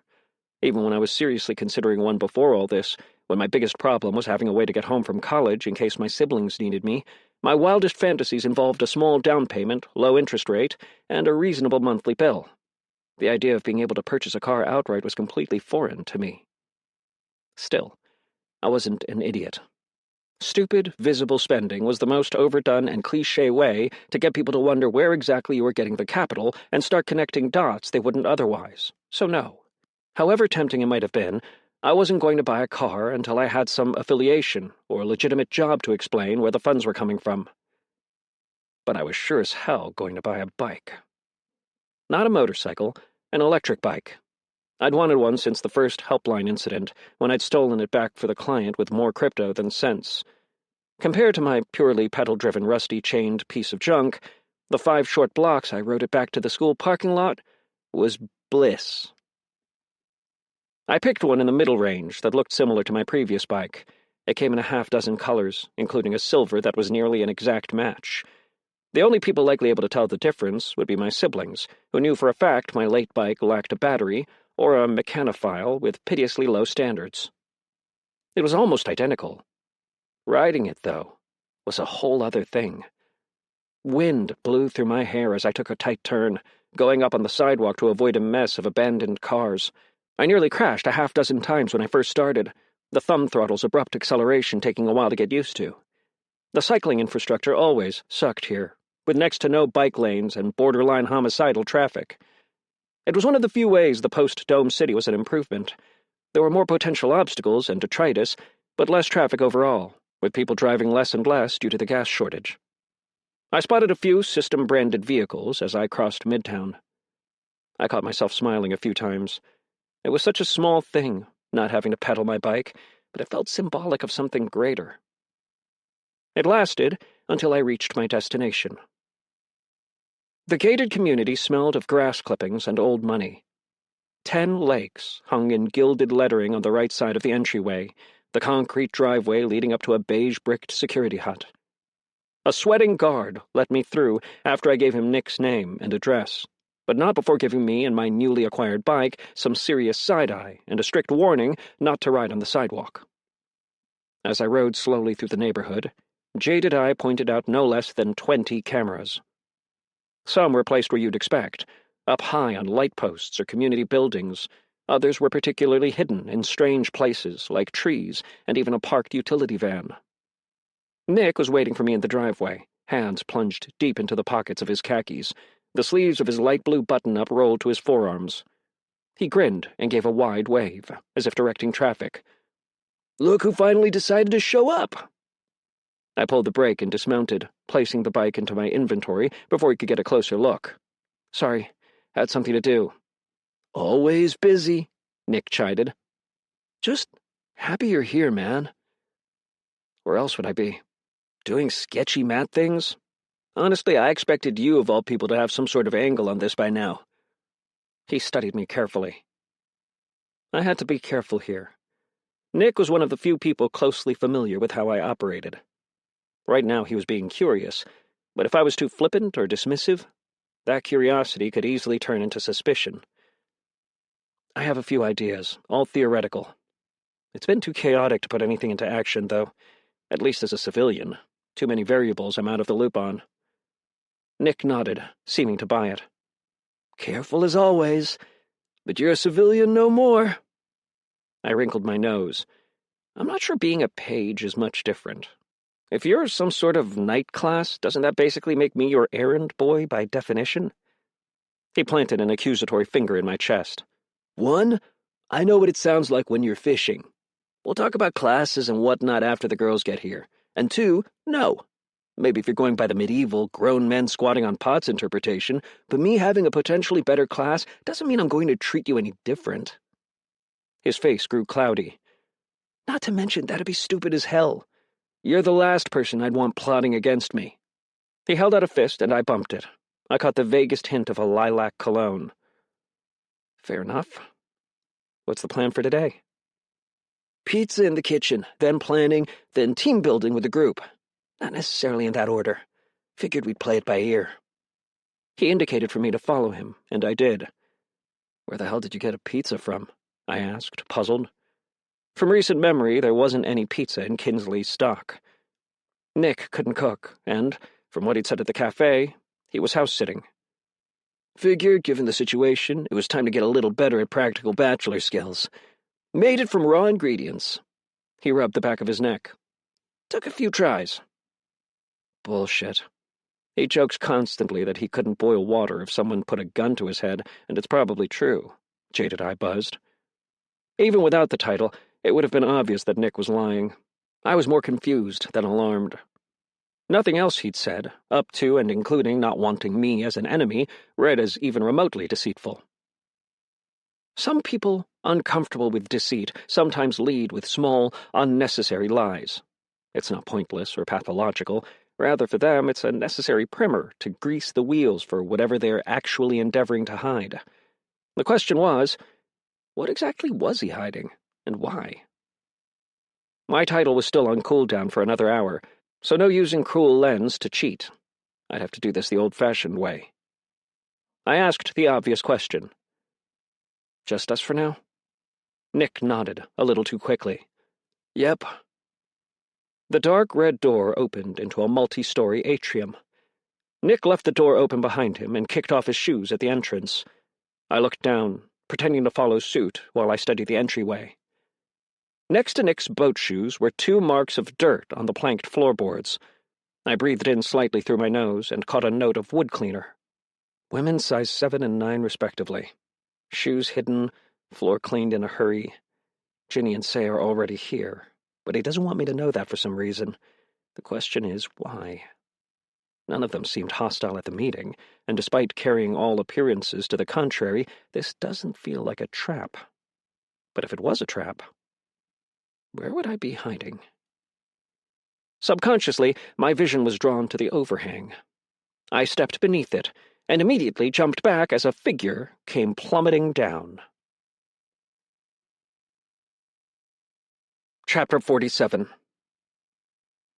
As the figure dropping down from the balcony came plummeting toward my face, there was a split second to decide how I was handling this. If I could get probability spiral off in time, it would be easy enough to fuck with their landing, potentially shattering their leg from the fall. I hesitated, drawing my hand back. Despite the clear ambush, the muted reaction of jaded eye to the preceding series of events led me to believe it wasn't entirely as it seemed. That left only one real possibility. This was a test. And that placed me entirely within my comfort zone. I hopped backward easily, letting the figure land hard directly in front of me.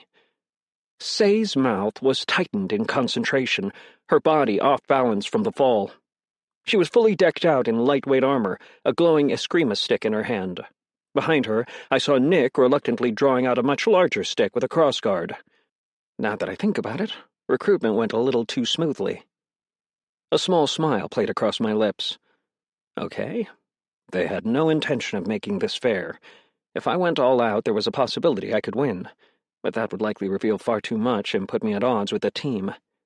The point of this was probably to assess how well I'd do in physical situations. Still, they were users with access to Selvae and healing potions, meaning there was no need to make this easy. Unsparing Fang flared in my mind, guiding my movements. I stepped in, grabbed the side of Say's head, and spun her, anchoring a foot between her legs to keep her off balance, and slammed her face into the foyer table. There was a crack of wood and an audible yelp. The stick in her hand clattered to the floor, still glowing. I needed a weapon, either the stick or something else non-lethal. Pulling either the dagger or crossbow would have the same effect as pulling a handgun in a fistfight, and that wasn't the sort of impression I wanted to make. Nick wasn't going to give me time to breathe. He charged forward, practice sword extending backward. Emulation triggered in my mind, a whispered warning that the attack was a skill, and the strike would be far harder to dodge than it appeared. So I didn't attempt to dodge. I grabbed a handful of Say's dark ponytail, yanked her up from the table, and planted a foot in the small of her back, shoving her hard toward Nick, positioning the girl between the two of us as she stumbled. Only Nick didn't panic. He canceled the attack and hurtled over Say, with a practiced ease that immediately invoked his sports background. But the detour gave me time to grab the stick from the ground. Awareness flashed in my mind, and I ducked low instead of rising, feeling a breeze as the practice sword slashed diagonally through empty air where my shoulder would have been. If he keeps this level of aggression up, he's going to steamroll me. I need to get him to back off. Instinctively, I pulled my arm back and slammed the stick into his newly healed leg. The reaction was immediate.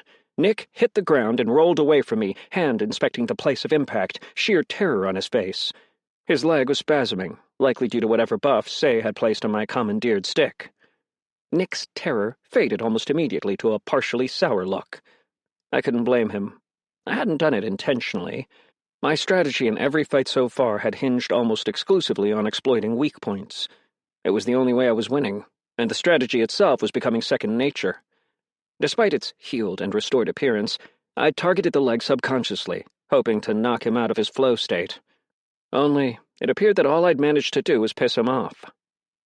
Every nerve in my body warned me that Nick was a cut above the opponents I'd been facing.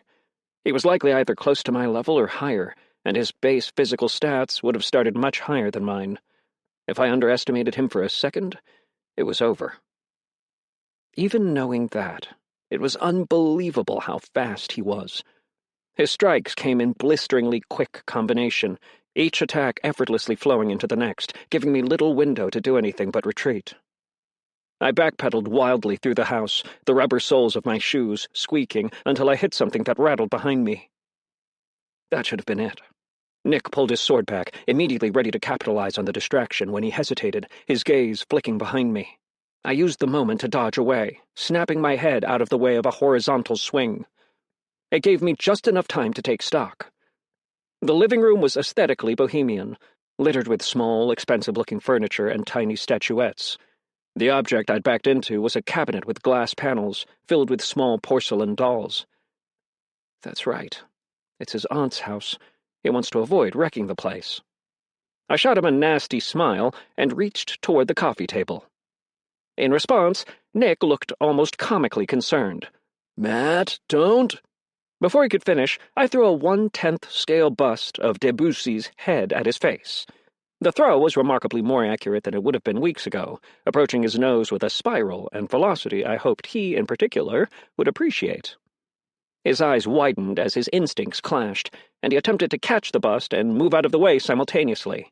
He caught it, but only barely, half juggling the statue with his offhand to keep it from hitting the floor. "You fucker!" But I wasn't paying attention to him anymore. Say had recovered, and judging from the grim look on her face, wasn't too pleased with the way her previous attempt had gone. She was sprinting toward me, both hands glowing brightly with an otherworldly blue magic. Even if this was a test, it seemed best to avoid that. Actually, I needed a way to get Say off the board completely. From what I could tell, she was a magic/agility hybrid, and I was guessing Nick had told her not to use ranged spells for the test. The only reason I was faring this well was because their efforts were staggered. If they managed to start coordinating, I was fucked. Only my options were limited. I seriously doubted Say had the same level of deference for Nick's aunt's house as Nick himself did. The glass door to the backyard out of the corner of my eye stuck out as something I could use. I ducked beneath Say's magic-infused embrace and spun away, sweeping her legs out from underneath her, and, aiming carefully, slammed the magic-infused stick into her temple. The muscles in her face began to spasm as she began to press the attack, squinting slightly, her vision impaired.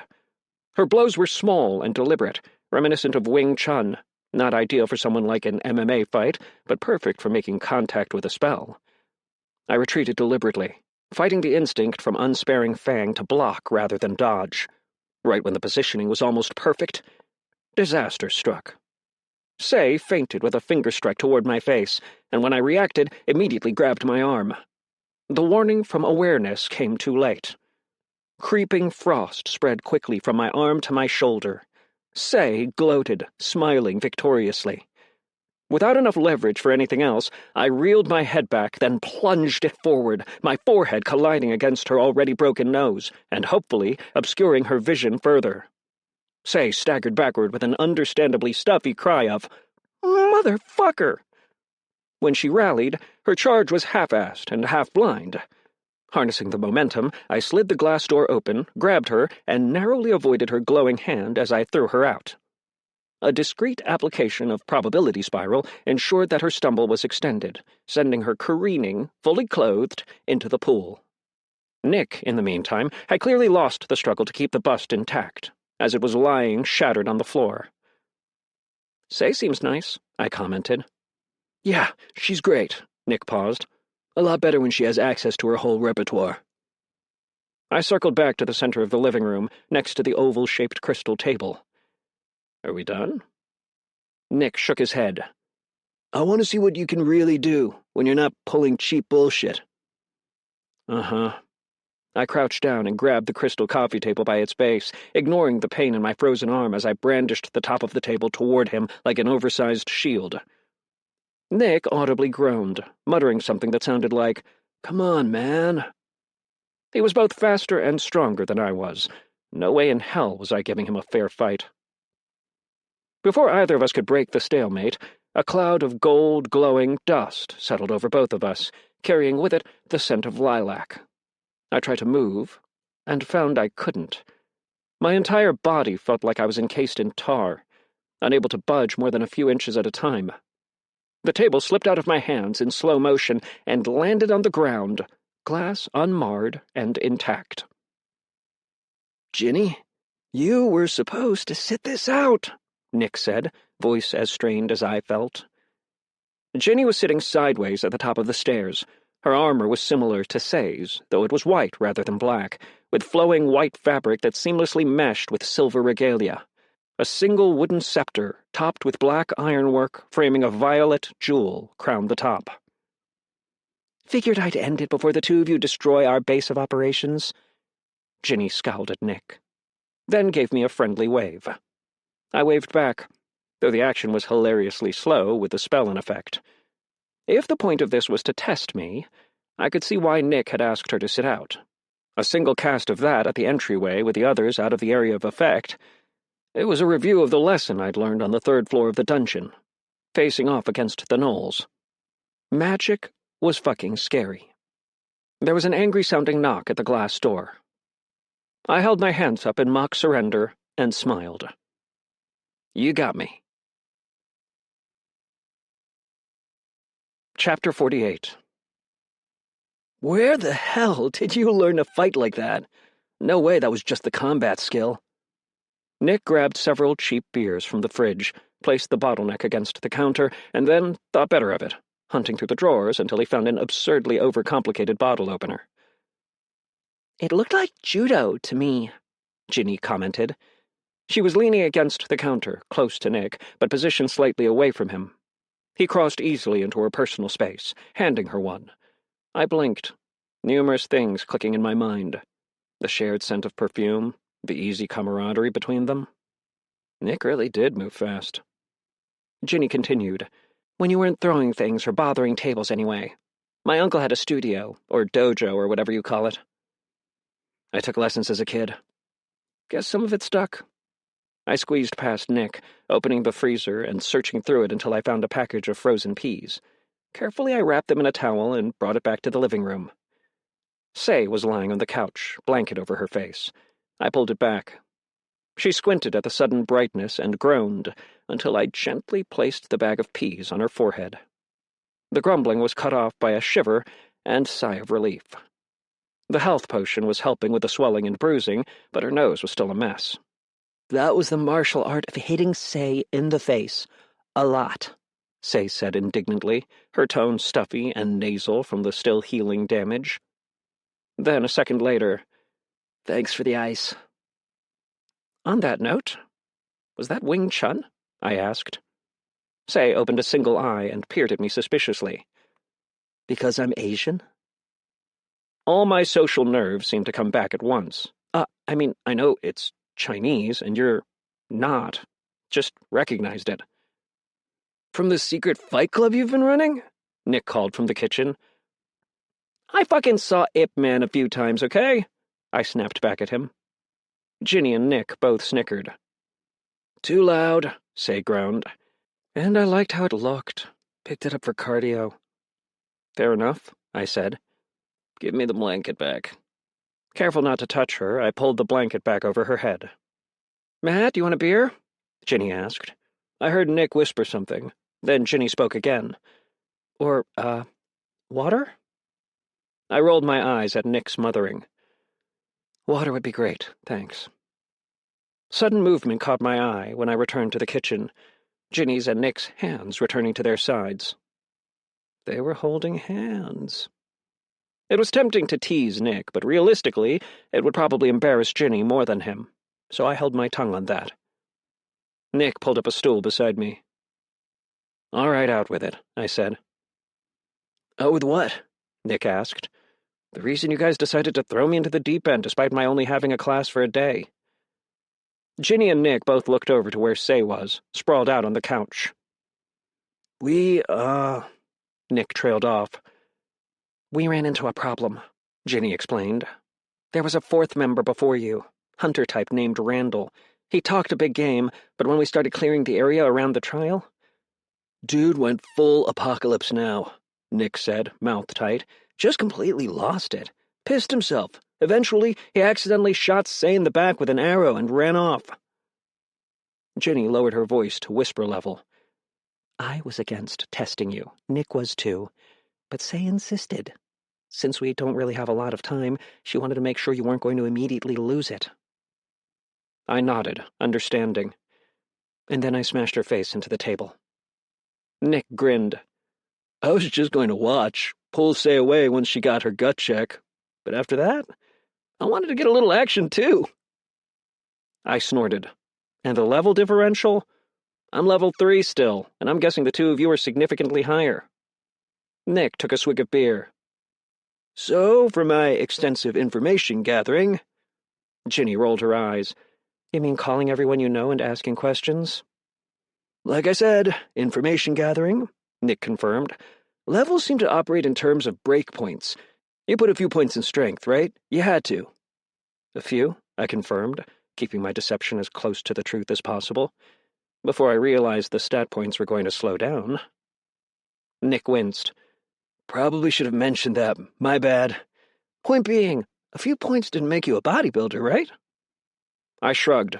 More muscle definition, slightly easier to lift things. Nothing extreme, though. Right.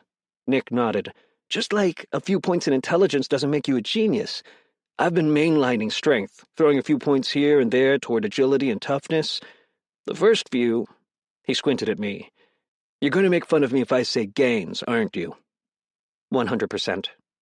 The first few advances were significant, but after a certain point I started to see diminishing returns, which really put a dent in my plans to eventually throw cars at dragons. I glanced at him, then to Ginny, suddenly concerned.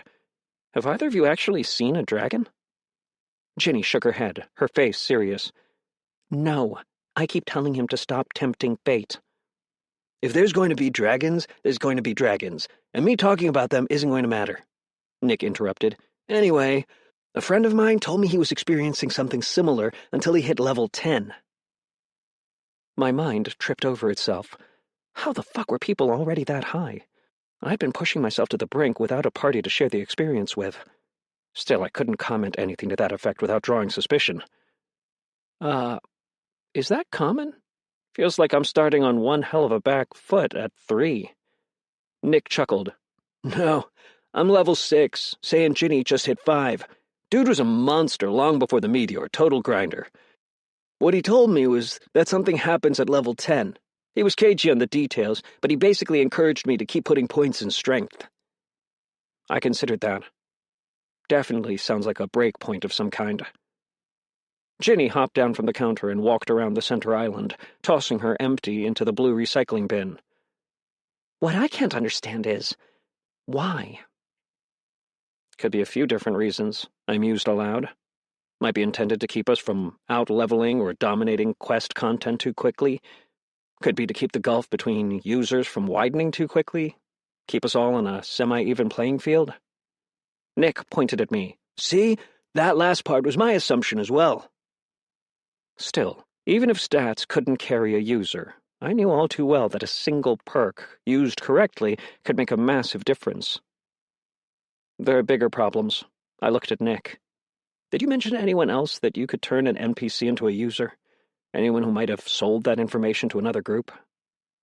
You, the team, and no one else, Nick said. His brow furrowed. Hell, the only time I'd even mentioned it in public was at that Turkish place. Randall, Ginny started, was an idiot, but I don't think he'd do that. Nick shook his head.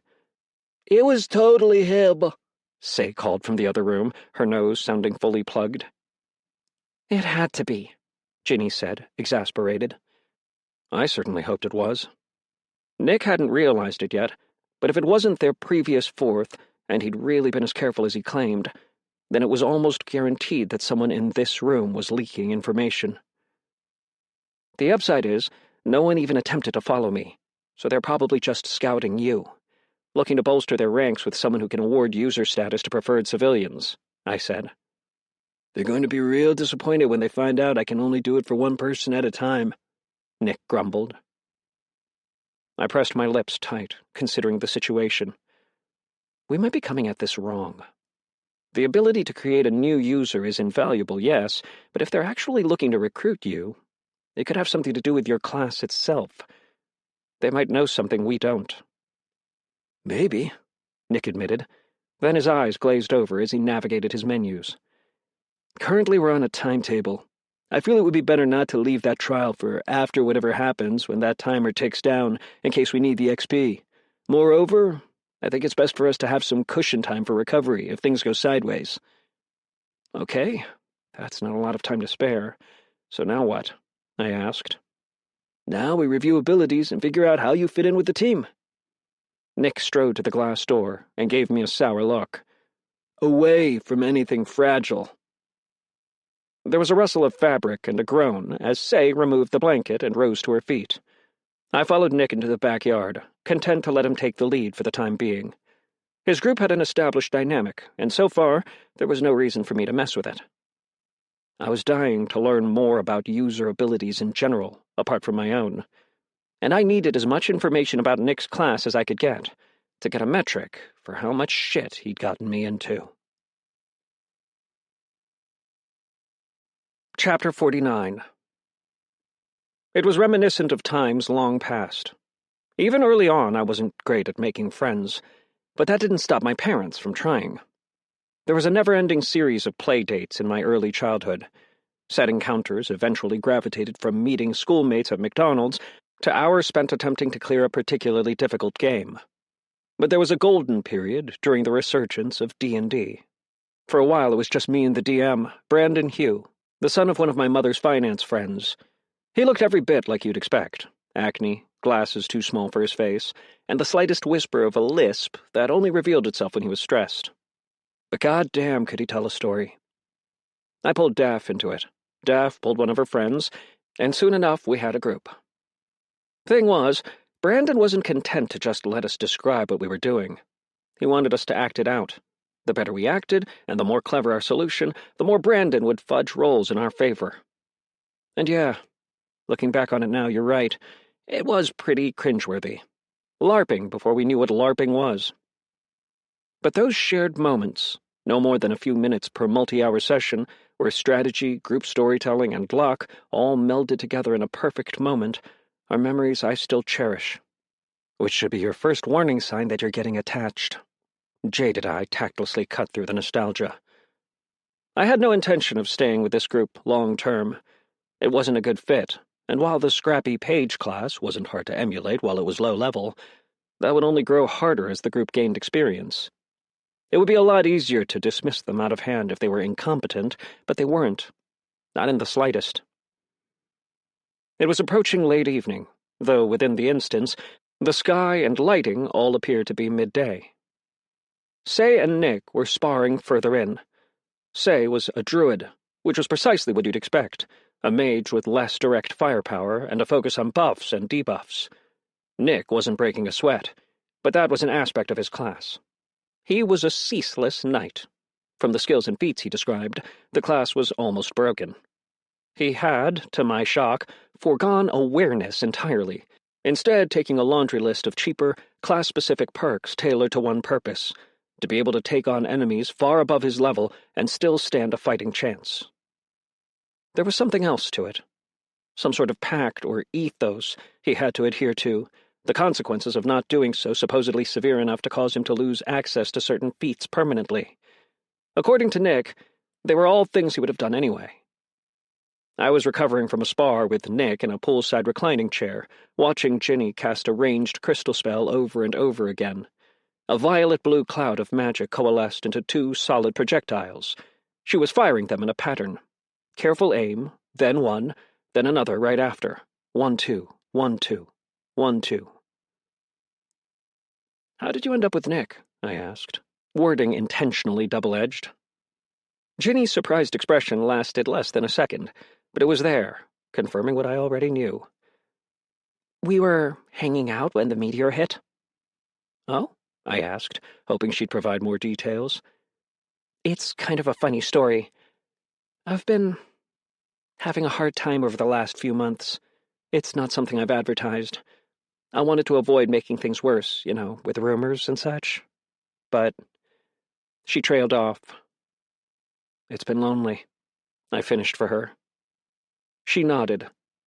That, and other things. Ginny smiled as she recalled the memory. Somehow Nick figured it out. Despite everything else he was dealing with that day, he asked me if I wanted to fuck off from school early and get ice cream. Dumbfounded, I remembered the conversation we'd had that day. How I told him that Talmont wouldn't be focused on him much longer, and that Ginny would soon take his place in the public ire. He was supposed to stay off the radar. And after? I asked. You guys started in the same place, and I'm assuming it was dangerous. What made you want to keep going? Ginny shook her head. It's hard to explain. I've never been naturally talented at anything. There are things I'm good at, but I had to work my ass off to get there. But when Nick and I were down in those tunnels fighting for our lives, I couldn't get over how intuitive it was. It was like magic had always been a part of me, and ignoring it would be harder than forgetting how to breathe. I couldn't help but contrast her experience with my own incredibly awkward initial steps, and feel slightly jealous. Ginny raised her staff and fired 2 more shots into the mannequin target, in the same 1-2 pattern. What's with the double tap? I asked. You have awareness, right? Ginny shot me a sly smile. Suddenly it was very tempting to deny it, even though I'd gone over my bogus page sheet with all 3 of them less than an hour ago. Maybe? Go stand downrange, and I'll show you. Pretty sure go stand downrange might be the worst life advice I've ever heard. Ginny smiled innocently. Come on, please. I won't fire them at full power. It'll give us a way to test out that fancy armor of yours. And it'll also demonstrate something important. Unable to find a hole in her logic, it was somewhat uncanny how quickly she'd locked on to how to persuade me. I reluctantly stood, swiping through the menus and equipping my armor. I had to remind myself to make the physical motions other users did while I was around them. From every other example I'd witnessed, Ordinator was potentially the only class that could operate the system menus entirely mentally. It was possible that the others simply hadn't figured it out yet, but far less likely. I'd gone back and forth on whether to show them the armor. The All-Father's mask would supposedly obscure anything I was wearing, as well as identifying details such as height and voice. In the end, it came down to practicality. The awkward position it would put me in if I revealed it, versus going in under-equipped and potentially dying. Nick, knowing me and understanding how I operated, gave me cover in that regard. When I floated him a naturally vague story about taking a few odd jobs for a user in exchange for the salve I used to purchase my armor, his only misgiving was a throwaway complaint about having to sell back the basic armor he'd bought for me. Instead, he gave me a hand-me-down weapon, the first thing he'd looted since the game began. Tact, a rare saber imbued with light magic. It was strange to see this side of Nick. In my mind, we'd only become friends because of his disadvantaged state, and if he ever recovered, socially, physically, or both, that friendship would likely end. Only I was wrong. He wasn't disadvantaged anymore, and not only were we still friends, he was actively setting out to raise me up with him. I strode downrange of Ginny, trying not to let my trepidation show. I crossed my arms, so my hands covered a particularly vital target, and felt my cheeks redden as Ginny laughed. Don't worry. I'll aim for center mass. That's supposed to make me feel better, I muttered. Then louder I called out, Ready? There was a glowing screech as a crystal was summoned mid-air, floating above Ginny's staff. The first shot flared toward me, blisteringly fast, seeming to heat the surrounding air. Awareness screamed, telling me to drop low and move to the right. I did. And then I took the second shot directly in the chest. An audible oof left my lips. My armor resisted the magic, but it still felt like taking a haymaker directly to the solar plexus. More interesting was how awareness had only warned me of the first shot, not the second. I stared up at the blue sky, suddenly on my back in the grass. It took a while working with Say to get the timing right. Ginny called across the distance. "If you fire the shots too close together, the feat recognizes it as a single attack and predicts accordingly. If they're too far apart, same issue, only it's registering 2 attacks instead of 1. That was incredibly valuable information. I'd grown increasingly reliant on the feat ever since I'd bought it. If I'd continued unaware, it would have been easy to be blindsided by a crafty user. One more problem on my ever-growing list of pitfalls to watch out for. I pulled myself up, not bothering to brush the grass and dirt from my armor. This was the perfect opportunity to practice. "Hit me again." A few hours later, I could reliably dodge the second hit. It was tricky. I had to work against awareness, taking an extra second to watch for where the follow-up was going to hit, instead of just immediately throwing myself in the direction the feat prompted. "So," Nick said, glancing at all 3 of us, "I think we have a general idea of how this will work. I'll be at the front, drawing initial attention and diverting big hitters. Say, I know you want to be at the center of it all and use your contact spells, but you're squishy. Try to stick to buffs and support me from a distance. Ginny, just go with your usual. Rain down hell." He looked at me. "Matt, you're the lowest ranking level, so don't get bogged down. Hit and run. Harass, try to land a critical hit if you can. Tact is fantastic for that. Then run like hell back to me if you pull anything too big to handle. I'll be focusing on protecting Ginny, as she's our main damage, so try to stay close to Say in case she bites off more than she can chew." I blinked. "Fine, but I thought you wanted me as the strategy guy." Nick waved the comment away. "That's just the default marching order for the basic stuff. If we run into a situation that's in any way abnormal, or if you see something, I want you to back off and use the text chat." "Why text chat?" Say asked. She'd run out of water a few minutes ago and had taken to chewing ice.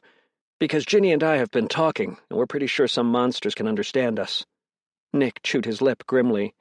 "Better to play it safe until we know for sure." I raised an eyebrow. I couldn't say anything to that effect, but that had certainly been the case in my experience. Every creature besides the gnolls had some capability for human speech, be it mental or verbal. Fine by me. Ginny stretched her arms above her head. "We should sleep soon. I'm beat." "I'm literally beat," Say grumbled. "Guest room's already set up for you, Matt," Nick said, as if he'd read my mind. "What time are we heading out?" I asked.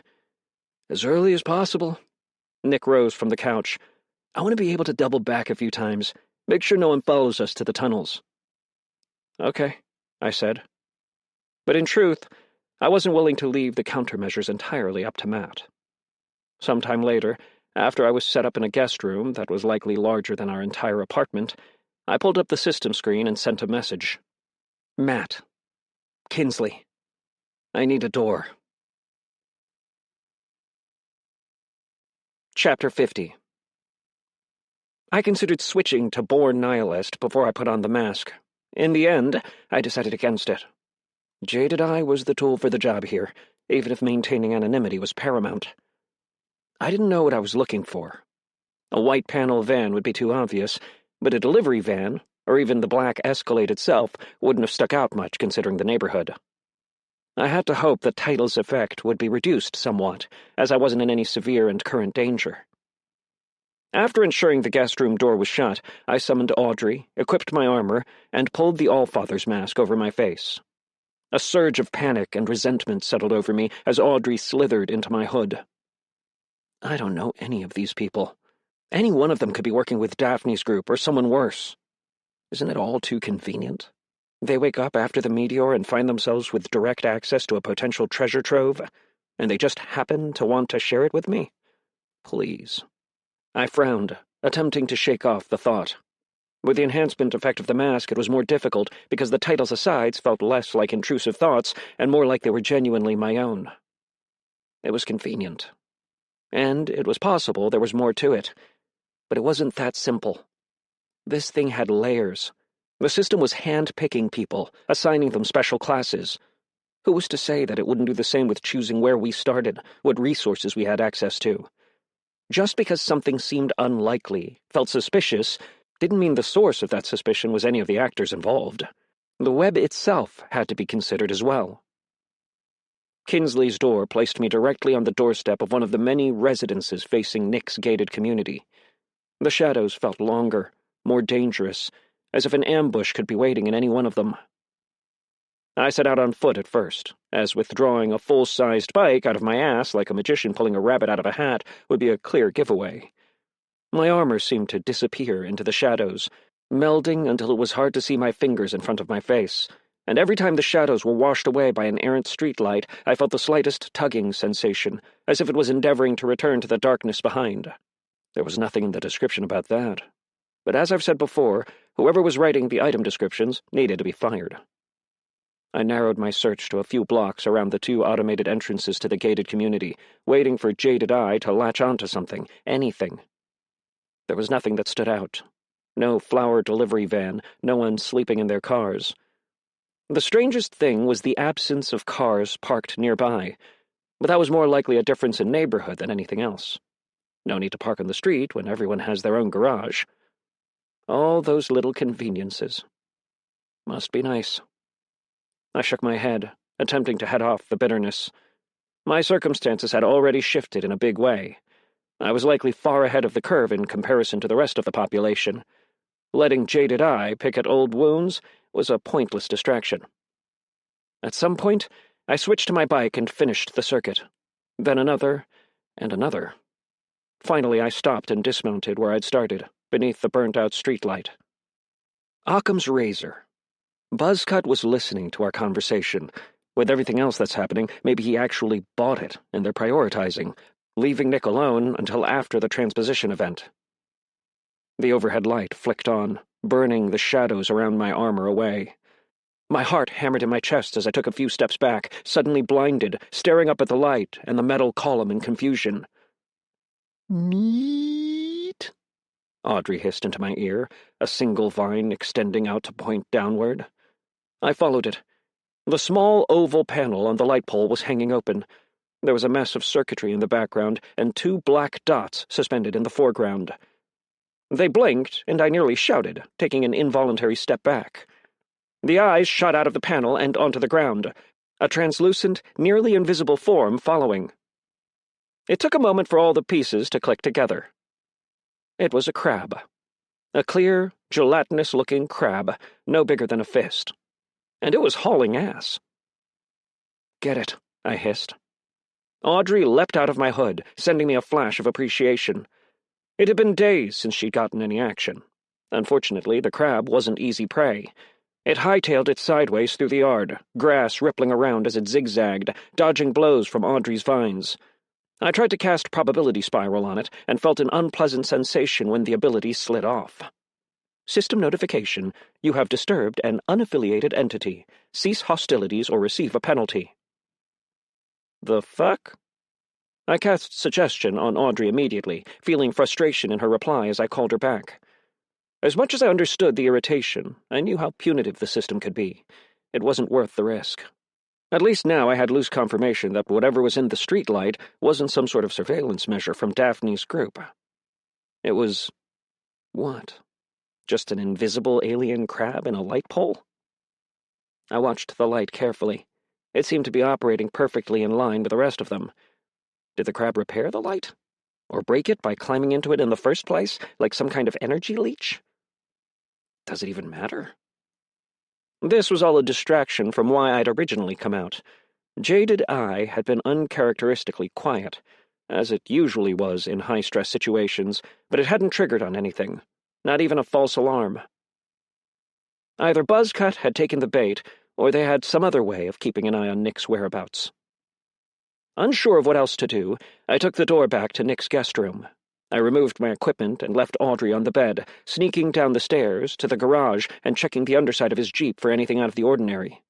Without internet, tracking devices probably wouldn't work, but it never hurt to be careful. There you are. I spotted what looked like a small, blue coin, no bigger than a dime, stuck on the top side of the passenger rear wheel well. They bought it, but they're careful. Jaded Eye stopped me before I could tug it free. Something about not breaking contact in case whoever was monitoring its location could tell if it was detached. I rooted around the garage until I found a thin piece of scrap metal. Sweating from nerves, I slowly coaxed the coin onto the metal sheet. It moved stubbornly, the magnetic pull more than strong enough to prevent it from falling off, but it moved. I placed the sheet back where I'd found it, with the device pointing down and away. Considering my next steps, I swapped into cruel lens and went to sleep. The following morning, I was still toying with the idea of taking Nick aside and telling him what I'd found. My main concern was if I did, he wouldn't be able to keep it to himself. He'd at least tell Ginny, and while he trusted Ginny, I wasn't sure if I did. There was something about her entire shtick that was throwing me off. Most radiant people are only luminous from a distance. Once you're close, their cracks begin to show, little imperfections that separate the real from the idealized. Say was a perfect example. Now that I knew her, she came off as irritable, and more than a little underhanded. But Ginny wasn't showing any cracks. Her excitement for a new start was genuine, her enthusiasm infectious. She seemed patient, kind, and clever. The entire time we were outside, I was half expecting a blue jay or a robin to land on her finger while she broke out into song. It was suspicious as hell. Nick had prepared a healthy breakfast of eggs, bacon, and more bacon. I considered where we stood. With the way direct messaging worked, if Ginny, Say, or even Nick himself had a connection to Daphne's group, we were fucked anyway. Staying quiet about it could only hurt us. I'm not hungry. Say stared down at her over-full plate. For some reason, her makeup looked heavier than usual, dark eyes accented with thick eyeliner wings. Maybe it was her version of getting her game face on. Nick reached over the table and nudged the plate toward her. It's performance jitters. Eat. You'll hate yourself later if you don't. Tabasco? Ginny asked, indicating a half-empty bottle. Her breakfast was covered in red. God, no. Say looked squeamish at the thought. I cleared my throat and allowed the title to focus on each of them. So, all heads turned to me. Anyone know how long that tracker's been on Nick's car? Someone's fork dropped, clattering against their plate. Chapter 51. Holding a finger to my lips, I leaned the piece of scrap metal away from the wall so the others could see the small blue coin nested there. Maybe I was taking it too far, but in my mind, if they had location tracking, there was a solid possibility of audio as well. I watched their reactions carefully. Nick had broken out into a cold sweat. This isn't working out the way he expected.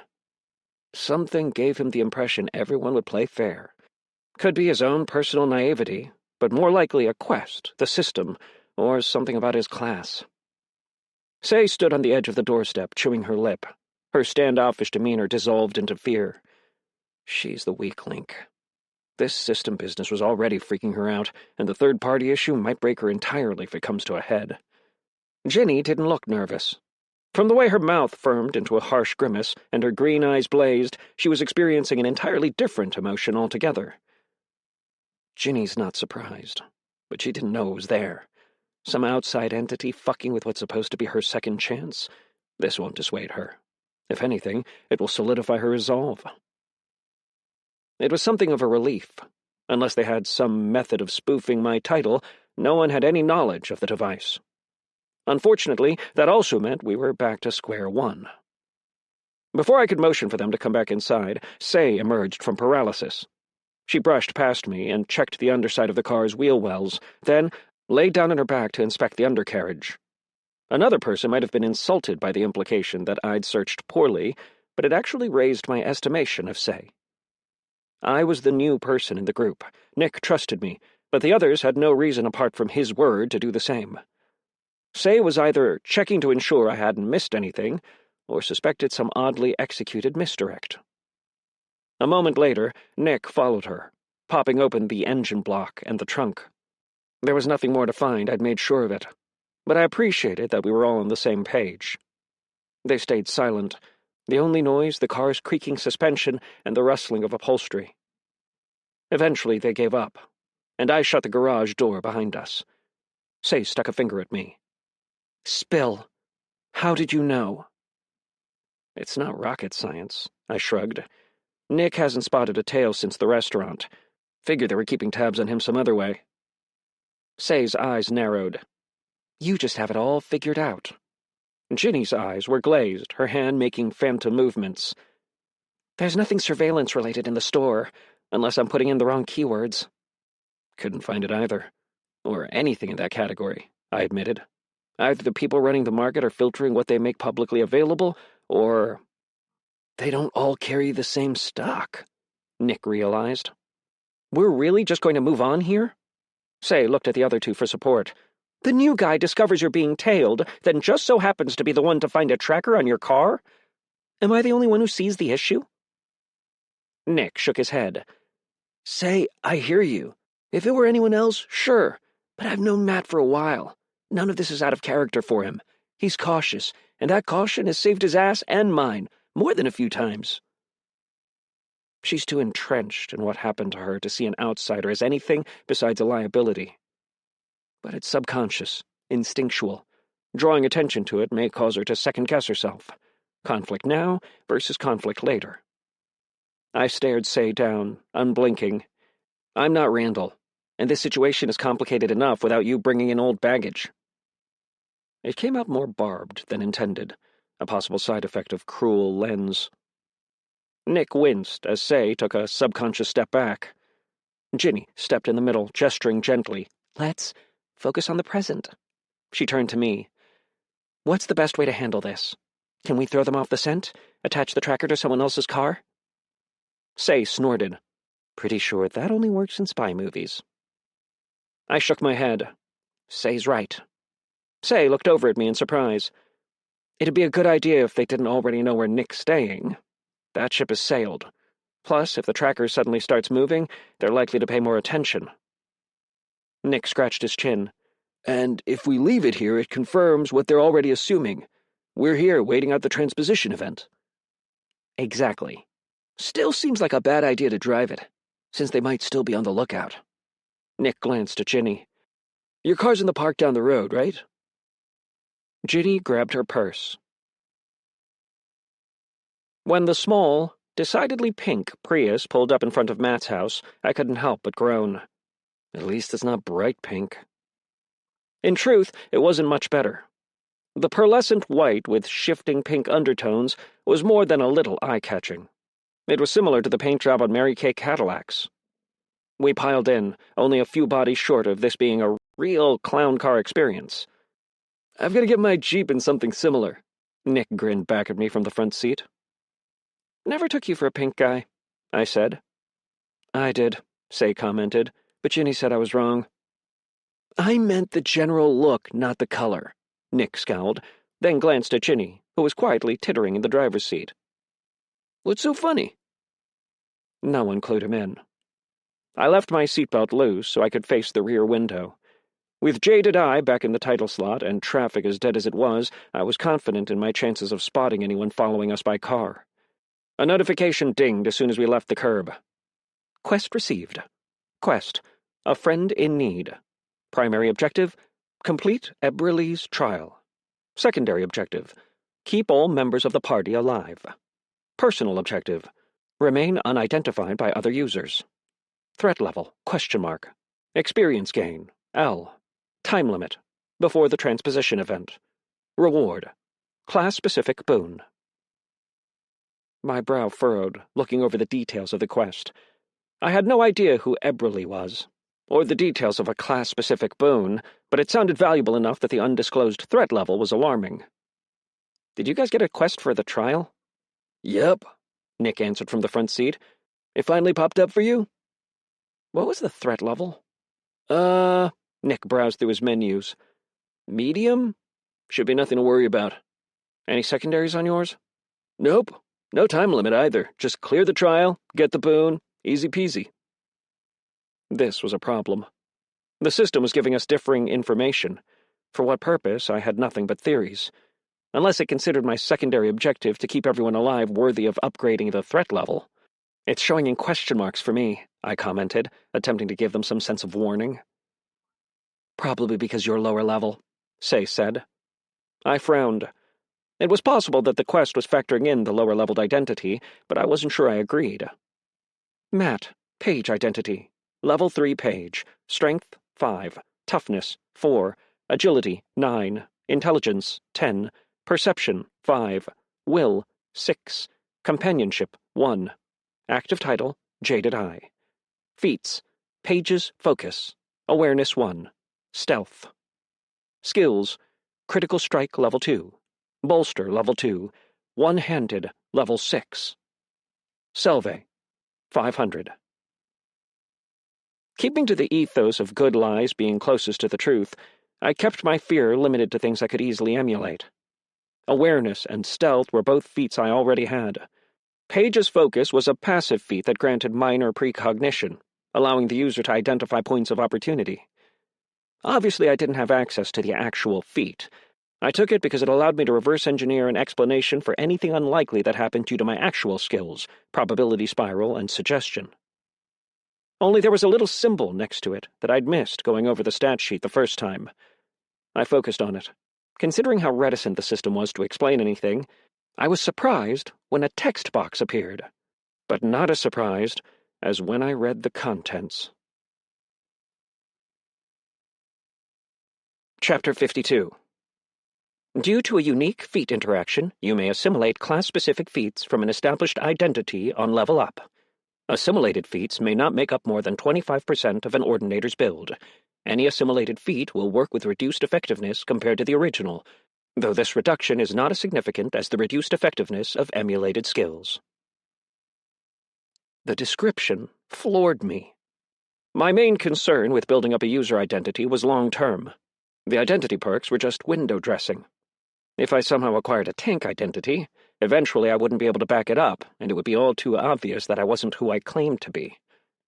Granted, I had no intention of ever being a tank, but with just a few choices of assimilated feats, along with the subtle nature of my Ordinator abilities, I could bridge that divide.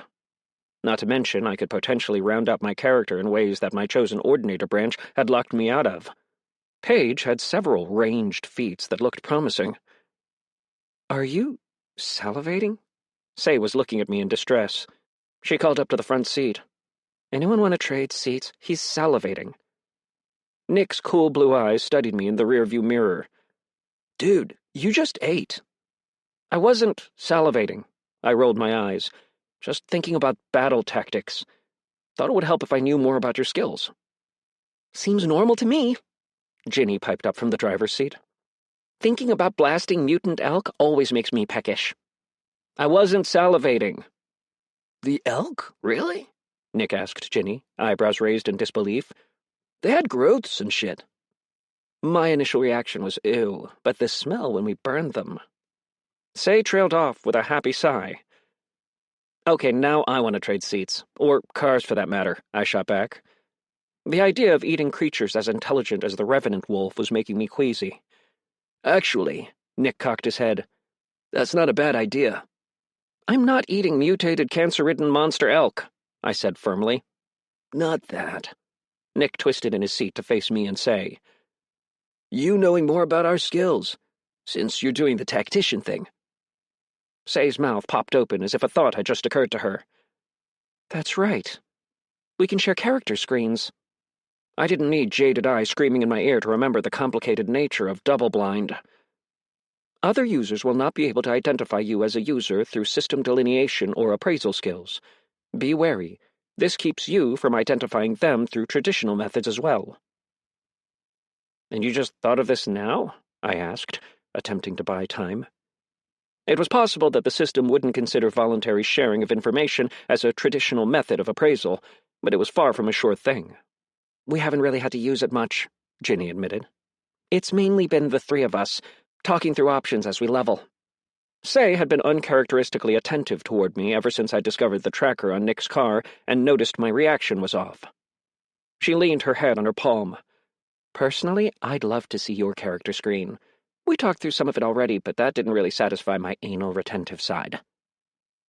Translation: "Let's see if you left anything out, bitch." I can't hesitate. She's already suspicious. Give her one more reason, she'll keep banging that drum until something falls out. So I doubled down. Before anyone could do anything, I navigated to the party screen and highlighted Say. There were grayed-out options for demote or promote to party leader, as well as an option to access the trade screen. And right below that, was the selection I was looking for. Share detailed information. I focused on it, and repressed a sigh of relief when the identity drop-down appeared. Thankfully, I hadn't left anything out. I'd been completely transparent about the bullshit feats and stat allocation I'd chosen. Done. I even managed to sound bored. Say's eyes glazed over as she read over it, and her lip twitched in disappointment. "Let me see," Ginny said.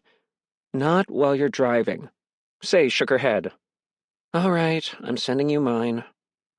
The others followed suit. I sat very still. If double-blind fucked me, I'd have to pretend to know every detail of their builds. Thankfully, it didn't. Either having an established user identity was a workaround, or there was a more intrusive method of identification that none of us had access to yet. I read through Say's first. She was aggressively built as a support. Overly so. If there was ever a situation where she was the last man standing, the party was screwed. It was likely why I was able to handle her as easily as I had. Level difference aside, I was much more attuned to one-on-one combat than her. As long as at least one person more combat-focused was left on their feet, she was one hell of an asset. Her main debuff was Beguiling Gloom, a smokescreen that partially blinded and demoralized opponents. There were a few poison-based damage-over-time abilities. She was able to buff weapons with either frost or poison, though the drawback was she had to touch them. Something ticked in my brain. "You don't have a contact frost spell. When you tagged me during our spar, was that the weapon buff ability?" Say nodded, smug. "Figured that out by accident. Panicked and froze a goblin. Whoever's writing the descriptions of skills and items in general needs to be fired," I finished. She nodded in approval. Maybe we get along after all. Her title was eye-drawing, Distressed Metamorphosis. I focused on it to see if there was anything more to read, and nothing happened. I was tempted to ask, considering the highly personal nature of some of my titles. However, I decided it was probably better to leave it alone. There was likely a reason that despite the myriad of skills and feats we discussed, not one of the three had talked about their titles. In my experience, at least, they tended to be revealing in ways that were distinctly uncomfortable. Still, it wouldn't hurt to confirm that. "Do any of you have more than one title?" I asked. An air of discomfort settled over the car. "Because mine is more than a little annoying," I added, trying to diffuse the tension. "We, haven't talked about them much." Nick gave me a look that was almost begging me to drop it. "As far as I know, you only get one." "Figures," I sighed, and continued sorting through the screens while keeping an eye on the road. It helped that the system screen was semi-transparent, but I had to make a conscious effort to not tunnel vision.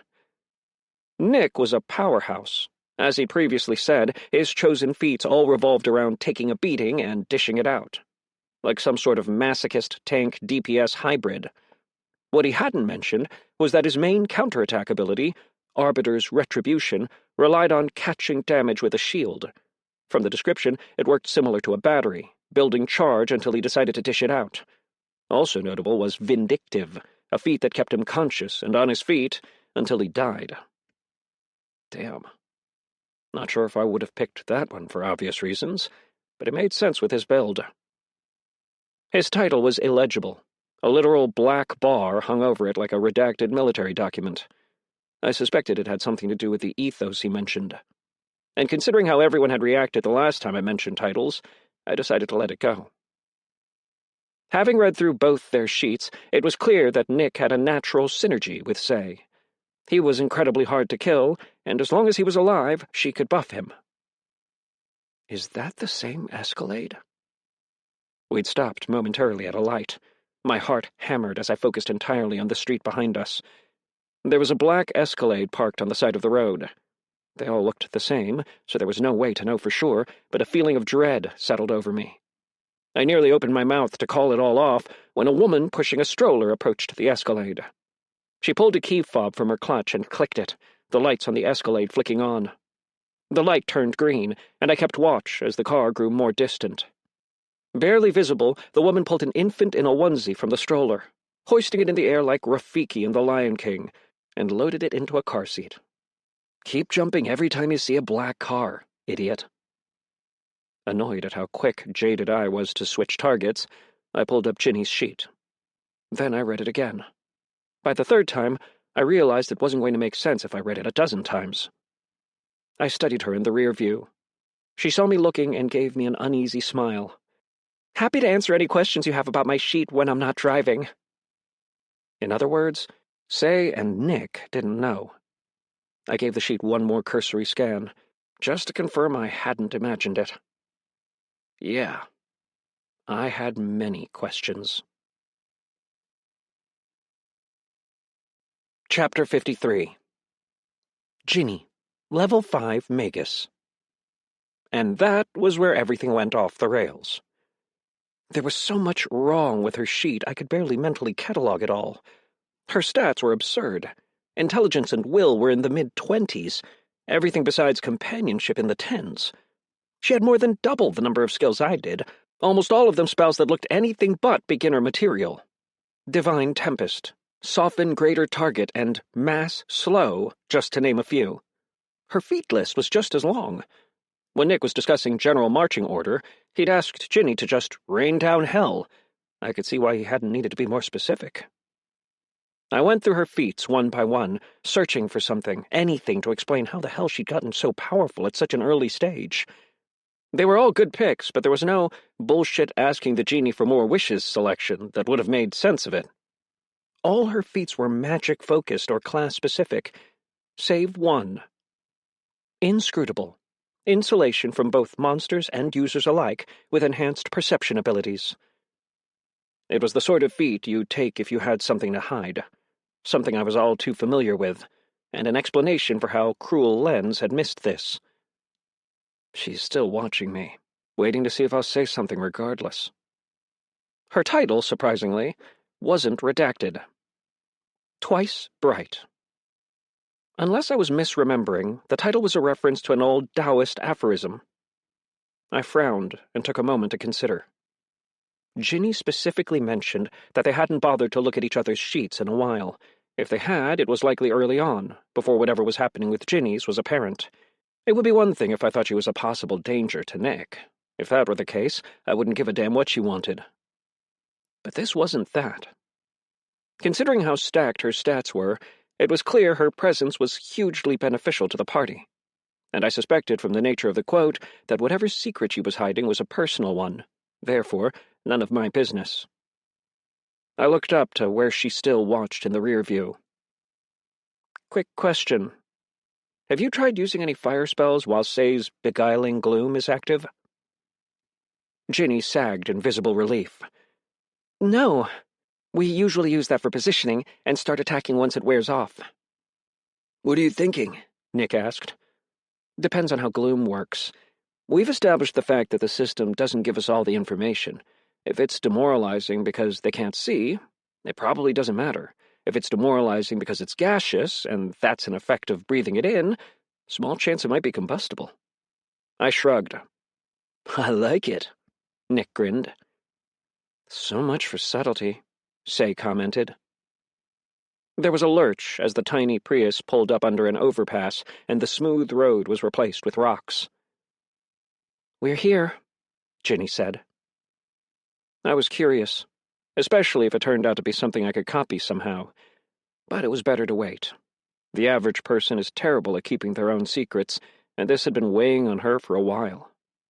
Ginny was the one who sent it, after all, and while there was social pressure to do so, I'd put money on the fact that she was tired of keeping it to herself. But it hadn't blown up the way she probably secretly hoped for, and it would be in her head now. What was the cost of me keeping her secret?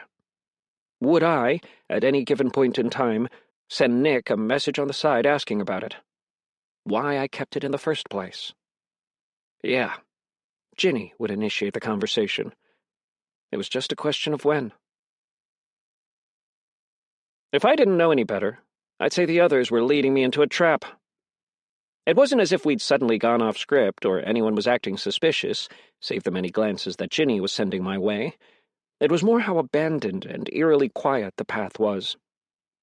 Our route took us first through the Dallas pedestrian network, a mostly abandoned series of tunnels connecting various skyscrapers and business centers downtown.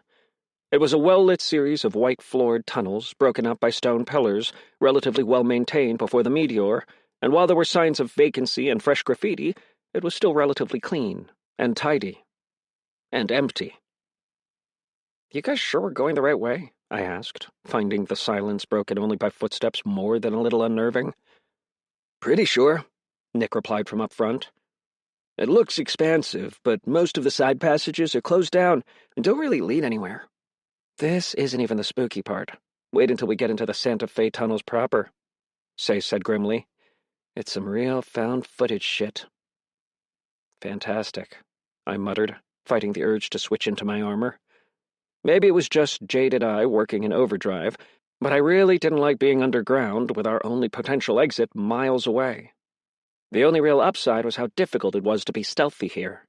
I tested it briefly before we set out in earnest. Even with my Stealth 1 feat, my footsteps still echoed, albeit much more quietly than the others. Perhaps if you had the advanced version of the perk, or a magic item that specifically softened your footsteps. Otherwise, we'd hear them coming far before we saw them. "Randall dipped out before you all found the trial, right?" Nick walked backward as he spoke to me. "Yep, and we were basically done with the tunnels before his little freak-out." "No one wanted to go back," Ginny said. "It's honestly a little unnerving being down there, especially when we both woke up there, with no light and no idea how to get out." She shuddered. I considered that. Would I have made it, even with a stronger starting class in a situation like Nick and Ginny's? Or Brett's, for that matter? It was hard to say, and would likely depend on what title the system started me with. Jaded I could easily get me killed in that sort of setting. It almost had initially. It took a certain kind of person to survive in that situation. Nick diverted, drifting over to the side of the hallway toward what looked like a storage closet. "And here we are, I think." "This is it," Say confirmed. Below the door was a small accumulation of dirt and grime. Not much, but enough to assume it had been used recently. "These bastards all look the same," Nick groused. He slid the door open and revealed exactly what you'd expect to be in a supply closet. Brooms, mops, and an astronomical amount of dirt. I entered last, taking a small dust rag from my pocket and sweeping the dirt on the exterior inward before I shut the door behind us. The supply closet was lit by a single transparent bulb hanging by a cord. "If I were to make a joke about Narnia," I started. There was a groan around the group. "Played out. Noted." "We've already beaten the wrong side of the tracks bit to death, too, though Nick will never admit it." Ginny shook her head. "Tracks?" I asked. As if answering my question, Nick moved a stack of pallets aside easily, as if he were shifting around books on a shelf. "Open sesame!"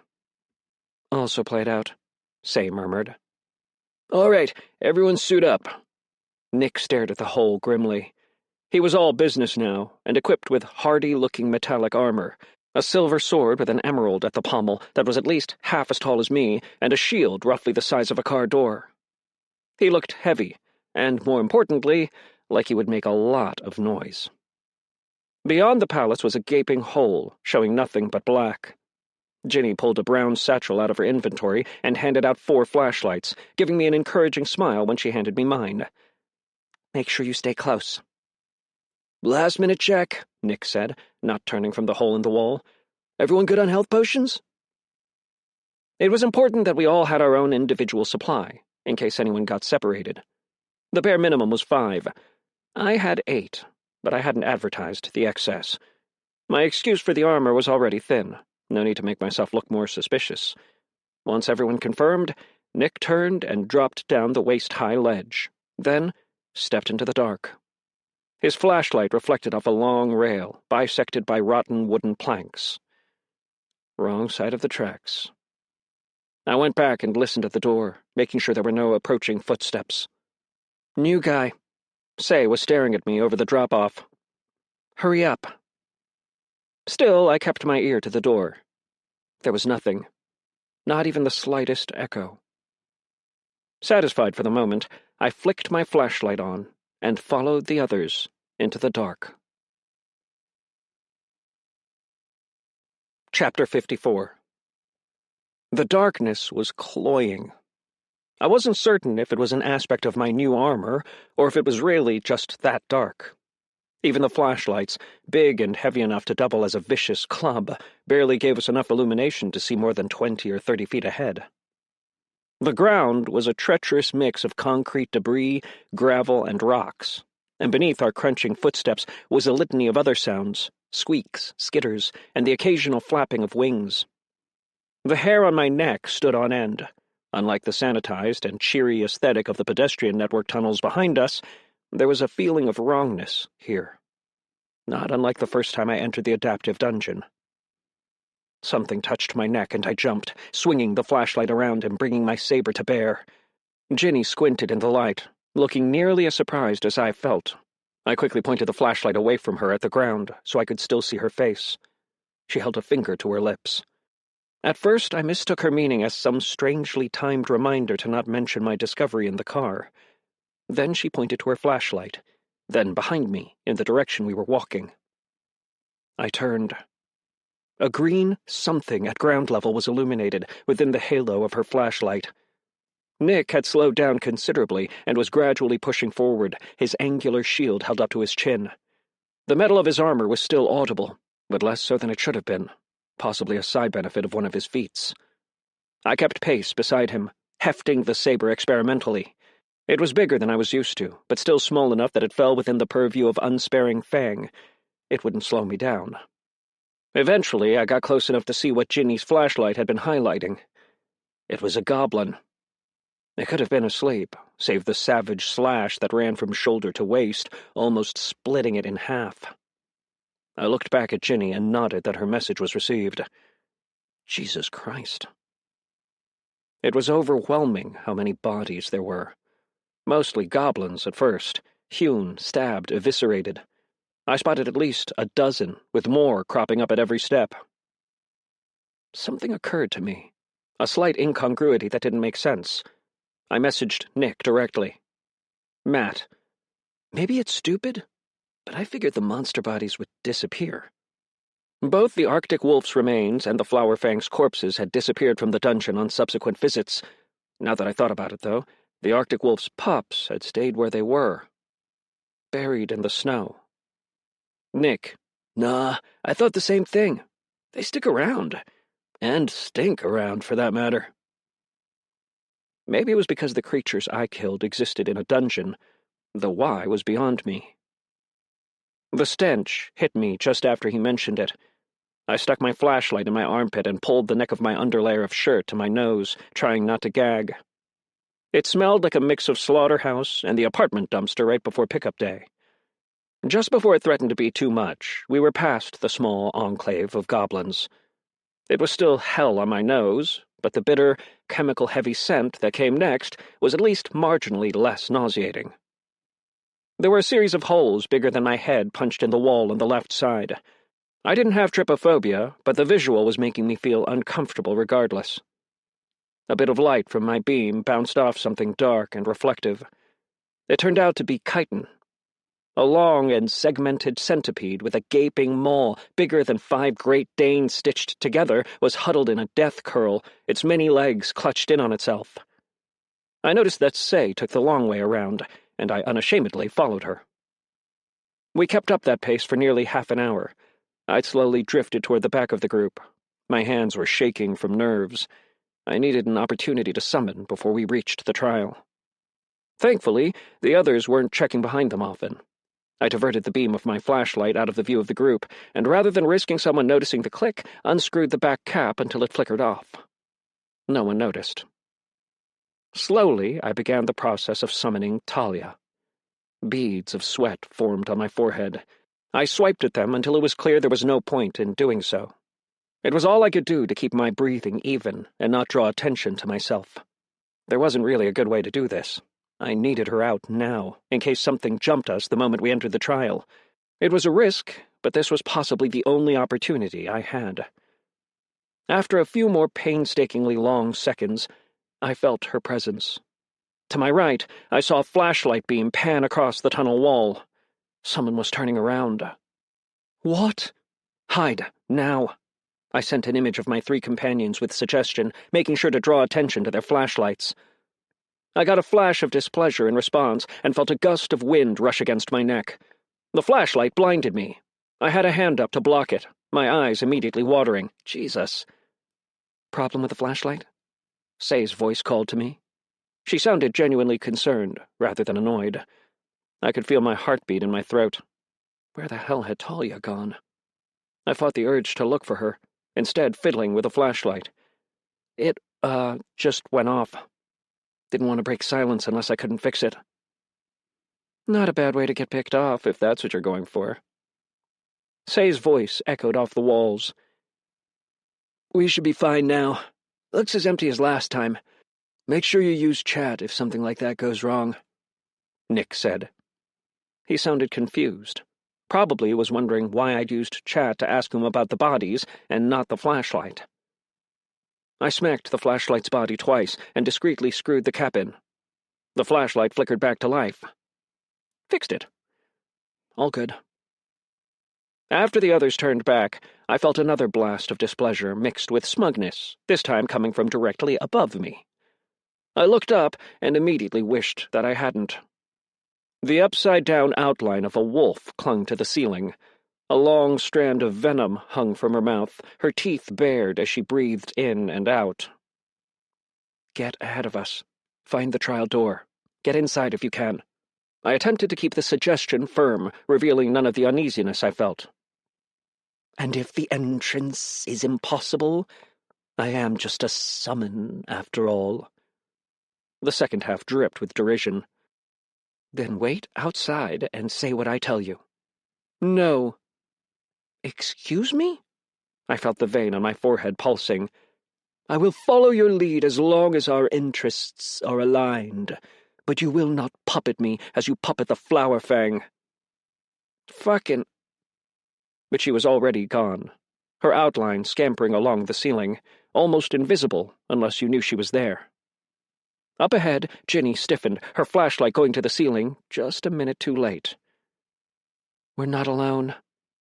She placed her flashlight in her inventory and withdrew her staff, casting a handful of glowing white orbs that followed her. Talia had disappeared, using Ginny's aside as a distraction. My palms were slick with sweat, cool air from the tunnel chilling my body. This wasn't good. I could dismiss her even at a distance. She was my summon, but I needed her for the trial, and the worst part was, the wolf knew it all too well. If Audrey had misbehaved, I had no doubts on my ability to compel her with suggestion, but the revenant wolf was different. Harder to control, and any attempt to forcefully get the result I wanted from her would seriously limit her cooperation. As much as it galled me, I decided to let Talia play this out. It took a long time to summon, but dismissal happened much more quickly. If she started saying anything I didn't like, I could remove her in a matter of seconds. Heads up, Nick called back to us. Some kind of dog ahead. We reached our destination. The trial was encased by a golden door, inlaid with inscribed patterns and violet gems that twinkled from Ginny's halo of light. And sitting directly in front of the door, like some ancient guardian, was my goddamn summon. Talia spoke aloud.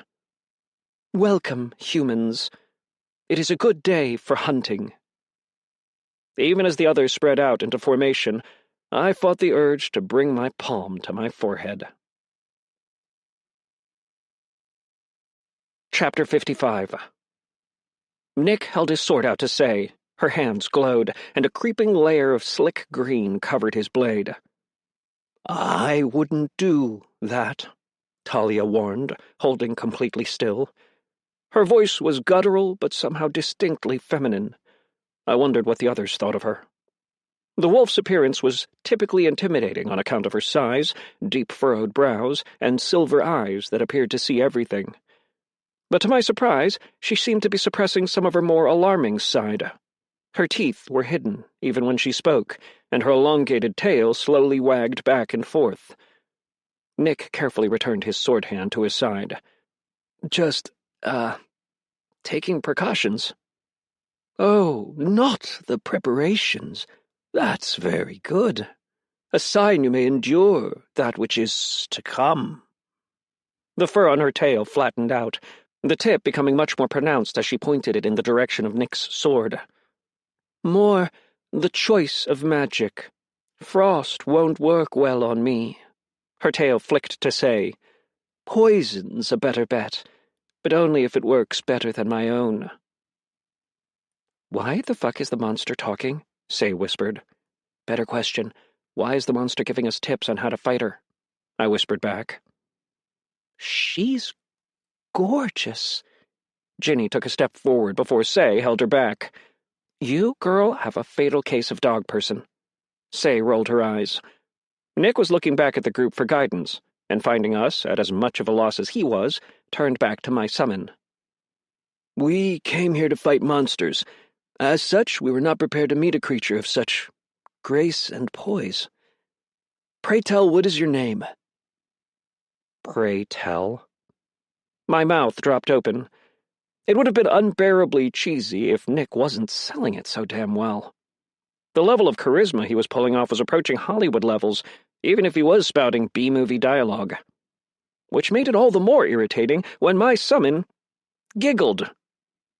Your flattery pleases me.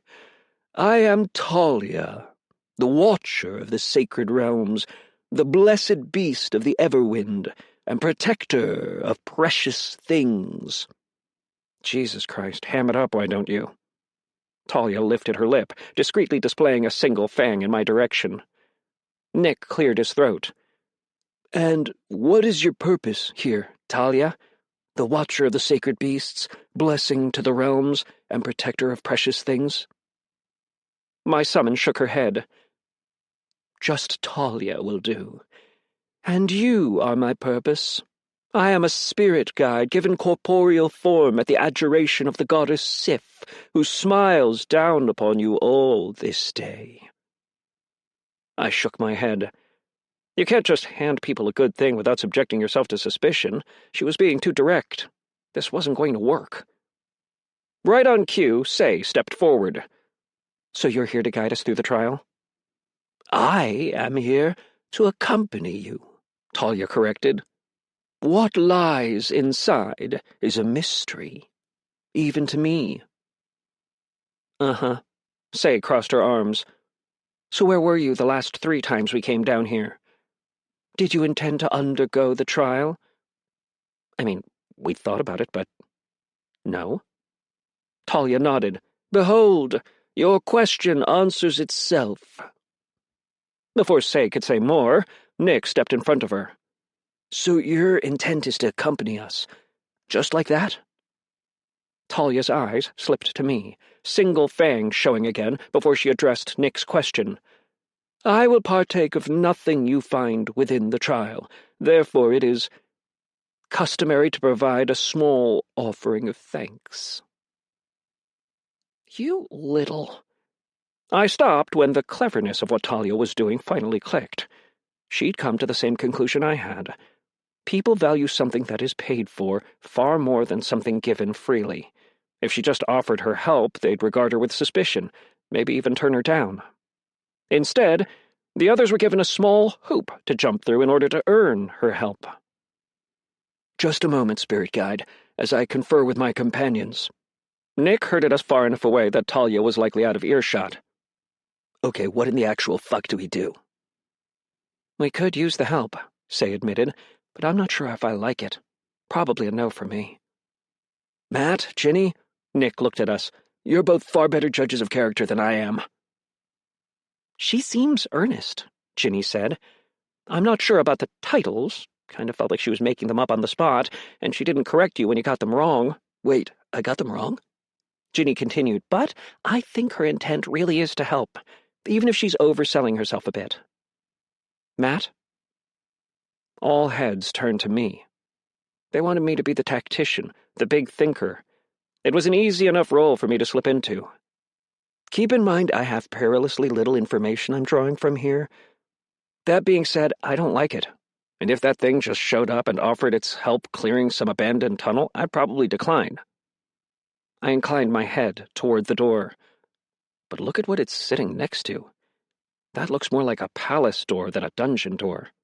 Contrast that door with killing goblins in the dark and whatever's likely to be behind it. Maybe we need the extra firepower. Out of the corner of my eye, I saw Say squinting at me and swerved at the last second. Personally, I vote no, just to be safe. I had to suppress a smile when Say spoke immediately. Actually, I'm changing my vote. Nick looked at Ginny. You? I'm in favor. Ginny smiled. Guess we're doing this, Nick said. He looked at me apologetically. I was leaning towards no until you mentioned that thing about the door. Think we should go with your first instinct rather than your second. I held my hands, palm out. Fair enough. Probably the right call. Let me handle the offering. Ginny was glancing over at Talia, determined. We followed alongside Ginny as she approached the wolf. Immediately I noticed that her stance had changed. Her hands were in her pockets, and she was slightly hunched over so her head and Talia's were on the same level. I remembered the side comment Say had made about her being a dog person. Hello, Ginny said, in a voice as quiet as Nick's was bombastic. Greetings.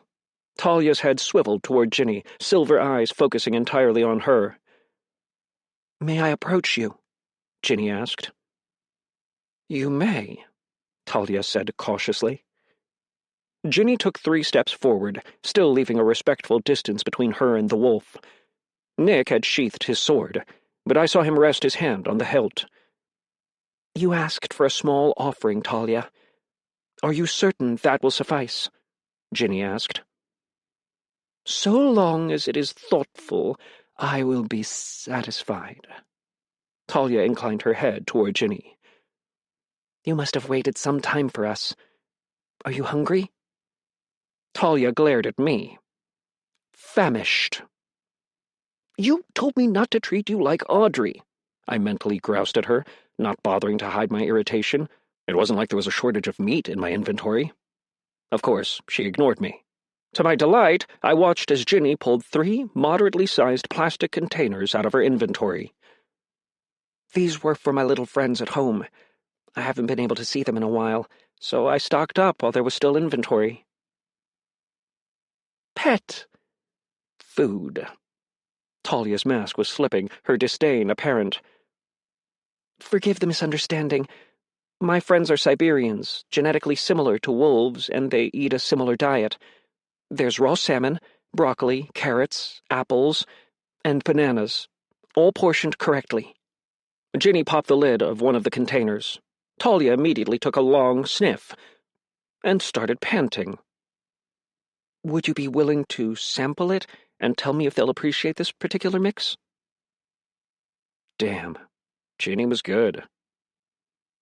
I suppose I could, Talia said slowly. She stuck her nose in the Tupperware and took an experimental lick, after which she emitted a long sigh. This pleases me. The rest of us watched, stupefied, as Ginny fed the giant wolf the remaining containers. When, after asking permission, she pulled a brush from her inventory and began tending to the wolf's coat as she ate, and Talia let her, I decided to stop trying to make sense of it. My previous estimation was correct. Ginny was some sort of Disney princess, and we were all just side characters along for the ride. Nick elbowed me at some point during the process and spoke in a low voice. Isn't she great? Aside from the part where she's hiding something from you? Sure. She's certainly something, I said aloud. As soon as everyone was through the golden door, it immediately slammed behind us. A notification popped up in front of my vision. System notification. Congratulations. You are the first party to enter the trial of Eberly. As the first group to enter, all paths are open to you. Be wary. You may not exit until the trial is complete. I breathed out, settling my nerves. Here we go. Chapter 56. The interior was entirely different from what the door implied. It wasn't grand and palace-like, or strangely modern as the adaptive dungeon had been. The walls were a washed-out gray, incrementally textured in a pattern that seemed familiar. The floor was covered with liquid slightly too viscous to be water, black, aside from the reflection of green torches. As Nick moved forward cautiously through the tight hallway, I reached out to touch the wall. It was all I could do to bite back a shriek when the wall touched back. Tiny black threads, no thicker than strands of hair, clung to my gauntlet, and the wall bubbled. A cloudy white bulb appeared on the surface. I yanked my hand back and stepped away, careful not to back into the other side. The white bulb disappeared. The texture looks like the dead centipede. Matt, don't touch the walls, and I'm guessing we have bugs. System notification. Party chat is unavailable while in another realm. I swore aloud and relayed the same message I typed in a whisper, with the addition that chat was offline. The others mindfully stepped away. Say poked the wall with the toe of her boot and looked mildly nauseous when she saw the results. Well, this place sucks, Say said. No kidding. Nick had made his way into the main room, and after confirming it clear, turned back to face us. And unfortunately, I think Matt's got it right on the bug count. He pointed to the statue in the center of the room. It was a fierce-looking wasp, immortalized in stone. I felt uneasy. Gnolls and Flowerfangs were simple enough to manipulate, thanks to a combination of their simple minds and understandable desires, but using suggestion on something more autonomous and purely instinct-driven? I wasn't sure how well it would work, if at all. There were no doorways. Jaded Eye didn't trigger, so there were no traps, but it still buzzed mostly silently in the back of my mind with none of the usual backtalk, which made me wary. There are no doors that I can see. Ginny cast her light spell again, refreshing the glowing orbs that rotated above us. Matt? Nick prompted me. You want to take the lead here? After a moment's consideration, I nodded. Fan out. Don't do anything particularly eruptive or loud without talking it over with the group first. When no one moved, I sighed and rubbed the back of my neck. Treat it like an escape room. Attention to detail is the name of the game. Anything and everything could be a clue. As the others spread out, Talia sidled up beside me, taking higher steps than normal, as if to escape the water. Well, would the plant have been a better choice? The mental jibe was layered in sarcasm. I didn't make eye contact with her, but responded immediately. You performed exceptionally well. I should have let you have more autonomy from the beginning. No criticism? No sidelong remarks? Talia asked. On the surface, it seemed like she was mocking me, but I'd worked with enough people with an ego to recognize a request for feedback couched as a biting comment. Well, it would be ideal if we could coordinate more. I was able to solidify the vote in your favor, but only just. Other than that, there's nothing negative to say. You presented yourself in a manner that disarmed them, were simultaneously clever and patient, and allowing Ginny to groom you was brilliant in making yourself more approachable. That was the only reason I let her. Of course. But I didn't miss the way Talia had puffed herself up after the praise.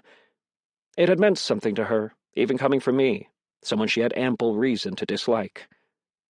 Maybe that was the key to building our bond. I approached the statue first and bent down, squinting to read the text beneath it. A single orange, glowing globe floated overhead, illuminating it for me. 4 arms to fight, feed, and rend. 4 legs to skitter.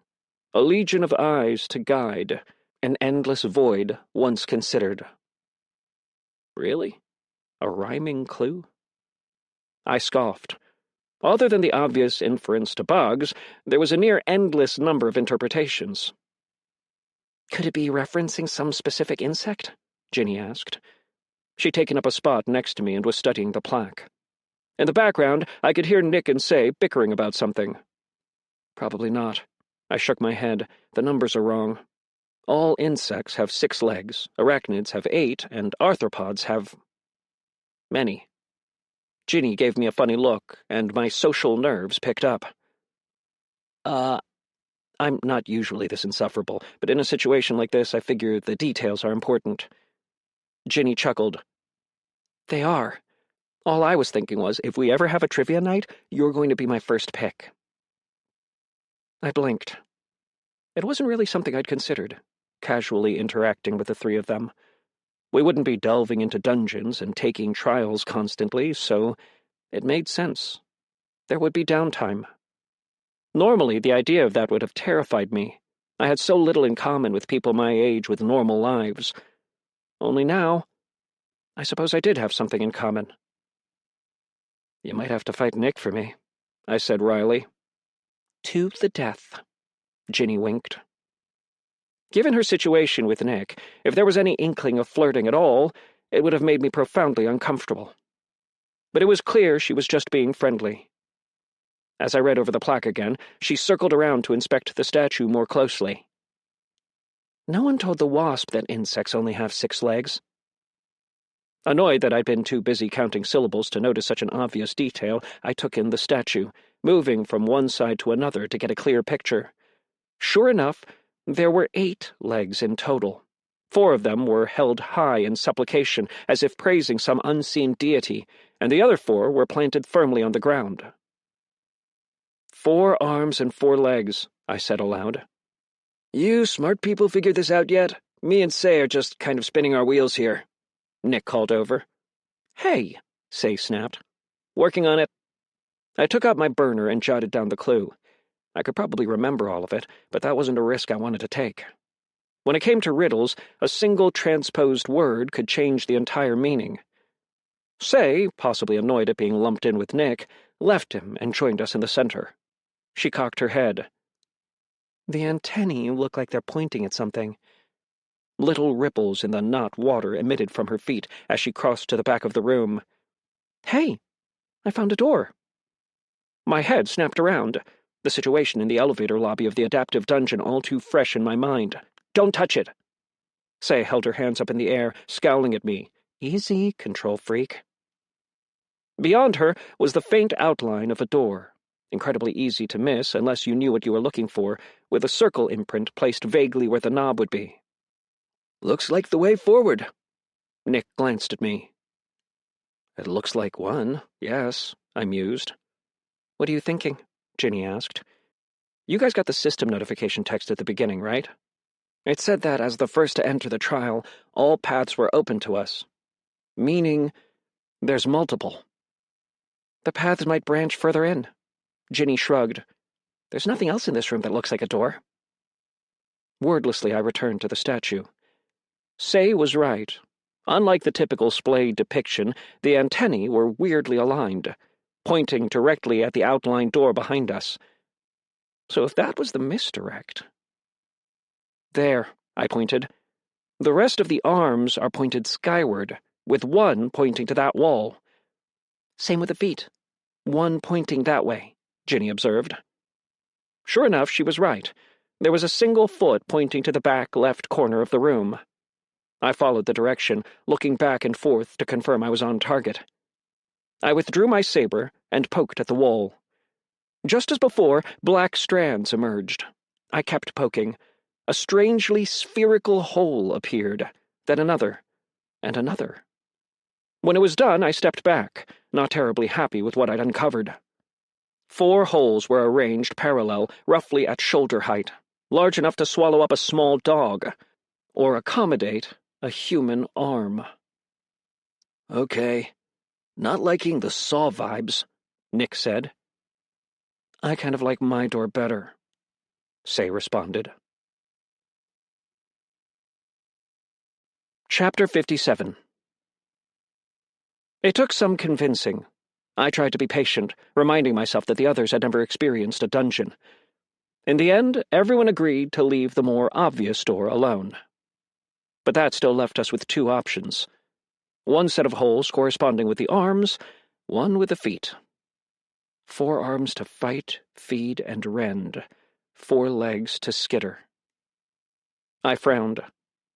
So, if I'm reading this correctly, the passage corresponding with the arms will probably involve something with combat, while the passage with the legs will require movement. Movement? Say asked. Running, jumping, something that requires more than a little agility? Talia growled. The arm passage reeks of death, though the same scent is far stronger from the back passage. Nick raised his hand. Hate to be the one to put us in harm's way and whatnot, but my agility is not very high.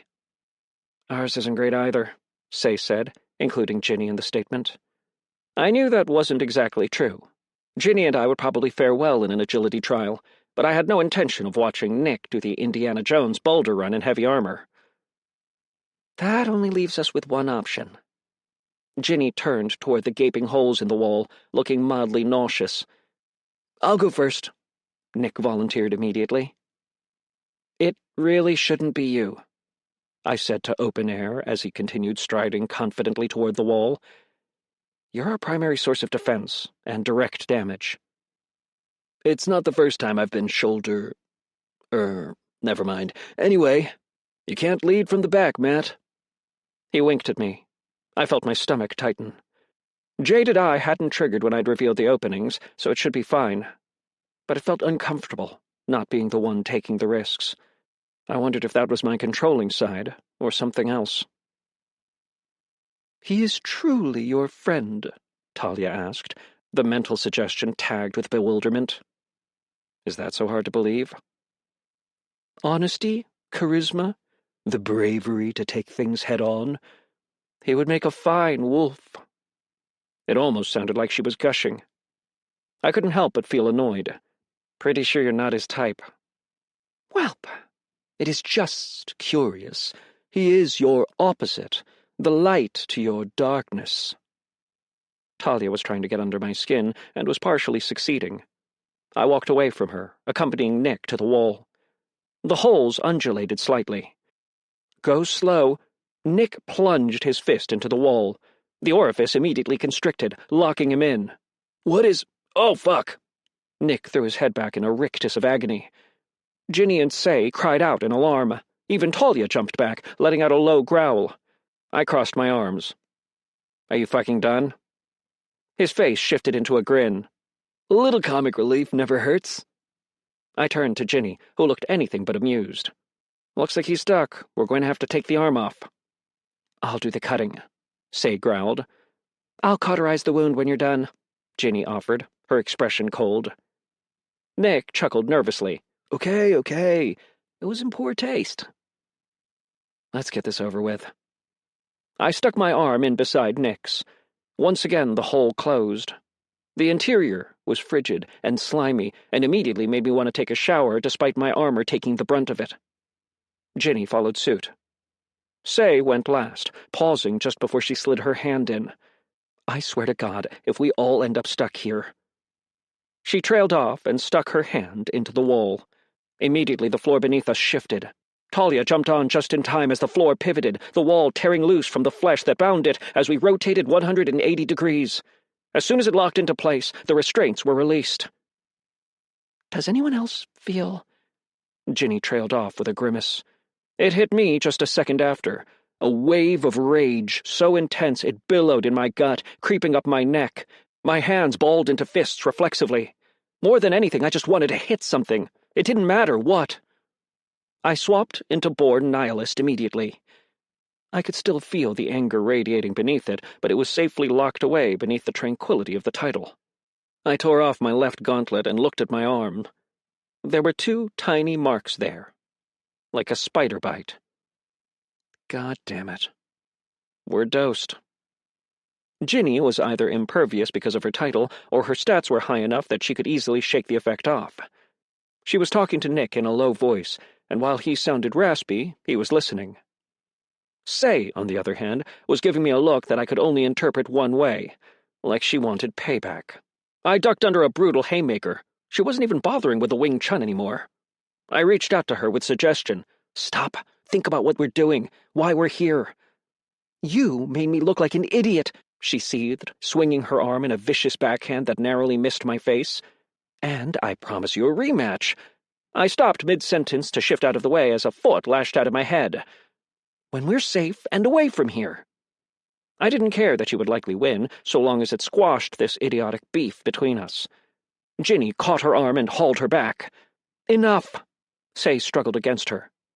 And then an animalistic growl froze us all in place.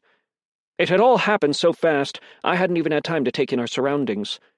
Talia stood a few feet into the chamber, her hackles raised. Green torches came to life, illuminating the area in pairs as they toggled on like stadium lights. Before us was a black bridge, made of the same material as the previous room. There was no liquid accumulated on the floor in this chamber, and it was easy to see why. At the unguarded edges of the bridge was an endless void. Beyond the bridge was a circular platform, maybe 50 meters across, with a large hole in the center, rotating slowly like a Gothic carousel. Only instead of horses, there were blurry, humanoid figures holding weapons. "Do we stay or go?" Ginny asked, her voice panicked. I waited, tense. The bridge was a bottleneck. If we stayed here, our mages could fire at the figures as they crossed. But only if they played by the same rules. I stared at their feet. They were walking against the movement of the carousel and heading toward us, but something about it seemed off. As if they weren't really touching the ground. I watched one at the far edge as it moved closer. They were heading in a direct line, not heeding the bridge at all. It reached the edge of the circular arena, took one step off, and levitated.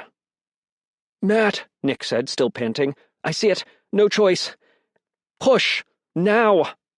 Nick charged forward, his shield arm held high, everyone else following him into the breach. I reached to the nearest blurry figure with suggestion, attempting to impart hesitation and terror. 1,000 minds screeched back. Chapter 58. The screeching feedback was almost enough to send the rage bubbling beneath Born Nihilist soaring to the surface. I ducked my head, grimacing, trying desperately to stay focused and keep my place behind Nick. I reached out and placed my offhand on his back, using him for balance as we pushed across the bridge. There was a flash of motion, followed by an icy sting. Something warm trickled down my face. They're shooting at us. An arrow had grazed me, inches from my eye. A cold, muted terror mingled with the rage still roiling in my gut. Ranged attacks were a massive problem. Nick only had one shield, and with the way this was developing, they had too many vantages for him to shield us all. I searched for the source of the projectile. There were 5 figures in all, 2 swordsmen, a large brute wielding an axe toward the center, and 2 archers positioned at the back of the circular platform. "Buff me!" I held my saber back towards Say. "Ice or poison?" Say yelled back. There's an insect theme. Poison resistance is more likely than frost. "Ice!" A spiderweb of blue clouded my previously reflective blade, dulling its shine. "Archers are top priority! We need to—" I bit my tongue from the impact as Nick bowled full force into the single swordsman restricting access to the arena. Then, with an ungodly amount of force, he swung his shield arm out. The swordsman flew up in an uncontrolled ragdoll, arms pinwheeling in the air. It landed head first, its head impacting the ground and immediately jutting sideways at a sickening angle. Before I could even process what happened, Talia jumped off Nick's shoulders, landing full force on the axe-wielding figure and sinking her teeth into his neck, yanking her head back and forth in an attempt to rend flesh free. The sudden brutality of it was paralyzing. Of all the situations I'd been in, the closest to this in terms of chaos was the aftermath of setting the gnolls against each other. The difference was, I was in control then. Do something. You had a plan. Stick to it. I slingshotted around Nick and sprinted toward one archer. I was far slower than I would have been normally. The platform was circling just fast enough that any quick movement was difficult. Awareness flared. I bent my knees and leapt as high as I could. A double-sided axe head swung low, blisteringly fast, cutting a horizontal swipe where my knees were only moments before. The resulting gust of wind spun me, and I landed hard on my back, wind knocked out of my lungs. The axe-wielder had ignored the larger, stronger enemy tearing at his throat and targeted me instead. It made no sense, unless... They know Talia is a summon. I hadn't wanted to use the hand crossbow. It was a niche weapon. Both bows and true crossbows offered better range and damage for users spec'd to use them. If I eventually gained notoriety as an ordinator, even with the Allfather's mask, it was the one piece of kit that might give me away. But as the massive blurred figure wielding the axe loomed over me, ignoring the wolf tearing at his throat, it became all too obvious that I couldn't afford to hold anything back. I pulled the crossbow and fired. The bolt sunk deep into the axe-wielder's chest, and he staggered backward. Talia attempted to capitalize on the sudden shift, releasing her hold and dropping to the ground, only to tackle the axe-wielder, pushing him toward the hole in the center. She'd somehow missed the critical piece of information Nick and I had noticed at the beginning. Don't bother trying to push him in. I don't know how or why, but they're not really standing. They're floating. Talia's mental voice lashed back at me, heavy with frustration. How am I meant to fight, then? They do not bleed. When their flesh is torn, it simply dissipates and reforms. Just buy time, and trust me, I'll figure it out. I received a reluctant affirmative, just in time to roll out of the way as an arrow ricocheted off the ground where I'd just been laying. Across the arena from me, I saw Say slide beneath an archer's panicked punch, tagging his ankle with an overloaded frost buff. The lower half of his body froze quickly, immobilizing him. Say threw herself to the side as Ginny pelted the frozen sections of the archer with hardened crystal. His left leg shattered first, sending him plummeting to the ground. It was a good combo, and against a more standard enemy, I could see how devastating it would be. But bored nihilist murmured in the back of my mind, reminding me it didn't make any sense. The creatures weren't really standing, they were levitating somehow. Losing their legs shouldn't cause them to fall. It was a feint. Say pushed the attack, leg raised in preparation to stomp. No!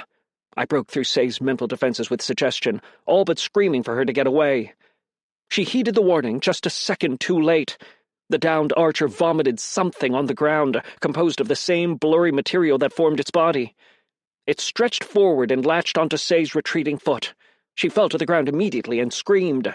"Nick!" I yelled, trying to locate him in the chaos. He didn't hear me. He was dealing with the two swordsmen and had a shaky upper hand. One of them was on the ground, being pulverized by repeated strikes from his blade, while the other circled, trying to get clear of his shield. Even if he had heard me, he wouldn't make it in time. Golden sparks rained down over both Say and her assailant before the archer, now standing, could line up a kill shot. Out of the corner of my eye, I could see Ginny panting, leaning heavily on her staff. I was at a loss. If I went for Say, the remaining archer would shoot me in the back. If I went for the archer, Ginny's spell would fade, and Say was dead. I could try for a lucky shot, but I was far out of the effective range. Ginny and Say can both overcharge their spells at the cost of mana. I'm not a traditional caster, but I have access to spells. The same principle should apply to me. The slightest nerve, hesitation, or doubt could ruin everything. I sunk deep into born nihilist. Suddenly everything lost its edge. It didn't matter if I failed. I reached out to Nick with suggestion, imparting as much calm into the spell as I could, as I sent him the image of Say on the ground. Then I turned and faced the remaining archer. He was already pulling the bowstring back. I couldn't see his eyes, but if I could, I imagined one of them would have been squeezed shut. How long had I spent living in fear? Before, it was fear of sickness, fear of failure, fear of being trapped forever in a life I loathed. But things were different now. Whether as a stroke of luck or a turn of cruel irony, I'd been given the ability to change fate, to stack the deck in my favor. I reached out with probability spiral, but instead of releasing the spell, I held on to it.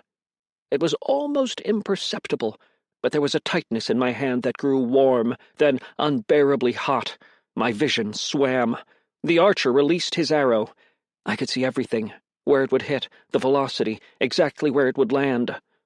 The split second extended onward into eternity as the arrow spiraled toward me.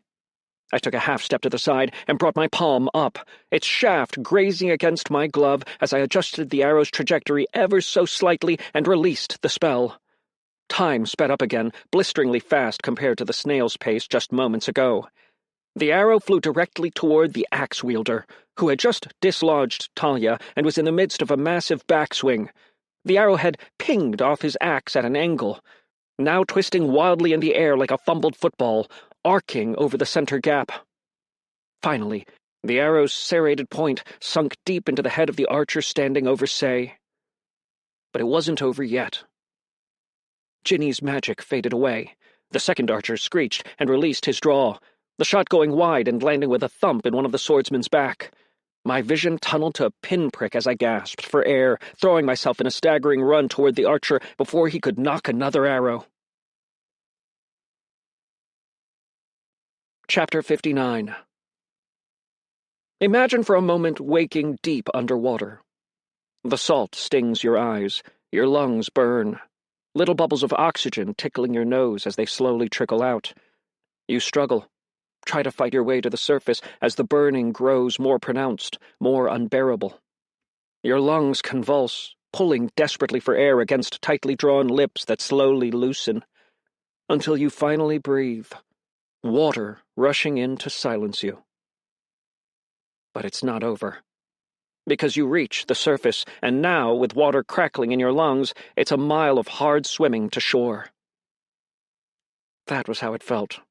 I'd drawn too deeply. This wasn't a game. There was no mana meter to tell me how close it was.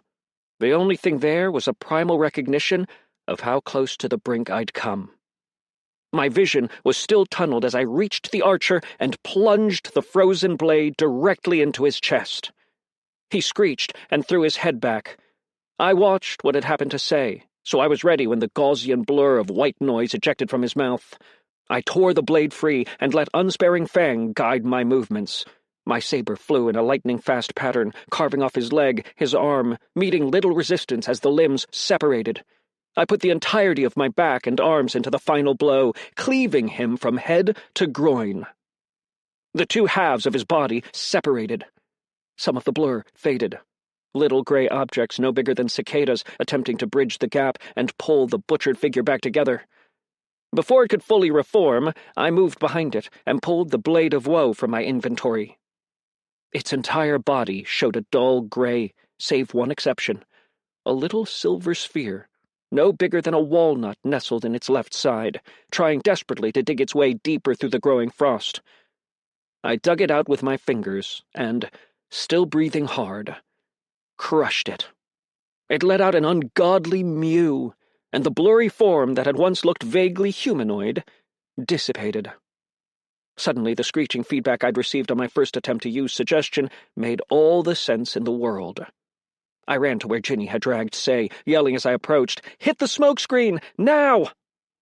Say grimaced. She was balancing almost entirely on one foot, the other a bloody mess, as she reached out with both hands. A violet vapor streamed from her fingertips, expanding outward until it covered the whole arena in a semi-transparent darkness. Ginny popped the cork off a health potion, holding it to Say's lips as she worked. The blurry enemies stopped moving. I studied the after-effects of the spell, several possibilities coming to mind.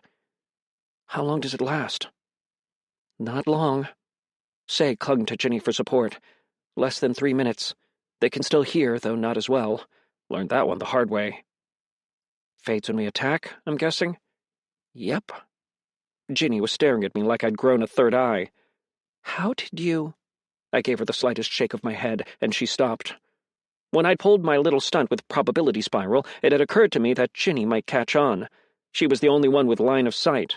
Nick was too busy with the swordsman, and Say was preoccupied with having her ankles eaten. I justified it as an acceptable risk because I had leverage over her, but with the way she was looking at me now, I wasn't so sure. Nick jogged over to us, Talia limping behind him. Say, you good? Not great. Whatever bit us is fucking with my head. If one of those idiots hadn't accidentally shot the other, I'd be dead now, Say said. She was shivering violently. Yeah. Nick spat to the side and wiped his mouth. I knocked one of them out and spent way too long beating on it before I realized it wasn't doing shit. 2 minutes, I said. We need to focus. They have no veins, no vital organs, and seem utterly indifferent when their genitalia is torn away, only to have it reform moments later. I am out of ideas, Talia snarled. She was bleeding heavily from a large wound on her hip. The others stared at her,